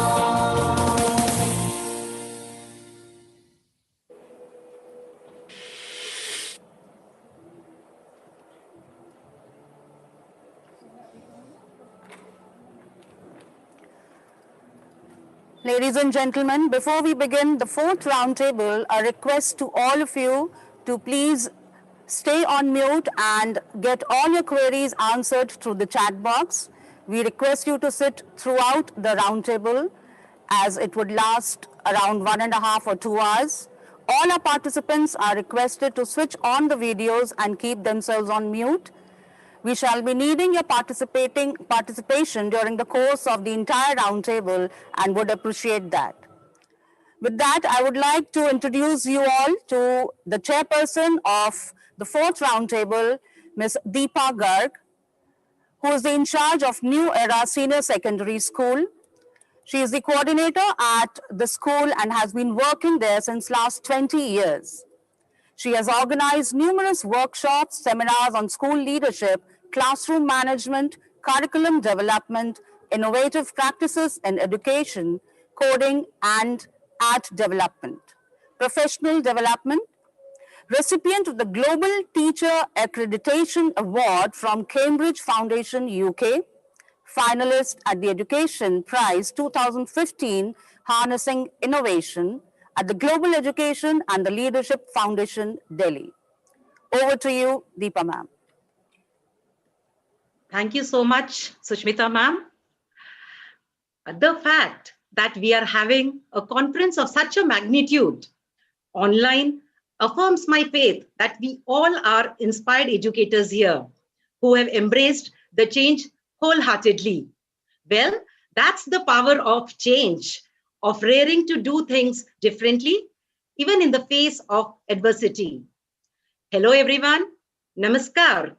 Good evening, ladies and gentlemen. A very, very warm welcome to all of you. Welcome on board Dr. Archana Mishra, Dr. Andy Harvey, Ms. Uma Krishna Kumar, Ms. Aarti Jadeja, Ms. Bharti Gandhi, and Sri Muhammad Ali Shah. I welcome you all to this session, apart from the team of Getty. We are the country that produced one of the greatest conceptual invention known to human, that is the zero. Singularly, it seems to have little or perhaps no value at all. But when placed behind another integer, the value and the human impact created by the invention of zero is momentous, phenomenal, isn't it? Well, that is the power of innovation. Innovation, it always doesn't require expensive, larger than life initiatives. On the contrary, the essence of innovation lies in creating maximum value from minimal investment of scarce resources. The world today is undergoing rapid changes in the knowledge landscape.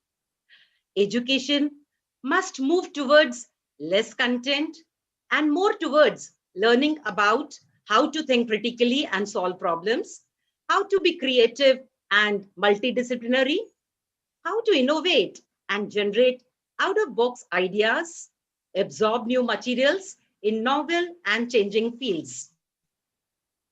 Across the world, there is a growing recognition that scoring high marks in exam alone will not ensure success of young people. Only those who will be able to collaborate, use digital tools to enable knowledge discovery, think critically, work interculturally, generate new ideas to resolve issues creatively and solve problems will be the ones to take the world forward. And students, they need to develop all these skills while mastering their core subject areas, of course. Pedagogy must involve to make education which is experimental, experiential, holistic, inquiry-driven, discovery-oriented, learner-centered, discussion-based, flexible, and above all, it should ensure the enjoyment by the children. The curriculum must include basic subjects like arts, crafts, humanities, games, sports, fitness, languages, literature, culture, values, in addition to science and mathematics, to develop all aspects and capabilities of learners, be it their social, ethical, or emotional capacities, and make education more fulfilling to the learner. Apart from this, education must also build the character of children, enable them to be ethical, rational, compassionate, caring, resilient, very important, possessing scientific temperament, while at the same time prepare them for gaining fulfilling employment. We don't want to hear those cheerless statements as educators when children say that, okay, why I'm learning, what I'm learning, and I don't remember anything what I learned in school or colleges. So we have to trigger the shift through innovative education. And how can we trigger that shift in thinking and behavior of children? We can do that by engaging the children from just saying, not saying yes, to learning to ask why. Teaching children not just to look, but to observe beyond the obvious. Shifting from passive learning to hands-on experiential learning and exploration. Shifting from textbook bound to being hands-on. Shifting from fear to instilling confidence in the children to face the world. All these things are very, very important. Today, in our journey for achieving all this and deliberate on other issues, we have a lot of galaxy of speakers with us. Let me now begin the session by introducing the speakers to you. The first speaker today is Muhammad Ali Shahaji. He is a second generation officer who volunteered and joined Indian Army in the Corps of Artillery.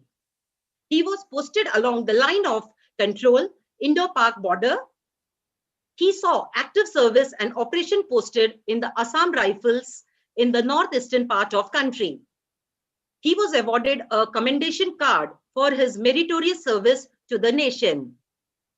Sir has won the Best Actor Award at the prestigious Delhi International Film Festival, apart from special mention by jury and critics for outstanding performance and Best Actor at Aligarh. I welcome you, sir, and the stage is all yours now. Thank you very much, ma'am. Thank you very much, Mrs. Tripathi, Mrs. Gandhi. Thank you, everyone. It's an honor to be here. Let me tell you all one thing. You know, in life, one term which I had always heard repeatedly many a times was a four-letter word starting with F, fail. F-A-I-L. First attempt in learning. I think I would be one of the most successful failures perhaps in the world. But let me tell you, despite having repeated a year in school in class 9th, where I saw my juniors become my batchmates and my seniors become my super seniors and my batchmates become my seniors, having failed in the entrance test for the National Defense Academy to join the army, having failed twice at my attempts at joining the National School of Drama, having failed to get through the mass communication department at Jamia Millia Islamia. At multiple attempts, ultimately I emerged, I will not say a success or a winner as yet, but I emerged stronger from each failure that I felt. Whenever we hear no as an answer, it should be next opportunity, whenever we hear end as an answer, it should be an endeavor or an effort never dies. When we talk about innovative learning, let me tell you, I was this boy in school who was underconfident, shy, timid, introverted, never believed in himself, always lacked confidence, who was always teased and bullied, who had a problem of stammering, stuttering, getting stuck while speaking. I forgot my line on stage because when I went up on stage as a junior school boy, I ended up having a look, seeing the girl who I had a crush on in school. I was not even a teenager at that time, I was in a boarding school. And I forgot my lines. Traversing a journey to a person who has given the highest number of TEDx talks, not just in my country, but outside my country as well, in the world, becoming an international TEDx speaker, a boy who couldn't speak. How? I didn't go to a speech therapist to rectify my stammering. I worked on my own self through innovative learning.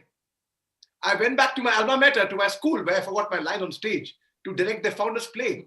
And let me tell you, the first day when we were rehearsing and we were all giving characters that, okay, Akriti, you will play Mary, Rachana, you will play Susan, Swati, you will play so-and-so. I was giving roles to Anup, you will play Tom. No, everyone was forgetting who is playing what. So I said, forget about it. Close your scripts. Let's go to the football field. We got a football from the games department, from the sports department, and I made them play football for half an hour. Everybody was like, what is he doing? He's supposed to be rehearsing for the play with the students. He's playing football. But I said the condition would be, when you kick the ball and you pass it to Rachna, you will not say Rachna, you will say, Mary, the ball is for you. You kick the ball and pass it to Akriti, you will say, Susan, the ball is for you. When you pass it to Anu, you say, Tom, the ball is for you. You put the character's name there. And they all got the lines, the characters instantly. When I was in class 9th, I was introduced to trigonometry, heights and distances, sin theta, cos theta, tan theta, those formulas which I couldn't remember for the heck of my life.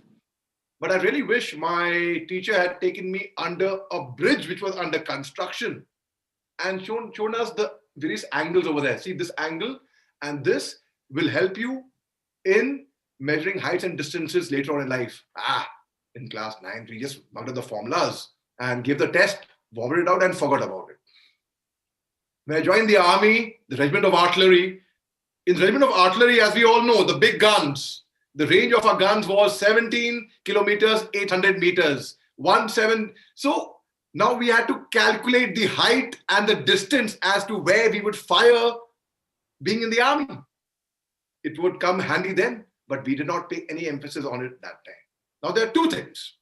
One is that I speak French. I've done a course in French as well. I have a certificate as well. And the other is I have done no course, but I speak French. So if I go to Paris, I would be able to find my way about.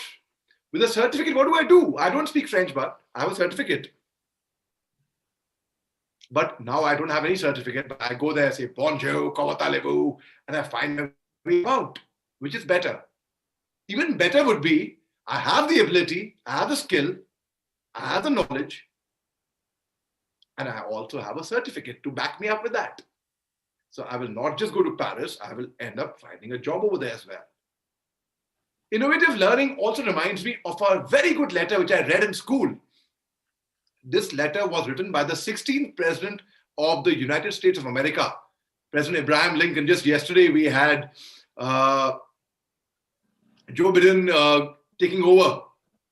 Now let me tell you, Abraham Lincoln wrote this letter to his son's teacher, and which would be applicable, which would be very, very good for all of us over here. Yeah. He wrote, "My son starts school today. It is all going to be strange and new to him for a while. And I wish you would treat him gently. It's an adventure that might take him across continents. All adventures that probably include wars, tragedy, and sorrow. To live this life will require faith, love, and courage.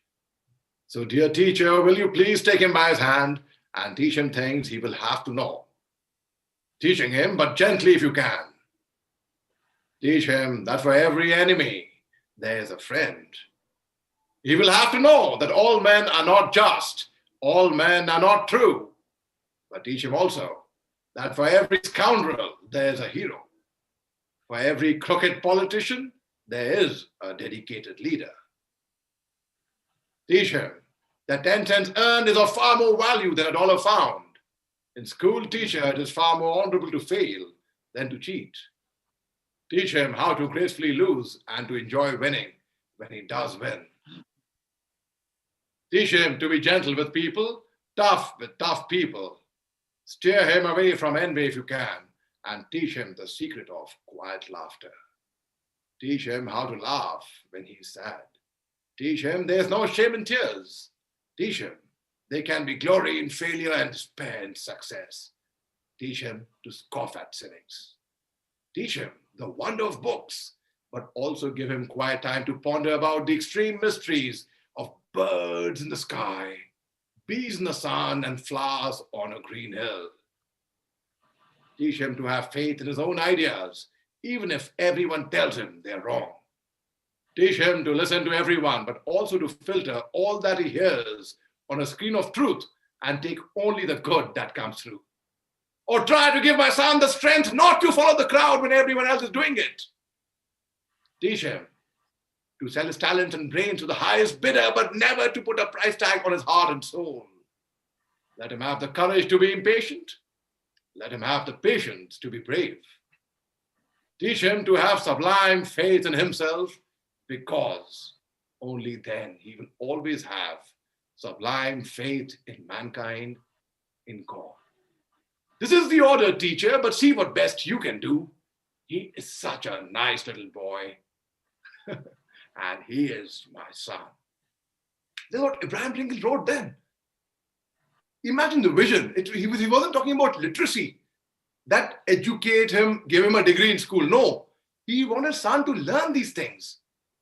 And almost similar sentiments, I believe, are echoed in Rudyard Kipling's poem, If, a poem which I've always followed very close to my heart as my Bible. And whenever I am in doubt, I refer to this poem. I'm sure many of you would be familiar with that. Rudyard Kipling writes, if you can, I'm forgetting these lines. I learned in school long back. Anyhow, if you can keep your head when all about you losing theirs and blaming it on you. If you can trust yourself and all men doubt you, make allowance for the doubting too. If you can wait and not be tired by waiting or be lying about, don't deal in lies or being hated. Don't give way to hating. And yet, don't look too good nor talk too wise. If you can dream and not make dreams your master, if you can think and not make thoughts your aim, if you can meet with triumph and disaster and treat those two impostors just the same, if you can bear to hear the truth you've spoken, twisted by knaves to make a trap for fools, or watch the things you gave your life to broken, and stoop and build them up with worn-out tools, if you can make one heap of all your winnings and risk it on one turn of pitch and toss and lose, and start again at your beginnings and never breathe a word about your loss, if you can force your heart and nerve and sinew to serve your turn long after they're gone, and so hold on when there's nothing in you except the will which says to them, hold on. If you can talk with crowds and keep your virtue, or walk with kings nor lose the common touch, if neither foes nor loving friends can hurt you, if all men count with you but none too much, if you can fill the unforgiving minute with 60 seconds worth of distance run, yours is the earth and everything that's in it. And which is more, you'll be a man, my son. So the best way to conquer the earth is not just acquiring degrees and qualifications and double PhDs. No, that is one way, yes, we can learn. But even the better way is through experiencing life. through experiencing, through meeting people. I always tell people, if you get money, instead of buying something expensive, an expensive house, a big house or a big car, go and travel the world. Because traveling is the best education. I'm sure all of you would agree with me on that. There's a YouTube channel of mine by my name, Muhammad Ali Shah. It's on YouTube. You can Google it or YouTube it, subscribe to it and share it. There are 16 TEDx talks of mine in that. And they're seen from films of this boy who couldn't speak. And today he's speaking to this august gathering. I love speaking. I'm very passionate about it. I've been giving 10 minutes and I think I must stick to the time being an army man because I know the value, the importance of time. I'll quickly end on this note. When I was in the valley in Jammu and Kashmir in 2003, and today I stand as a soldier for peace, let me tell you. A soldier is telling you who served in the army, and I love the army a lot, that, ladies and gentlemen, there's no glory in war. It all looks very good in films, all the action-packed scenes. Jingoism sounds very good, but on ground, when there's a war, it is a mother who waits for her son to come back. A father waits for his son to come back. A brother, a sister, a friend waits for their loved one to come back. But at the end of the day, it's the politicians who shake hands. So there's no glory in war again. And I'm a soldier for peace. So I will tell you one thing, the year 2003. Thank you, Arshadji. Thank you. In the year 2003, I was posted at the line of control at the Indo-Pak border. And we got information that a group of militants have entered inside, they've infiltrated into a country and they're hiding inside a hut. So we cordoned the entire village and we have gone to neutralize the enemy. And just then a senior of mine, and I was second in command of the platoon, we had gone to cordon that village, right?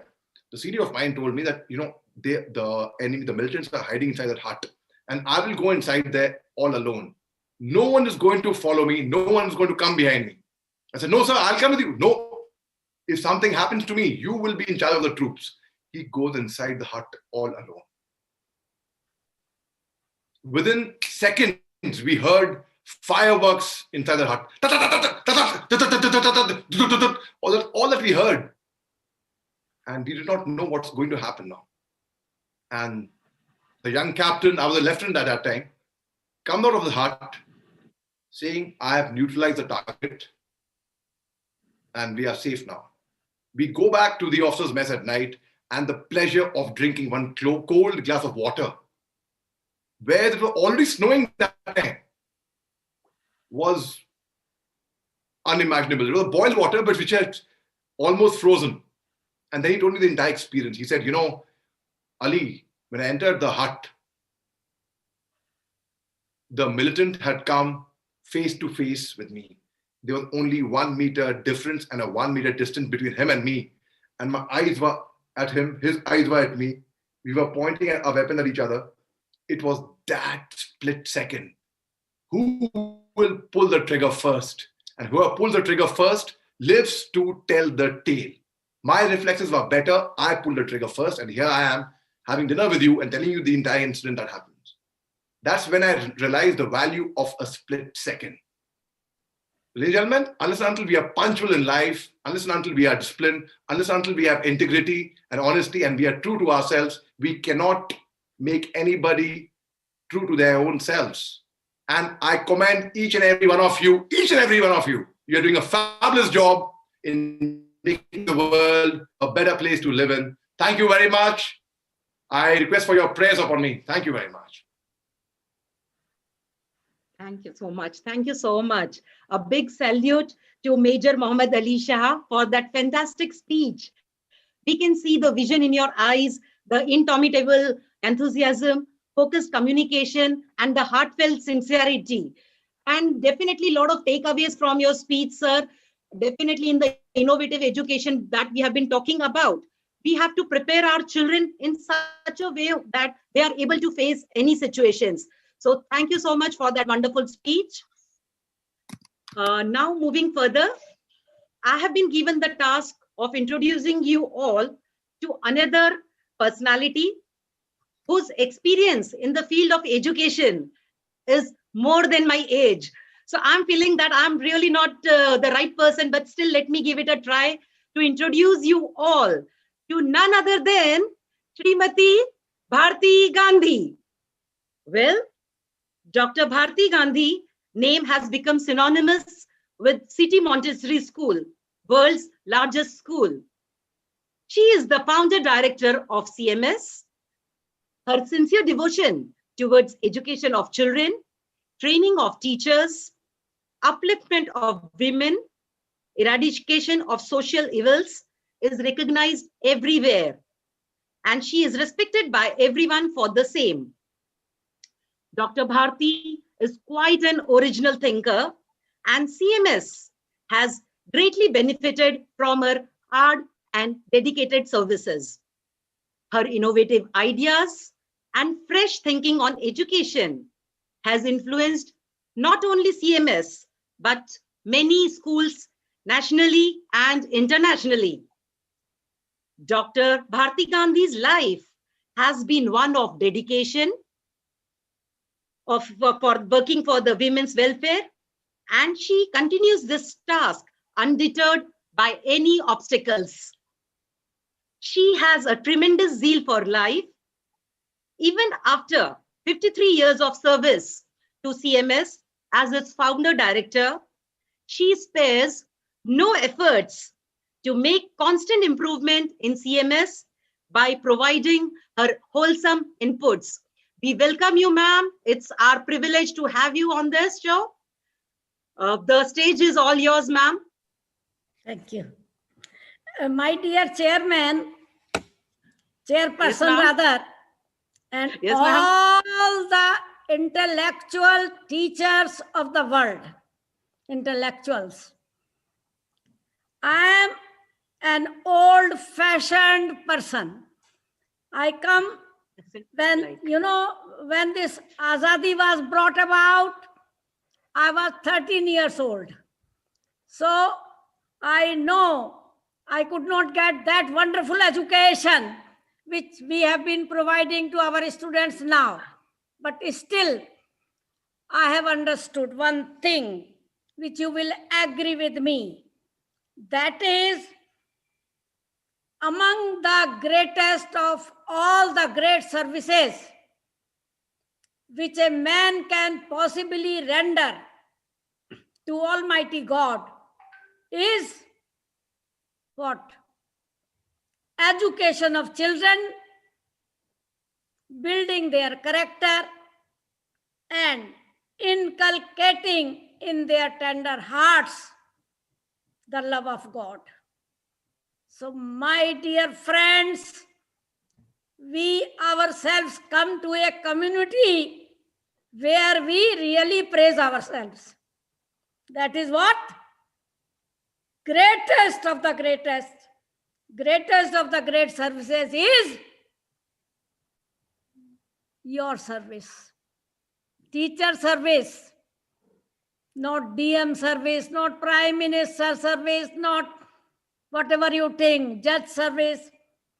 You know, you are doing the greatest of the great services. So if you realize that, you become what?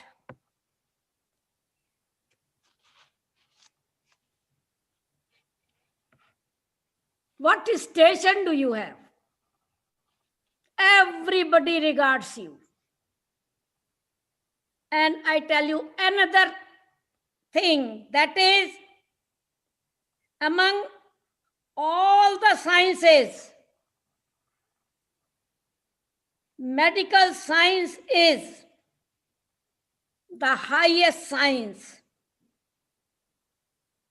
because medical science looks after the body of man. And man, ये कुछ भी नहीं आता अपने साथ man is the embodiment of soul, which is the supreme power.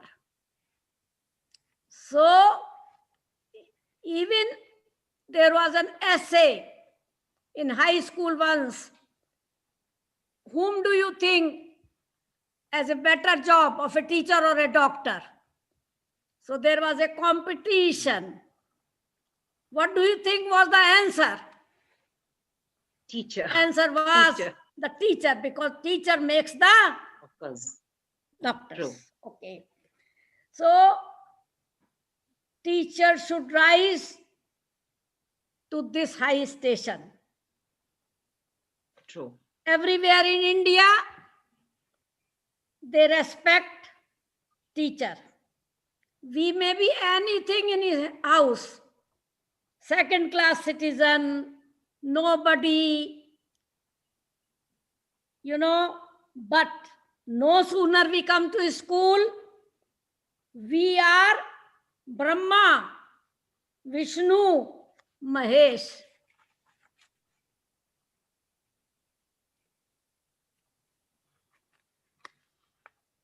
Even Shah Jahan, when he was in prison, he was imprisoned by his son. He took the job of what? A teacher. Then Aurangzeb, the son, said, अभी भी आपकी शासन करने की प्रवृत्ति खत्म नहीं हुई. If you have children, you are really respected. Although we are not doing shasan on our children. So my dear friends, I will not take much of your time. I just wanted to remind you of your station, that you are the greatest, you are doing the greatest of the greatest service of humanity, and you are the greatest on earth. Please realize, choose this profession, even if you don't get a penny. Thank you very much. I say Jai Jagat. Thank you, thank you, thank you so much, ma'am, for those encouraging and inspiring words. Definitely, it's an honor and our privilege to hear you speak. I remember that in the 5th Roundtable conference, I had the privilege of meeting you and sir. So I'm really honored to hear you once again, and I'm sure the others will also echo the same my sentiments. Wonderful, very inspiring, ma'am. Thank you so much. We were wishing that the session could go on and on, but we'll have to move further, ma'am. All the best. Our pleasure. Something Thank great you so will much, ma'am. come out of the brains and feelings of the greatest citizens of the world, greatest servants of the world. Thank you. Thank you so much, ma'am. Sure. Thank you, ma'am. Definitely, we will, like, all of us would try to do half as much work as you do, for sure. Thank you so much. Let's move further now after this inspiring speech. It is very important to facilitate the learning experience of children with special needs. And we have with us Ms. Uma Krishna Kumar, who is going to talk on addressing the learning disability. Let me introduce her. Ms. Uma Krishna Kumar is a Bangalore-based consultant.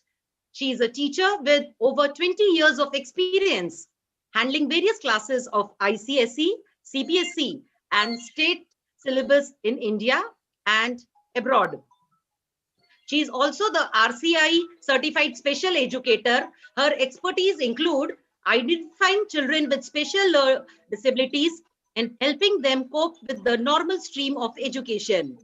She has given training in schools to help teachers identify and adopt new techniques to modify teaching styles of children with Sorry to dyslexia. intervene, but I would like to remind you that we have a very important presentation by Mr. Andy Harvey, and he is there.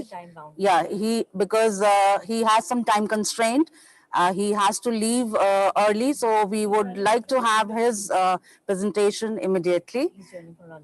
And he is joining us all the way from London. So can we please have him here for his presentation, and I would like you to please invite him. Before this. Yeah, surely, ma'am. Thank you so much. Yes, I would do that. All right. Research has clearly shown that children pick up languages extremely quickly between the ages of 2 and 8 years, and that multilingualism has great cognitive benefits for young children. So it is very important to teach all languages through innovative and experiential methods, including gamification and apps, by weaving in the cultural aspects of the language, such as films, theater, storytelling, poetry, music, and then linking them with real life experience. And it gives me immense pleasure to introduce you all to our panelist, Mr. Andy Harvey, who is going to speak on the topic of empowering pupils through language, making the implicit explicit. Andy has worked in the field of EAL for over 20 years, and he is the deputy head of the Hounslow EAL team. In his work for HLS Limited, Andy provides certificated EAL training, such as the LILEC courses, that is language in learning across the curriculum. And this year, he has delivered conferences, seminars, and school-based workshops across the country on a wide range of EAL issues. He was a part of Pan London EAL strategy, working with a diverse range of schools across London. We welcome you, Mr. Harvey. Over to you, please. Thank you very much. Now, there's one thing. I've clicked on the share screen, but it won't come up because I need to show my presentation. Is there anyone who can sort that out? At the moment, is there anyone who can sort out the there we go. Right. I'm going to be talking about making language explicit for learners who are not native speakers of English. So I'm going to show a short presentation for about half an hour. So there we are, empowering pupils through language by making the implicit explicit. So in other words, what we're really talking about is if you have English-speaking teachers teaching English-speaking students, the language that takes place in the classroom is sort of picked up. That is, it's implicit. When, on the other hand, you have English-speaking teachers teaching students who have other languages, so in other words, English isn't their first language, whatever level of English we're talking about, there are times when you have to demonstrate how the English works, meaning you have to be much more explicit about it than in normal circumstances. So that's really what I'm talking about. Right, so the other thing also I'm talking about is around talk. In other words, through group talk or collaboration, that is where students learn most of their language. And the language is very variable, and that they learn and are exposed to language in different contexts. Right, so I'm going to show you a kind of real life example of what this kind of language in different contexts are, to provide a whole range of different kinds of language that is explicitly shown to the kids. So I'm going to show you a real life kind of example. So the students from a school have gone out on a field trip, a geography field trip, looking at geographical features. So there's a group of students and their teachers, and they are standing on this hillside. They can see the mountains, they can see the sky, the rivers, the lakes, and so on.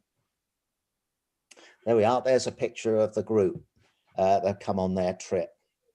Now, during that day and the following day, those students are exposed to a range of different types of language according to the context in which they are speaking or listening.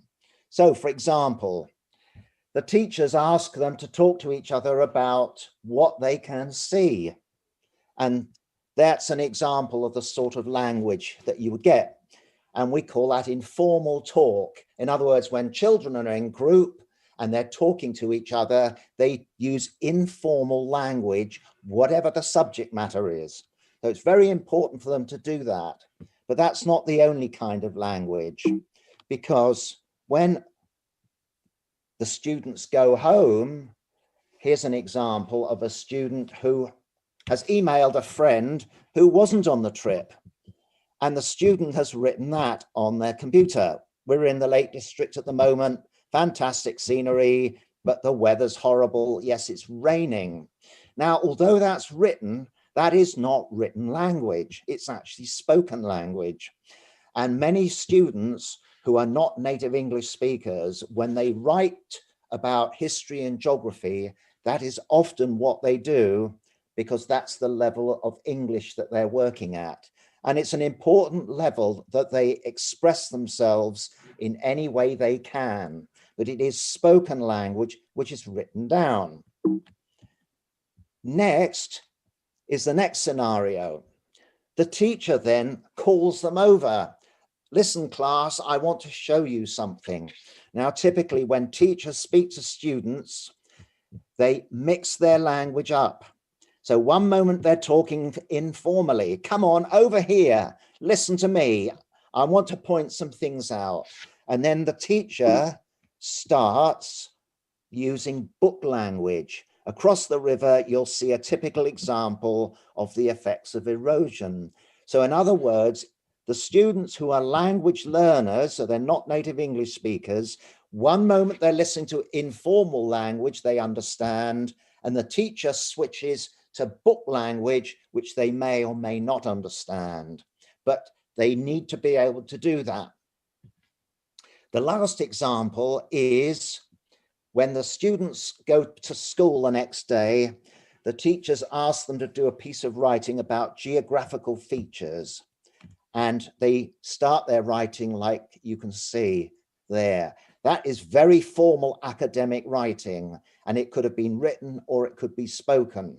So the point I'm trying to make is the students need to use the right language for the right context. They need to be exposed to it, and they need to know which type to use when.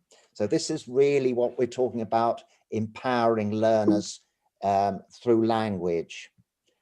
And here's another example I'll show you. You take the word die as a piece of vocabulary. There are other words for die as well. There. All of those mean die. And you have this sentence, my dearly beloved grandma, last night. A good English speaker will know which of those words is suitable for the right sentence. Other learners won't. There are actually 2 of the 5 are suitable, 3 are not. And of course, an English learner will have to learn that, but they do need to be exposed to all the words there and then to know which one to use in the right context. So this is what I'm really talking about. Here's another example, but this is different. So this looks like simple maths, very simple maths, but actually what it really is it's written language. Maths is a written language, and the students need to know this written language. But if you look at those 5 questions there, the same numbers and the same words, but in a different order. And you have different operations. So if you're learning a language, that written language there is very confusing, because actually it's not really maths at all, it's grammar. And if you're learning a language, you have to learn the grammar of the maths as well as the maths bit itself. So actually what you've got here is formal written maths that the students have to learn the patterns of language for. And the problem with maths is this. I've been into many maths lessons where they have English learners in them rather than English speakers in them. What happens is the teacher will teach the maths using informal language so the children understand, but then speaks to the whole class using written formal language which the English learners don't. Here's an example of how the teacher can help the student. So the student says, I split 14 and got 7, which is informal language. And then the teacher says, oh, what you mean is 7 is half of 14, which is the written formal language. Then the student says, yes, 2 7s make 14. And the teacher then scaffolds it into the written language, which is you can divide 14 by 2 to get a quotient of 7. And the other way round, the teacher can also do this. This is an example of a lesson I was in once where the head teacher had invited students to write a letter to her about a suggestion to improve one aspect of the school. So the teacher says to the kids, the head teacher has requested that you write a response to her offer about making improvements to our school. And some of the students don't understand what she's saying. So the teacher switches the language from the formal written and makes it more comprehensible. The head teacher has asked you to write a letter answering her question. So does this make sense? That teachers can move from the informal language to the formal, which is the top one, or from the formal language, if the students don't understand it, into the informal, which is the other one. Okay. This is another example of a lesson I sat in years ago, which is about the example of making language explicit. And this is what happened. That in the previous lesson, the kids had read a story called The Town Mouse and the Country Mouse, an Aesop's fable. And this was the next week, the teacher wanted the children to do some writing. So she said, do you remember the story of the town mouse and the country mouse? They said, yes. And so she said, right, let's get some vocabulary on the board from what you remember about the story. And that's what the kids called out the words and the teacher wrote them up. The problem was nearly all the kids were English learners, not English speakers. So what then happened was the teacher said, I want you to look at a picture of the houses they lived in, and I'd like you to describe one of those houses. The pupils struggled to write anything meaningful at all. Why was that?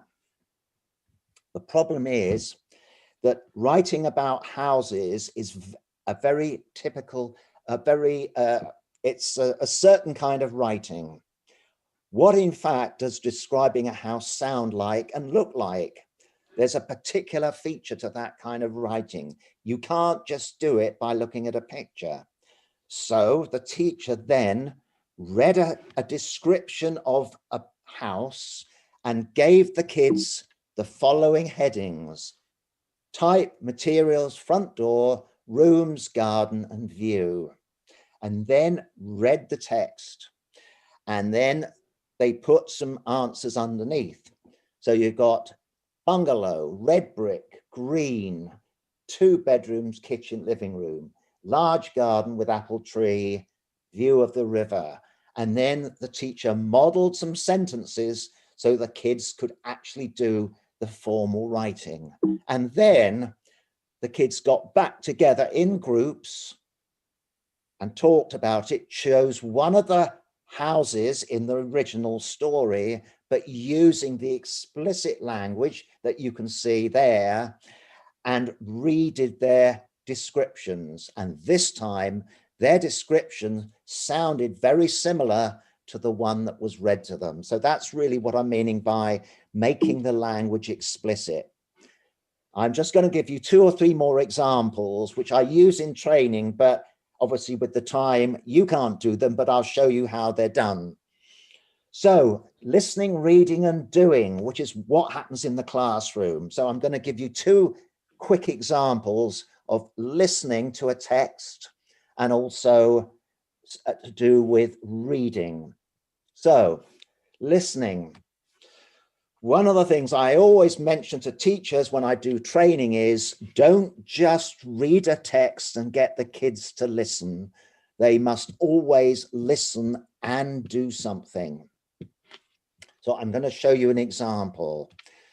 So imagine the teacher is reading sections of Charlotte Bronte's Jane Eyre and comes to a description of one of the characters, which you can see there. And the teacher reads out that description and then could just say to the students, right, tell me something about him. Right, that depends on the students understanding the text that's been read. So this is another way you can look at it, which is that the students do something while they hear the text being read. Now, the problem for that text is it's very dense. And so what you say to the students is, I want you to forget all the words in that text except for the nouns. And I'm going to give you this little sheet with words on. And the nouns, the things that are being described, are all on the right-hand side, but they're in the wrong order.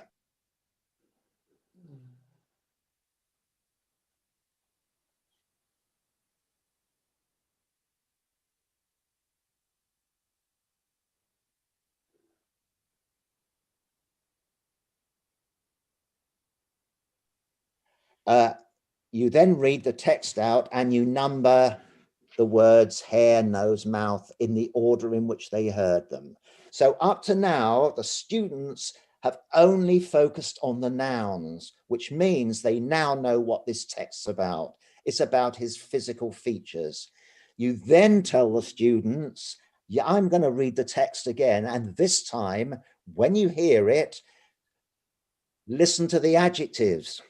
And you'll notice there's an adjective that comes before a noun. And in one case, two adjectives before the noun. With your pen or pencil, draw arrows to match the adjectives to the noun. You then read it again and they do that. Then you say to the students, right, tell me how the writer describes the hair. Tell me how the writer describes the nose, and so on and so forth. That way, you have covered that whole piece of text, and all the kids, whatever level of English they are at, will know what that text's about. And an example of reading is this. Don't just get the kids to read and tell you what the text is about. Get them to find something. Finding is all about what we do. When we read a magazine or a newspaper, we look at the heading, we glance through it to see if we're interested, and then we focus on a few little bits of information to decide whether we're going to still read this text or not. Adults can do that. Good English speakers can do that. English learners find that difficult. So always give them a text and say, when you read this text, I want you to find these things, like the following. Simple text, perfect for about 7 or 8 year old, something like that. And you say to them, right, this is about an animal. What types of information do you need to know about animals? And they will tell you those things. And you say to them, any other information in this text I am not interested in. I'm only interested in you focusing and finding the information that are in those boxes and fill it in. So there's your reading and finding. And you can do it any level, any age, any level of text, whatever. And I'm going to make 2 quick pointers before I finish. With any learner, they all working at different layers of knowledge. So whether you're a good English speaker or not, when you go home, the level of your parents' education will help the level of the kids' education. And when you go on holiday or travel or do things at the weekend, you all have different experiences. So you have different experiences, different knowledge of literacy and vocabulary and everything else. So when you're starting off something, you want to make sure all the kids know the same kinds of things so that you can build on. So in this particular case, this is what I did. I told the kids they were going to be reading a short piece of text from a novel called The Voyage of the Dawn Treader. And it's about a sailing ship that's in a big storm. But if you haven't seen a sailing ship in a big storm, we're going onto YouTube and I'm going to show you a sailing ship. And then after we've seen this, I'm going to ask you, so I want you to be thinking about it already. I want you to think of some action verbs that tell you what the ship is doing and what the waves are doing, or the water. So I want you to be thinking about that while you're doing it. So I want you to focus on action verbs, verbs of action. So what the ship is doing and what the sea is doing. So the kids are watching the YouTube and they say to the teacher, oh, it's pounding, the sea's pounding and crashing against the ship, and the ship is tossing up and down and rocking in the waves, and maybe other verbs too. You then say to them, right, now you're going to read the text. You know what the text is about, so you are familiar. And I want you to find some new verbs or new vocabulary. So in fact, they've done two things. They're not only reading the text for understanding, but they're learning new words while reading because the teacher has got them to focus on it. There is a bit of the text, and I've put the verbs in red. Well, the kids got tossed, right? They predicted that turned up. But we've got new words. We've got the water rushed. We've got the ship was listing. The ship spins. The deck of the ship sloped. So they were guessed some words right, but they've learned some new verbs. So you've been building on what they know. And if they don't know anything about sailing ships, you show them a film sequence and get them thinking, okay? And then this is the last point I want to make of all, which is this. As you're going along in lessons, you want to build up the children's vocabulary. And typically what happens is the teacher will say, right, today we're going to do something about this. And it might be, say, and they'll bring a word up and they'll put the word up on the board. And immediately they put that word up, say in the noun form, the teacher, and I've seen this many times, the teacher then uses that word in the verb or adjectival form. Actually, the teacher can show all the examples of the word being used at the beginning, even though those words don't figure in the lesson. And here I'll show you an example. The word exhaustion rocks up in a story and the teacher says, do you know what exhaustion means? And here are other forms of the word for exhaustion as verbs and nouns and adjectives. So you have exhaust, meaning make somebody tired. Exhausted, you're tired already. Exhausting as an adjective. Exhaustive as another adjective. Exhaust as a noun when you're talking about it coming from the car, etc., etc., etc. And the research about learning English in terms of reading and writing is that if you do this, that when you put the main word up on the board and then you tell the students say the verb and the adjective and the other forms that come up, and you teach them then, although they won't necessarily need those words for the lesson, that is the quickest way of building vocabulary for reading and writing. So and you're again making the language very, very explicit for all learners. So I will stop there. There's our website, Hanzo Language Service. There's my email at the top. in case anybody wants to know anything.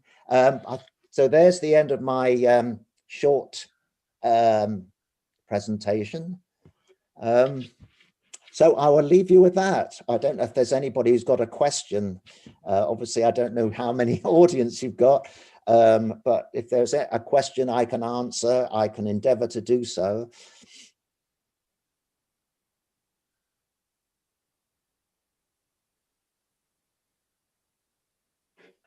Any questions, anybody? Thank you so much, Andy. And it was really a privilege for us today to hear to Andy Harvey from London. And he represents here Hounslow Language Services. It's a very proud moment for us today to share with you people that as Global Education and Training Institute prepares training, we are all set to venture into a very special and specific empowerment programs for teachers where we project English as something to be mastered. And we have as our collaborators, Hounslow Language Services. We are looking forward to launching this training very soon, immediately after the month ends. And this is just, once again, to thank and show and express gratitude to Andy on behalf of Hounslow Language Services to have spared time and share these very valuable insights with us here today. Thank you so much. Thank you very much. Thank you. Well said. If anyone has any queries, any questions for Mr. Harvey? Maybe you can write in the chat if any questions are there. Let us proceed further. As I was talking about Miss Uma Krishna Kumar, she will be talking to us on addressing learning disability. She is a consultant and teacher with over 20 years of experience from Bangalore. And her expertise lies in identifying children with learning disabilities and helps them to cope with normal stream of education. And she has given a lot of training to the teachers to identify the children with the disabilities and work out solutions for them.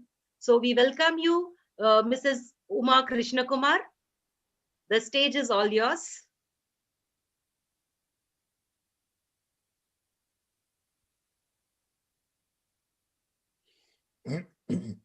Mrs. Uma Krishna Kumar, somebody please unmute her.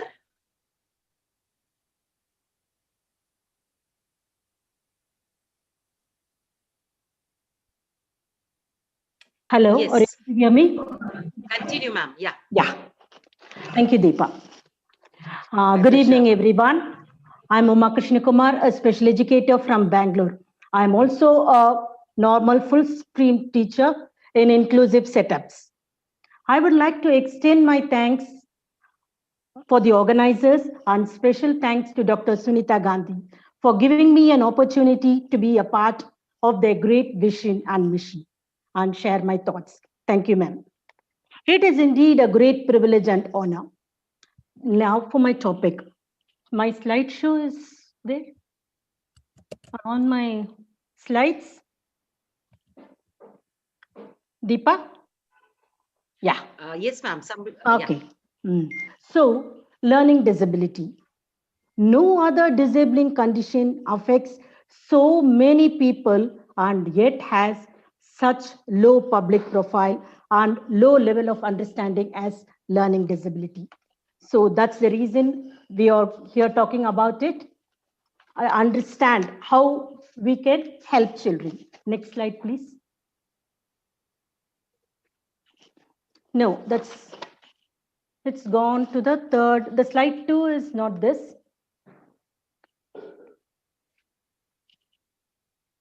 No? Yeah, definition. See, the definition of learning disability is being given worldwide. Everybody tells.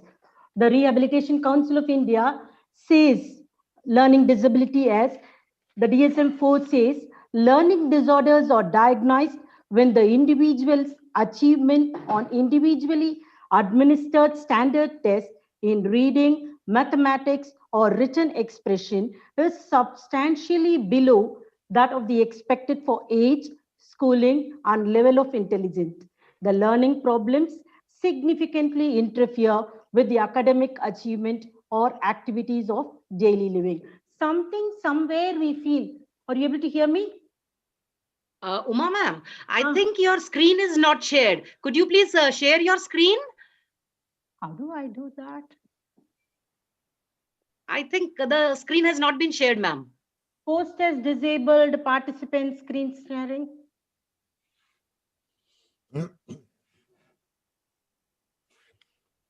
No, at the bottom, share screen yeah, I have symbol. there You'll that have it has been disabled. somebody from the team can do so. Yeah, that's A what screen they share told can me. be They able. will do the screen sharing.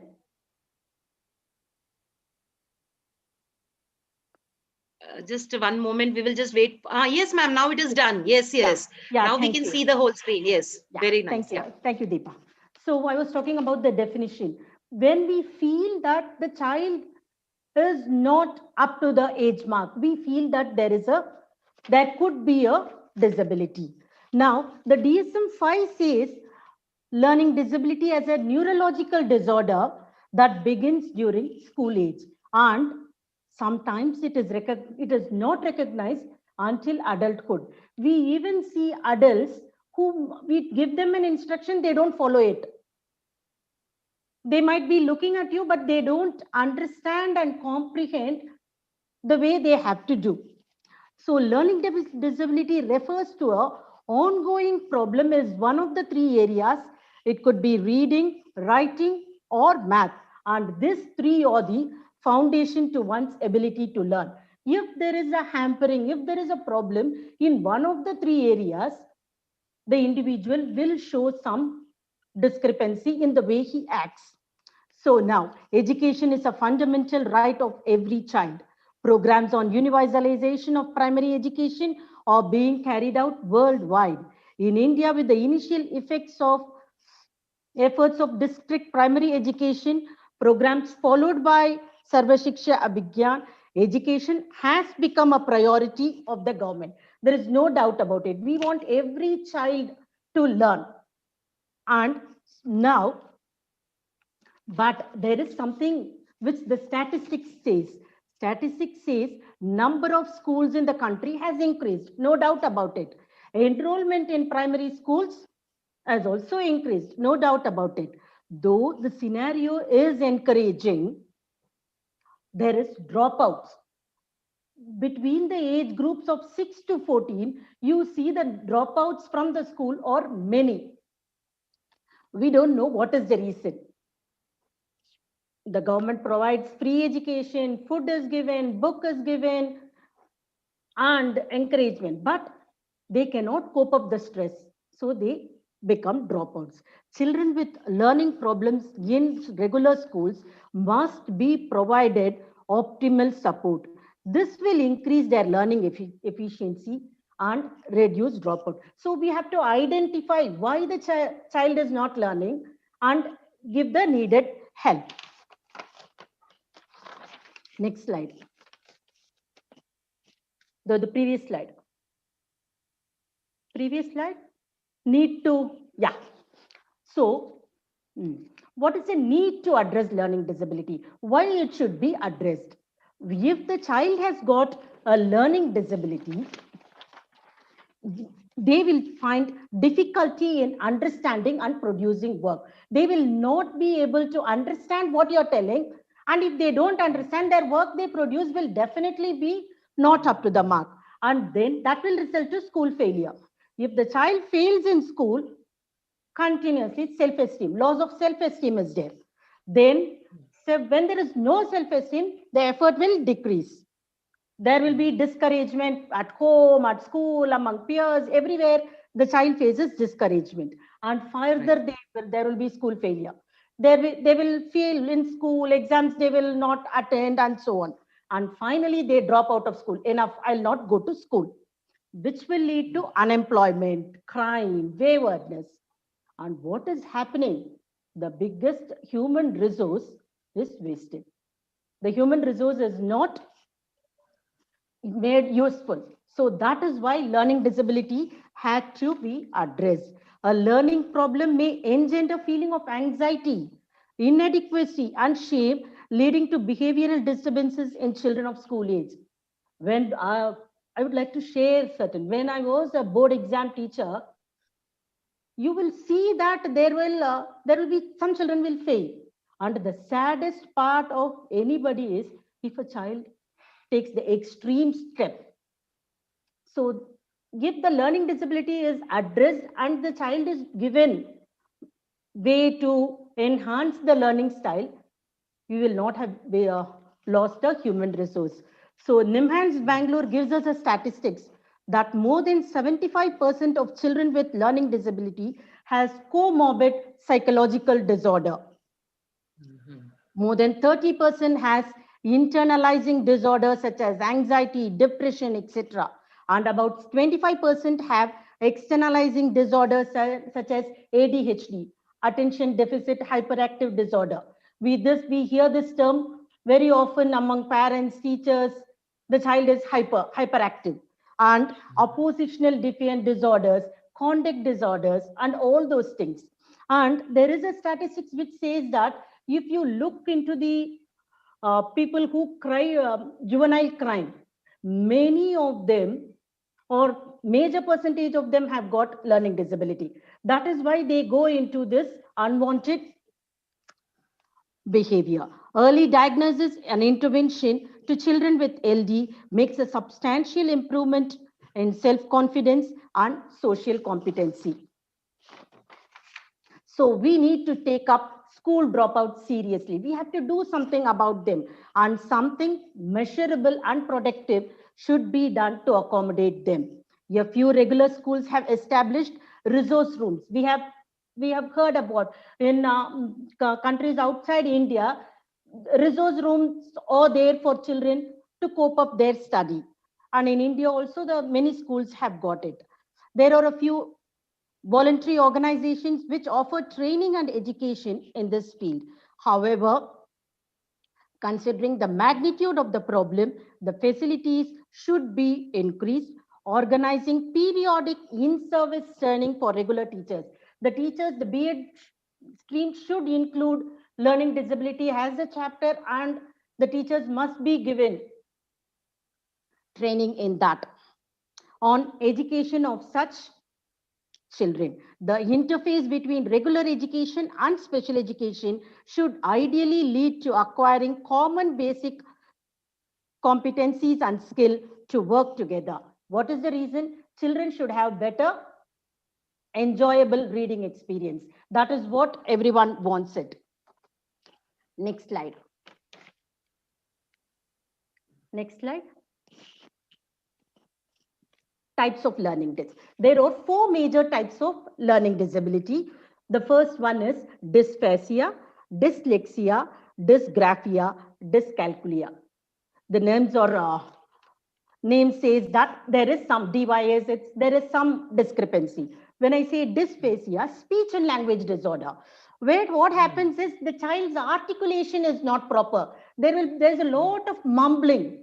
The child does not know how to produce certain sounds, and there could be an expressive disorder. When I mean expressive, they don't know putting the ideas into spoken. It will be there in the mind. They don't know from the array of vocabulary of words which word to choose and which how to speak. Their expression is at problem. Next is receptive. When I was talking about earlier, some adults, you give them an instruction, they don't follow it. They make mistake at every step. That is because they have a receptive disorder where perceiving and understanding is a problem. So that is dysphasia. Next is dyslexia, which is a very common term we hear about from the movie Tare Zameen Par. Thank you from that. It has become very common, dyslexia, where what happens is they have a problem in art of writing words, which is called as orthographic representation, how to write the words.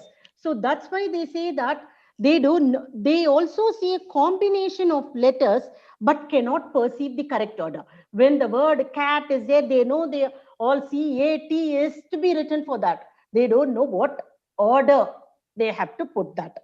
And next is dysgraphia, where the children will have disability for physical writing. They are not able to hold the pencil the way it has to be held and write. And that is a fine motor problem. Or visual motor, they don't know. When you go to a higher class, they see there is a problem. They see a line, they have to look into the board, remember the word, sentence in the mind and reproduce it. So the visual motor, they have a problem. They'll see that, they'll forget, they keep seeing. So the whole class finishes writing and they might not have written. So that's dysgraphia. And dyscalculia, there is a disability in mathematics. Mathematics is always a nightmare for many of them. So that's dyscalculia. These are the 4 types of learning disability. Next slide, please.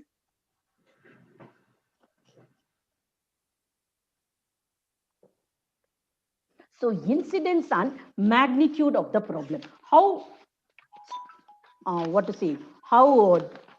much the problem is very severe. Learning disability, as all other developmental problem, it's both a health and an educational issue. There is, as the DSM-5 says, there is some neurological problem. It's a health issue and also an educational issue. But regrettably, the meeting point between the two is few and far between. We don't know how much of it is health and how much of it is educational. So it's blame each other and we are not able to solve it. So the multilingual social context in India, see each one, we all know we speak so many languages in all the 28 states. In India, where children often learn to study through a medium other than their mother tongue. So 3 languages we learn, and we learn most of the subjects in English. And mother tongue is not, they don't learn in their mother tongue. It's a complexity that makes not only diagnosis extremely difficult, but also estimation of prevalence next to impossible. We don't know whether the child is not learning because they have a problem in English or there is a learning disability, because they learn in the language other than their mother tongue. So what happens is,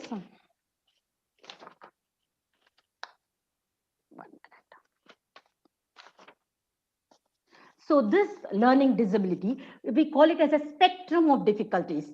There are many, it's not one, 2, 3, 4. There are so many difficulties. The child may have visual motor, fine motor, or they have an auditory processing problem or a perception problem. It could be many difficulties. That's why they say it is a spectrum of difficulties, and their severity makes diagnosis of SLD. SLD, when I say it is specific learning disability, extremely difficult when they are co-founded by environmental, cultural, and economic disadvantages. Many a time children come, we see children who are first generation learners. So the atmosphere, what they have. So when you look into a child, in an urban atmosphere where father, mother, both are educated, and they learn, when I say the English medium of English, instruction is English, they learn English words even at home. But when a child who is coming from a first generation learner, economically background, they don't learn, hear this word till they are 6 years or 7 years.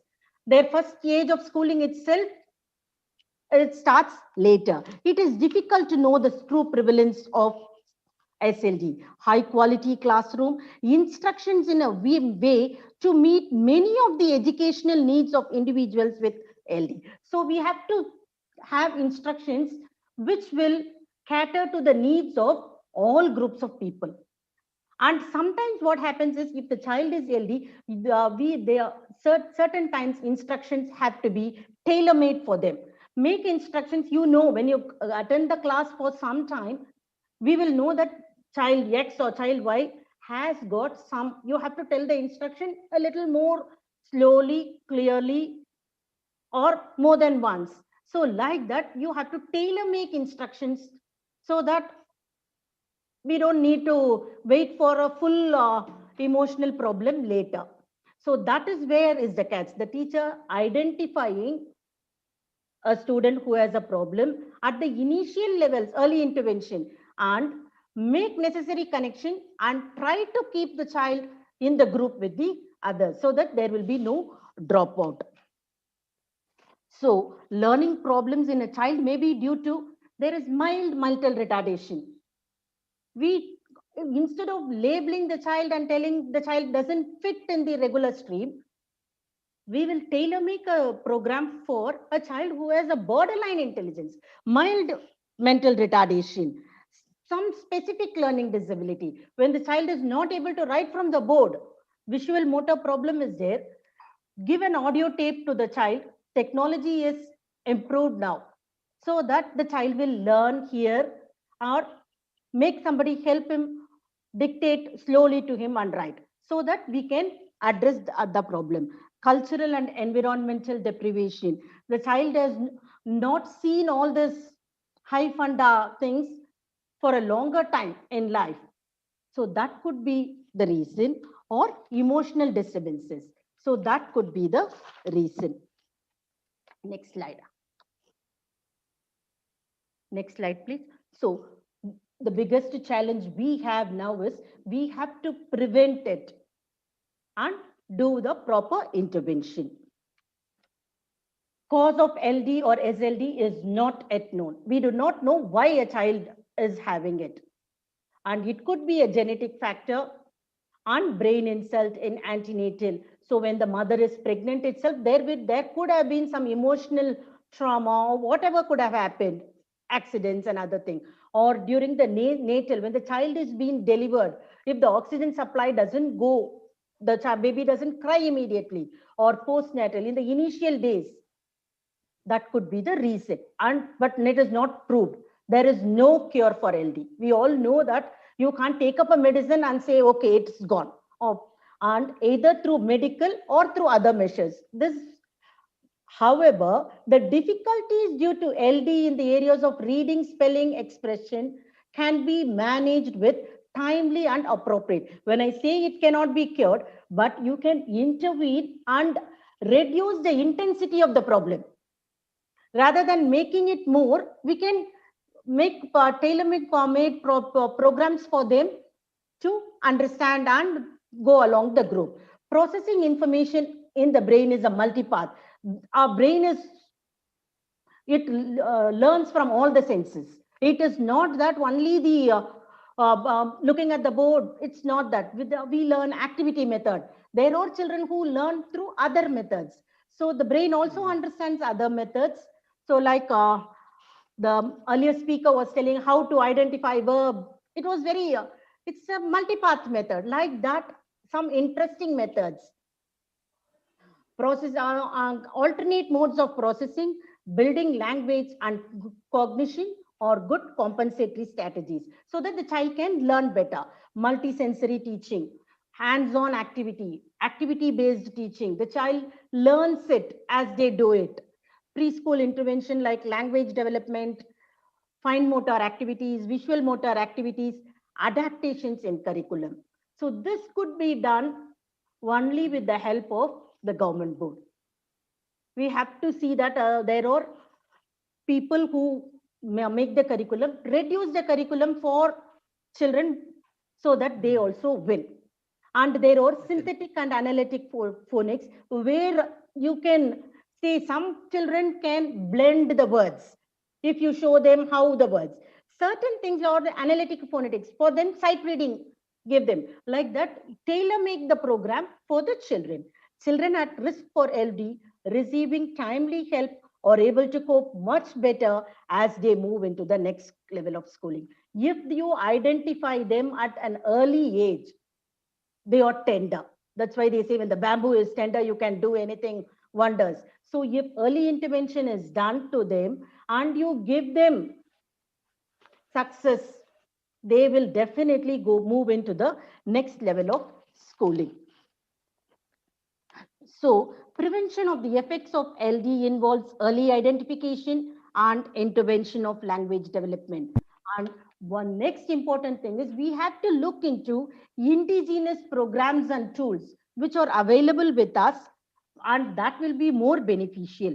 And intervention should focus on preserving their self-esteem. That is very, very important, because these children become emotionally upset very soon. And as I was talking about why the need, they become a dropout. So we should always remember to keep their self-esteem, they don't lose it. Remember, many children with LD are very bright, might show brilliance in other areas. They should be encouraged, nurture the development of talent, be it in athletics. Some of them are very good athletics, musicians. There are children like our great scientist, you must have heard about him, science, writing, anything. They could be an artist in that, become a celebrity of that. Interventions are many, but none can equal good teaching practice. So the children are with us. Good teaching practice is the first step, and it is the best step. If they go out of our hand, after that going to multi places and visiting, that doesn't. So when the children are with us in the early ages, intervention are to be done at the optimal level. Now, I was talking about a resource teacher. Every school should have a resource teacher. And when you look into the resource teacher, to assess and develop program for referred children. Those children should be referred to them. They have to develop a program like an IEP, individualized educational plan. For that particular child, a program has to be referred.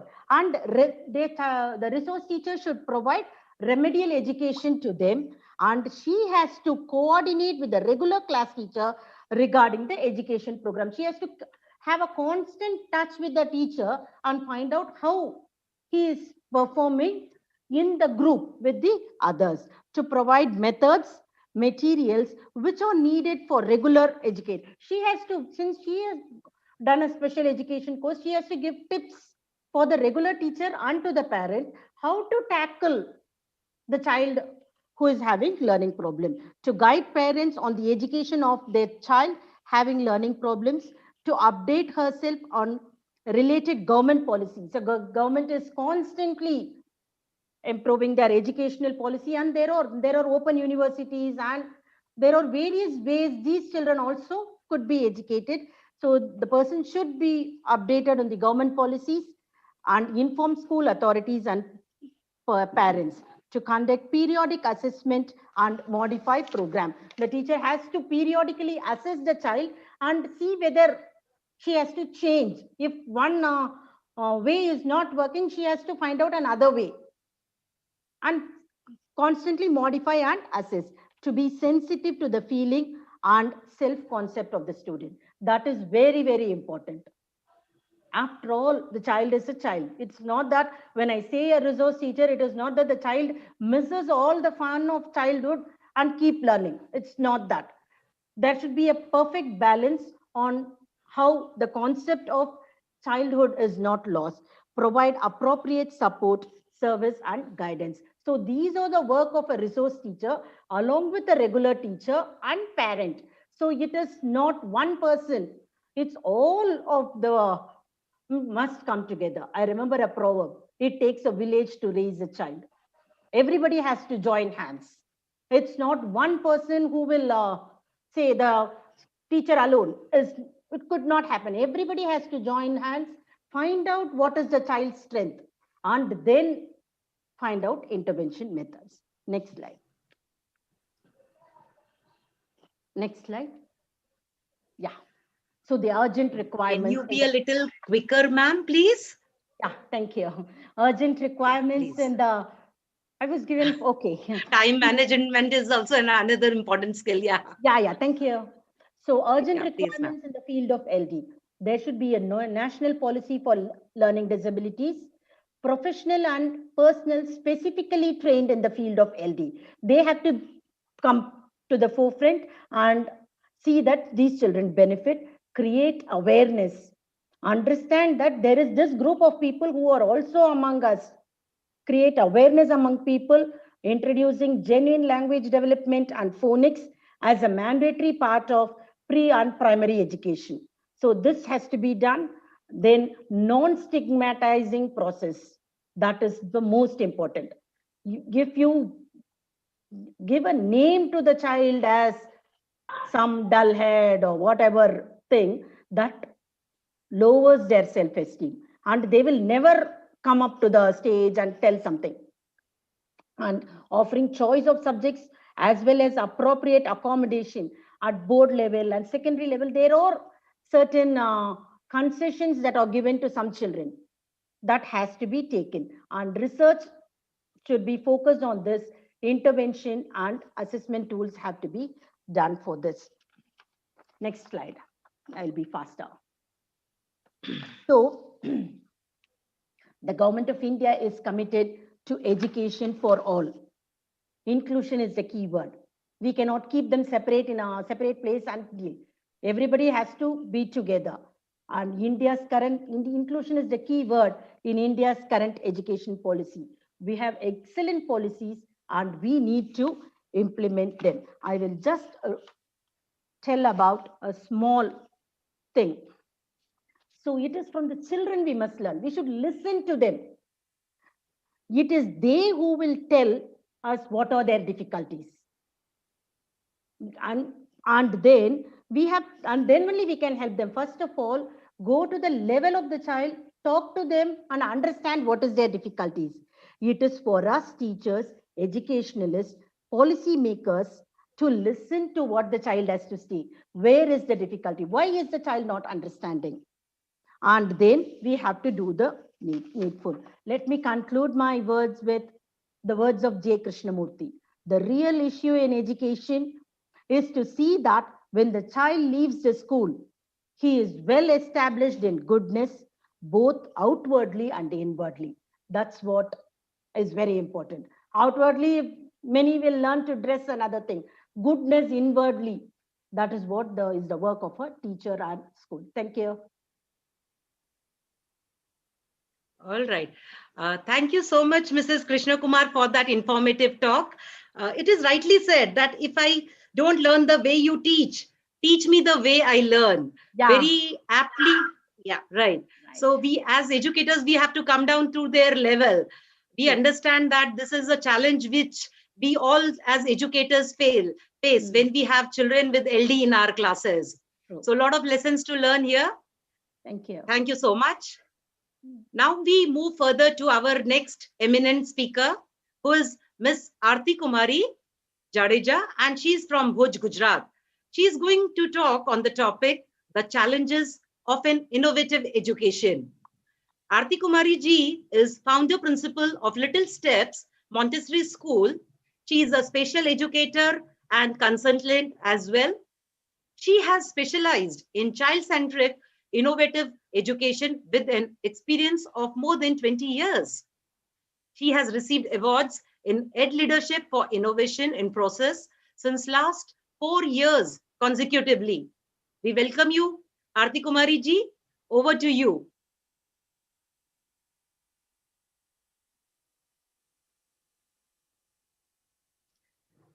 Someone please unmute Aarti ji, please. Unmute her, please.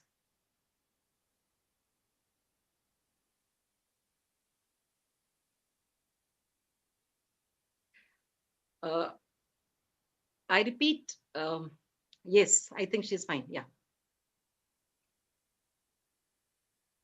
Yes, Aarti ji.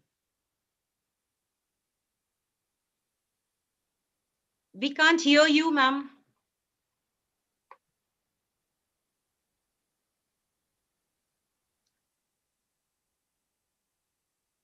We are not able to hear you.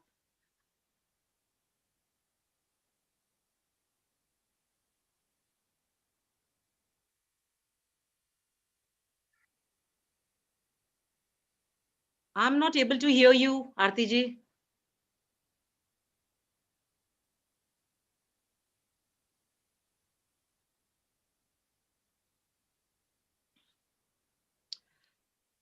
Someone can please help her with the audio? Aarti ji, we cannot hear you.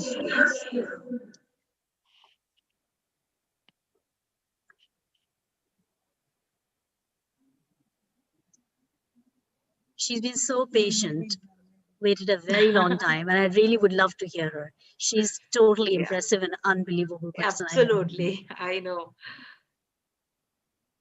She's the Rani of Bhuj. I don't think I anybody know she's looking like mentioned that also. Yes, yes, Yeah. yes. From the She dress, started yeah, school we in her can make out palace that. compound, which got all destroyed in the earthquake that took place in Oh. Saurashtra. And she's one passionate educator I know. Of course, I'm very Absolutely impressed true. by Uma ma'am, by so many wonderful presenters. Really, really amazing. Absolutely. Just want to mention about the one coming out, Aarti, because we have a bit of time until she gets herself going. Aarti, can you say something so we know you can be heard? I think she's facing Okay, some she's problems. rejoining because that didn't work out. So maybe we can proceed to the next speaker till the time she arranges herself. Aartiji will come back to you.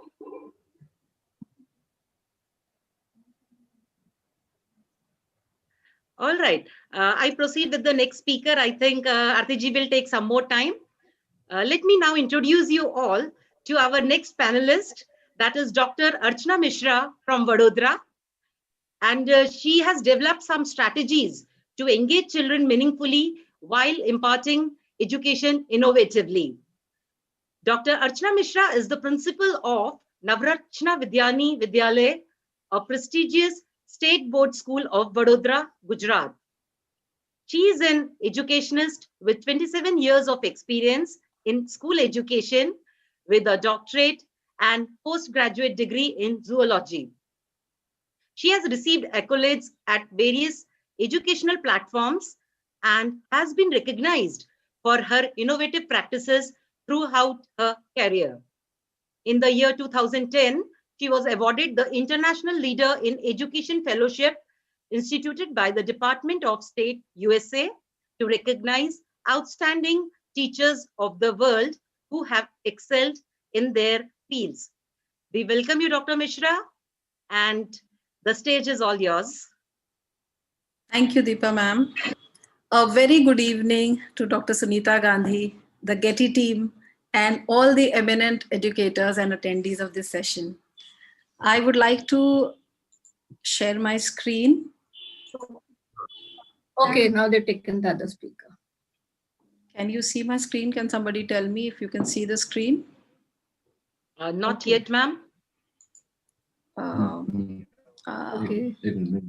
Now? Yes? No, not Can you yet, hear? ma'am. No, not yet. Just a moment. Don't wait. Aartiji, we will come back to you. Yeah, no problem, no problem. I think, yes, now we can hear you well.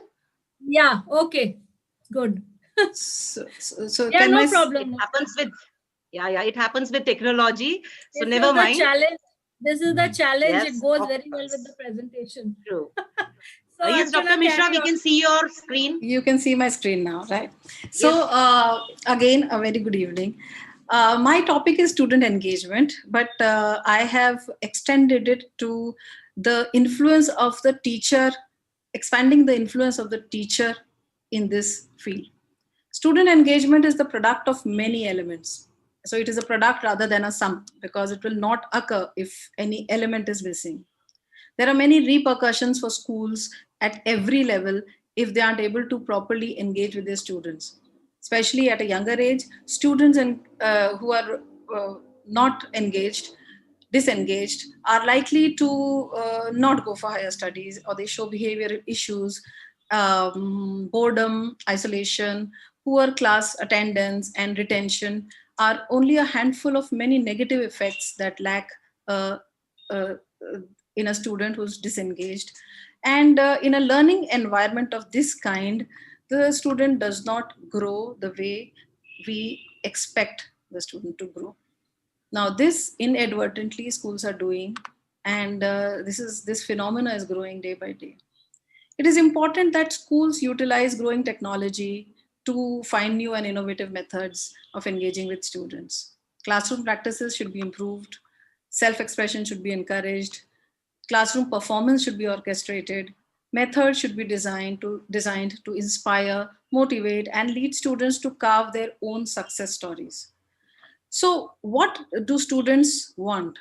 What keeps them engaged? I'm trying to change my slide. Just a moment. Yeah. So, students want work that stimulates their curiosity. Students are engaged by work that permits self-expression and originality. They need work that leads to success. And the most important thing which I am going to touch upon is they require satisfying relationships. Student engagement is completely not reliant on a student. It is also that other factors contribute to student engagement.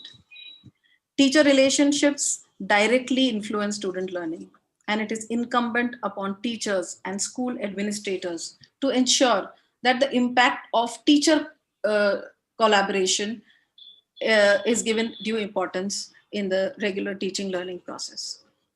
Now, with this topic, I wish to bring about okay, 1 minute. I'm wondering why I'm not able to change my slide. Okay. Yeah. So with this topic, I wish to bring about a different perspective to light. There is ample research based on the impact of student-teacher relationships on student engagement and learning, but there's very less emphasis on teacher-teacher relationship with respect to student learning. While we talk of student-centric education, where the student is the focal point, we seldom forget the environment, the importance of the environment that is provided to the student. The most important part of the student's life is the teacher, the classroom teacher.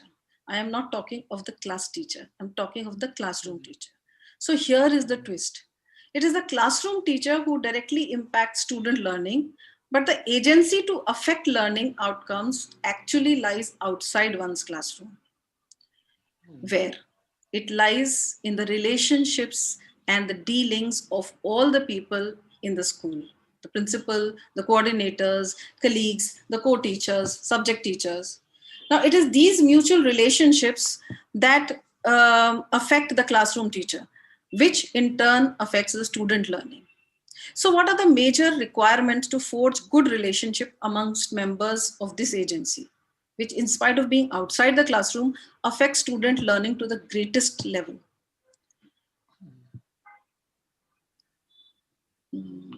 Okay.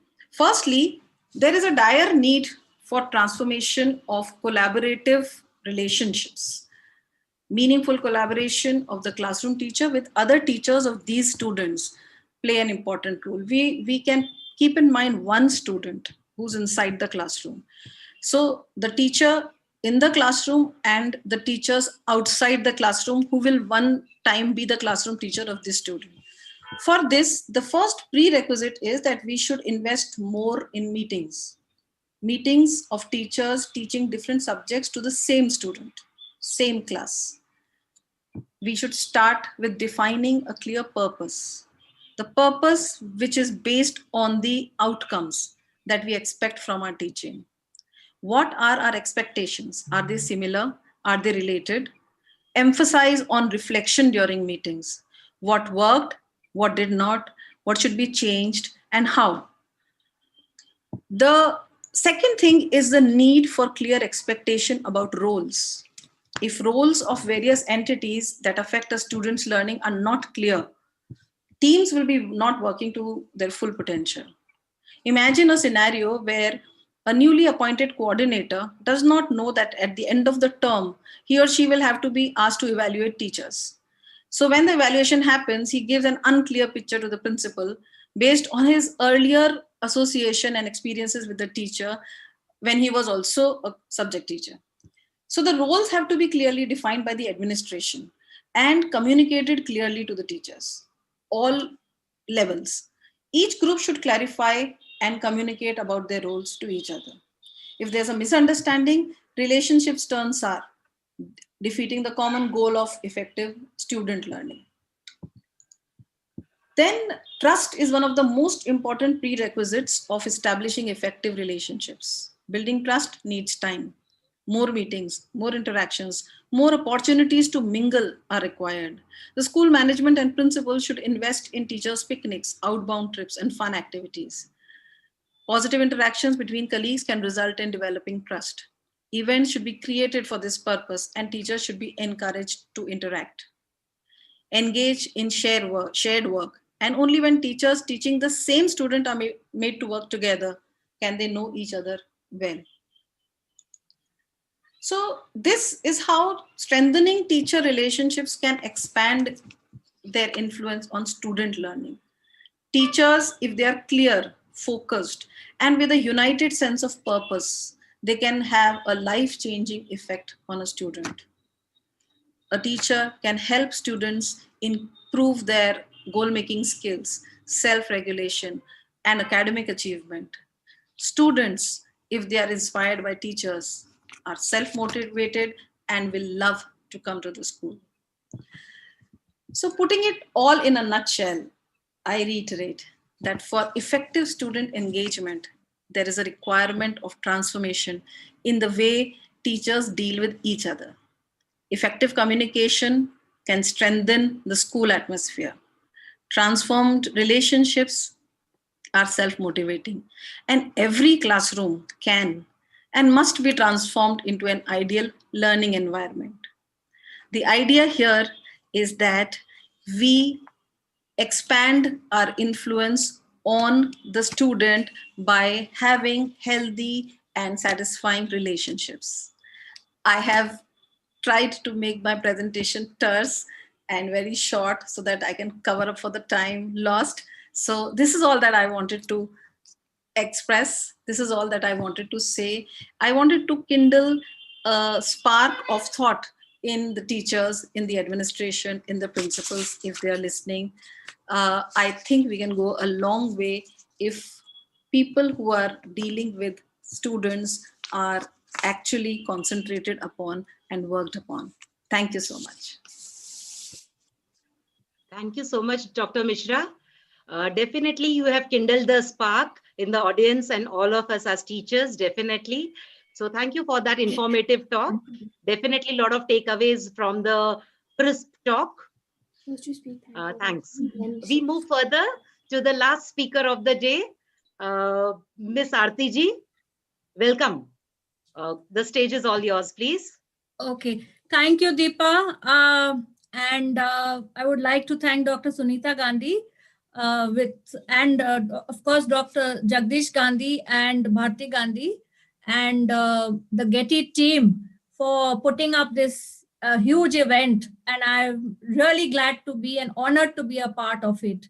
So today I'm going to energize you because at the end of the day and the entire day has been an excellent day and I have thoroughly enjoyed myself participating. So I'm just about to share my screen.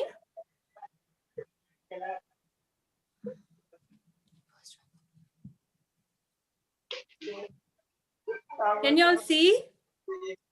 Yes, we can see. Yes. Yes, ma'am, we can see. Yeah, you can see. Just a minute. Okay, so it is the challenges of innovative education, and you just saw the challenge of the internet. So we are all challenged at different times of our life, and I'm actually sharing with you the story of my life because this goes back to say, you know, the year 2000. So I'll just share the vision of our school.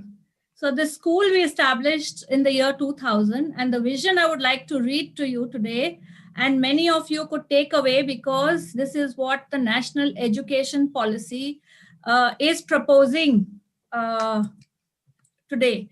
Our vision is to nurture and develop each child into a good human being who is courageous and compassionate with the right values according to his age, his ability, interest, sense of inquiry in a free, comfortable, caring, fearless, friendly, and healthy environment where joy and happiness have no bounds, without restriction of movement, with a positive attitude towards building self-confidence. We believe that a little progress every day adds up to big results. So this is the year 2000, and you'll see I'm a mother of two children. These are my two kids, and this is my probably one of the first batches. We set up Little Steps Montessori School as a pre-primary school.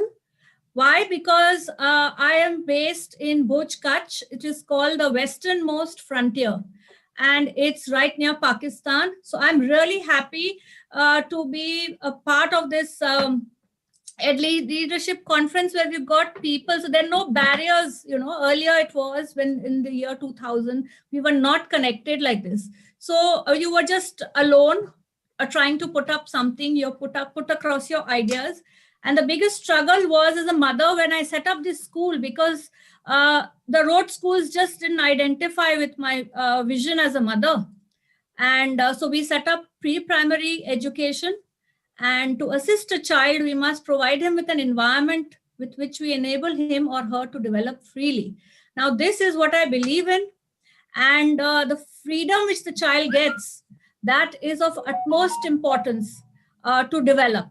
And what we see here is a lot of restriction. We are in a framework where there's so many rules, regulation for the child to follow, not only at home, but in school. So everywhere, I just remember that Pavlov's dog, where the dog salivates when you ring the bell. So the child's condition is somewhere similar. So we set up a different school where we do a lot of hands-on learning. It's a Montessori-based school, so we do a lot of hands-on learning. There's a lot of energy in the environment. This self-directed activity, we do age-appropriate activity, where the child's maximum potential is brought out. We deal with the child according to his milestones. We go into a deeper understanding of every concept and don't move forward till the child does not understand the basic concept. We follow the natural interest of the child. We allow the child to work at his own pace, and there's a lot of independence in the environment. There's a lot of freedom to speak, to talk, to walk. We're just like a big family. So the child can just be himself in the environment. Here, I would like to just share that innovative education increases productivity. And this has been my experience of 20 years now, where you excite the child, you fulfill his curiosity, you allow him to explore and experiment. The child will apply it in his own environment. When he is at his comfort level, he will discover things. He is going to just reproduce what you have taught him. So there you are actually allowing the child to imagine. So this is for the teachers who are just creative and innovative. You just, you bring the world to the child. So the teacher's role, the power within, it has to be within each teacher, because that's where you're going to take the child forward. So the biggest challenge, when we set up this school was the earthquake. The earthquake struck in 2001. And today, after 20 years, I'm facing the same problem of COVID-19. 2000, we were just a pre-primary. 2020, we're a class 10 school, nursery to class 10. And we have discovered the super unique skills of the child. And we have developed a child-centric education in school, where we have involved many techniques, various techniques. So I'm still a learner. I'm learning at every leadership. There's so much to learn. So multiple intelligence theory, the creativity which we do in school, we allow the teachers to, there's total freedom in the environment. We enhance the critical thinking of the child, and it's a need-based program. So we deal with the child according to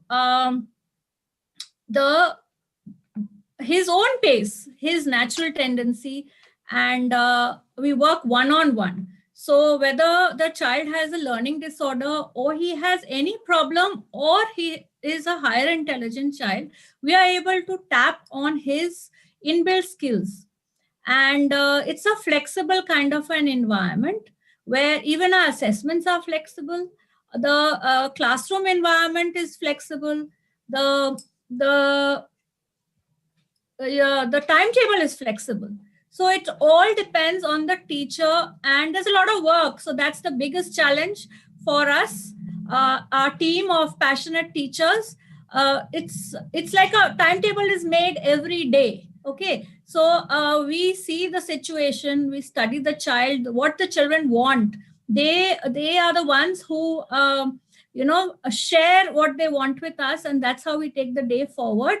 And we work with a lot of hands-on, and that is where Dr. Sunita Gandhi, I'm really thankful to you for that magical experience which we had in Baroda. And that's how I met her many years back when my son was only a 6 or a 7-year-old. And she guided me further. And that time our school was just coming into class 1. And that's when she introduced the per books and the maxims to us. And ever since we have been connected, and the passion has not died out as yet. And I thoroughly believe that if a teacher or an educationist is passionate, you're going to bring that passion into the child's life, and you're going to be able to,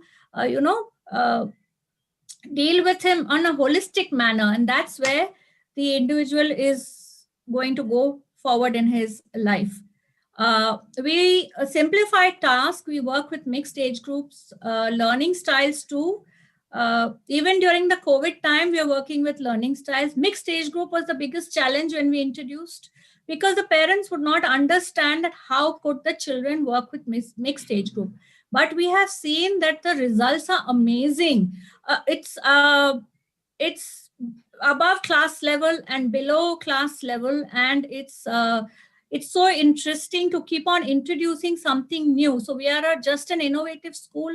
We keep facing challenges, but we still continue. Whether we are problem solving on a day-to-day basis, solving parent problem, child problem, we just keep going on. And technology, we are dealing with it today. We take the positives and leave out the negatives. So we build a lot of life skills in the child. And here you will see as to some pictures from the school, and our classrooms look quite like that on a day-to-day basis. Now, little steps and the conventional schools, there's a lot of difference because there's a lot of free choice, and the teacher is more like a guide. We have self-correcting materials, and students can go as far as they want. We don't put a stop to them. If they want to continue for an hour, they can. If they continue, they can just work wherever they want, any corner of they don't have to sit in class. So there's a lot of emphasis on independence, and most of you will know that how the conventional schools are. So a lot of rote learning, and responsibility is on the teacher's shoulder. Here it's a multiple kind of a situation where we assess when the child doesn't know we are assessing the child, so that there's never any stress. And today when Sunita Gandhi told me about the the 4 factors which should be there in the school, I was really happy that we're fitting into most of them, all of them actually, except for the service where we have to learn from you, Sunita ji. So we've done a little bit, but we have to learn a much more.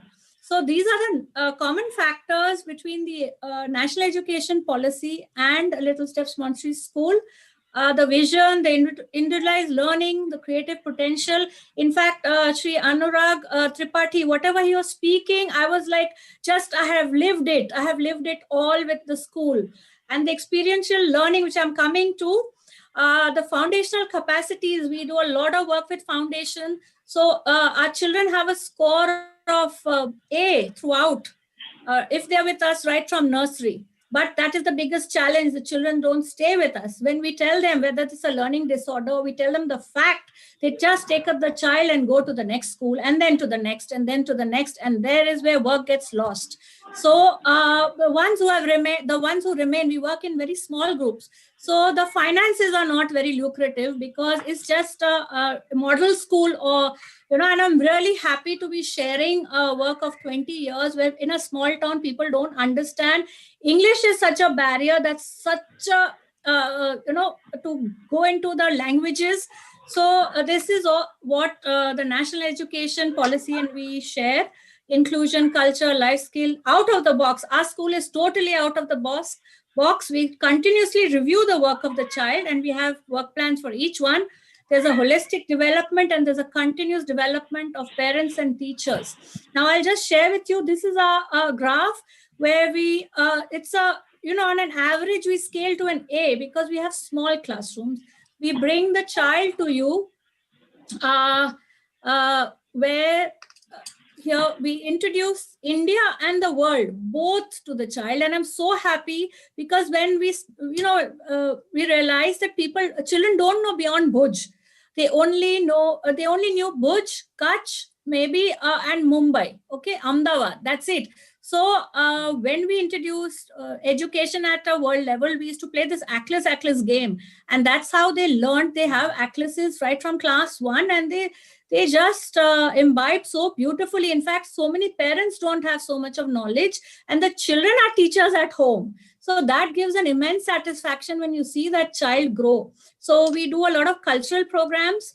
And there's another innovation which we've done where this was a big challenge too, because children were ashamed of talking in their mother tongue, because there's so much of importance of English in our, country, that you have to speak in English. And you can't say aloo, you have to say potato, and that might become potato and tomato and any diction, but that doesn't matter. So we work a lot with phonics, and we introduced different languages on different days. And children would go home and try to talk. They get a full day to talk that language. And it's an amazing journey because children in our school talk in all these 5 languages, especially if they're from a Tamil background or a Marathi background. We have teachers from all states. So we've been very lucky. And so each one shares with the child. And we also introduced Sanskrit at the pre-primary, where we were awarded by Sanskrit Bharati and Kutch University. And you will see us on YouTube. We are there. And our children talk beautifully in Sanskrit. So language is never a barrier. And I was very happy to listen to Andy. He taught us a lot for English. So and this is our little performance, which we did one whole program on Sanskrit, because everybody has a Saraswati in school, but nobody knew the reason for a Saraswati Puja. So we did this Basant thing in, Utsav. Totally the program was in Basant Panchami program in Sanskrit. Here you'll see some pictures. I'm just about to end. So I'll just talk about this. We have an environmental program going where we do community service, where we are creating awareness for the community, because there's so much of garbage and litter. So I just had these children coming and asking me that, ma'am, these cows are all over the roads, and the dogs, don't they have any shelters? And why do we see so much garbage all around? It stinks. So we have been, passionate crusaders for environment, ever since we started. It's been 20 years, and we keep taking on the mission. It's not only growing trees, but you'll see this, children on the roads. We were the youngest for the Nagar Palika to show them how to compost and how to segregate waste. Here I'm showing you an experiential learning we do in school. So that's another innovation where we take them to these different places. This one we did with this Ramkund in Bhuj. It's a very historic and beautiful place, Bhuj. Kutch is beautiful, and it's opened out to the tourists. So we have a lot of people coming in, but there's a lot of litter too, done by everybody. So we cleaned up this kund. It was under the archaeological department, and the biggest challenge was taking permissions to get this work done. So there you'll see, and this was before the rains. We had about 3 years of drought. And then we were waiting. There was no water in the town. It was really sad. So we live in the extremities, and we get very few teachers who know English. So even if they've got degrees, they don't have enough knowledge. So it's a continuous task, and that is where Getty, I'm going to look out to you for training us more. And here you'll see that we cleaned up the, I'm just about to finish. I know the time is over, but just 2 minutes more. And here the Nagar Palika took up our program, and they cleaned up this kund. We woke up the people. We interacted with the collector, and why the slide is not going forward? And yeah, slide is not moving. Slide is stuck. Okay, so we interact with the collector, and she banned plastics in the town. The Rajkot municipality contacted the Bhuj Nagar Palika. The Kutch Mitra has taken it up. The Delhi has taken it up. They keep on following our lead, and it has been a wonderful journey.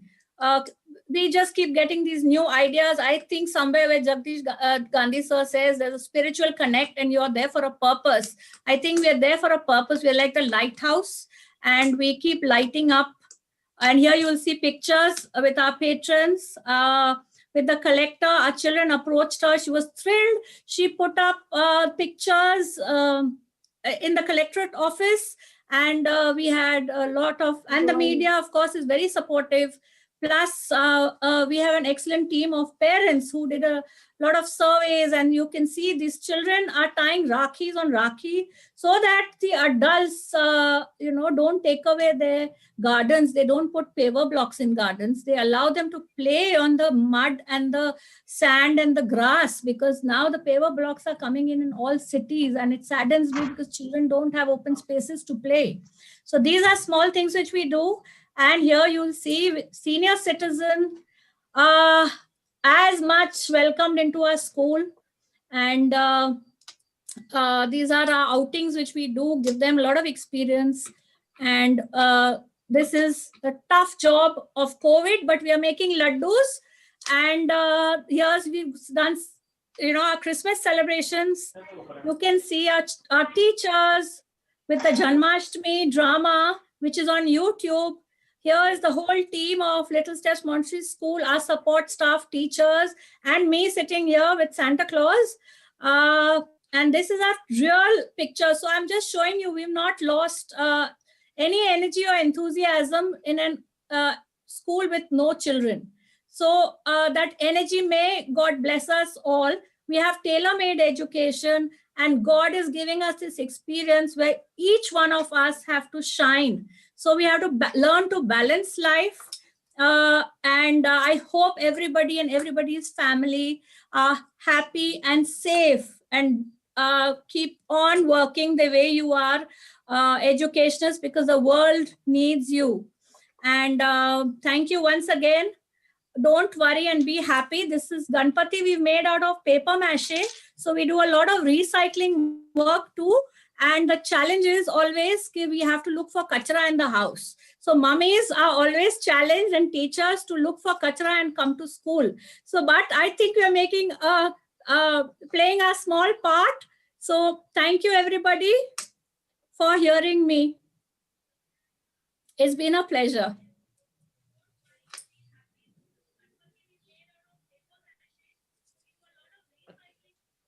Could you please stop sharing your screen? Yeah, thank you so much. Thank you so much. That was really very innovative and interesting. And with this, we have come to the end of the session. And I'm afraid we'll have to cut short it a little bit. I'll just conclude the session by telling that, from all the deliberations, it has come out very well that education has to move towards real understanding and towards learning how to learn, and away from the culture of rote learning. And the aim of education will not only be cognitive, but building character, creating holistic and well-rounded individuals who are equipped with the key 21st century skills like critical thinking, problem solving, collaboration, communication, digital literacy, creativity, imagination, and student leadership. Guided by the new NEP, clearly it is time to reimagine, restructure, and recreate a new and more meaningful, innovative education. Thank you all for joining us, the esteemed speaker, the Getty team, everyone, a big round of applause for the wonderful job. With this, I think we can conclude. Jai Hind, Jai Bharat. Maybe the team, if they wish to conclude.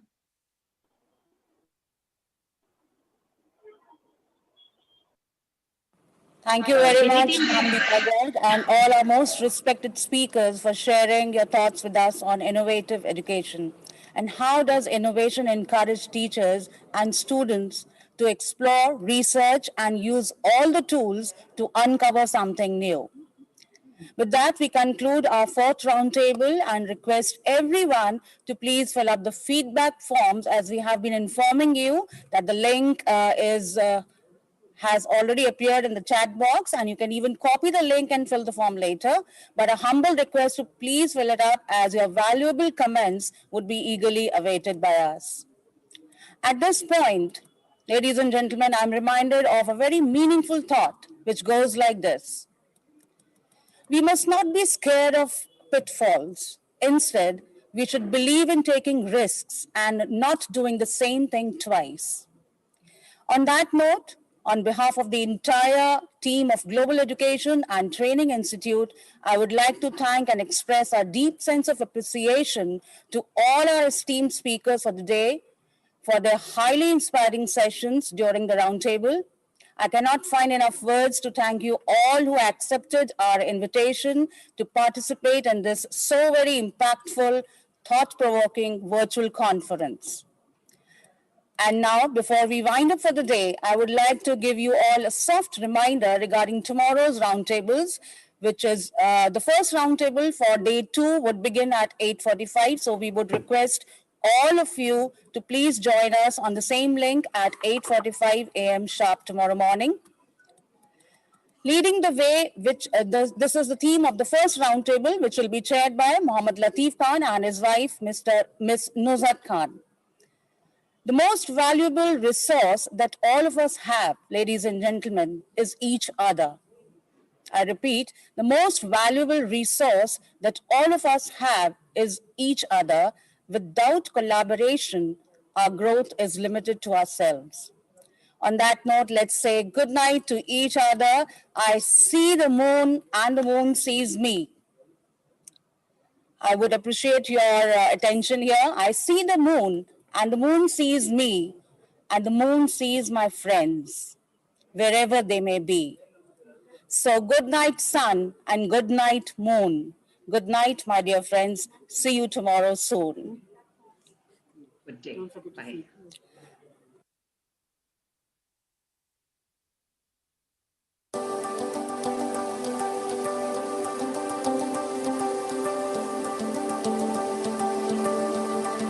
Thank you, everyone.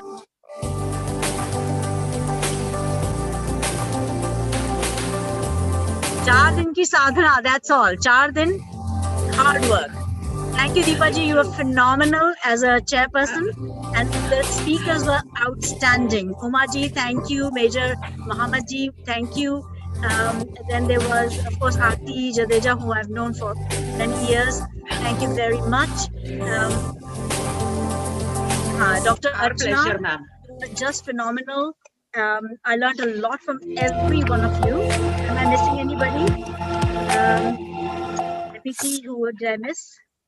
Archana ji ka to mujhe yaad hai, Dr. Archana from Vadodara. And yes, last session. So we had, of course, Andy Harvey. How could I forget Andy? I've known Andy also for many, many years. His wife, Darren Harvey, was in the innovations unit of the DFES, Department for Education and Skills, which is Department for Education MHRD equivalent in UK. And she was leading innovation in UK. And I happened to run into her, and through her met Andy many, many years ago. So it's all very, very beautiful. Thank you, everyone. And really appreciate, Deepa, you adjusting to all the changes, last minute changes, including my mother. I felt we didn't acknowledge her earlier, so it was very beautiful how you did it. So beautiful. Thank you. धन्यवाद सबको. 4 दिन की साधना, उसके बाद innovative everything. हर तरह से नए जोश से वापस जाएंगे स्कूलों में, क्योंकि उमा जी ने हमें इतनी अच्छी बातें सिखाई, मेजर मोहम्मद साहब ने इतनी अच्छी बातें सिखाई हमें, और आरती जी ने, एंटी ने, सब लोग एंटी के बारे में भी कह रहे हैं बहुत अच्छा था. मतलब हर स्पीकर एक नहले पे दहला था. Thank you so much. Thank you, Deepa ji to Sunita ma'am. Thank you. Thank you. Good night. Bye-bye. Good night.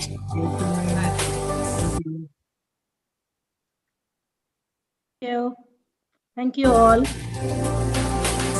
Don't feel like leaving the session. It's been so wonderful. Thank you very much.